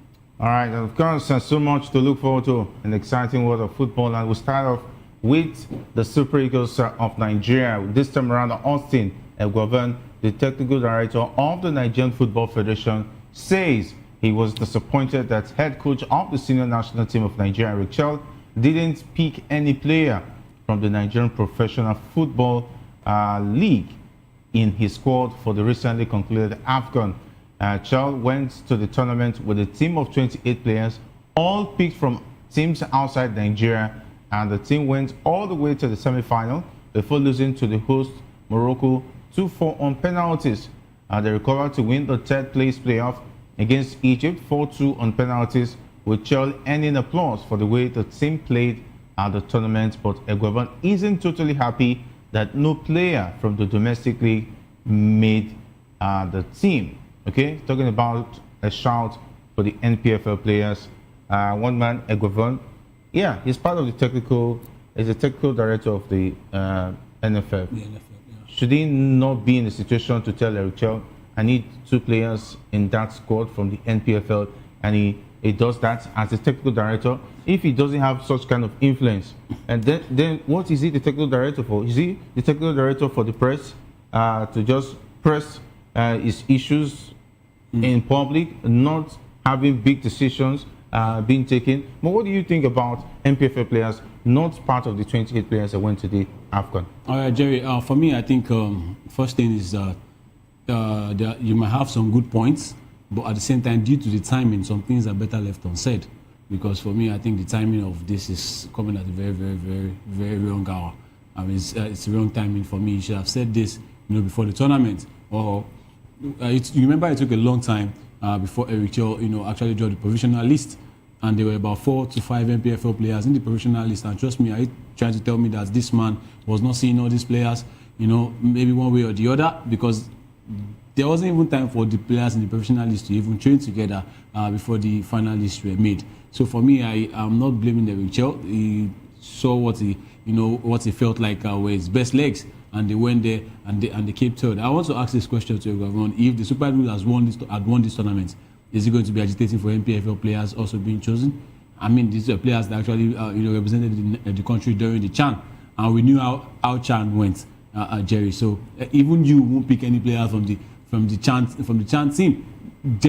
I don't think there was any positive in that CHAN side. And of course, even if there were to be some 1 or 2, how do they match up with the players in the camp? How do they match up with those players in quality? So for me, I think, and how many good players actually stay in the NPFL? These are many questions that we should be asking. How many good players stay in the NPFL? Once they get interest, maybe they just drop good performances and they get interest from teams abroad. Even if the team is in Botswana, they will move. So for me, the good players don't really stay in the NPFL. And for me, I won't fault Eric Chell for anything. This is not the time we should be discussing about this, right? There are still other games to come along. He should have said this earlier. Yes, maybe we'll have seen into it, but now I think what the man has selected, good enough to get us to third place. A lot of people didn't even expect those boys that were selected to even get us to third place. So for me, I think they performed above expectations, and long may it continue from there. Good, better times to come. All right, and of course, reminded that Chell coached the home-based players at the CHAN tournament where they were woeful, and maybe that was the reason why they weren't picked. Everyone said it would be unfair to judge the players with their CHAN performance. Yeah. How else should we judge the players? Yeah, maybe you should have organized another tournament. And for me, even in Eric Chell's camp, there are 2 NPFL coaches, right? We have Daniel Ogumodede of Remo Stars, and at the time, Phyllis Ilechukwu of Rangers. So for me, I think this was enough, to see quality of the players. They play in the same league that these 2 men were managing. So for me, I think I don't know what Egwoven is trying to say, saying that we should not judge their performance. I don't know. It's not about just the players alone now. You mentioned that he's the technical director of the NFF. Why was there no timing for us to see these players gel with the players that were called in camp? Professional players were called up, not up to like 2 weeks. We saw the finalists. These players did not play together, they did not train together. They just trimmed down. Why did it take so long for us to see the provisional list before we now? There was no time to even say, oh, this player is supposed to go. There was no time for us to say these players were there. They were picked up. So he actually saw these players. He put them in the professional list. But do they match up in quality with the ones at the final list? That's the big question here. All right, that's the big question. You say that you don't throw away the baby with the bathwater. That you should still consider them. You should have still considered them ahead. You can keep the baby and the bathwater now. Then just leave them there. One day we shall remove the baby from the bathwater. Video Governor is talking. How many NPFL players was he using in his team during his own time? When he played the AFCON qualifiers, for instance. Exactly. How many players did he use from the NPFL? When was the last time an NPFL player actually nailed a starting shirt in the Super Eagles of Nigeria? Yeah, that's a big question that everyone should have answered first, because at a point in time he was the manager of the Super Eagles and he didn't do anything different for the NPFL players. Now it looks like he's not wearing the shoe. He now wants to feel like he can dictate for somebody. At least you had the chance when you were there. Which NPFL player did you bring in? Even when you brought him in, did he play? Amaso Basoge was at the NPFL at some point before he recently got his move. Yeah. Kayode Bankole was supposed to be invited as well. They've all made moves out of the country. Let us improve our NPFL. Let us see better quality of players. They will be talking about them, matching up to go to tournaments. All right, talking about the NPFL, I think this story really answers in terms of the latest African club rankings. NPFL missing in top, has failed to make the top 10 in the latest ranking of Africa's strongest domestic leagues for 2025. That's last year. The ranking was released by the International Federation of Football History and Statistics, which assessed leagues across the continent based on performance and competitiveness over the period under review. According to the body, Egypt's Nile League emerged as the strongest league in Africa for 2025, maintaining its dominance on the continent. Morocco's Botola Pro followed closely in second place, while South Africa's Premiership PSL ranked third. Algeria's Ligue Professionnelle won, and Tunisia's Ligue Professionnelle 1 completed the top 5. North American clean sweep. And of course, underlining North Africa's strong presence in the ranking, East and Central African leagues were also well represented, with Tanzania's Premier League placing 6th. Imagine. Yeah, I was blasted one time when I tried to say the NPFL was better than the Tanzanian league. I think today, in 2025, I think I want to take that back. Yeah. Tanzanian league has proven that in the rankings, it's better than the NPFL. And it's not only that, DR Congo, a that is on and so on, they have a better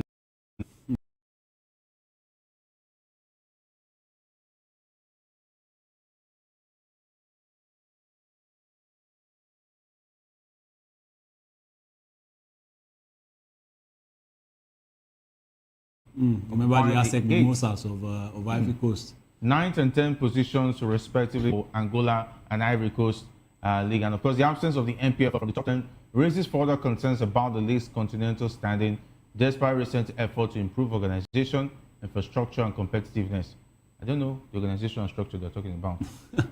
Is it the structure of having home teams win at all costs, home teams beating away players and coaches in 2025? No technology added. No technology, no TV. Is there goal line technology in the NPFL? I don't think so. Come on. Why would there be a goal line technology for a stadium that does not have media facilities? Exactly. No stadium in Nigeria now has a media setup where there are cameras everywhere to see the game. There's no stadium in Nigeria. Go and quote me. Even the Uyo Stadium doesn't have the facility. You could see when the Nigerian games, Super Eagles games is going on, you see one camera handling what 20 cameras will do. you cannot get 3-4 angles. It's that bad. You have to go and meet someone in the stands to serve as your VAR. It's really bad. I can remember a game where the referee had to leave the pitch to go outside to another van to go and check for VAR.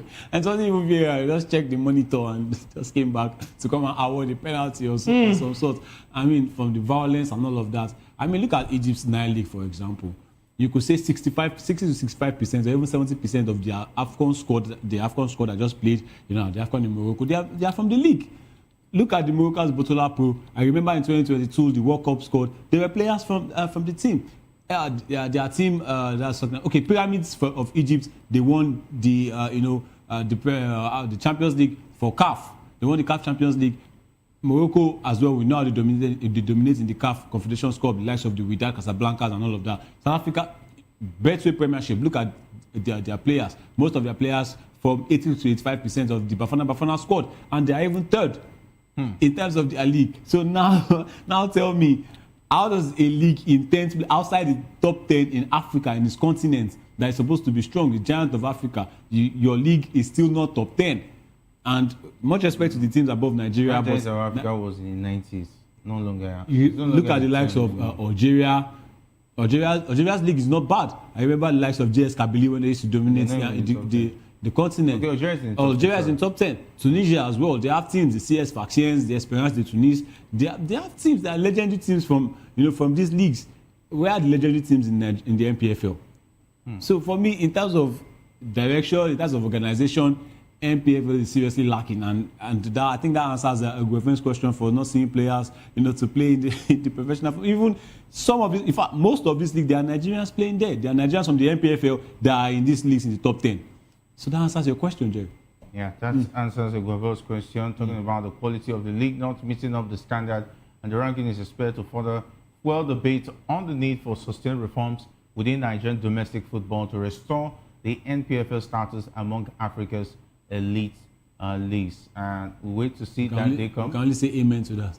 Yeah, that's just the word. Yeah, that's the way it is. That's just the way it is. Okay, and let's talk about the head coach of the senior national team of Nigeria, Eric Chell, has turned his back on advances from 2 African teams in Angola and Gabon in favor of staying on as the coach of the senior national team of Nigeria. Chell's contract, which runs till 2027, was a huge concern after he failed to meet the target of reaching the final of the recently concluded AFCON, but the Nigerian Football Federation saw enough to keep him in his job. The only option would have been if the coach decided to walk away, but he has committed his future to Nigeria despite receiving interesting proposals from the above mentioned countries. And his immediate goal is winning the 2027 AFCON after finishing third in this edition, and he has already communicated his willingness to remain in his job to the NFF. In March, the team will be back in action for the qualifiers for the 2027 AFCON tournament. Okay, Eric Chell, Gabon, Angola. Yeah, in comparison to the quality with the Super Eagles, definitely it's understandable why he will reject Gabon, Angola, despite the money looking bigger.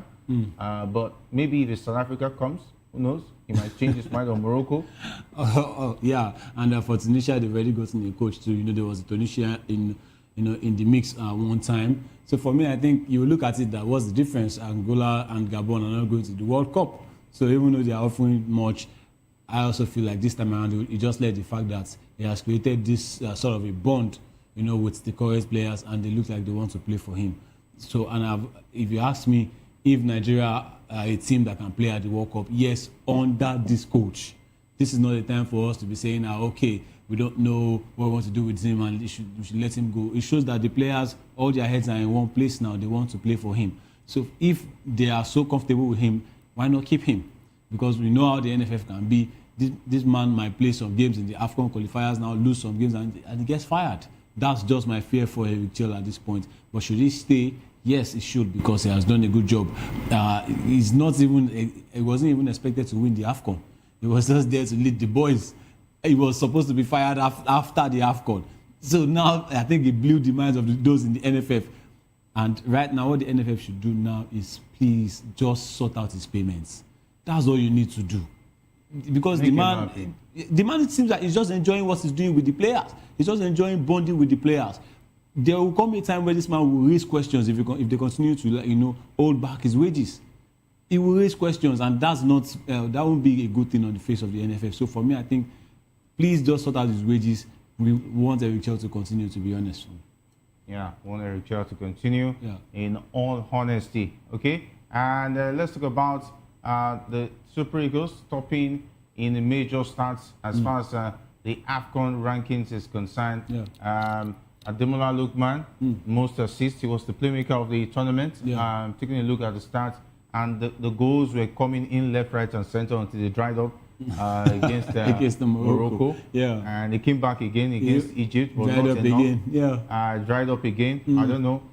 But overall, the Super Eagles topped some of the major stats at the AFCON, which is a good way to look at the performance overall of the Super Eagles. Absolutely. I mean, good one. Victor Osimhen, one of the top scorers. He got 4 goals. And like you said, Ademola Lookman, deservedly in the team of the tournament, with his assist and his gameplay, even though there's this big topic of Victor Osimhen, the issue he had with Osimhen, derailing his confidence. He couldn't go on, he couldn't keep up. So for me, I think, good one for Ademola Lookman. The Calvin Bassey as well, superb tackles as well, and also Stanley Wabali also making some crucial saves, even though it looked like we couldn't see it, but he made some crucial saves actually, Stanley Wabali, and of course Alex Iwobi with his passes and his all-around play. So for me, I think all around for the Super Eagles, yes, it's good at the top of the charts in terms of statistics, goals,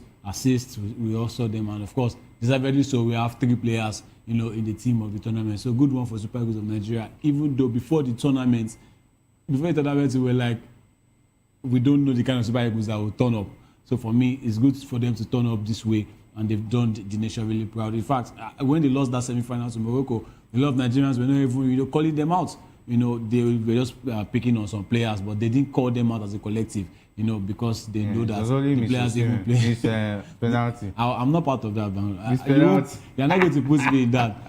Chukwueze, good one for him. He's back with Fulham. You can now focus on your club football, and I hope that when next year play for Super Eagles of Nigeria, you do better than that. You have to be serious. Serious with your life. You have to be serious to get into this Eric Chell team. You have to be very, very serious. Yeah. Going forward, I don't think Eric Chell is going to want to take any nonsense. Yeah, definitely, I agree with you on that one. Okay, and of course, quite a good performance, a good tournament overall for the Super Eagles. And let's take a look at the big one this weekend. Definitely, everybody is talking about it. Manchester United up against the Arsenal. Arsenal, the Emirates Stadium. And one man, definitely a Premier League legend. He played for 2 of the big clubs in England, if not 3. Michael Owen, he played for Liverpool, and that was his best at the time when he won the European Player of the Year at a very young age, before moving to Real, and came back again for Manchester United, and eventually retired with Newcastle United. The former Real Madrid striker Michael Owen has predicted Manchester United will sit back and hit Arsenal on the break with pace when both teams clash in the Premier League this weekend. And Arsenal will host the Red Devils at the Emirates Stadium. And speaking of the encounter, Owen feels Man United will approach their game against the Gunners as they did against Manchester City in their previous Premier League tie. Do you think the cautious approach will work this time against Arsenal? Well, I get what Owen is saying, but I don't think the way Manchester United are playing now, I mean, if there's anything to go back from that game in the Manchester derby against Manchester City, I don't think Manchester United will sit back and hit on the break. I think Manchester United will come all out because they seem to be brimming with confidence now. I was talking about the best team in the league. But they beat the team that is second in the table. That is fumbling and wobbling. They scored 5 goals. They scored 5 goals. 3 of those goals were disallowed. Manchester United are in form. That Man City side is beating them is not a fluke anymore. No. Manchester City, they are a threat any day, anytime, with the likes of Semenyo, with the likes of Shecky, Erling Haaland, and Manchester United still contains them. For me, I think this game, I would just say, form goes out of the window. These are 2 big teams, right? Two big teams? Yes, they are 2. Come on, Manchester United is the biggest team in England. No, not anymore. They are. They are the biggest team in England. Not anymore. They are the biggest team in England, to be honest, to a point. I know they're arguably, let me put arguably. They have more trophies than Liverpool, for instance. Liverpool have more trophies in England. So Man United is not the biggest club. Even Man City is Liverpool, above them. in English football, Manchester United has more trophies than Liverpool. English football? Yes. What do you rank it? The FA Cup, the FA Cup, the Carling Cup, the Community Shield, you count that, and then the Premier League. They have two. They have 2020. More FA Cup than Man United. No, Liverpool can have more FA Cups. Manchester United at some point they were tied with Arsenal in FA Cup trophies. So I think after Arsenal is Manchester United. Liverpool is not trophies. Overall trophies. Okay, fine. You can put that because in European trophies, of course, Liverpool has more European trophies than Manchester United. But in English football, to be honest, nothing is bigger than Man United. It's no longer a big club. But they are a big club. These are two big teams. Okay, look at Arsenal and Liverpool when they met at the Emirates Stadium. Well, let's stick with Arsenal. No, let's look at Arsenal and Liverpool. I just want to point out something. Liverpool, they were not in the best of form, but they went there to get a draw. So Manchester United also, yes, with the new manager bounce, they are looking to try to impress Michael Carrick. Michael Carrick who also wants to impress the board. So for me, I think they are going in with confidence as well. Anything can come out of this one, even though you are expecting Arsenal to win, but it is not going to be easy. It's not going to be easy because Manchester United now will be looking to throw a spanner in the wheel, and they also want to get back maybe into top 5 or top 6. And right now, like I said, they are brimming with confidence. But I think Arsenal will just have enough to be prepared for them because right now, a lot of things are falling into place for the Gunners because most of their players are now healthy. This is like the right time. The likes of Kai Havertz is back, Victor Gyökeres, brimming with confidence from the goal he scored against Inter Milan. Gabriel Jesus is also back. He got 2 against the Inter Milan as well. So for me, I think the squad is getting balanced. But Manchester United, trust me, they might not be in the best of form right now, but they are going to want to throw a spanner in the wheel. They are going to make it difficult for Arsenal at the Emirates. It's going to be a tough one. All right, and of course, Manchester United are going to Arsenal.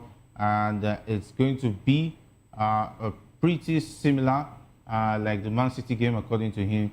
They are going to be out of possession for a lot of the time, and they are going to be sitting deep.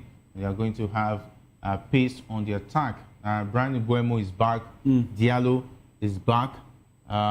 Very pacey players who can hit on the counter, and Arsenal should be ready. But if they sit back and get corners and free kicks, of course, the dark arts. Arsenal are the king of the dark arts. They might. How is corner kick be? How is it dark art, Jerry? No, that's the terminology. I don't need to explain how dark art is creating unnecessary fouls now. Dark arts meaning that you're Packing doing the bus is dark art. No, everything dark arts meaning that you're doing something out of the extraordinary to win games. Normally.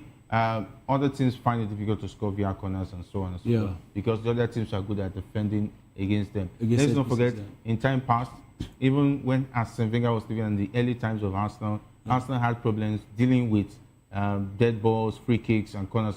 They found a way around it, and now they're even using it as an option to beat low block sides. Unfortunately, Arne Slot has found a way to complain instead of looking for solutions on how to beat teams who play low block football.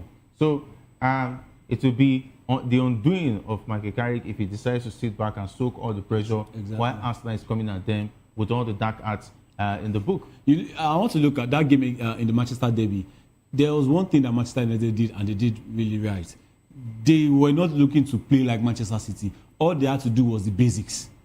The pass, the simple passes, putting the players in their right position. Bruno Fernandes was playing in the 10, a position he has missed for a long time under the previous coach, Ruben Amorim, was playing more like a deep line playmaker. It wasn't good for him. He balanced it out with a certain Casemiro and Kobe Mainoo, playing behind Bruno Fernandes, and Bruno Fernandes had the freedom, to operate. Also, we saw a certain Amad Diallo and, Bryan Mbeumo operating from the wings. So I think he's going to also want to do the same thing against Arsenal. I don't think Manchester United, even with the form they are in, I don't think they want to show any fear to play Arsenal at the Emirates Stadium. Like I said, they are brimming with confidence. Coming to the Emirates to come and sit back is going to dull their confidence for a bit. So I think they want to come and play and show that yes, they can try and get a point or even maximum 3 points off the Gunners, and that will seriously play a big role in the title race. You see that happening because Arsenal is playing at the Emirates Stadium and they're bringing in confidence. The fact that they have 100% record in the UEFA Champions League, going away to beat Inter Milan over the weekend with the Gabriel Jesus starting, and going to the Emirates Stadium in a Premier League where they definitely know that is their first refusal in terms of title push this season. And knowing the fact that Carrick has brought a breath of fresh air in that team. Yeah. They will want to dim that light and give them a dose of what it means when it comes to playing the Premier League. And the title charge is really, really hot. Of course, and with the fact that they've already sealed their place, in the Champions League round of 16. So for me, I think what is really helping us now is the squad depth. I mean, look at the game against Inter Milan. The certain Victor Gyökeres did not get to start at some point. Declan Rice came on. So there are players to choose from. That's talking about Mikel Arteta and his team right now. And also, on a lighter note, a former Manchester United defender is also in Arsenal's coaching ranks. That's talking about Gabriel Heinze is there. So if there's something, a little thing about the Manchester United DNA, he knows about it because he has also shared the pitch with Michael Carrick. So for me, I think Arsenal, yes, they will go into this game with fresh heads after already delivering on the Champions League. Moving on to the round of 16, I think the players will be all fresh and willing to go. And just like you said, at the Emirates Stadium, of course, they haven't lost there this season at all. So because they've only lost twice, to Liverpool and to Aston Villa. So for me, I think it's a good one. They'll be looking to play Manchester United. But the thing, like I said, about two big teams and form going out of the window, coming into this season, Manchester United were very poor.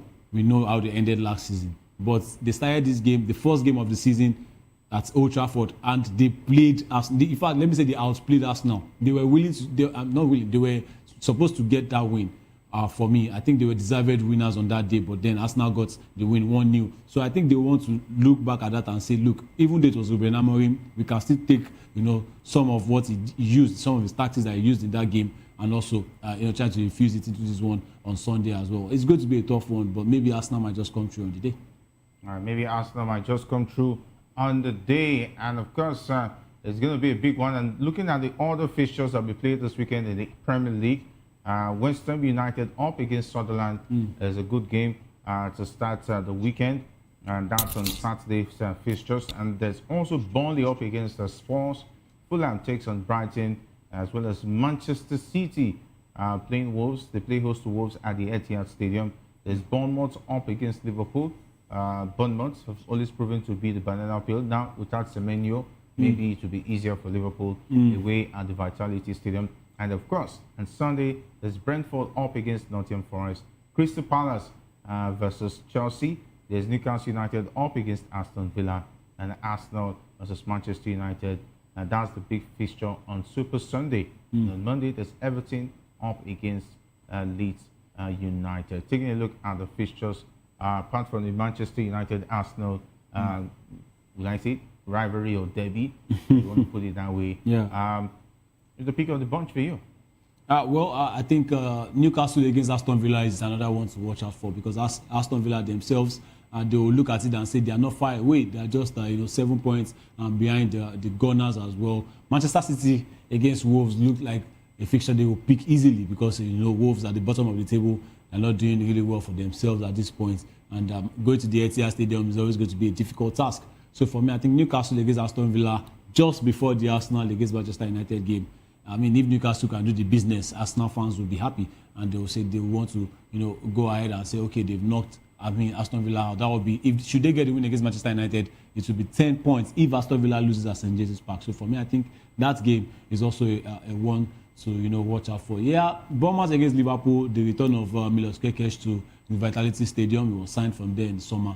So I think that one too is also something to look forward to. But for the title race, I think Newcastle against Aston Villa, aside the Arsenal against the Manchester United game, is one to watch.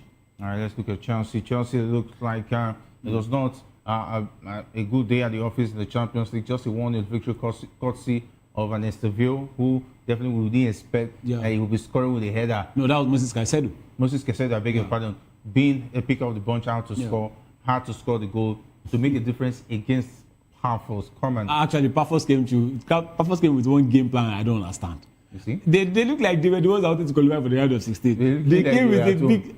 they looked like they were the ones at home. I think it was David Luiz that told them to play like that. He used to play at Stamford Bridge, because that was almost a defensive masterclass until they were undone by that, Caicedo header.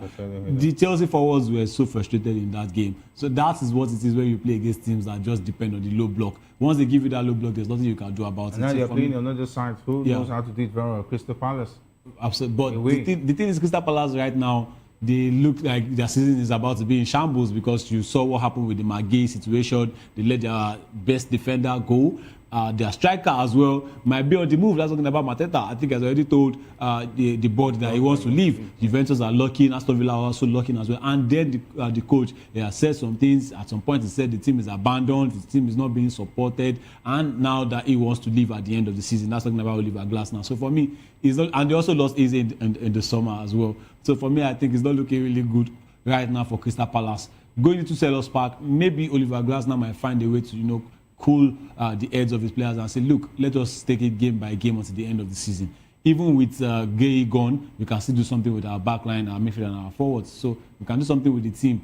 Maybe they might want to prove to be a tough nut to crack for Chelsea, but it's right now they are not looking really good at all. And Chelsea, they might want to come back on the confidence of that game, that winning against Pafos, to go to Selhurst Park and try to pick a point or three. They'll try to pick a point or three. And of course, there's also the game between Fulham and Brighton. Hopefully, we'll be seeing Calvin Bassey, Wobi, and Chukwueze back in action, bringing the AFCON form. I feel for Brighton, it's going to be a big game in London. Yeah, it's going to be a big game. And of course, for Brighton, under Fabian Ozela, the way they started, at the beginning of the season, they started really well.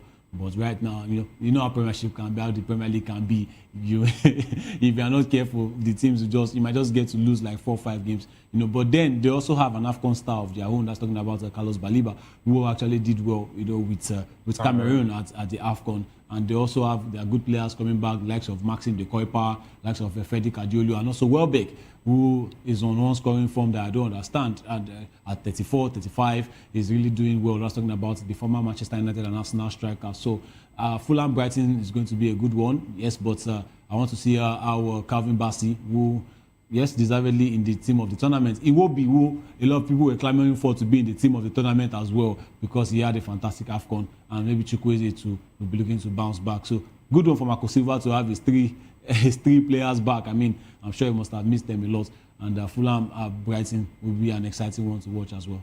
Yeah, Fulham Brighton is going to be a big game to look forward to, and then definitely Brentford up against Nottingham Forest. The Brentford with Kankela is been on form, doing big things for the club, taking his form from Liverpool back to Brentford, and of course Tottenham.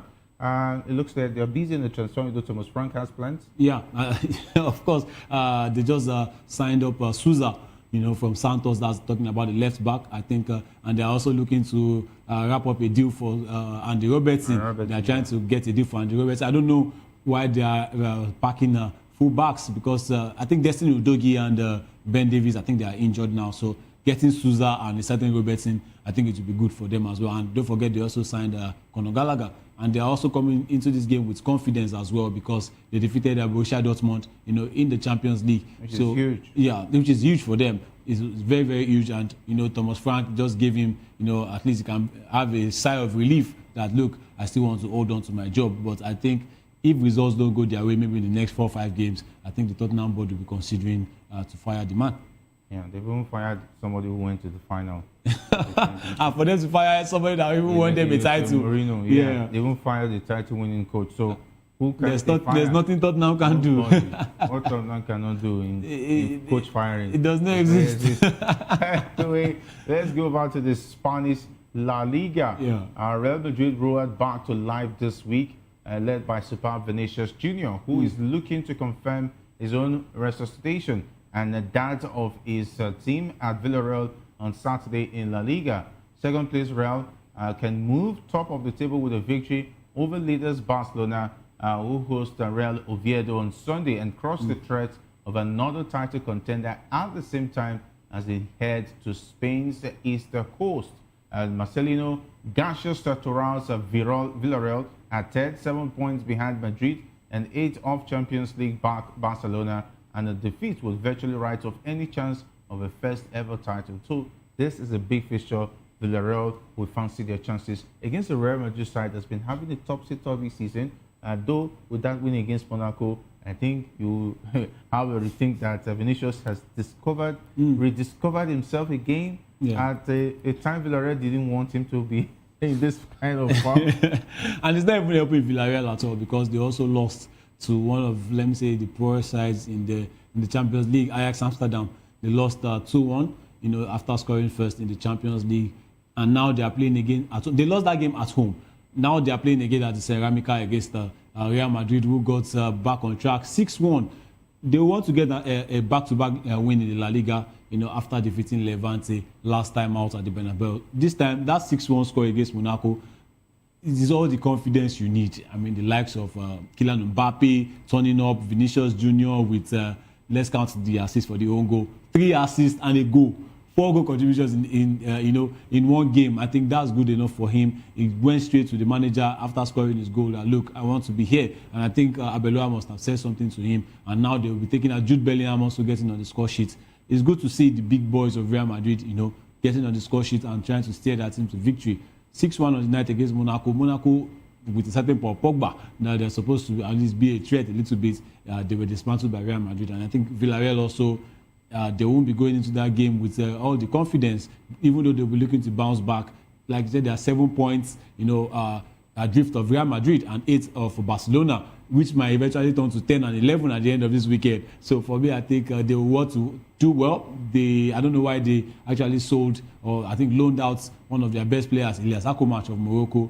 They loaned him to Rayo Vallecano, but they still have the likes of Tajon Buchanan, they have the likes of Nicolas Pepe, Tani Oluwaseyi, the Canadian striker, who I think Nigeria should look to call in the near future, but I think he's going to play for Canada. That's talking about the man who used to play in the MLS. So they still have good players. That's talking about Villarreal, the likes of George Mikhail, their striker as well.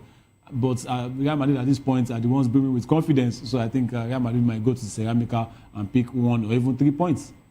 Yeah, definitely. And of course, it's going to be a big game for Villarreal. They are at home against Real Madrid, and Vinicius is on fire at the moment.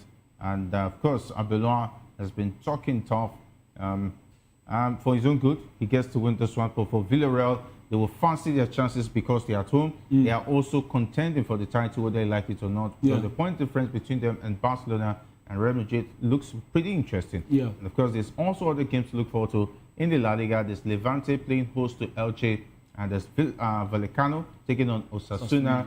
There's Valencia up against Espanyol. Sevilla, Akko Adams hopes he gets 2 more goals this time around against Athletic Club. That will be tough. Yeah, very tough, but definitely at home, you should fancy their chances. Atletico Madrid, I don't know what's happening.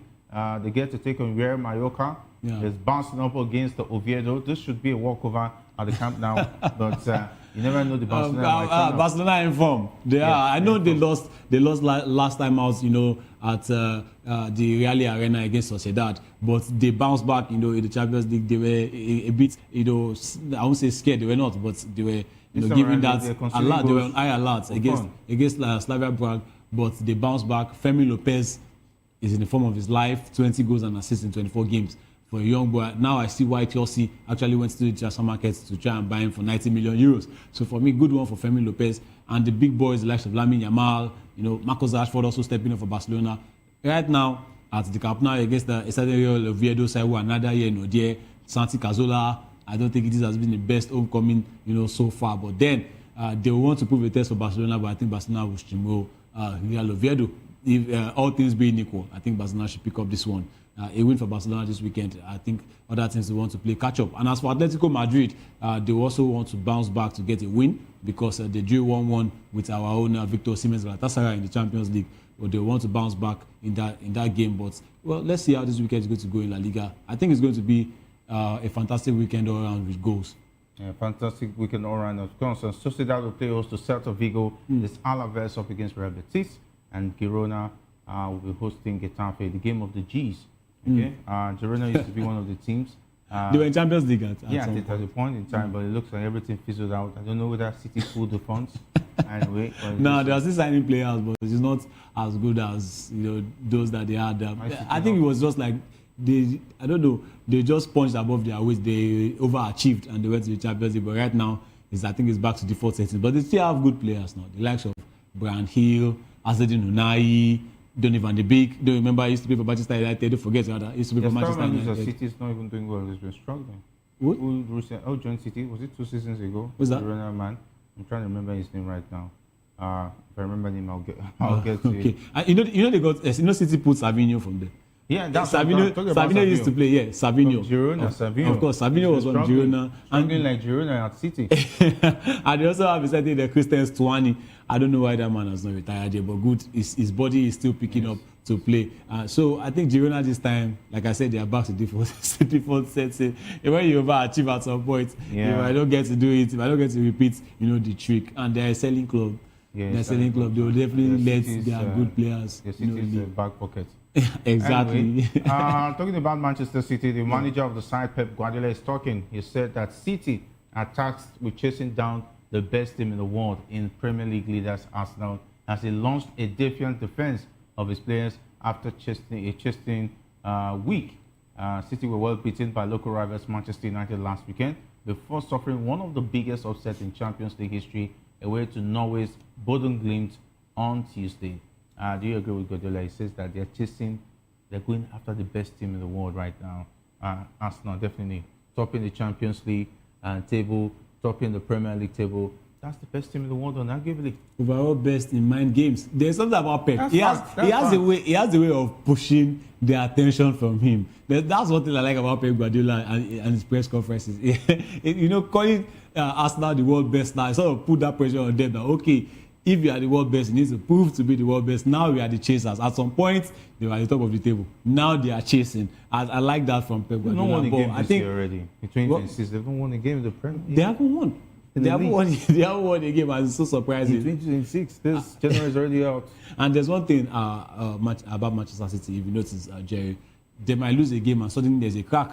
They lost to Manchester United, and it just looked like they didn't know what they were doing again, and they went to Bodø/Glimt, even though going to that place is very rigorous. I mean, it's a very far distance, it's very, very cold, but then Erling Haaland should get used to it, or even Oscar Bob, they are Norwegians. But then it wasn't good homecoming for Erling Haaland. Bodø/Glimt really took them to the cleaners, and of course I think yes, the side is playing catch up, but 7 points I don't think is anything to Pep Guardiola. He has won the league, being 7 points behind before, so why can't he do it again? On this kind of form, 7 points behind. There will come a time in this Premier League season where maybe from February to March, they might go on a 15-game unbeaten run. It's not the first time. Manchester City are very good at it. All this that Pep is saying is for his team to regain form. And don't forget, they might start this weekend against Wolves, and they might just go on a 20-game unbeaten run. That's Manchester City for you. Yeah. Wolves is not the team to show that you're back, because they are not a team doing well this season. Talking about Wolves, but all you need is a win. It's not for you to win again. Once you win, trust me. Should they win and Arsenal drops points against Manchester United, trust me, all talks will be back on Manchester City. All right, let's talk about the Liverpool boss. And Slot said he was not expecting any new arrivals before this transfer window closes, despite the squad appearing stretched in defense ahead of Saturday's Premier League trip to Bournemouth. And Slot acknowledged the realities of the January market, but suggested Liverpool will stick with the existing group even after seeing summer centre-back targets Maguire and reported forward target Antoine Semenyo move to Manchester City. Is it wise for the January transfer window to end and Liverpool doesn't buy any players for reinforcement? It's very simple, Jerry. They just need to buy, and I'm sure Arne Slot knows that they have to buy. But I mean, looking at that defense line right now, if you are going to let a certain Andy Robertson go to Tottenham, there needs to be a replacement. Who do you have on the left-hand side? I think they also mentioned that they are not calling back Costa Tsimikas, who is on loan at Roma. So who is Liverpool looking to sign? For me, I think all this Arne Slot is saying, maybe it's just to slow down, to ease down the pressure. The whole world knows that Liverpool needs players. I think he's trying to ease the pressure and try to liaise with the board and see where they can get the best players in this January transfer window. Players have to come in, Jerry. You can't play catch up to Arsenal even in this form. You need to get players. It's just so glaring. I mean, at the back line, it's been Konate and Van Dijk, and trust me, they're not even at their best this season so far. So for me, even at the right-hand side, yes, we have a certain Jeremy Frimpong, but Conor Bradley is injured. So there's no depth at that back line. I think, Alisson and Mamala is really okay. That one is fine. But for the centre-backs, Joe Gomez is a player that can't complete a season. I think he's even currently injured at this point. So for me, I think it's just so glaring that Liverpool, they need changes, and it has to come in this January. Waiting for Maguire was a really, really bad idea. Really, really bad idea. And now he's got a 20 million signing to a certain Manchester City. Well, how about Wataru Endo? We haven't seen much of Wataru Endo, who, for me, I think can also be an extra body at the defense line. Liverpool, for me, they just need to do something in this January transfer window. And it looks like Arnold has been told by Bellon he has to leave. Maybe he can come back to Liverpool. To replace who? To replace Jeremy Frimpong any day, anytime. Okay. You won't pick Frimpong ahead of Trent Alexander-Arnold. For now, Frimpong ahead of Arnold. Why? Because of game time. What is Frimpong? He's on form right at the moment. You don't want us to go there. Alexander-Arnold looks like he's better off at the hospital. On the hospital bed. So injured Alexander-Arnold is better than a fit Frimpong. And injured, that means he's not going to be available. Frimpong is not even playing his basic role. He's not playing his primary role. They are putting him up front. And he's doing well. What's he doing? He's doing well. Salah is back. Let's see him play in his basic role. I think I'm good. I don't want a player who will be in the treatment room while we're looking for somebody who will be on the pitch. We need somebody. Is it his fault that is in the treatment room? He should stay there as far as it's Real Madrid. I know where this is coming from, but we will discuss that. All right, that's much we can take on the show. And of course, we talked about Andy Robertson on this way. Yeah.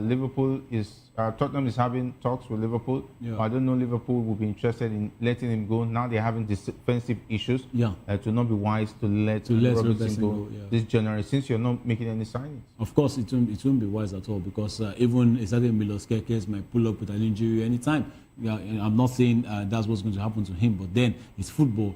So for me, I think Robertson should still stay. For me, I still think Robertson should be the number one. I know they are trying to, try to bring in, the future and trying to play certain Milos Kerkez for the future, but I think Robertson should still be the man. Robertson is still very good. For me, it's still better than Kerkez. No, you don't want Kerkez. Come on, come on. These guys are younger. They should grow. At a point in time, Robertson was not this good before he got old. Anyway. He was given game time to prove himself. He was very good when he came to Liverpool. Yeah, he was very, very good. He was an average player when he came to Liverpool. Of course. From Hull City, and he became a world-class player at a point. He was not even playing in the Premier League before he came to Liverpool. Anyway, that's much we can take on the show. Big thanks to Hafiz, the Algerian, for being a part of the show. Big thanks. There are black men in Algeria. Yeah, sure. You look the part. I told you my name. Hafiz bin Omar Assad. Congratulations on your twisting on your new name. All right, we test the guys behind the scene, talking about the likes of Manfred, not leaving out the likes of Cherry, as well as Hassan, as well as all the guys, Adura, for being awesome on the show. My name is Jerry Appelohai, saying thanks for being a part of the show. Up next is Political Lens with Chukwuma Okoro. Stay tuned.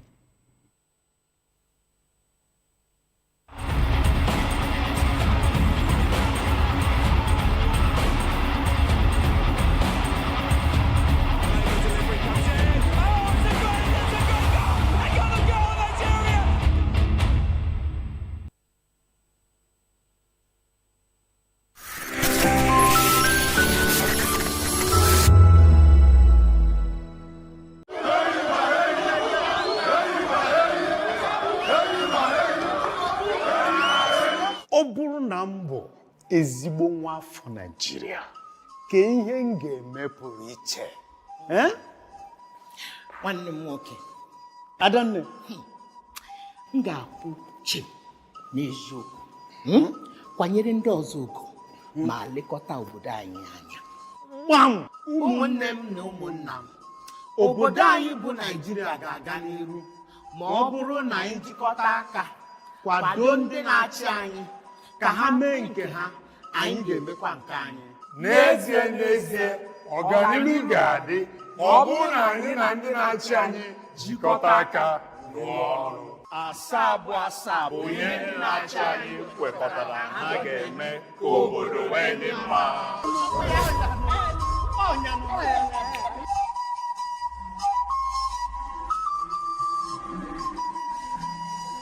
Igbo kwenu! Igbo kwenu! Igbo kwezuenu o! Ọ bụrụ na bụ ezigbo onye Naịjirịa aga m eme na-edosa ụzọ anyị ụcha oge niile na-akwụtụsi n'ụzọ eziokwu na-emere ndị agbata obi anyị ebere. Ndị ọchịchị ga-arụ ụzọ ọma na-abịa nwee ụlọ ọgwụ ọma na Anambra Menugu kọdị nchebe ihe n'abalị. Asamakasa anyị jikọtara ọnụ. Nkwekọrịta gọọmenti na nzaghachi ndị obodo. Ụmụnne m na ụmụnna m bilie ka anyị bulie Naịjirịa elu. Nkwekọrịta dị ọchịchị anyị ga-aza. Ọnụ obodo anyị ga-eme ya. Ọ bụ nkwekọrịta anyị na anyị ga-eme ka Naịjirịa gaa nke ọma.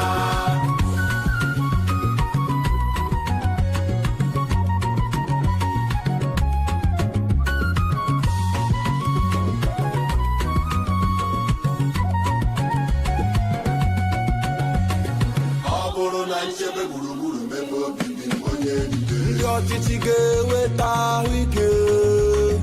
Ọ bụrụ na nrọ ọrụ ike mụta aka ọrụ, ndị ọchịchị ga-emepe ụzọ ọrụ n'Ebonyi Imo. Ọ bụrụ na nkwanye ugwu nye agbụrụ niile n'otu ndọrọ ndọrọ ọchịchị, ndị ọchịchị ga-ekpe ikpe ziri ezi nye onye ọbụla. Asamakasa anyị jikọtara ọnụ. Nkwekọrịta gọọmenti na nzaghachi ndị obodo. Ụmụnne m na ụmụnna m bilie ka anyị bulie Naịjirịa elu. Nkwekọrịta dị ọchịchị anyị ga-aza. Ọnụ obodo anyị ga-eme ya. Ọ bụ nkwekọrịta anyị na anyị ga-eme ka Naịjirịa gaa nke ọma.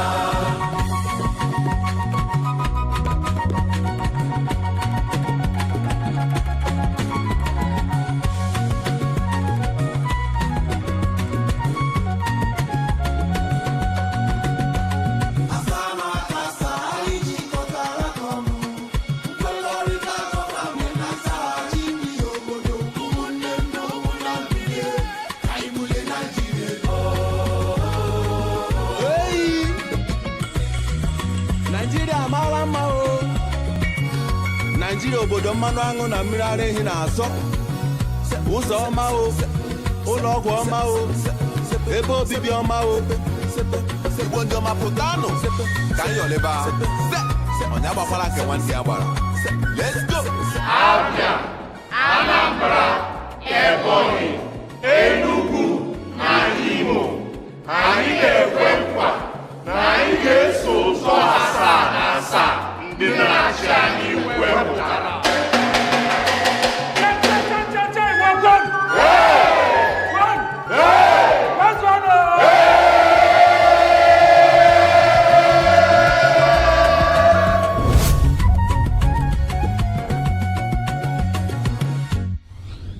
Powered by National Orientation Agency. In a world where power shifts with every headlines, news breaks and events happens, we bring you unbiased and explicit information on politics, economy and state of the nation. We break down the chaos. Facts, not fluff. Truth, not spin. We discuss not just politics, but a glimpse into the future. Voice of the People Television. Now you have more than a voice. In a world where truth is the ultimate power and opinions scream the loudest, it's time to wade through the noise. Hunger no get tribe. Hunger no get religion. And scan the human interest and trending topics that matter. Stay tuned to The Issues, your plug to the stories making the buzz, from politics to science and technology, social justice, and more. Let's tackle the tough questions and expose the truth.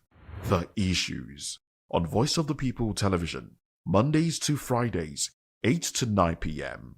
The Issues. Don't just react, understand. Behind every broken desk lies a broken promise. Education shapes the nations. But who is asking the right questions? Introducing Edu Dialogue, the show that goes beyond the surface, exposes the cracks, the corruption, and the silence in Nigeria's education system. Edu Dialogue, Saturdays, 3 p.m., only on VOP TV. We break the biggest stories, from missing funds to policy failures, we ask the tough questions and demand real answers. Edu Dialogue, this Saturday, 3 p.m. on Voice of the People Television. Are you ready for the extraordinary? Something big is happening on your screen. Introducing VOP TV. Now streaming on SLTV channel 264. From breaking news to captivating conversations, news analysis, giving you all sides to the story. We break in-depth discussions on the issues that matter, from politics to sports, entertainment, and lifestyle. VOP TV on SLTV channel 264. Join us as we redefine what television means to you. Voice of the People Television, VOP TV. Now you have more than a voice.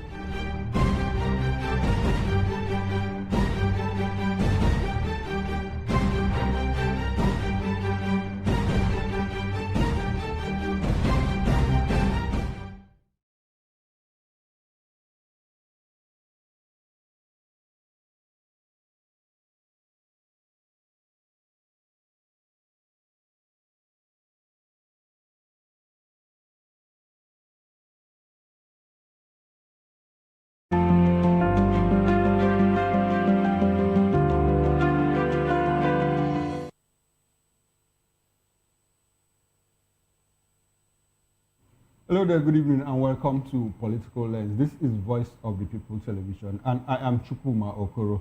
On the show today, terror financiers operate around presidency, military. That's coming from Primate Ayodele. Article should not run for president as a sacrifice, according to Hakeem Baba Ahmed, former spokesperson of Arewa Consultative Forum. And Fubara'S is APC leader in Rivers, Wike, not APC member, coming from Daniel Bwala, spokesperson to the president. Well, let's get into it. Primate Elijah Ayodele claims that individuals financing and supporting terrorism in Nigeria are embedded within the military and close to the seat of power, alleging that they even hold meetings around the presidency. Now, this is very scary and serious. While he warned that the government must demonstrate real seriousness in tackling insecurity, stressing that failure to do so could be costly for both the nation and President Tinubu's administration. While commending the Nigerian military for its efforts, Ayodele argued that terrorists remain deeply entrenched and determined to destabilize the country. He urged the president to involve all levels of society in the fight against insecurity, increase surveillance nationwide, and take decisive action against terrorists and anyone negotiating with them, warning of planned attacks on civilians and military targets. Well, he further cautioned that security threats may escalate in February and March, including attacks on highways, military convoys, and formations. He advised the president to act decisively on intelligence reports, deploy extensive surveillance and resources, and coordinate closely with state governors to prevent insecurity from undermining the administration and its future political process. Well, we've been joined in the studio here in Lagos, where we are broadcasting from, by Dr. Peter Anosike. Peter is a journalist, he's a philosopher, and an author. He's also a political affairs analyst. Good evening, Dr. Anosike, and thanks for Thank you for having me. Beautiful, good to have you. Now, how seriously should we take Primate Ayodele? I mean, there are quite a few prophecies he handed out in the past that didn't come true. How should we treat this particular comment from him that, look, people, terror financiers are within the military and that they're even close to seat of power and that they hold meetings within the presidency? How should we treat this comment from him? So, is this a prophecy or a prediction? It's neither of both. So, because talking about we know that a prophecy is a divine inspired word. Okay. Understand? And cannot go wrong because God cannot go wrong. Understand? Prophecies cannot go wrong because they are divinely inspired. But this man has gone wrong over and over. So for me, what he's doing is just a prediction. And even when Jonathan was in power, he said that Boko Haram in his administration. Okay, so apparently, is he telling us what we already know? So he's not telling us anything new. Anything. So you believe him when he says that, look, the terror financiers are close to the seat of power? There have been many testimonies, many confirmations about that. The current governor of Zamfara State, who was the deputy to the current Minister of Defense State, told Nigerians what Matawale did as a governor. Understand me? And the SA to Matawale himself also confessed what the messages that he went on behalf of the Minister of State. So when you put two and two together, he's telling Nigerians what they already know. So he's not giving us any new information. Okay, now when Jonathan... Excuse me, and again, anywhere in the world, when an election is coming near, understand, tension heightens. Okay. So saying there will be an increase in attack in February, March, ordinarily, the security should expect it because election is coming near. Dr. Anosike, we'll talk about elections 2027 and the next was the connection with insecurity. Let us stay within the message now, that was delivered by Primate Ayodele. He didn't come across as sending out a prophecy. He was probably speaking from a position of information, a position of authority. Now, if we have persons, within the presidency that are holding meetings, is it possible that meetings could be held in the presidency regarding terrorism and insecurity without the knowledge of the president? Or is he indirectly telling us that, look, the president is part of the system? Well, the presidency is big, understand? And any meeting that holds at the vineyard is the presidency, understand? So, and you cannot stop people from meeting. We know that there are a lot of interest. So some people are making huge profit from these insurgents, understand? From the fight against insurgents. So what he's telling us is what we already know. And again, mind you, what happened between 2013, 2014, when APC was being formed? I'm sure Tinubu knows all about it. Okay, Tinubu knows all about it. Sure. Okay, now I'd like for us to talk about something that you said just a few minutes ago. You said that all over the world, when election is coming near, there's always increase in tension. What kind of tension is that? Will that be? Because I recall that was that kind of tension by September or by February, March of 2022, prior to the 2023 general election, and in 2027, and in 2011. Are you able to recall? Check what happened. It was in 2014 that the Chibok girls were kidnapped against 2015. Okay. Understand? No, I'm talking about 2022 against 23, 2026 against 2027, and 2010 against 11. Did we have this kind of... Everywhere, both state and national. Okay. Mind you, of this magnitude? Mind you, everywhere. Mind you, it was during when the election of Anambra State is coming on that Chike Akuyi killed. Dr. Anosike. No. That is from the federal state.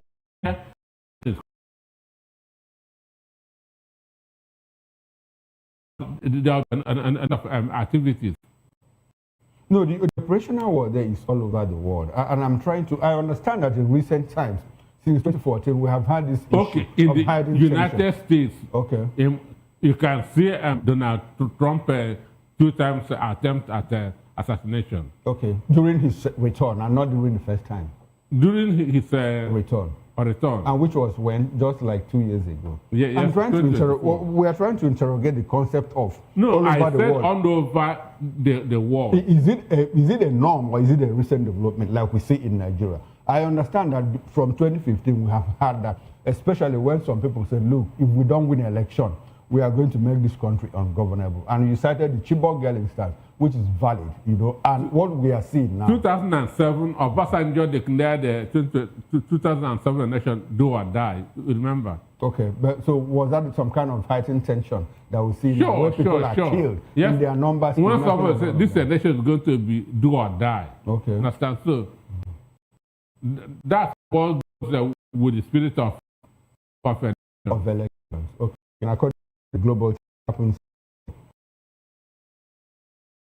When we get the primate say that, look, people are close, terror financiers are close to the president, which we just confirmed according to you. Jonathan even said it. Now, why do you think that Jonathan couldn't deal with that? Well, Jonathan was deceived throughout his tenure as the president. Understand? He was relying on the North, who were deceiving him. Understand me? And now passing information to his run for just term. So supposed not to have run in 2015. When they know that he wants to run, that's when they began to deceive him. Understand? Okay. And was he the one deceiving them, or he was the one being deceived? He was the one being deceived because there were not people in his office passing information. Passing information. Understand me? Okay. Sure. And that's even a governor made a mention that they have assembled jihadists from different parts of the country. That's of the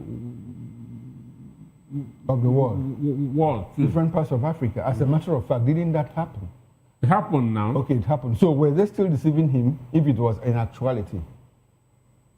No, they were deceiving him that all No, it wasn't deception, because they said, look, if you don't do this, this is what we are going to do. And he did it. He ran. And populated the place with terrorists and jihadists from all over the world. Is that still deception? That's why Obasanjo tore his PDP membership card. Okay. Because Obasanjo felt that agreement should have stood. The agreement that he should run for just one term and the handover. I'm happy that you brought us back to this point. Now, if, according to you, Jonathan was being deceived by Northerners, who started the deception? He purportedly signed an agreement with them. Up until this moment, nobody had seen the letters of those agreements.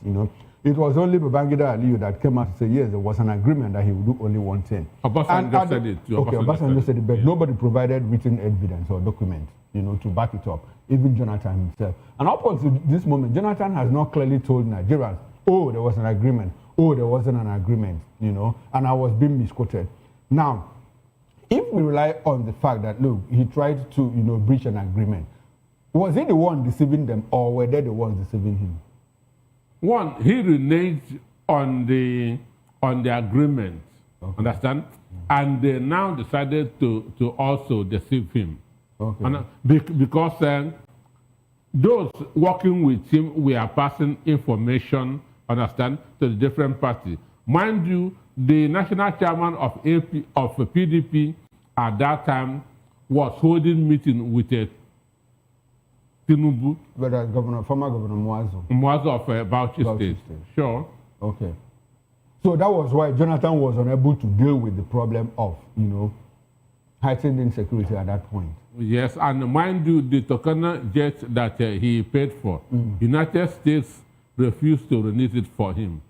Okay, so who was responsible for that? Was it the northern elements that stopped the United States from releasing the Turkana jet? No, Obama seized it because Jonathan refused to sign the gay right bill. Who told you that? Where did you get that information? Is it verified? 2014. I understand. And Jonathan himself also said it. Well, I hear Jonathan say that, look, Obama was behind, my ouster, but I have not heard him clearly say it's because I refused to sign the gay right.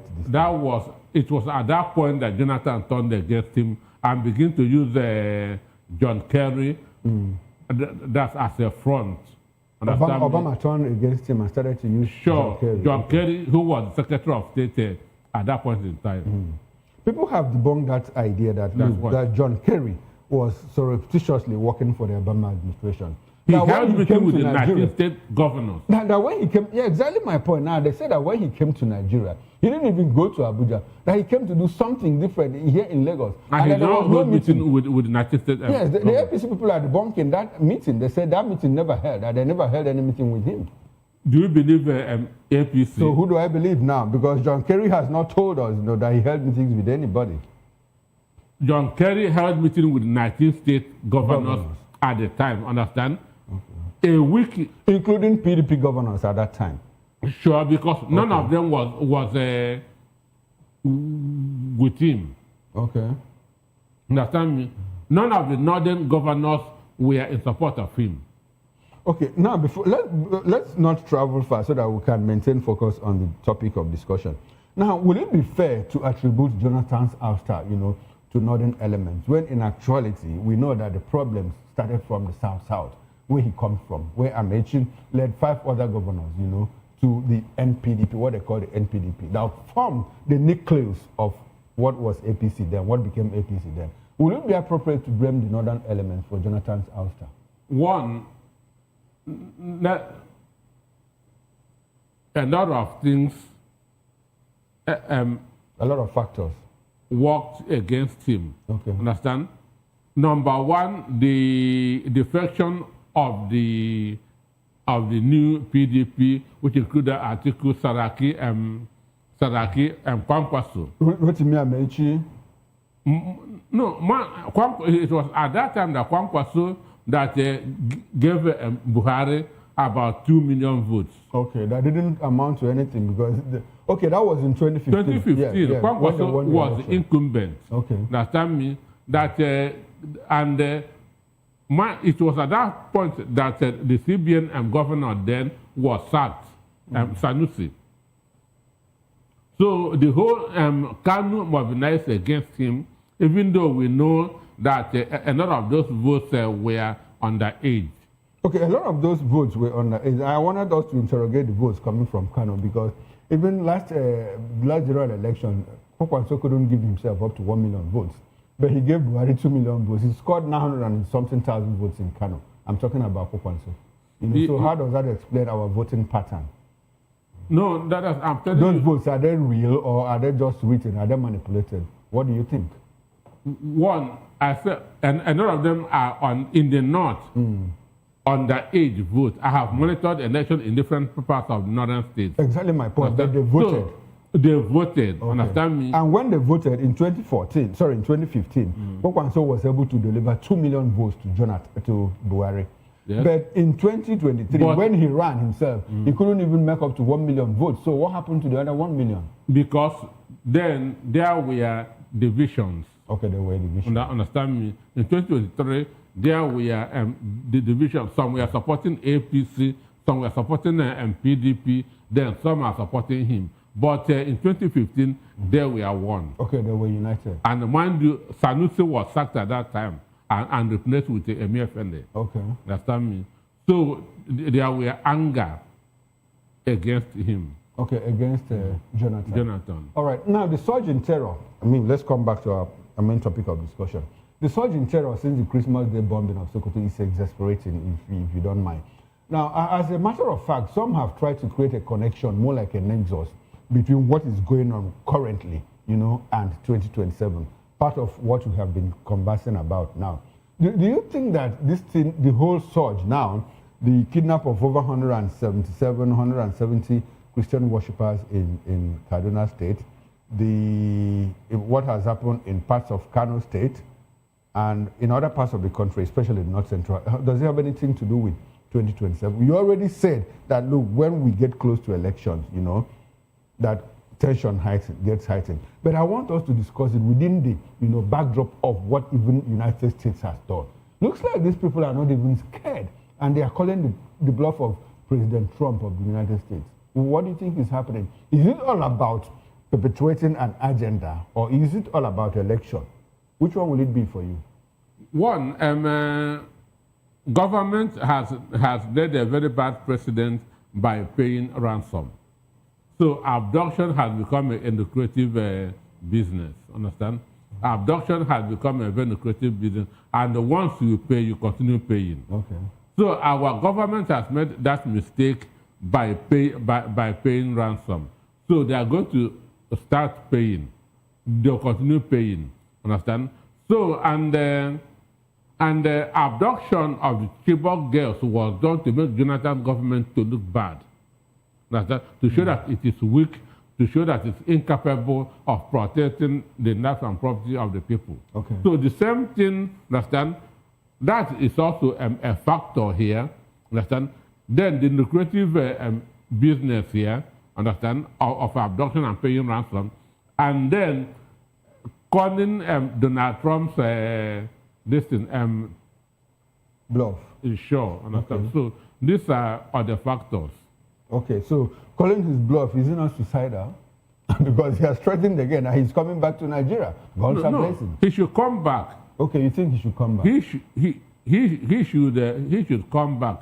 And mind you, his coming back is also not working in favor of Tinubu. Not working in favor of Tinubu. Thank you for bringing us to this point. Now, the track that was used to remove Jonathan, talk about the nexus between governance and insecurity that worked, in favor of the North against Jonathan. Do you think that that same track could work against a man like Tinubu, Bola Ahmed Tinubu? If you understand him, I mean, he's been dubbed severally the master strategist, that he knows what he's doing. He outplays outmaneuvers everybody. Do you think he's going to work with him? That's a hype. Why do you think it's a hype? It is a hype. Once the North make up their mind that they are going on one direction, nothing stops them. Okay. That's that. Once, just like what they did in 2015, they said that Jonathan must not contest. And at that point in time, Buhari was the most popular northern politician. So they concluded that they are going with Buhari. Understand? And so once that decision is made in 2027, nothing will stop Buhari, Tinubu, from coming back to Bodinam. So do you think that the North is overrated in this instance? When people say, look, if the North has decided, that is what is going to happen. For how long was it difficult? How many instances was it difficult for the same North to put Buhari in power? He tried 3 times. On the 4th time, he succeeded when Bola Ahmed Tinubu came from the South to prop him up again. Is the North not overrated? They are not overrated. Okay. One, Jonathan, see, 1999, Atiku came on the ticket of the Yar'Adua group in PDP. Okay. Understand me? After he had won the governorship. After he had won the governorship of Adamawa State. Okay. It was the group of Jonathan in order to reward them. The group of Yar'Adua. Yar'Adua. Okay. In order to, at that point in time, he was the head of Yar'Adua political organization. The PDM. Understand me? Yes. So he was now called to become the VP. More like the eye of the North in the presidency. Understand? Okay. Then 2007. Okay, 03 or 07? 07. 07, okay. 07. Then Yar'Adua's younger brother, Umaru, has to come. Okay. The North saying Yar'Adua family need to be compensated for his death. Okay, for his death. Understand? So that's so there's no way Tinubu, Buhari can win election under those circumstances. Okay, there's no way Buhari will have won. Sure. Under the circumstances. Exactly. That's the puzzle there, So it was until a southerner in the person of Tinubu came to prop him up that he won the presidency. Anyway, let's move away from that. There's something I'd like for us to talk about, talking about Trump coming again. Trump came the first time. And there's a whole narrative out there, a myth that is trying to endure that, look, it was the activities of Southerners, one man that sells a screwdriver in Onitsha. That's nonsense. And that the IPOB, that they are the ones that instigated and, prompted Trump to come to Nigeria. Is Dachomo, I'd like for you to react to that, because we had bishops, from the Middle Belt, North Central. We had Reverend Dachomo. We have Frank Uto, and a whole lot of people, that have gone to US. The evangelicals, they know all of these things. They have information here. So why are they trying to pin it on the Southeast this time? Is it a way of, calling a dog a bad name in order to kill it? Or do you think that it has some political connotations ahead of 2027? It is political. It is those who are afraid of P2B. What has this got to do their with idea is to pit the Igbos against the Northerners. Okay. It is Igbos that are instrumental to the killing of their people. Mind you, before then, they were posting the picture of the wife of the Sadwana of Sokoto. That a week before that, panic posted picture. So this is January. January 15th. Yes. You know, the army So that was the line that Fanika Yode told. Okay. And I said, just to make Igbos again look bad. Understand? So what happened is a continuation of that to pitch the Igbo against the North, so that or the North will not vote for P2B if P2B gets the ticket. Okay. But the same Fanika Yode wrote a very highly regarded article saying that, look, that the New York Times belittled itself by trying to tie Nigerian and U.S. intelligence to a screwdriver seller in Onitsha. So how are we able to balance all of that? He hits here and unhits here. So that is him. That okay, is him. So that he could absolve himself from responsibility. Depending on the state of his mind. Okay, depending on the state of his mind. Yes. Now he's an ambassadorial nominee. That's not what I'm talking about. When he is high and when he is with his senses. Okay, when he's high and when he's... exactly my point, but now he's been made a nominee. He's going to be an ambassador to represent us in one part of the world. So when he's high, what impression or what publicity will Nigeria get, you know, when he's high? We have been seeing it now. We have been seeing it. We have been seeing it. Okay. Now but I'm sure they're going to put him in one of these West African countries. Togo, Benin. Because he cannot go to Europe. You know, he's very well read, very sound. I say he cannot go to Europe. Okay, he can't go to Europe. Yes. Anyway, let's see what happens, you know. When, by the way, President has released 3 names, you know, and he quickly withdrew one. The person that he sent to talk, he quickly withdrew. That shows that their inconsistencies. Okay. Government of Somersault. Okay, they didn't think through it properly. You don't think through before making important decisions. At the end of the day, So how does that portray the administration? Like you said, I mean, they are very inconsistent. Policy somersaults and all. So it doesn't show a responsible and a reasonable government. Anyway, let's come back to our main topic. A retired Major General Danjuma Hamisu Ali Kefi, within the week, said boldly that there was compromise in security because, according to him, scores of terrorist sponsors, you know, identified with foreign partners had been let go from detention recently. Could this happen without the knowledge of the president? Are you aware of this information? Retired Major General Danjuma Hamisu Ali Kefi said that, look, in collaboration with foreign partners, foreign agencies, Interpol, anti-graft agencies, that about 48 people, terror sponsors, had been in detention all this while, but recently that they were let go. Could this happen without the knowledge of the president? Well, it depends. The president cannot be everywhere, and the president cannot know everything. Okay. Understand? He cannot be everywhere. He cannot be everywhere. You know, Tinubu just visits Nigeria. Understand me? No, I don't get that. What do you mean by just visits Nigeria? Tinubu does not base in Nigeria. He visits Nigeria and go back. Understand me? What he's doing is visiting Nigeria. Just like maybe he's now in Nigeria for about maybe 2-3 days. Next week, he's going to Turkey. Understand me? So he is ruling Nigeria from outside Nigeria. Understand? And when you are not there, a lot of things can easily go wrong. Understand? Remember what happened there when Buhari that went out and Oshibajo, understand, removed Dasuki, the DSS man DSS at the time. Yes.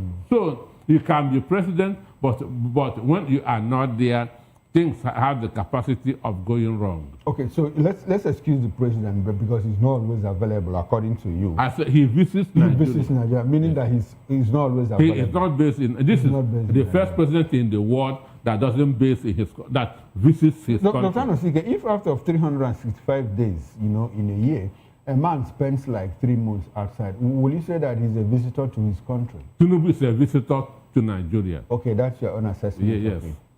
Now, if you excuse him now, what about the National Security Advisor? Is there a possibility that these people could be let go without the knowledge of the NSA? That's one. Since it's not escape. Okay. Since they did not escape, they were released. It means that people authorized them to go. Okay. The question now is, who did that?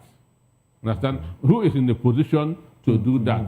That's the question that as we should be asking. Understand? Since they did not escape, somebody, people, a group facilitated they are being released. The question is it or the president, is it the vice president, or the national security advisor? Now, whoever does that, at the end of the day, the buck stops at the president table and he's going to take responsibility. Because when the editors cast their headlines, it's going to be, oh, Tinubu, let's go, 48 terror financiers.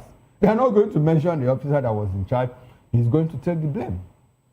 That is it. Okay. And it's not good that's about... okay, now with this revelation, do you think that he's going to look into it and say, what happened? Assuming he doesn't know, do you think that he's going to say, well, come, who did this and all of that?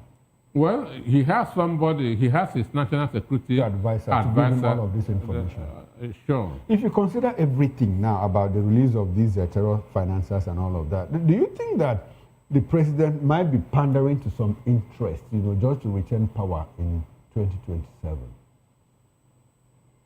That's what every president does. Okay, looking at the primacy of... That's what... Who has the capacity to help me to win this election? Which group, understand me? And in this case, it is the North for him. It has always been the North. It has always been the North. Okay. Yeah. All right. Okay. Now, I would like for us to go for a short break. And when we return, we'll talk about 2027 and what Hakeem Baba Ahmed said. We'll be right back. Do join us again.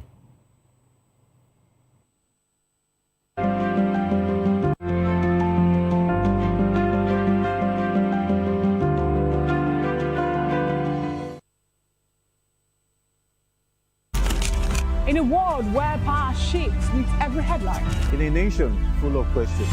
In a world filled with noise, the truth needs a voice. The policies that shapes our world and the economy that determines our future.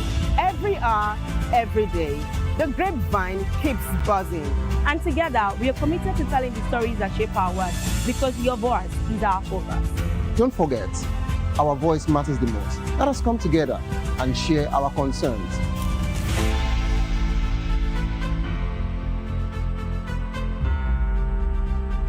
Mr. Ofamiloni, and here is to VOP TV. Keep watching, stay tuned, do not touch that dial. My name is Made Kuti, and you're watching BOP TV. Keep watching. Welcome, my name is Zika Davis. Distinguished ladies and gentlemen, boys, viewers, everybody, boys and girls. This is VOP TV. Do you know what that means? Voice of the People TV. You don't have a voice, don't come here. You better make sure your voice is heard. Are you ready for the Mr. Ofamiloni, and here is to...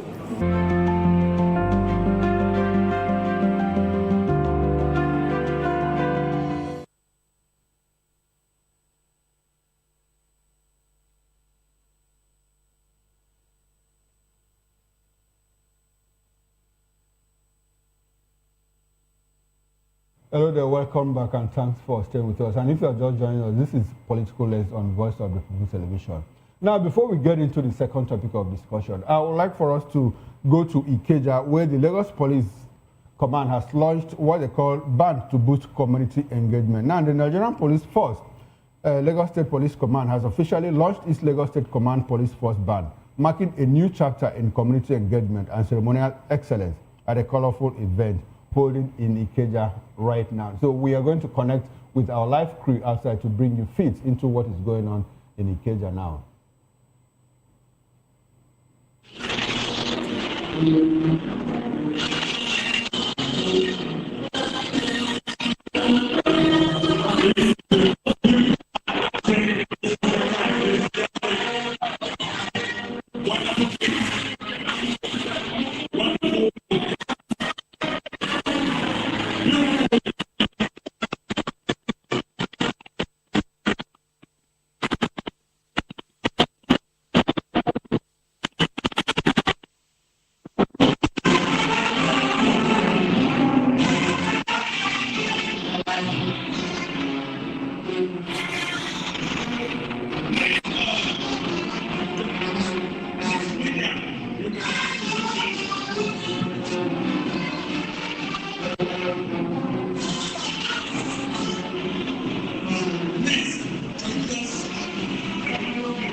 Thank you very much. That was the marching of the brand new Lagos State Command Police Band. Please, can we have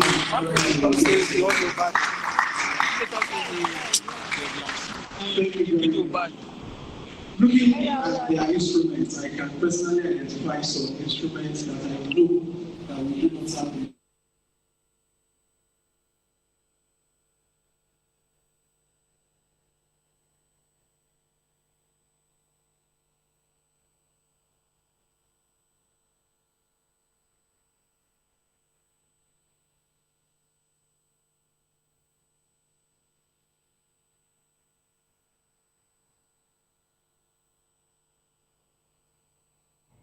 Okay, welcome back. That was the Lagos State Police Command Band launching their community engagement program at Ikeja.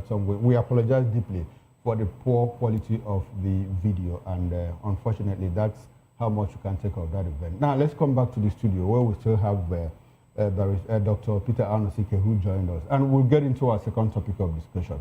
Now, Daniel Bwala, Special Advisor to President Tinubu on Policy Communication, has declared that Governor Sim Fubara is the recognized leader of the APC in Rivers State, stressing that former Governor Nyesom Wike is not a member of the party.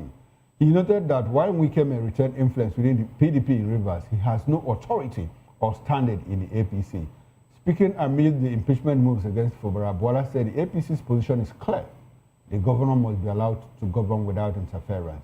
He emphasized that court orders have halted impeachment efforts and that President Tinubu supports the APC leadership's stance, guided by respect for the rule of law and internal party procedures. Bwala also clarified that Wike's role as FCT minister does not translate to party influence, describing him as serving the federal government rather than the APC. He also added that the dispute has been settled by the party's recognition of Fubara as APC leader, urging all parties to respect due process and constitutional governance. Dr. Anosike, this is the first time that the presidency is weighing in on the matter officially.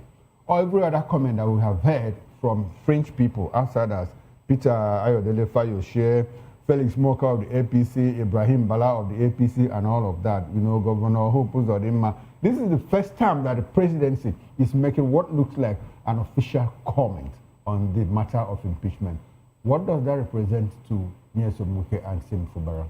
Well, I have said in different fora that one, that Fubara will not be impeached. Okay. Then number two, that Wike is already drowning. Understand? That Nyesom Wike is already. I always like James Harden chess series, Soccer Punch. Okay. When you get overconfidence, you will be hit with a soccer punch. So Wike has already been hit with a soccer punch. By who? Who hit him? The president or the party? Or the party. Hope also them that to start with. Okay, Hope also them. Yes, because it was Hope also them that masterminded Fubara'S defection. Okay, Hope also them was the mastermind. Sure. Okay. Because Nyesom Wike wanted to interfere in Imo governorship. Understand? By trying to position Samuel Anyang, understand, as a reward for helping to destroy the PDP. Understand? Okay. So what Hope was them, since he's meddling in my own state, let me also meddle in his own state. Okay. So he masterminded the defection of Fubara. And with that seals Nyesom Wike's fate. No. When people give Hope Uzodinma credit, for taking Fubara to the APC, does it look like Fubara wouldn't have joined APC without Hope? Because the pictures were clear, right from the time of the state of emergency, that he was eventually going to jump There was into a statement by Nyesom Wike that it is him that will decide when he will join. Okay. That was what Nyesom Wike said. It was him that would decide when Fubara would join. But Wike played a stupid game by allowing those Amawede and others to defect. Okay, to the APC. And that's when the mistake was made. Because it will now be seen as APC fighting APC. Okay. And when that happens, the national body will have to intervene and even sanction the State House of Assembly members. All right. Now, I would like for us to, before we get into our final topic of discussion, people said when Fubara'S joined the APC, oh, he has direct access to the president at this point. I mean, this is a serving governor. Before he defected to the APC, he didn't have access to the president. Was it possible that the president could have stopped him or shielded him having access to a sitting governor simply because somebody brought him to him? Meanwhile, does it look like Fubara'S was seeing the president, or that Fubara'S was the one that handheld him and was taking him to the president all the time? Nelson Wike was determining his fate in Abuja. And you think that the president will allow that? I want to see the governor of a state in my country, and I rely on another person to bring him to me? I mean, is that possible? It is very, very possible. Very possible and plausible at the same time. The governor of California wanted to see Donald Trump. No, I don't want to see him. Okay. Understand? So, and you also read what Tinubu told the governor of your state. Okay. Understand? So a president can see you if he wants. No, I've read that, but I can't confirm that because he didn't come from the president. He came with Fayoshe. Fayoshe wasn't part of that meeting. But he will be getting information. Now, do you think that president helped in making, if Wike is a monster now, and we agree, like you have said, that look, he was the one determining when Fubara'S is the president. Was it the president that made a monster out of Wike?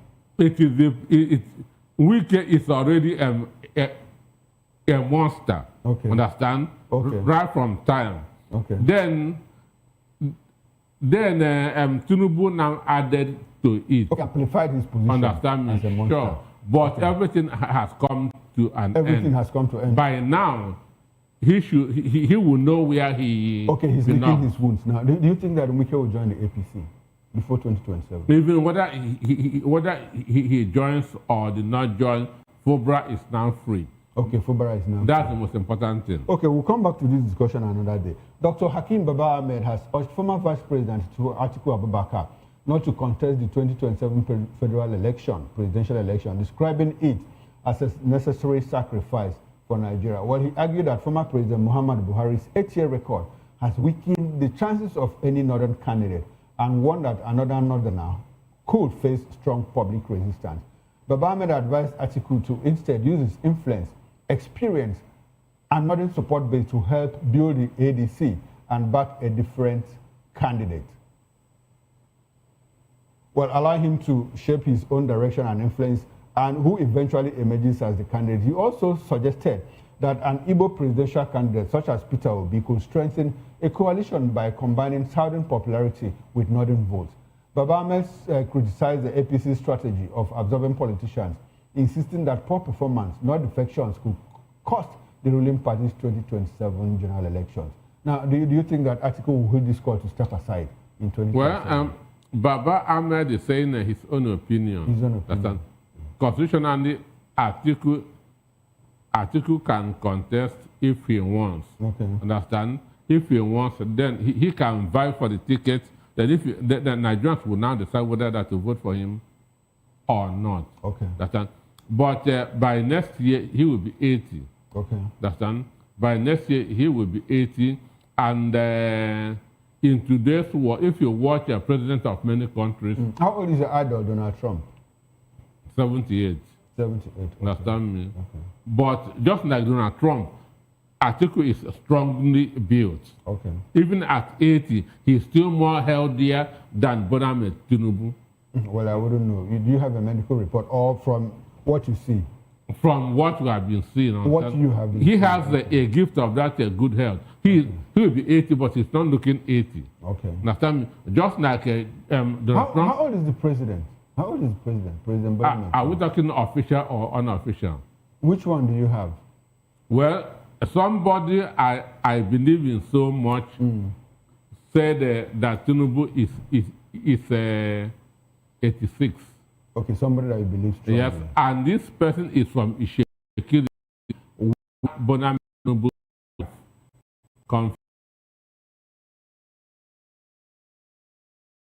Okay, Timak. Now let's go back to the issue of 2027. Baba Ahmed brought the Igbo presidency to the fore again. Is it something you think that can fly in 2027? Well, for me, Igbo has a very big chance of making it in 2027. A very big chance, because now Nigeria, with what we have gone through, we are looking for competence, okay, fairness, understand, and with what America is also talking about Christian genocide in Nigeria, the world would prefer a Christian to a Muslim as we speak. Okay. That's why I have said on this program that the bomb in Sokoto bombed the Shetima. Okay. Tinubu can never come up with a Christian, with a Muslim ticket anymore. Okay, Tinubu can never come up with a Muslim ticket anymore. Now, Dr. Anosike, before we leave, there's this myth that's been flying around that Peter Obi doesn't like contesting primaries, that he's scared, he's afraid, and he's always looking for consensus candidacy in every political party. The last time I checked, when he was in Abga, he contested primaries for the Goba. And in 2019, he contested primaries as running mate to Atiku Abubakar. It was only in 2022 that he saw that, look, this wasn't going to work in PDP. But that myth continues to endure. Even highly placed people, is it a reality, or they are just trying to use it to discredit him? Somebody can be a PhD holder and still be stupid. So don't talk about highly placed people, because what gives you what you say is your research, your data. Peter Obi has contested presidency for just once, 2023. And in 2022, he was the most influential person in Labour Party. Okay. Who else would have contended with him? No, they say he ran away from PDP because he didn't want to go to primaries. No. But that wasn't the first time he was on the ballot. He was on the ballot when he contested governor. And during the primaries, he beat everybody squarely. One, he talked about what they want, the expression of interest from in PDP was very high. Okay. Peter Obi said that he doesn't want to buy or the presidency. Okay. Understand me? So there was not a level and playing ground Do there. you think that wasn't an alibi? Whatever I'm talking about what he said. What he said. Understand? But in ADC, the remark I said that everybody would struggle contest. for his share. Understand me? So those who are saying it as if Peter Obi have been contesting and have been running away like Buhari and Atiku and all of that. So 2023 was his first time. His first time. Understand? Okay. So let's see what happens in 2027.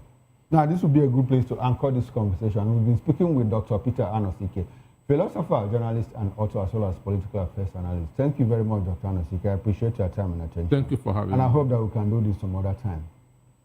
Right, on behalf of the backroom staff, the technical director, Ingest manager, bass engineer, and the sound manager, I am Chukwuma Okoro. Up next is Issues with Nnena Ndinduto. Join us again 7 o'clock and enjoy the rest of your weekend. From me, it's bye-bye.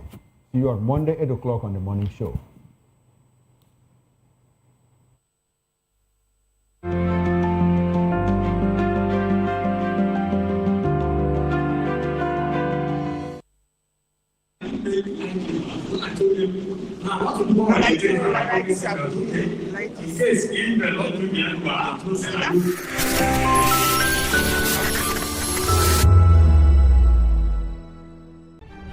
In a world where power shifts its every headlines, news breaks and events happens, we bring you unbiased and explicit information on politics, economy, and state of the nation. We break down the chaos. Facts, not fluff. Truth, not spin. We discuss not just politics, but a glimpse into the future. Voice of the People Television. Now you have more than a voice. In a world where truth is the ultimate power and opinions scream the loudest, it's time to wade through the noise. Hunger no get tribe! Hunger no get religion! And scan the human interest and trending topics that matter. Stay tuned to The Issues, your plug to the stories making the buzz, from politics to science and technology. social justice, and more. Let's tackle the tough questions and expose the truth. The Issues on Voice of the People Television, Mondays to Fridays, 8 to 9 p.m. The Issues. Don't just react, understand. Behind every broken desk lies a broken promise. Education shapes the nations. But who is asking the right questions? Introducing Edu Dialogue, the show that goes beyond the surface. VOP TV. Now, you have more.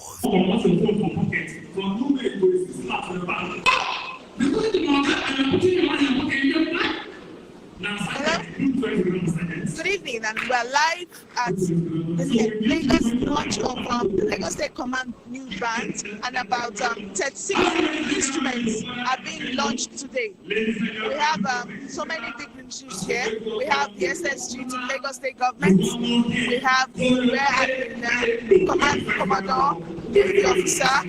We have the DG LASMA, and so many other dignitaries here. So back to you, Manfred.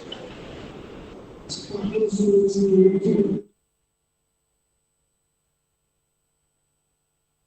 not ready at all.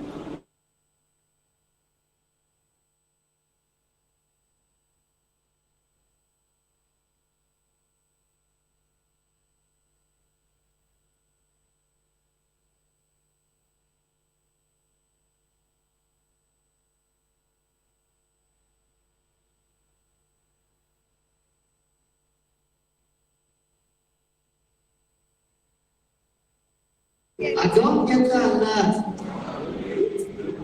Let's see, God never started to win with this I don't get that alert. Actually, your side is winning because you're here. Anything I do, God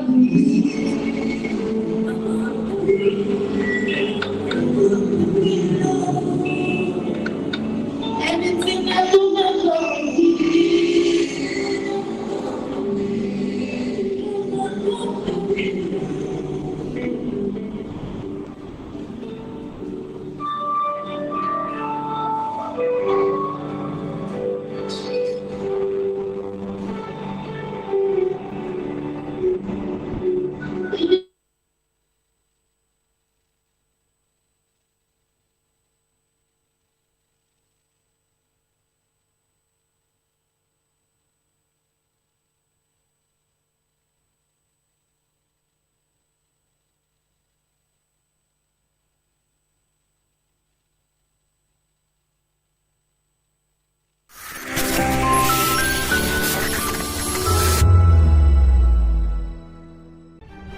In a world where power shifts with every headlines, news breaks and events happens, we bring you unbiased and explicit information on politics, economy and state of the nation.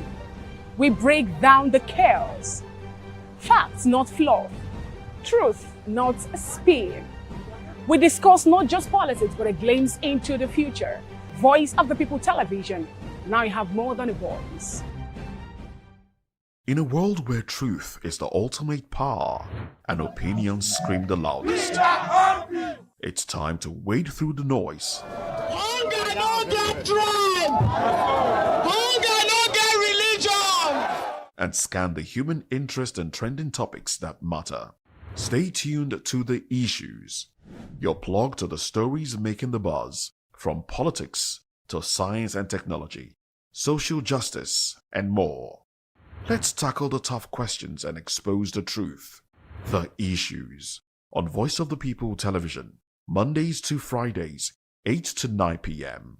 The Issues. Don't just react, understand.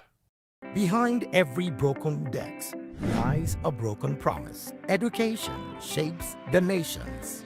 But who is asking the right questions? Introducing Edu Dialogue, the show that goes beyond the surface, exposes the cracks, the corruption, and the silence in Nigeria's education system. Edu Dialogue, Saturdays, 3 p.m., only on VOP TV. We break the biggest stories, From missing funds to policy failures, we ask the tough questions and demand real answers. Edu Dialogue, this Saturday, 3 p.m. on Voice of the People Television. In a world where power shifts with every headline. In a nation full of questions. In a world filled with noise, the truth needs a voice. Mr. Ofamiloni, and here is to view PTV. Keep watching, stay tuned, do not touch that dial. My name is Made Kuti and you're watching BOPTV. Keep watching. Welcome, my name is Zika Davis. Distinguished ladies and gentlemen, boys, viewers, everybody, boys and girls. This is VOP TV. Do you know what that means? Voice of the People TV. You don't have a voice, don't come here. You better make sure your voice is heard. Are you ready for the extraordinary? Something big is happening on your screen. Introducing VOPTV. Now streaming on SLTV channel 264. From breaking news to captivating conversations, news analysis, giving you all sides to the story. We break in-depth discussions on the issues that matter, from politics to sports, entertainment, and lifestyle. VOPTV on SLTV channel 264. Join us as we redefine what television means to you. Voice of the People Television, VOPTV. Now you have more than a voice.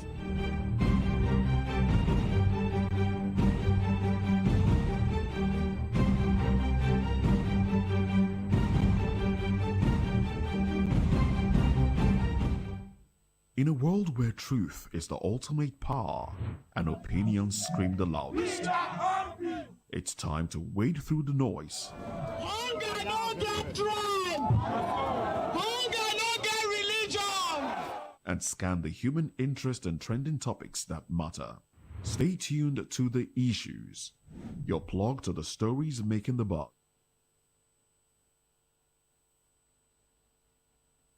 And more. Let's tackle the tough questions and expose the truth. The Issues on Voice of the People Television. Don't just react, understand.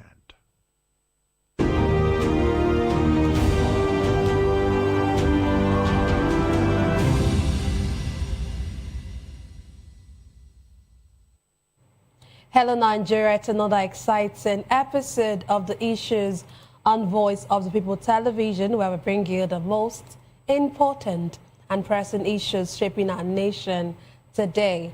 I am your host, Nenna Ndomdioto.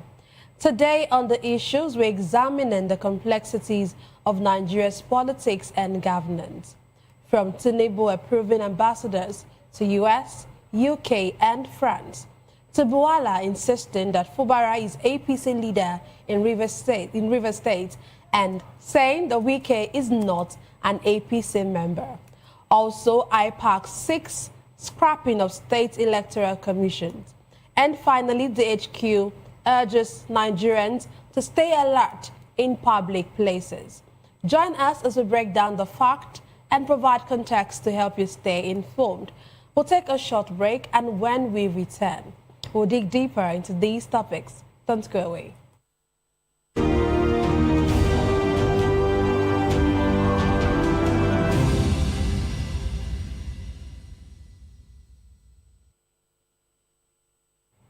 Glad to have you back. Let's dive straight into today's discussion. President Tinubu has authorized the deployment of ambassador designates to key diplomatic missions, including the United States, the United Kingdom, and France, following their confirmation by the Senate. The president confirmed the postings of Ambassador Ayodele Oke as ambassador designate to France and Colonel Lateef Are as ambassador designate to the United States of America. Also confirmed by the president is the posting of Ambassador Amin Dalhatu, former ambassador to South Korea, as a High Commissioner designate to the United Kingdom. The appointments are part of a broader effort to reinvigorate Nigeria's foreign relations, deepen economic ties, and attract investment across political and economic hubs.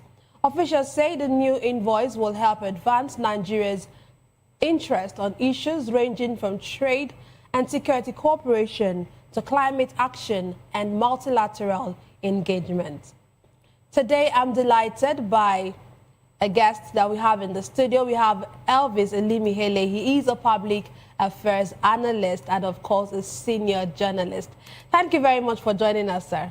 Good evening, Nena. How is your day? Fine, thank you. And how was yours? Good. Let's start with the ambassadorial, this appointment now, you know, UK, US, France, key states, key appointments. What do you make of these postings? Yeah, finally it came, even though it delayed so much. They said the denier is not the issue. Delay is not denier. Delay is not denier. So we are at least glad that at this very critical time in Nigeria's political history that we now have ambassadors that at least that will be able to also speak to the international community about us. And we, on our own part in Nigeria here at home, especially the media, we have to also be doing our own. So we cross-check facts and ideas, at least as they are speaking there, let them speak in line with what is going on here.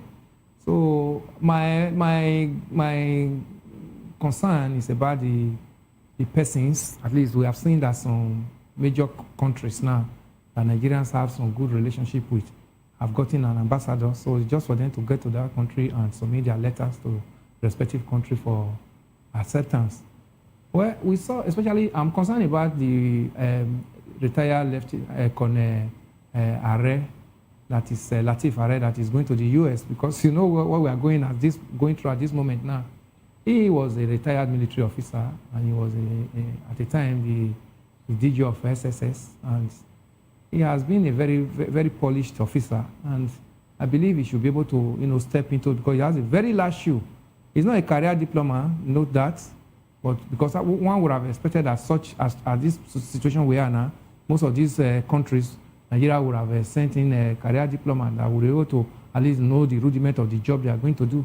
But he was an intelligent officer, and because of what we are going through, he should still be able to manage it with the US government and be able to relate to Nigeria appropriately so that we'll have first-hand information. Because what is actually happening to most of the things we do in this part of the world, the government tells us lies, and they believe that the international community will also believe in the lie they tell us at home. Unfortunately, the world is a global village as it is now. So as they're telling us lie here, they've already heard this news, through the various social media and others. And so when the government is coming up with their own narrative, it doesn't mean anything to them. That's part of what you saw in the $9 million for PRO staunch, lobby. Why are you going to lobby a country that already know exactly what is going on here? It's more of it's not an issue. But now when they have an ambassador in such country now, those kind of lobby may not really arise. The Nigerian embassy in the US should be able to do the job as expected.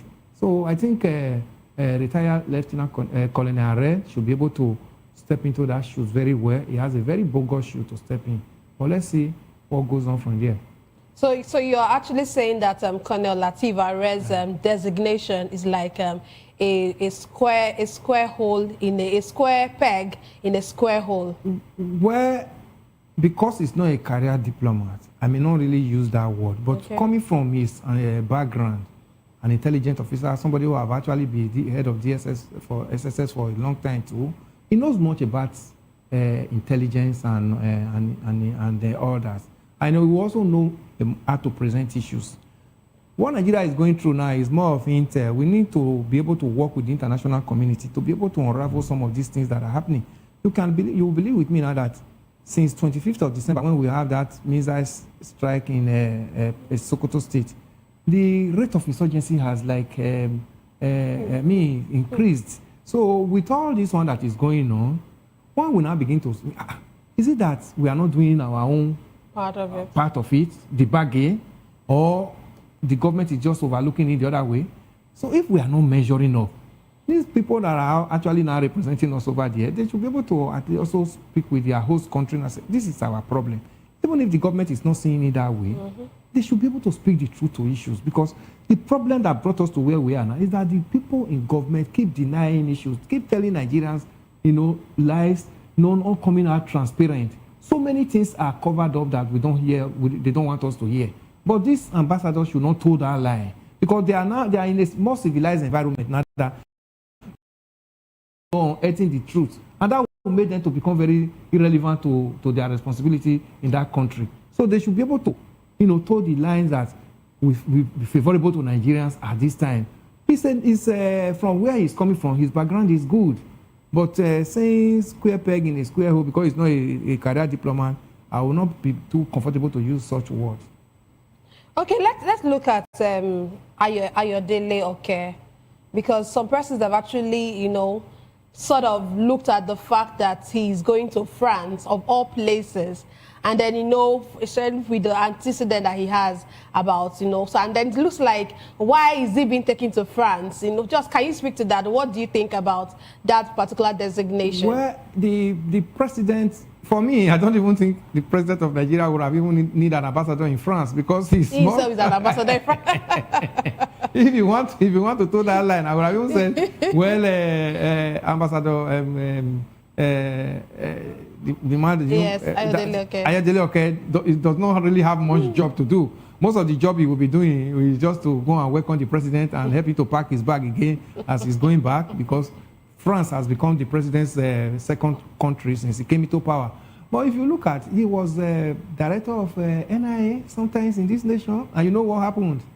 We had that large, it was his regime that a large amount of dollars was found in one of the houses in Ikoyi, and nobody actually knew how that matter went and all that. So that took him down, and again, this government have endorsed him now, brought him back and put him in a bigger limelight. Now, an ambassador is not a small position, you think of.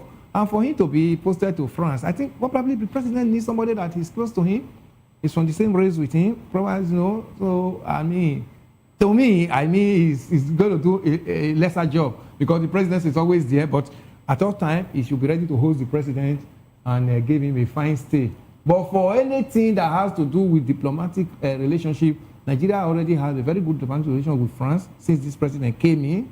So he should be able to, oil it more now that he has been given that responsibility. But I don't think President Tinubu actually needs much with French government, because he's there, he's close to Macron. Macron has seen him like a big uncle too. So if there are other things that needed to be done that required an ambassador, so Ambassador Oke is just going to step in and raise the bar for Nigeria. Okay, with these three countries that Nigeria has focused on, like the first three countries that it has designated, what message is Nigeria sending? Do you think it's economic, security, or political calculations? What message is this sending? Because these three countries look like they are key countries. Yeah. It's a total message, Nena. It encompasses all. First of all, insecurity is really, really staring us on our faces in this nation. Therefore, whatever you are talking about, economy or foreign investors coming in, because of the security, they are going to be scared. So whichever, these three countries should be able to galvanize around this nation to help us stamp out this insecurity, so that better foreign investors can actually come and thrive here. We have so many parts of this country that Nigerians cannot even access. So you cannot imagine what they hear outside this country concerning some part of this nation.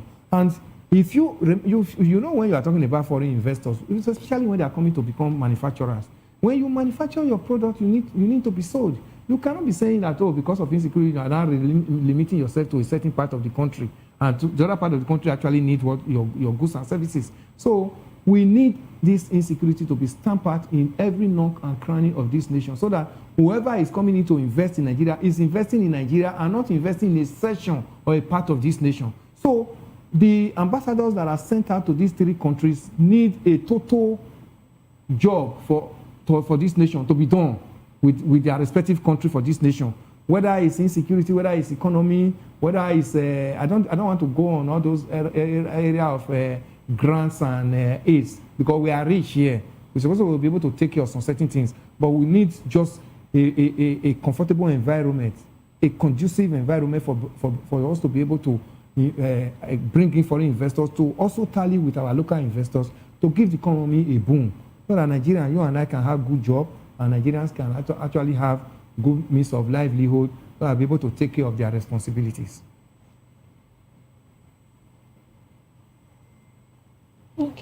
So that is, so in all, their job is going to cut across all facets of whatever that will give Nigeria a boost before the international community.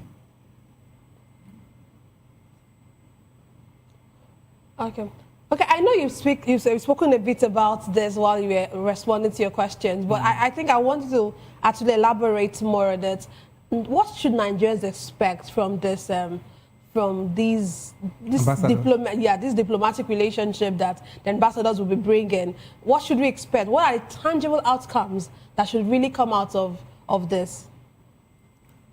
They should be able to assist Nigeria to stamp out at this terrorism that's staring us on our faces. They should be able to also help Nigeria to lift our electoral system to a level that when you and I go to the poll to vote, it will become very credible. We see what happened in their own part of the country, their own part of the world, that when you tell the electorate that this is the means, this is how the election is going to go, it goes that way. So for you and I to have that confidence in, oh, we are part of the electorate that changed the government of our country, they should be able to assist us. Where this government, where we have not done well over the years, we need technology, and we need them to also speak the truth to government, because it is not as if the technology is not there. But unfortunately, some of the people that we hire to man these agencies, they are the people that, making the technology look as if it is not working. We saw in 2023 when the former INEC chairman was telling us that, oh, the electoral system for 2023 was going to go through technological changes. And everybody was happy that by the time you vote in your polling booth, the result will be counted and it will be transmitted to the ward, electronically through IRF, then from the ward to local government down to the state, then before the general collation and announcement. Everybody was happy. You can see, you remember that the way Nigerians were saying, go and pick your PVC. It became a slogan. Get a PVC. Nigerians were happy. One of the elections that we saw that there was no much apathy, especially in some part of this country. People really came out and said, this is the time for a change. Unfortunately, the person that was, that told Nigerians that this was the way the election was going to go was the same person that, truncated it. At the end of the day, he told us that there was a glitch. So the international community now, especially these countries that we have ambassadors, should be able to, not to just allow Nigeria to just come up, one person to just truncate our electoral system. I know too well that they are not going to come in to fight war. But when things of that nature happen, they should be able to also come up with sanctions and say, no, this democracy that we are trying to protect worldwide is like you are trying to, shield some certain things and make it become redundant in your country, become something that people will not be having that interest in. So because of the electoral system that came up in your country was not too favorable, and we saw the report from the EU and all that in this election. It was not something that nobody was happy about. So there should be an infraction that, okay, if you do below such expectation, there should be penalties. So we are expecting that some of these some of these countries should be able to tell Nigerians the truth this time around. We are prepared. We are heading towards an election year again, and we don't want what happened in 2023 to happen in 2027 again. So these are some of the things that I want them to help us to stamp up terrorism. Help us to make sure that our electoral system become credible, free and fair. Help us to also make sure, by the time you are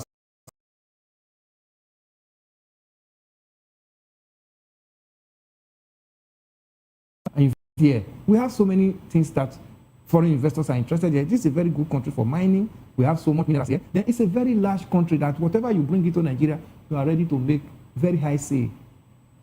We talk of so many countries in Europe. How many countries in Europe are bigger than this state we are in, Lagos? You understand, Nena? So the country that is so large with this kind of large population has a large market. So if you are coming to invest here, there is no way that your investment will suffer any lack. But your investment you have to make the environment conducive so that investment can thrive, and make sure that Nigerians are living well, so that whatever you are also investing in will also be part of enjoying it. So these are some of the areas they should assist to look into. Then training and retraining of our armed forces.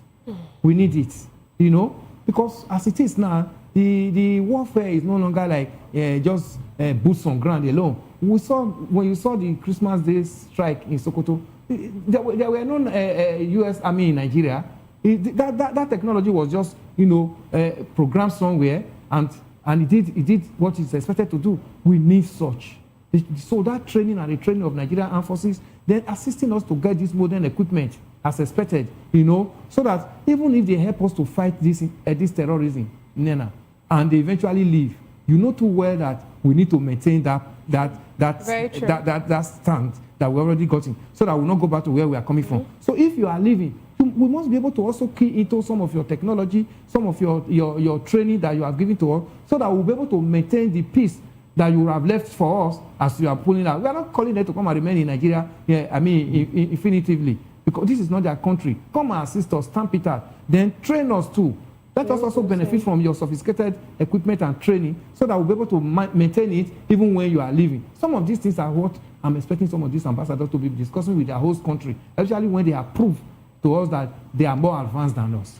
Okay, before we continue on our next conversation or continue and move on to the next conversation, let's go to our live our reporter who is live on ground for the police, in the Nigerian Police Force, where they are having a launch of their police band.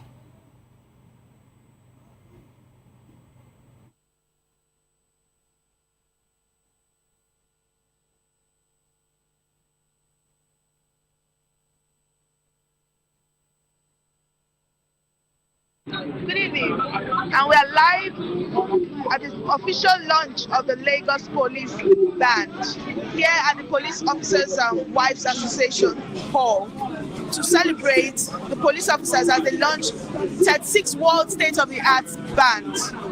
This laudable achievement is being witnessed today by a lot of officials from the state government and a lot of dignitaries from both the Navy, the Air Force, the Army, and so many other dignitaries of Lagos State. The IGP is also here live at the event for this laudable event. So back to you, my friend.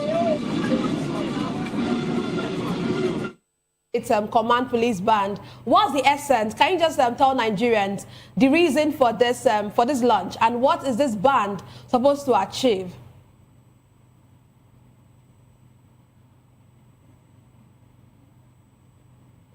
Okay, we'll get back to Maureen later on in the show. Let me come back to you. You can round off on your talk before we move on to the next conversation. We're talking about training and retraining. Yes, so that training is important, because if they leave us after they would have helped us to stamp out the insecurity, we need to be able to maintain that stance they've left with us. So we need that training. We need the equipment as well. Then, like I said, there should be infractions. They should help us to also make out some sanctions where we are not measuring up to standard, especially when, in that electoral matter I told you of, we need it. Because we don't want the 2027 general election to go the same way it went in 2023. Even after we went to Chatham House and told the world that no, our electoral system was going to go through electronic this time, it never went that way. We saw an election that took place on the 7th of December in Ghana. There was nothing like infraction. There was nothing like the contestant going to the court and say, oh, our vote did not count. If Ghana can get it right, our next door neighbor, South Africa, is getting it right. Why can't Nigeria get it right? So if there are people who are actually like, no, they are there to become devilish to the system that it must not work, the international community should be able to remind Nigeria that these kind of persons are not supposed to be in such office. Even if what we are saying here locally doesn't mean anything to them, at least they should join us to actually enforce such things. Because we have spoken enough here in the Nigerian media, but sometimes they don't see it as anything. When the insurgency became an issue, this terrorism became an issue, when the killing in Plateau, Benue became an issue, we were saying this is not herders-farmers clash. This one is like a genocide. You are just trying to remove a race. Because we have seen what is happening. That by the time you occupy a village, after killing the inhabitants, you send the remaining ones out. The next thing you occupy it and rename the village. This is like genocide. This is not herders farmers class. But the government was painting it and was telling us that it's just herders farmers class because there is a drought in the up north. They are moving down south, and that's leading to what? Until the international community now came in, especially America came in. No, this is not just the way we are. This handshake is becoming beyond the elbow. this is no longer friendly. That's when now Nigeria now began to say, okay, Nigerian government now started waking up. So if they can also, assist us to make the government of this nation to understand exactly where this shoe is pinching us, they should also be able to help us to also come up with sanctions where our government has not fared well. Okay, thank you very much. Let's move on to the next conversation. Let's move on to what is happening in Rivers State. And of course, the special advisor to President Bola Tinubu on policy communication, Daniel Bwala, has actually weighed in on this back and forth over who is the #1 leader in APC in Rivers State. And he's saying that Rivers State Governor Siminalayi Fubara is the recognized leader of the All Progressive Congress in the state, stressing that the ex-governor, Nyesom Wike, is not a member of the ruling party. Speaking during a televised interview, Bwala said Wike is not a member of APC, so he cannot speak for the APC, adding that while Wike may retain influence within the People Democratic Party, PDP in Rivers State, he has no authority within the APC. Meanwhile, an Oyingbo High Court of Rivers State in Port Harcourt has adjourned indefinitely the suit filed by Governor Fubara'S and his deputy, challenging the impeachment process initiated against them by the Rivers State House of Assembly. Justice Florence Fubara'S of the Oyingbo High Court took the decision after being informed that 2 separate appeals had been entered in respect of the matter. The adjournment the court held would allow the Court of Appeal to first determine the issues before it. Let's come first to the issue of this Bwala coming out to say that yes, that really the APC, the Rivers State governor is the #1 and is the APC leader, is the leader in the APC party or the APC Rivers State chapter of the APC, because of course we know that there's been a back and forth. You know how Wike has gone around, and you know how even the governor has said he's the 001, and then all of the back and forth, and now it's looking like somebody saying something from the presidency, and the presidency is actually speaking for their own, which is the Rivers State governor, who is now a member of their party. What do you think? Yeah, I think what Daniel Bwala said, that's the stand of APC. And let me even believe that is what President Tinubu is saying, because Daniel Bwala speaks for President Tinubu. So I think by now, Wike would have understood his position. That he has even said that the president has actually settled, compensated Wike with what he has done for him in 2023. And that's true. He made him a minister. So the president is not looking at 2023 election any longer. Let me tell you, the day politicians are pronounced winner in a particular election, they are not looking at that election any longer. They are looking at the next election. That's politicians for you. So everything that has to do with 2023 general election, President Tinubu has already put it behind him. He's looking at 2027. And 2027, if he's coming back, he needs the governor of that state. Just the same way Wike was governor in 2023. That's the same way Fubara'S is governor now. Wike should understand that same office now is being occupied by another person. And that's the person of Siminalayi Fubara. So the president needs him more now than Wike. And to make things better, Fubara has even crossed now to even the president's party. And look at the law that is in president's party before even Fubara came in. It was not because Fubara came in that law came up. The law has been that the governor of every state is the leader of that state. We have seen it in Delta. We saw that the day Oborowori crossed carpet to APC. Even the Minister of Aviation, one of the high-ranking ministers, Festus Keyamo, told the other members of APC in that state that this is now our leader. Somebody as powerful as Omo Agege, former Deputy Senate President, is from that same state, Delta State. These are people who he contested with Oborowori in that 23 general election. You understand? But Festus Keyamo was able to tell them that this is now our new leader. Everybody should galvanize around this, our new leader, and that's Governor Oborowori, to move this party forward. If that is happening in Delta and it's happening in Akwa Ibom, we've seen the same Akwa Ibom. Even the Senate President, answers to the Governor Umoeno as the leader of his party in his state, Akwa Ibom.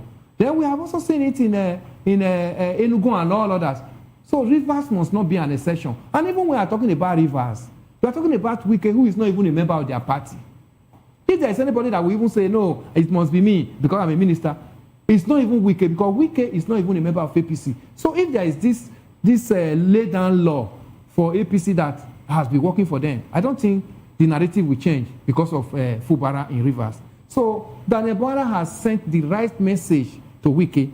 It is now left for Wike, you know, to use his wisdom and use his tongue to count his teeth, to know where exactly where he's belong now, because he should now know that it is not business as usual. Yeah, you have the president in 2023, and you have been compensated for that.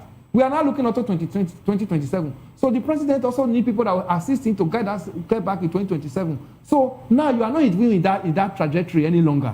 Even if you are saying, oh, you have a rainbow coalition, APC and PDP, forget about it. That one you are doing for APC, nobody sent you. We have a leader there that we can say, do that for us. And that's Fubara.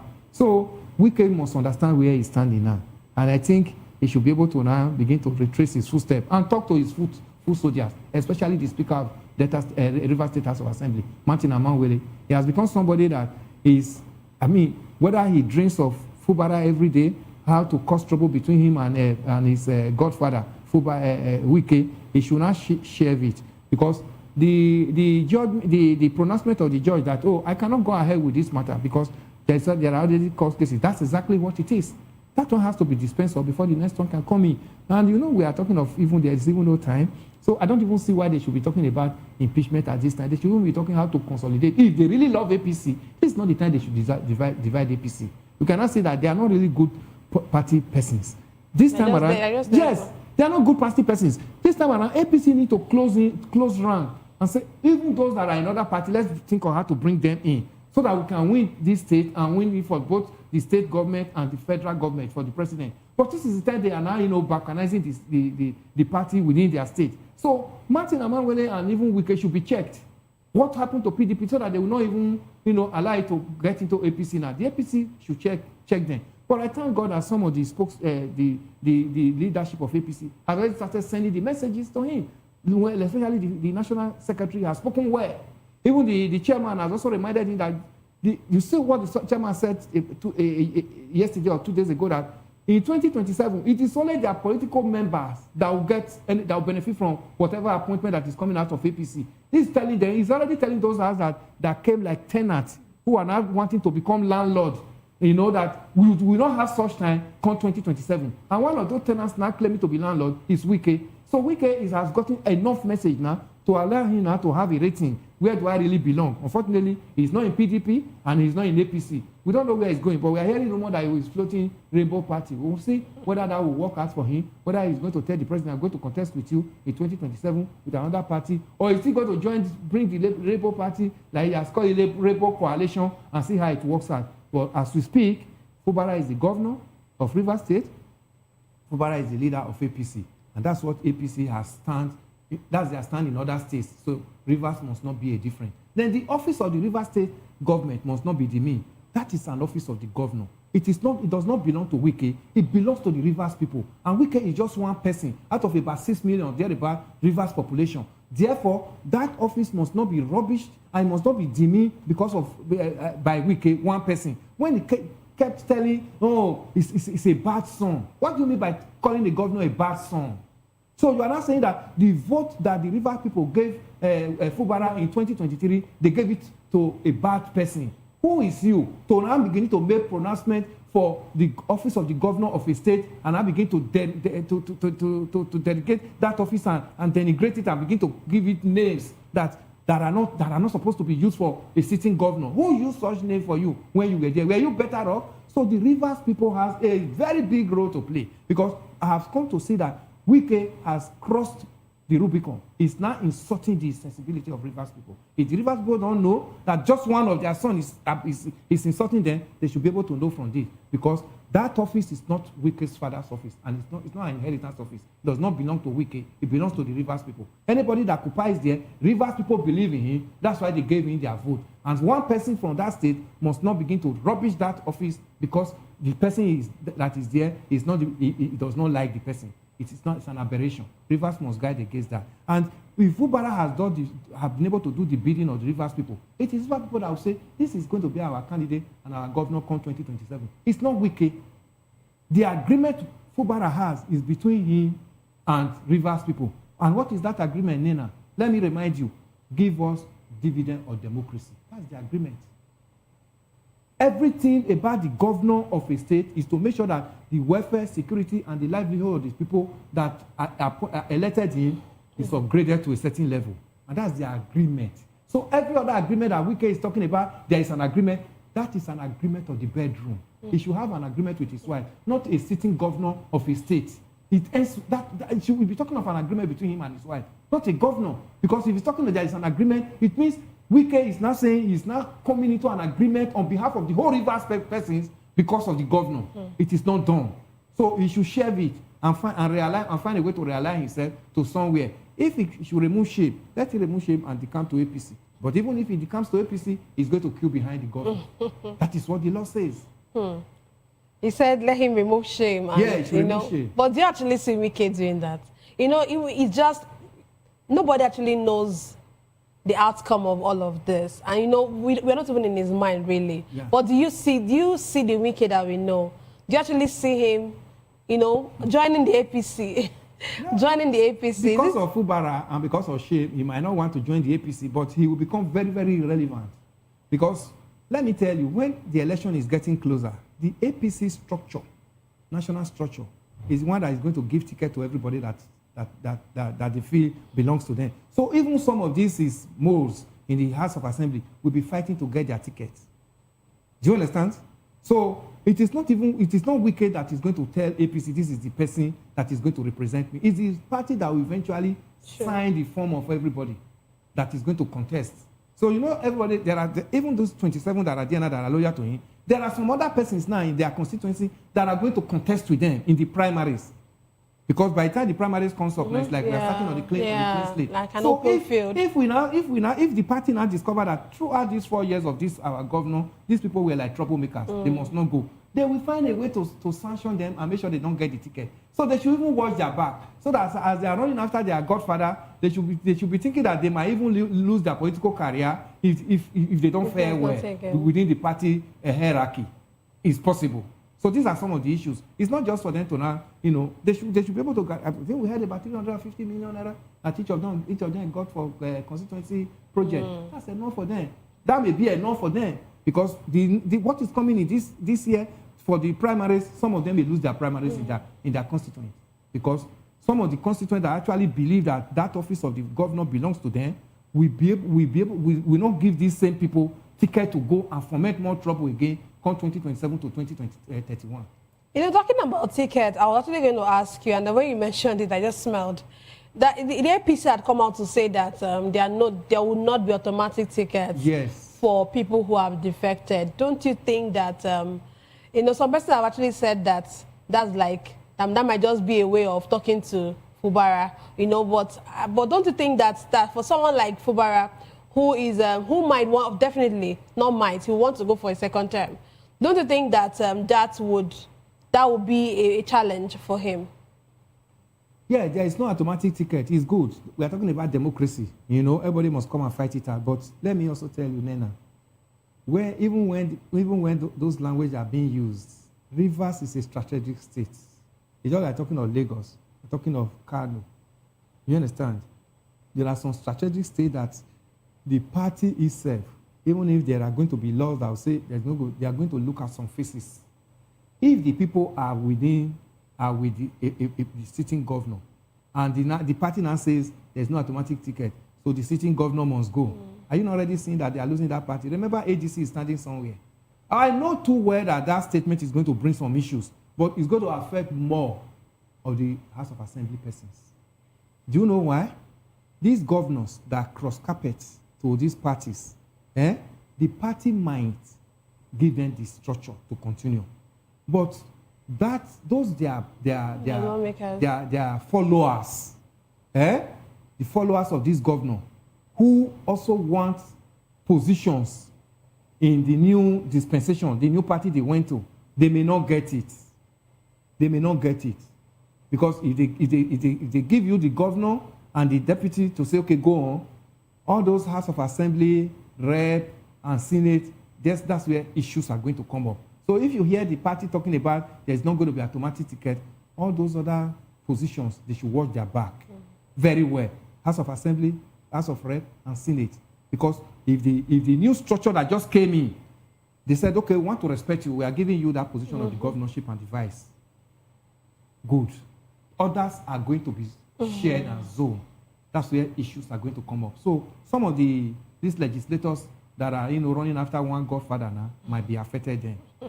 That's where if in fact even in some states, deputy governor may be traded off. Some states may be as tough as that. Okay, the original camp before you came in also need a position. We are leaving you as governor, but pick from our own side the deputy. Yeah. So some of the deputies might even be traded off in this dispensation. If APC want to be serious with that law, no automatic ticket. But let's get to that bridge. That's also the time APC will begin to have some cracks. Because now that they are like a pond. The pond, when the flood flows, it brings all the refuse and all the garbage into the pond. The pond remains. It doesn't flow. It stinks. But when the flood gets into the river flows out. And because it's flowing, it gets refreshed all the time. So APC is gathering there now and thinking they are gathering their own house. A crack is going to come up then that will make it to be stinking and it may lead to some of the issues APC will have come at the time the primaries will come up. But you are aware now they've started setting up a reconciliation committee because they know what is going to happen ahead. It's not going to be business as usual. So some of those issues are going to play out. Nena. Okay, let's look at this impeachment against the governor. You already said that you don't think that to actually see the light of the day. Yeah, Charlie, with all this, the chief judge is saying, the chief judge has said that he cannot do anything about it. And then now we saw today, now the court, and the High Court is saying that of course, that was like from the governor. From the governor. Yeah. So that one has also been stalled. But let's look at impeachment in the general angle in Nigeria. Has it now become a bargaining chip in our political system? No, it depends. When it is done fairly, it may say true. We saw the Second Republic, Barabe Musa, the governor of Kaduna State, was impeached. It says true. You understand? But the issue there is just that time he came under the party PROP and his State House of Assembly was more of NPN. So that went through. But look at what is going on now. It's just like the same father and mother now and the children fighting themselves. Look at what is going on in Rivers. Everybody now pretend that we are APC members. The same APC is the one that is balkanizing the Rivers State political system, hitting it up. Is that not a house that is divided against itself? That's why we are talking about the leadership of the party must be able to speak to their people and say, no, we don't want this. Especially when this fire is being blown by one person. And this person that is blowing it is even blowing it from outside the party. It's not even part of the party. So the party must be able to, prove that discipline and say, no, you have destroyed the party. As at this time, in 2022, 2023, we saw you, talking about PDP. Now, PDP is completely dead because they planted you there to, become a China shop, a bull in a China shop for PDP. PDP is dead. They know his power. They know that if they give him that antecedent and that power, he will also scatter APC. So they are going to clip him. That's why you see any impeachment that comes out of grudges, out of, I just don't like this person. It will not say true. We saw how many times Peter Obi was impeached when he was governor of Anambra State. Yeah, very true. Because brought him back. We also saw Ladoja, the president of Lubadan, was taken out of office when his deputy came in. The late his deputy then came in. And at the end of the day, the court brought him back and said, no, that impeachment was... So, these were PDP states. As at that time, Oyo was PDP. And so when you see those kind of impeachment coming out of like, dog, or the dog eating themselves, they always have issues because there's one person that is blowing that drum that is leading to it. So if it is not carried out in the normal form, there will always be issues. Those are some of the things we are saying. Impeachment is normal in an electoral system, democracy. But if it is not treaded well, it's not following the rules and regulations spelled out for it, there will always be crack. And you see the way it's coming out. One person is saying it's a bad song. So should everybody now clap hand and say it's actually a bad song? If that one person is saying it's a bad song, you step aside. You don't have a relationship with that person you call bad. Then the other person that can deal with that person, let them deal with the person and carry and forge on. So that's why you see, most of the impeachment that you see that that comes up in the state now, there are grudges around. You saw the one that happened in my state, Edo State, when the deputy governor, Philip Shabu, was removed because the governor he had issues with the governor. But at the end of the day, the court said, this is the recognized deputy governor of Edo State. So that's why we are saying there must be a vibrant judiciary, so that whatever infraction that is coming from the executive and the legislator, the judiciary is able to make their own categorical pronouncement and say this is how it's supposed to be, because that is the last arbiter. That's the last place everybody will say, let's go to the court. Judiciary thrive in democracy. That's why that organ of government must not be weakened. It must not be put with people with questionable character. It must be people, impeccable people that will say, no, this person will not look at the faces of you and I before he gives his judgment. So most of the impeachment we have seen are impeachment that are coming from just one person. It's because he's not doing his bidding, he's angry, and I say, let me use all the machineries, whether legal or illegal, to remove that person. It will have a crack. It will not say true. Okay, because we are almost running out of time, but let's quickly move to our last conversation for tonight. That's the Inter-Party Advisory Council is calling for the abolition of state electoral commissions ahead of forthcoming elections. According to them, they're saying that the move is part of IPAC's recommendations to INEC for electoral reforms, and they're saying that the bodies have failed to deliver credible local government election outcomes in many states. IPAC is saying that state-level election bodies often lack independence and are susceptible to manipulation by sitting governors. Let's quickly speak to that before we call it a day. If you ask me, this IPAC statement is my belief. It's also my belief. Wow. Yes, I have always been saying it, that if INEC is actually have that integrity, INEC have been able to put that desired respect on themselves. INEC has become an organization that everybody can now say, no, this agency, they are credible enough. And we are able to see that INEC is doing the job of a credible umpire. Why want to empower INEC to conduct all the elections? Why are you not giving some to state governors and not using it as, it's my birthright? I don't like it. If INEC actually, not even INEC alone, National Assembly, they are resuming I think they are resuming on Tuesday. One of the first things that I'm expecting the president of the National Senate is to open up that electoral act. Let them trash it out and come up with electoral act that will give Nigerians credible election come 2027. It's overdue. We need an electoral act to go for 2027. If this one was not there, and IPAC is saying they are sponsoring this and they want this, they should be able to find a way to lobby and let this one stay true. They're not just getting it into the system so that it will not be like the president now also now use their governors in their respective states to say, okay, let this one go, let this one become everybody now answerable to the governor, the president.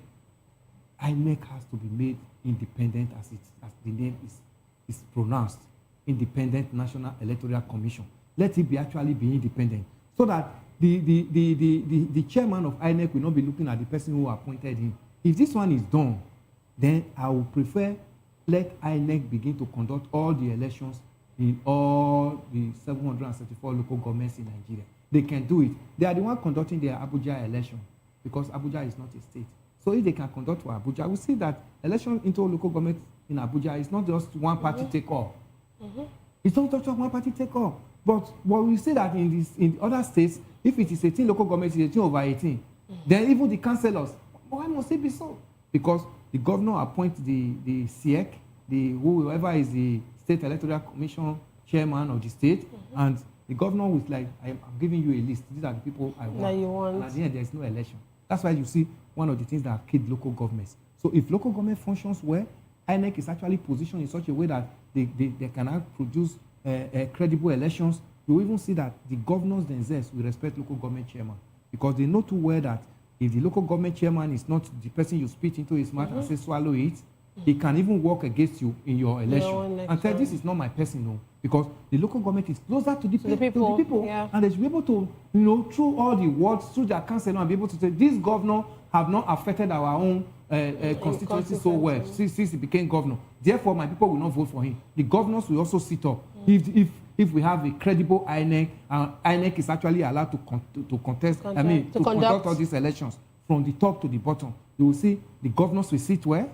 And even the local government themselves, we know too well that the party now have a stand. The party may say, you didn't do well, we are not giving you. So it's not that the party now go through the governor and say, put down my son, put down my daughter, put down my house help to become a chairman of a local government.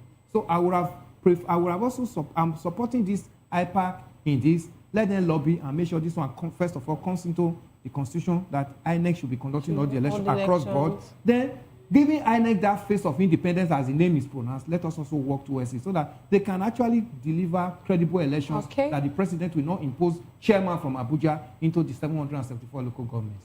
Wow, thank you very much. Thank you very much, Mr. Elimihele, for being a part of the show and for, extensively dealing with these issues that, and trying to dissect the issues on ground and all. Thank you so much. My pleasure. Yes, sir. And that's all we have for today's episode of The Issues. We explore the challenges facing Nigeria's politics and electoral governance.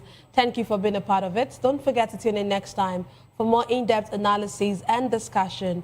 Follow us on social media to stay up to date on the latest news and insight. Until next time, stay informed. I am Nnenna Ndomdioto, and this has been The Issues on Voice of the People Television, where the future faces forward. Please don't forget to stay tuned for hashtag with Vivian by 8 p.m. Don't go away.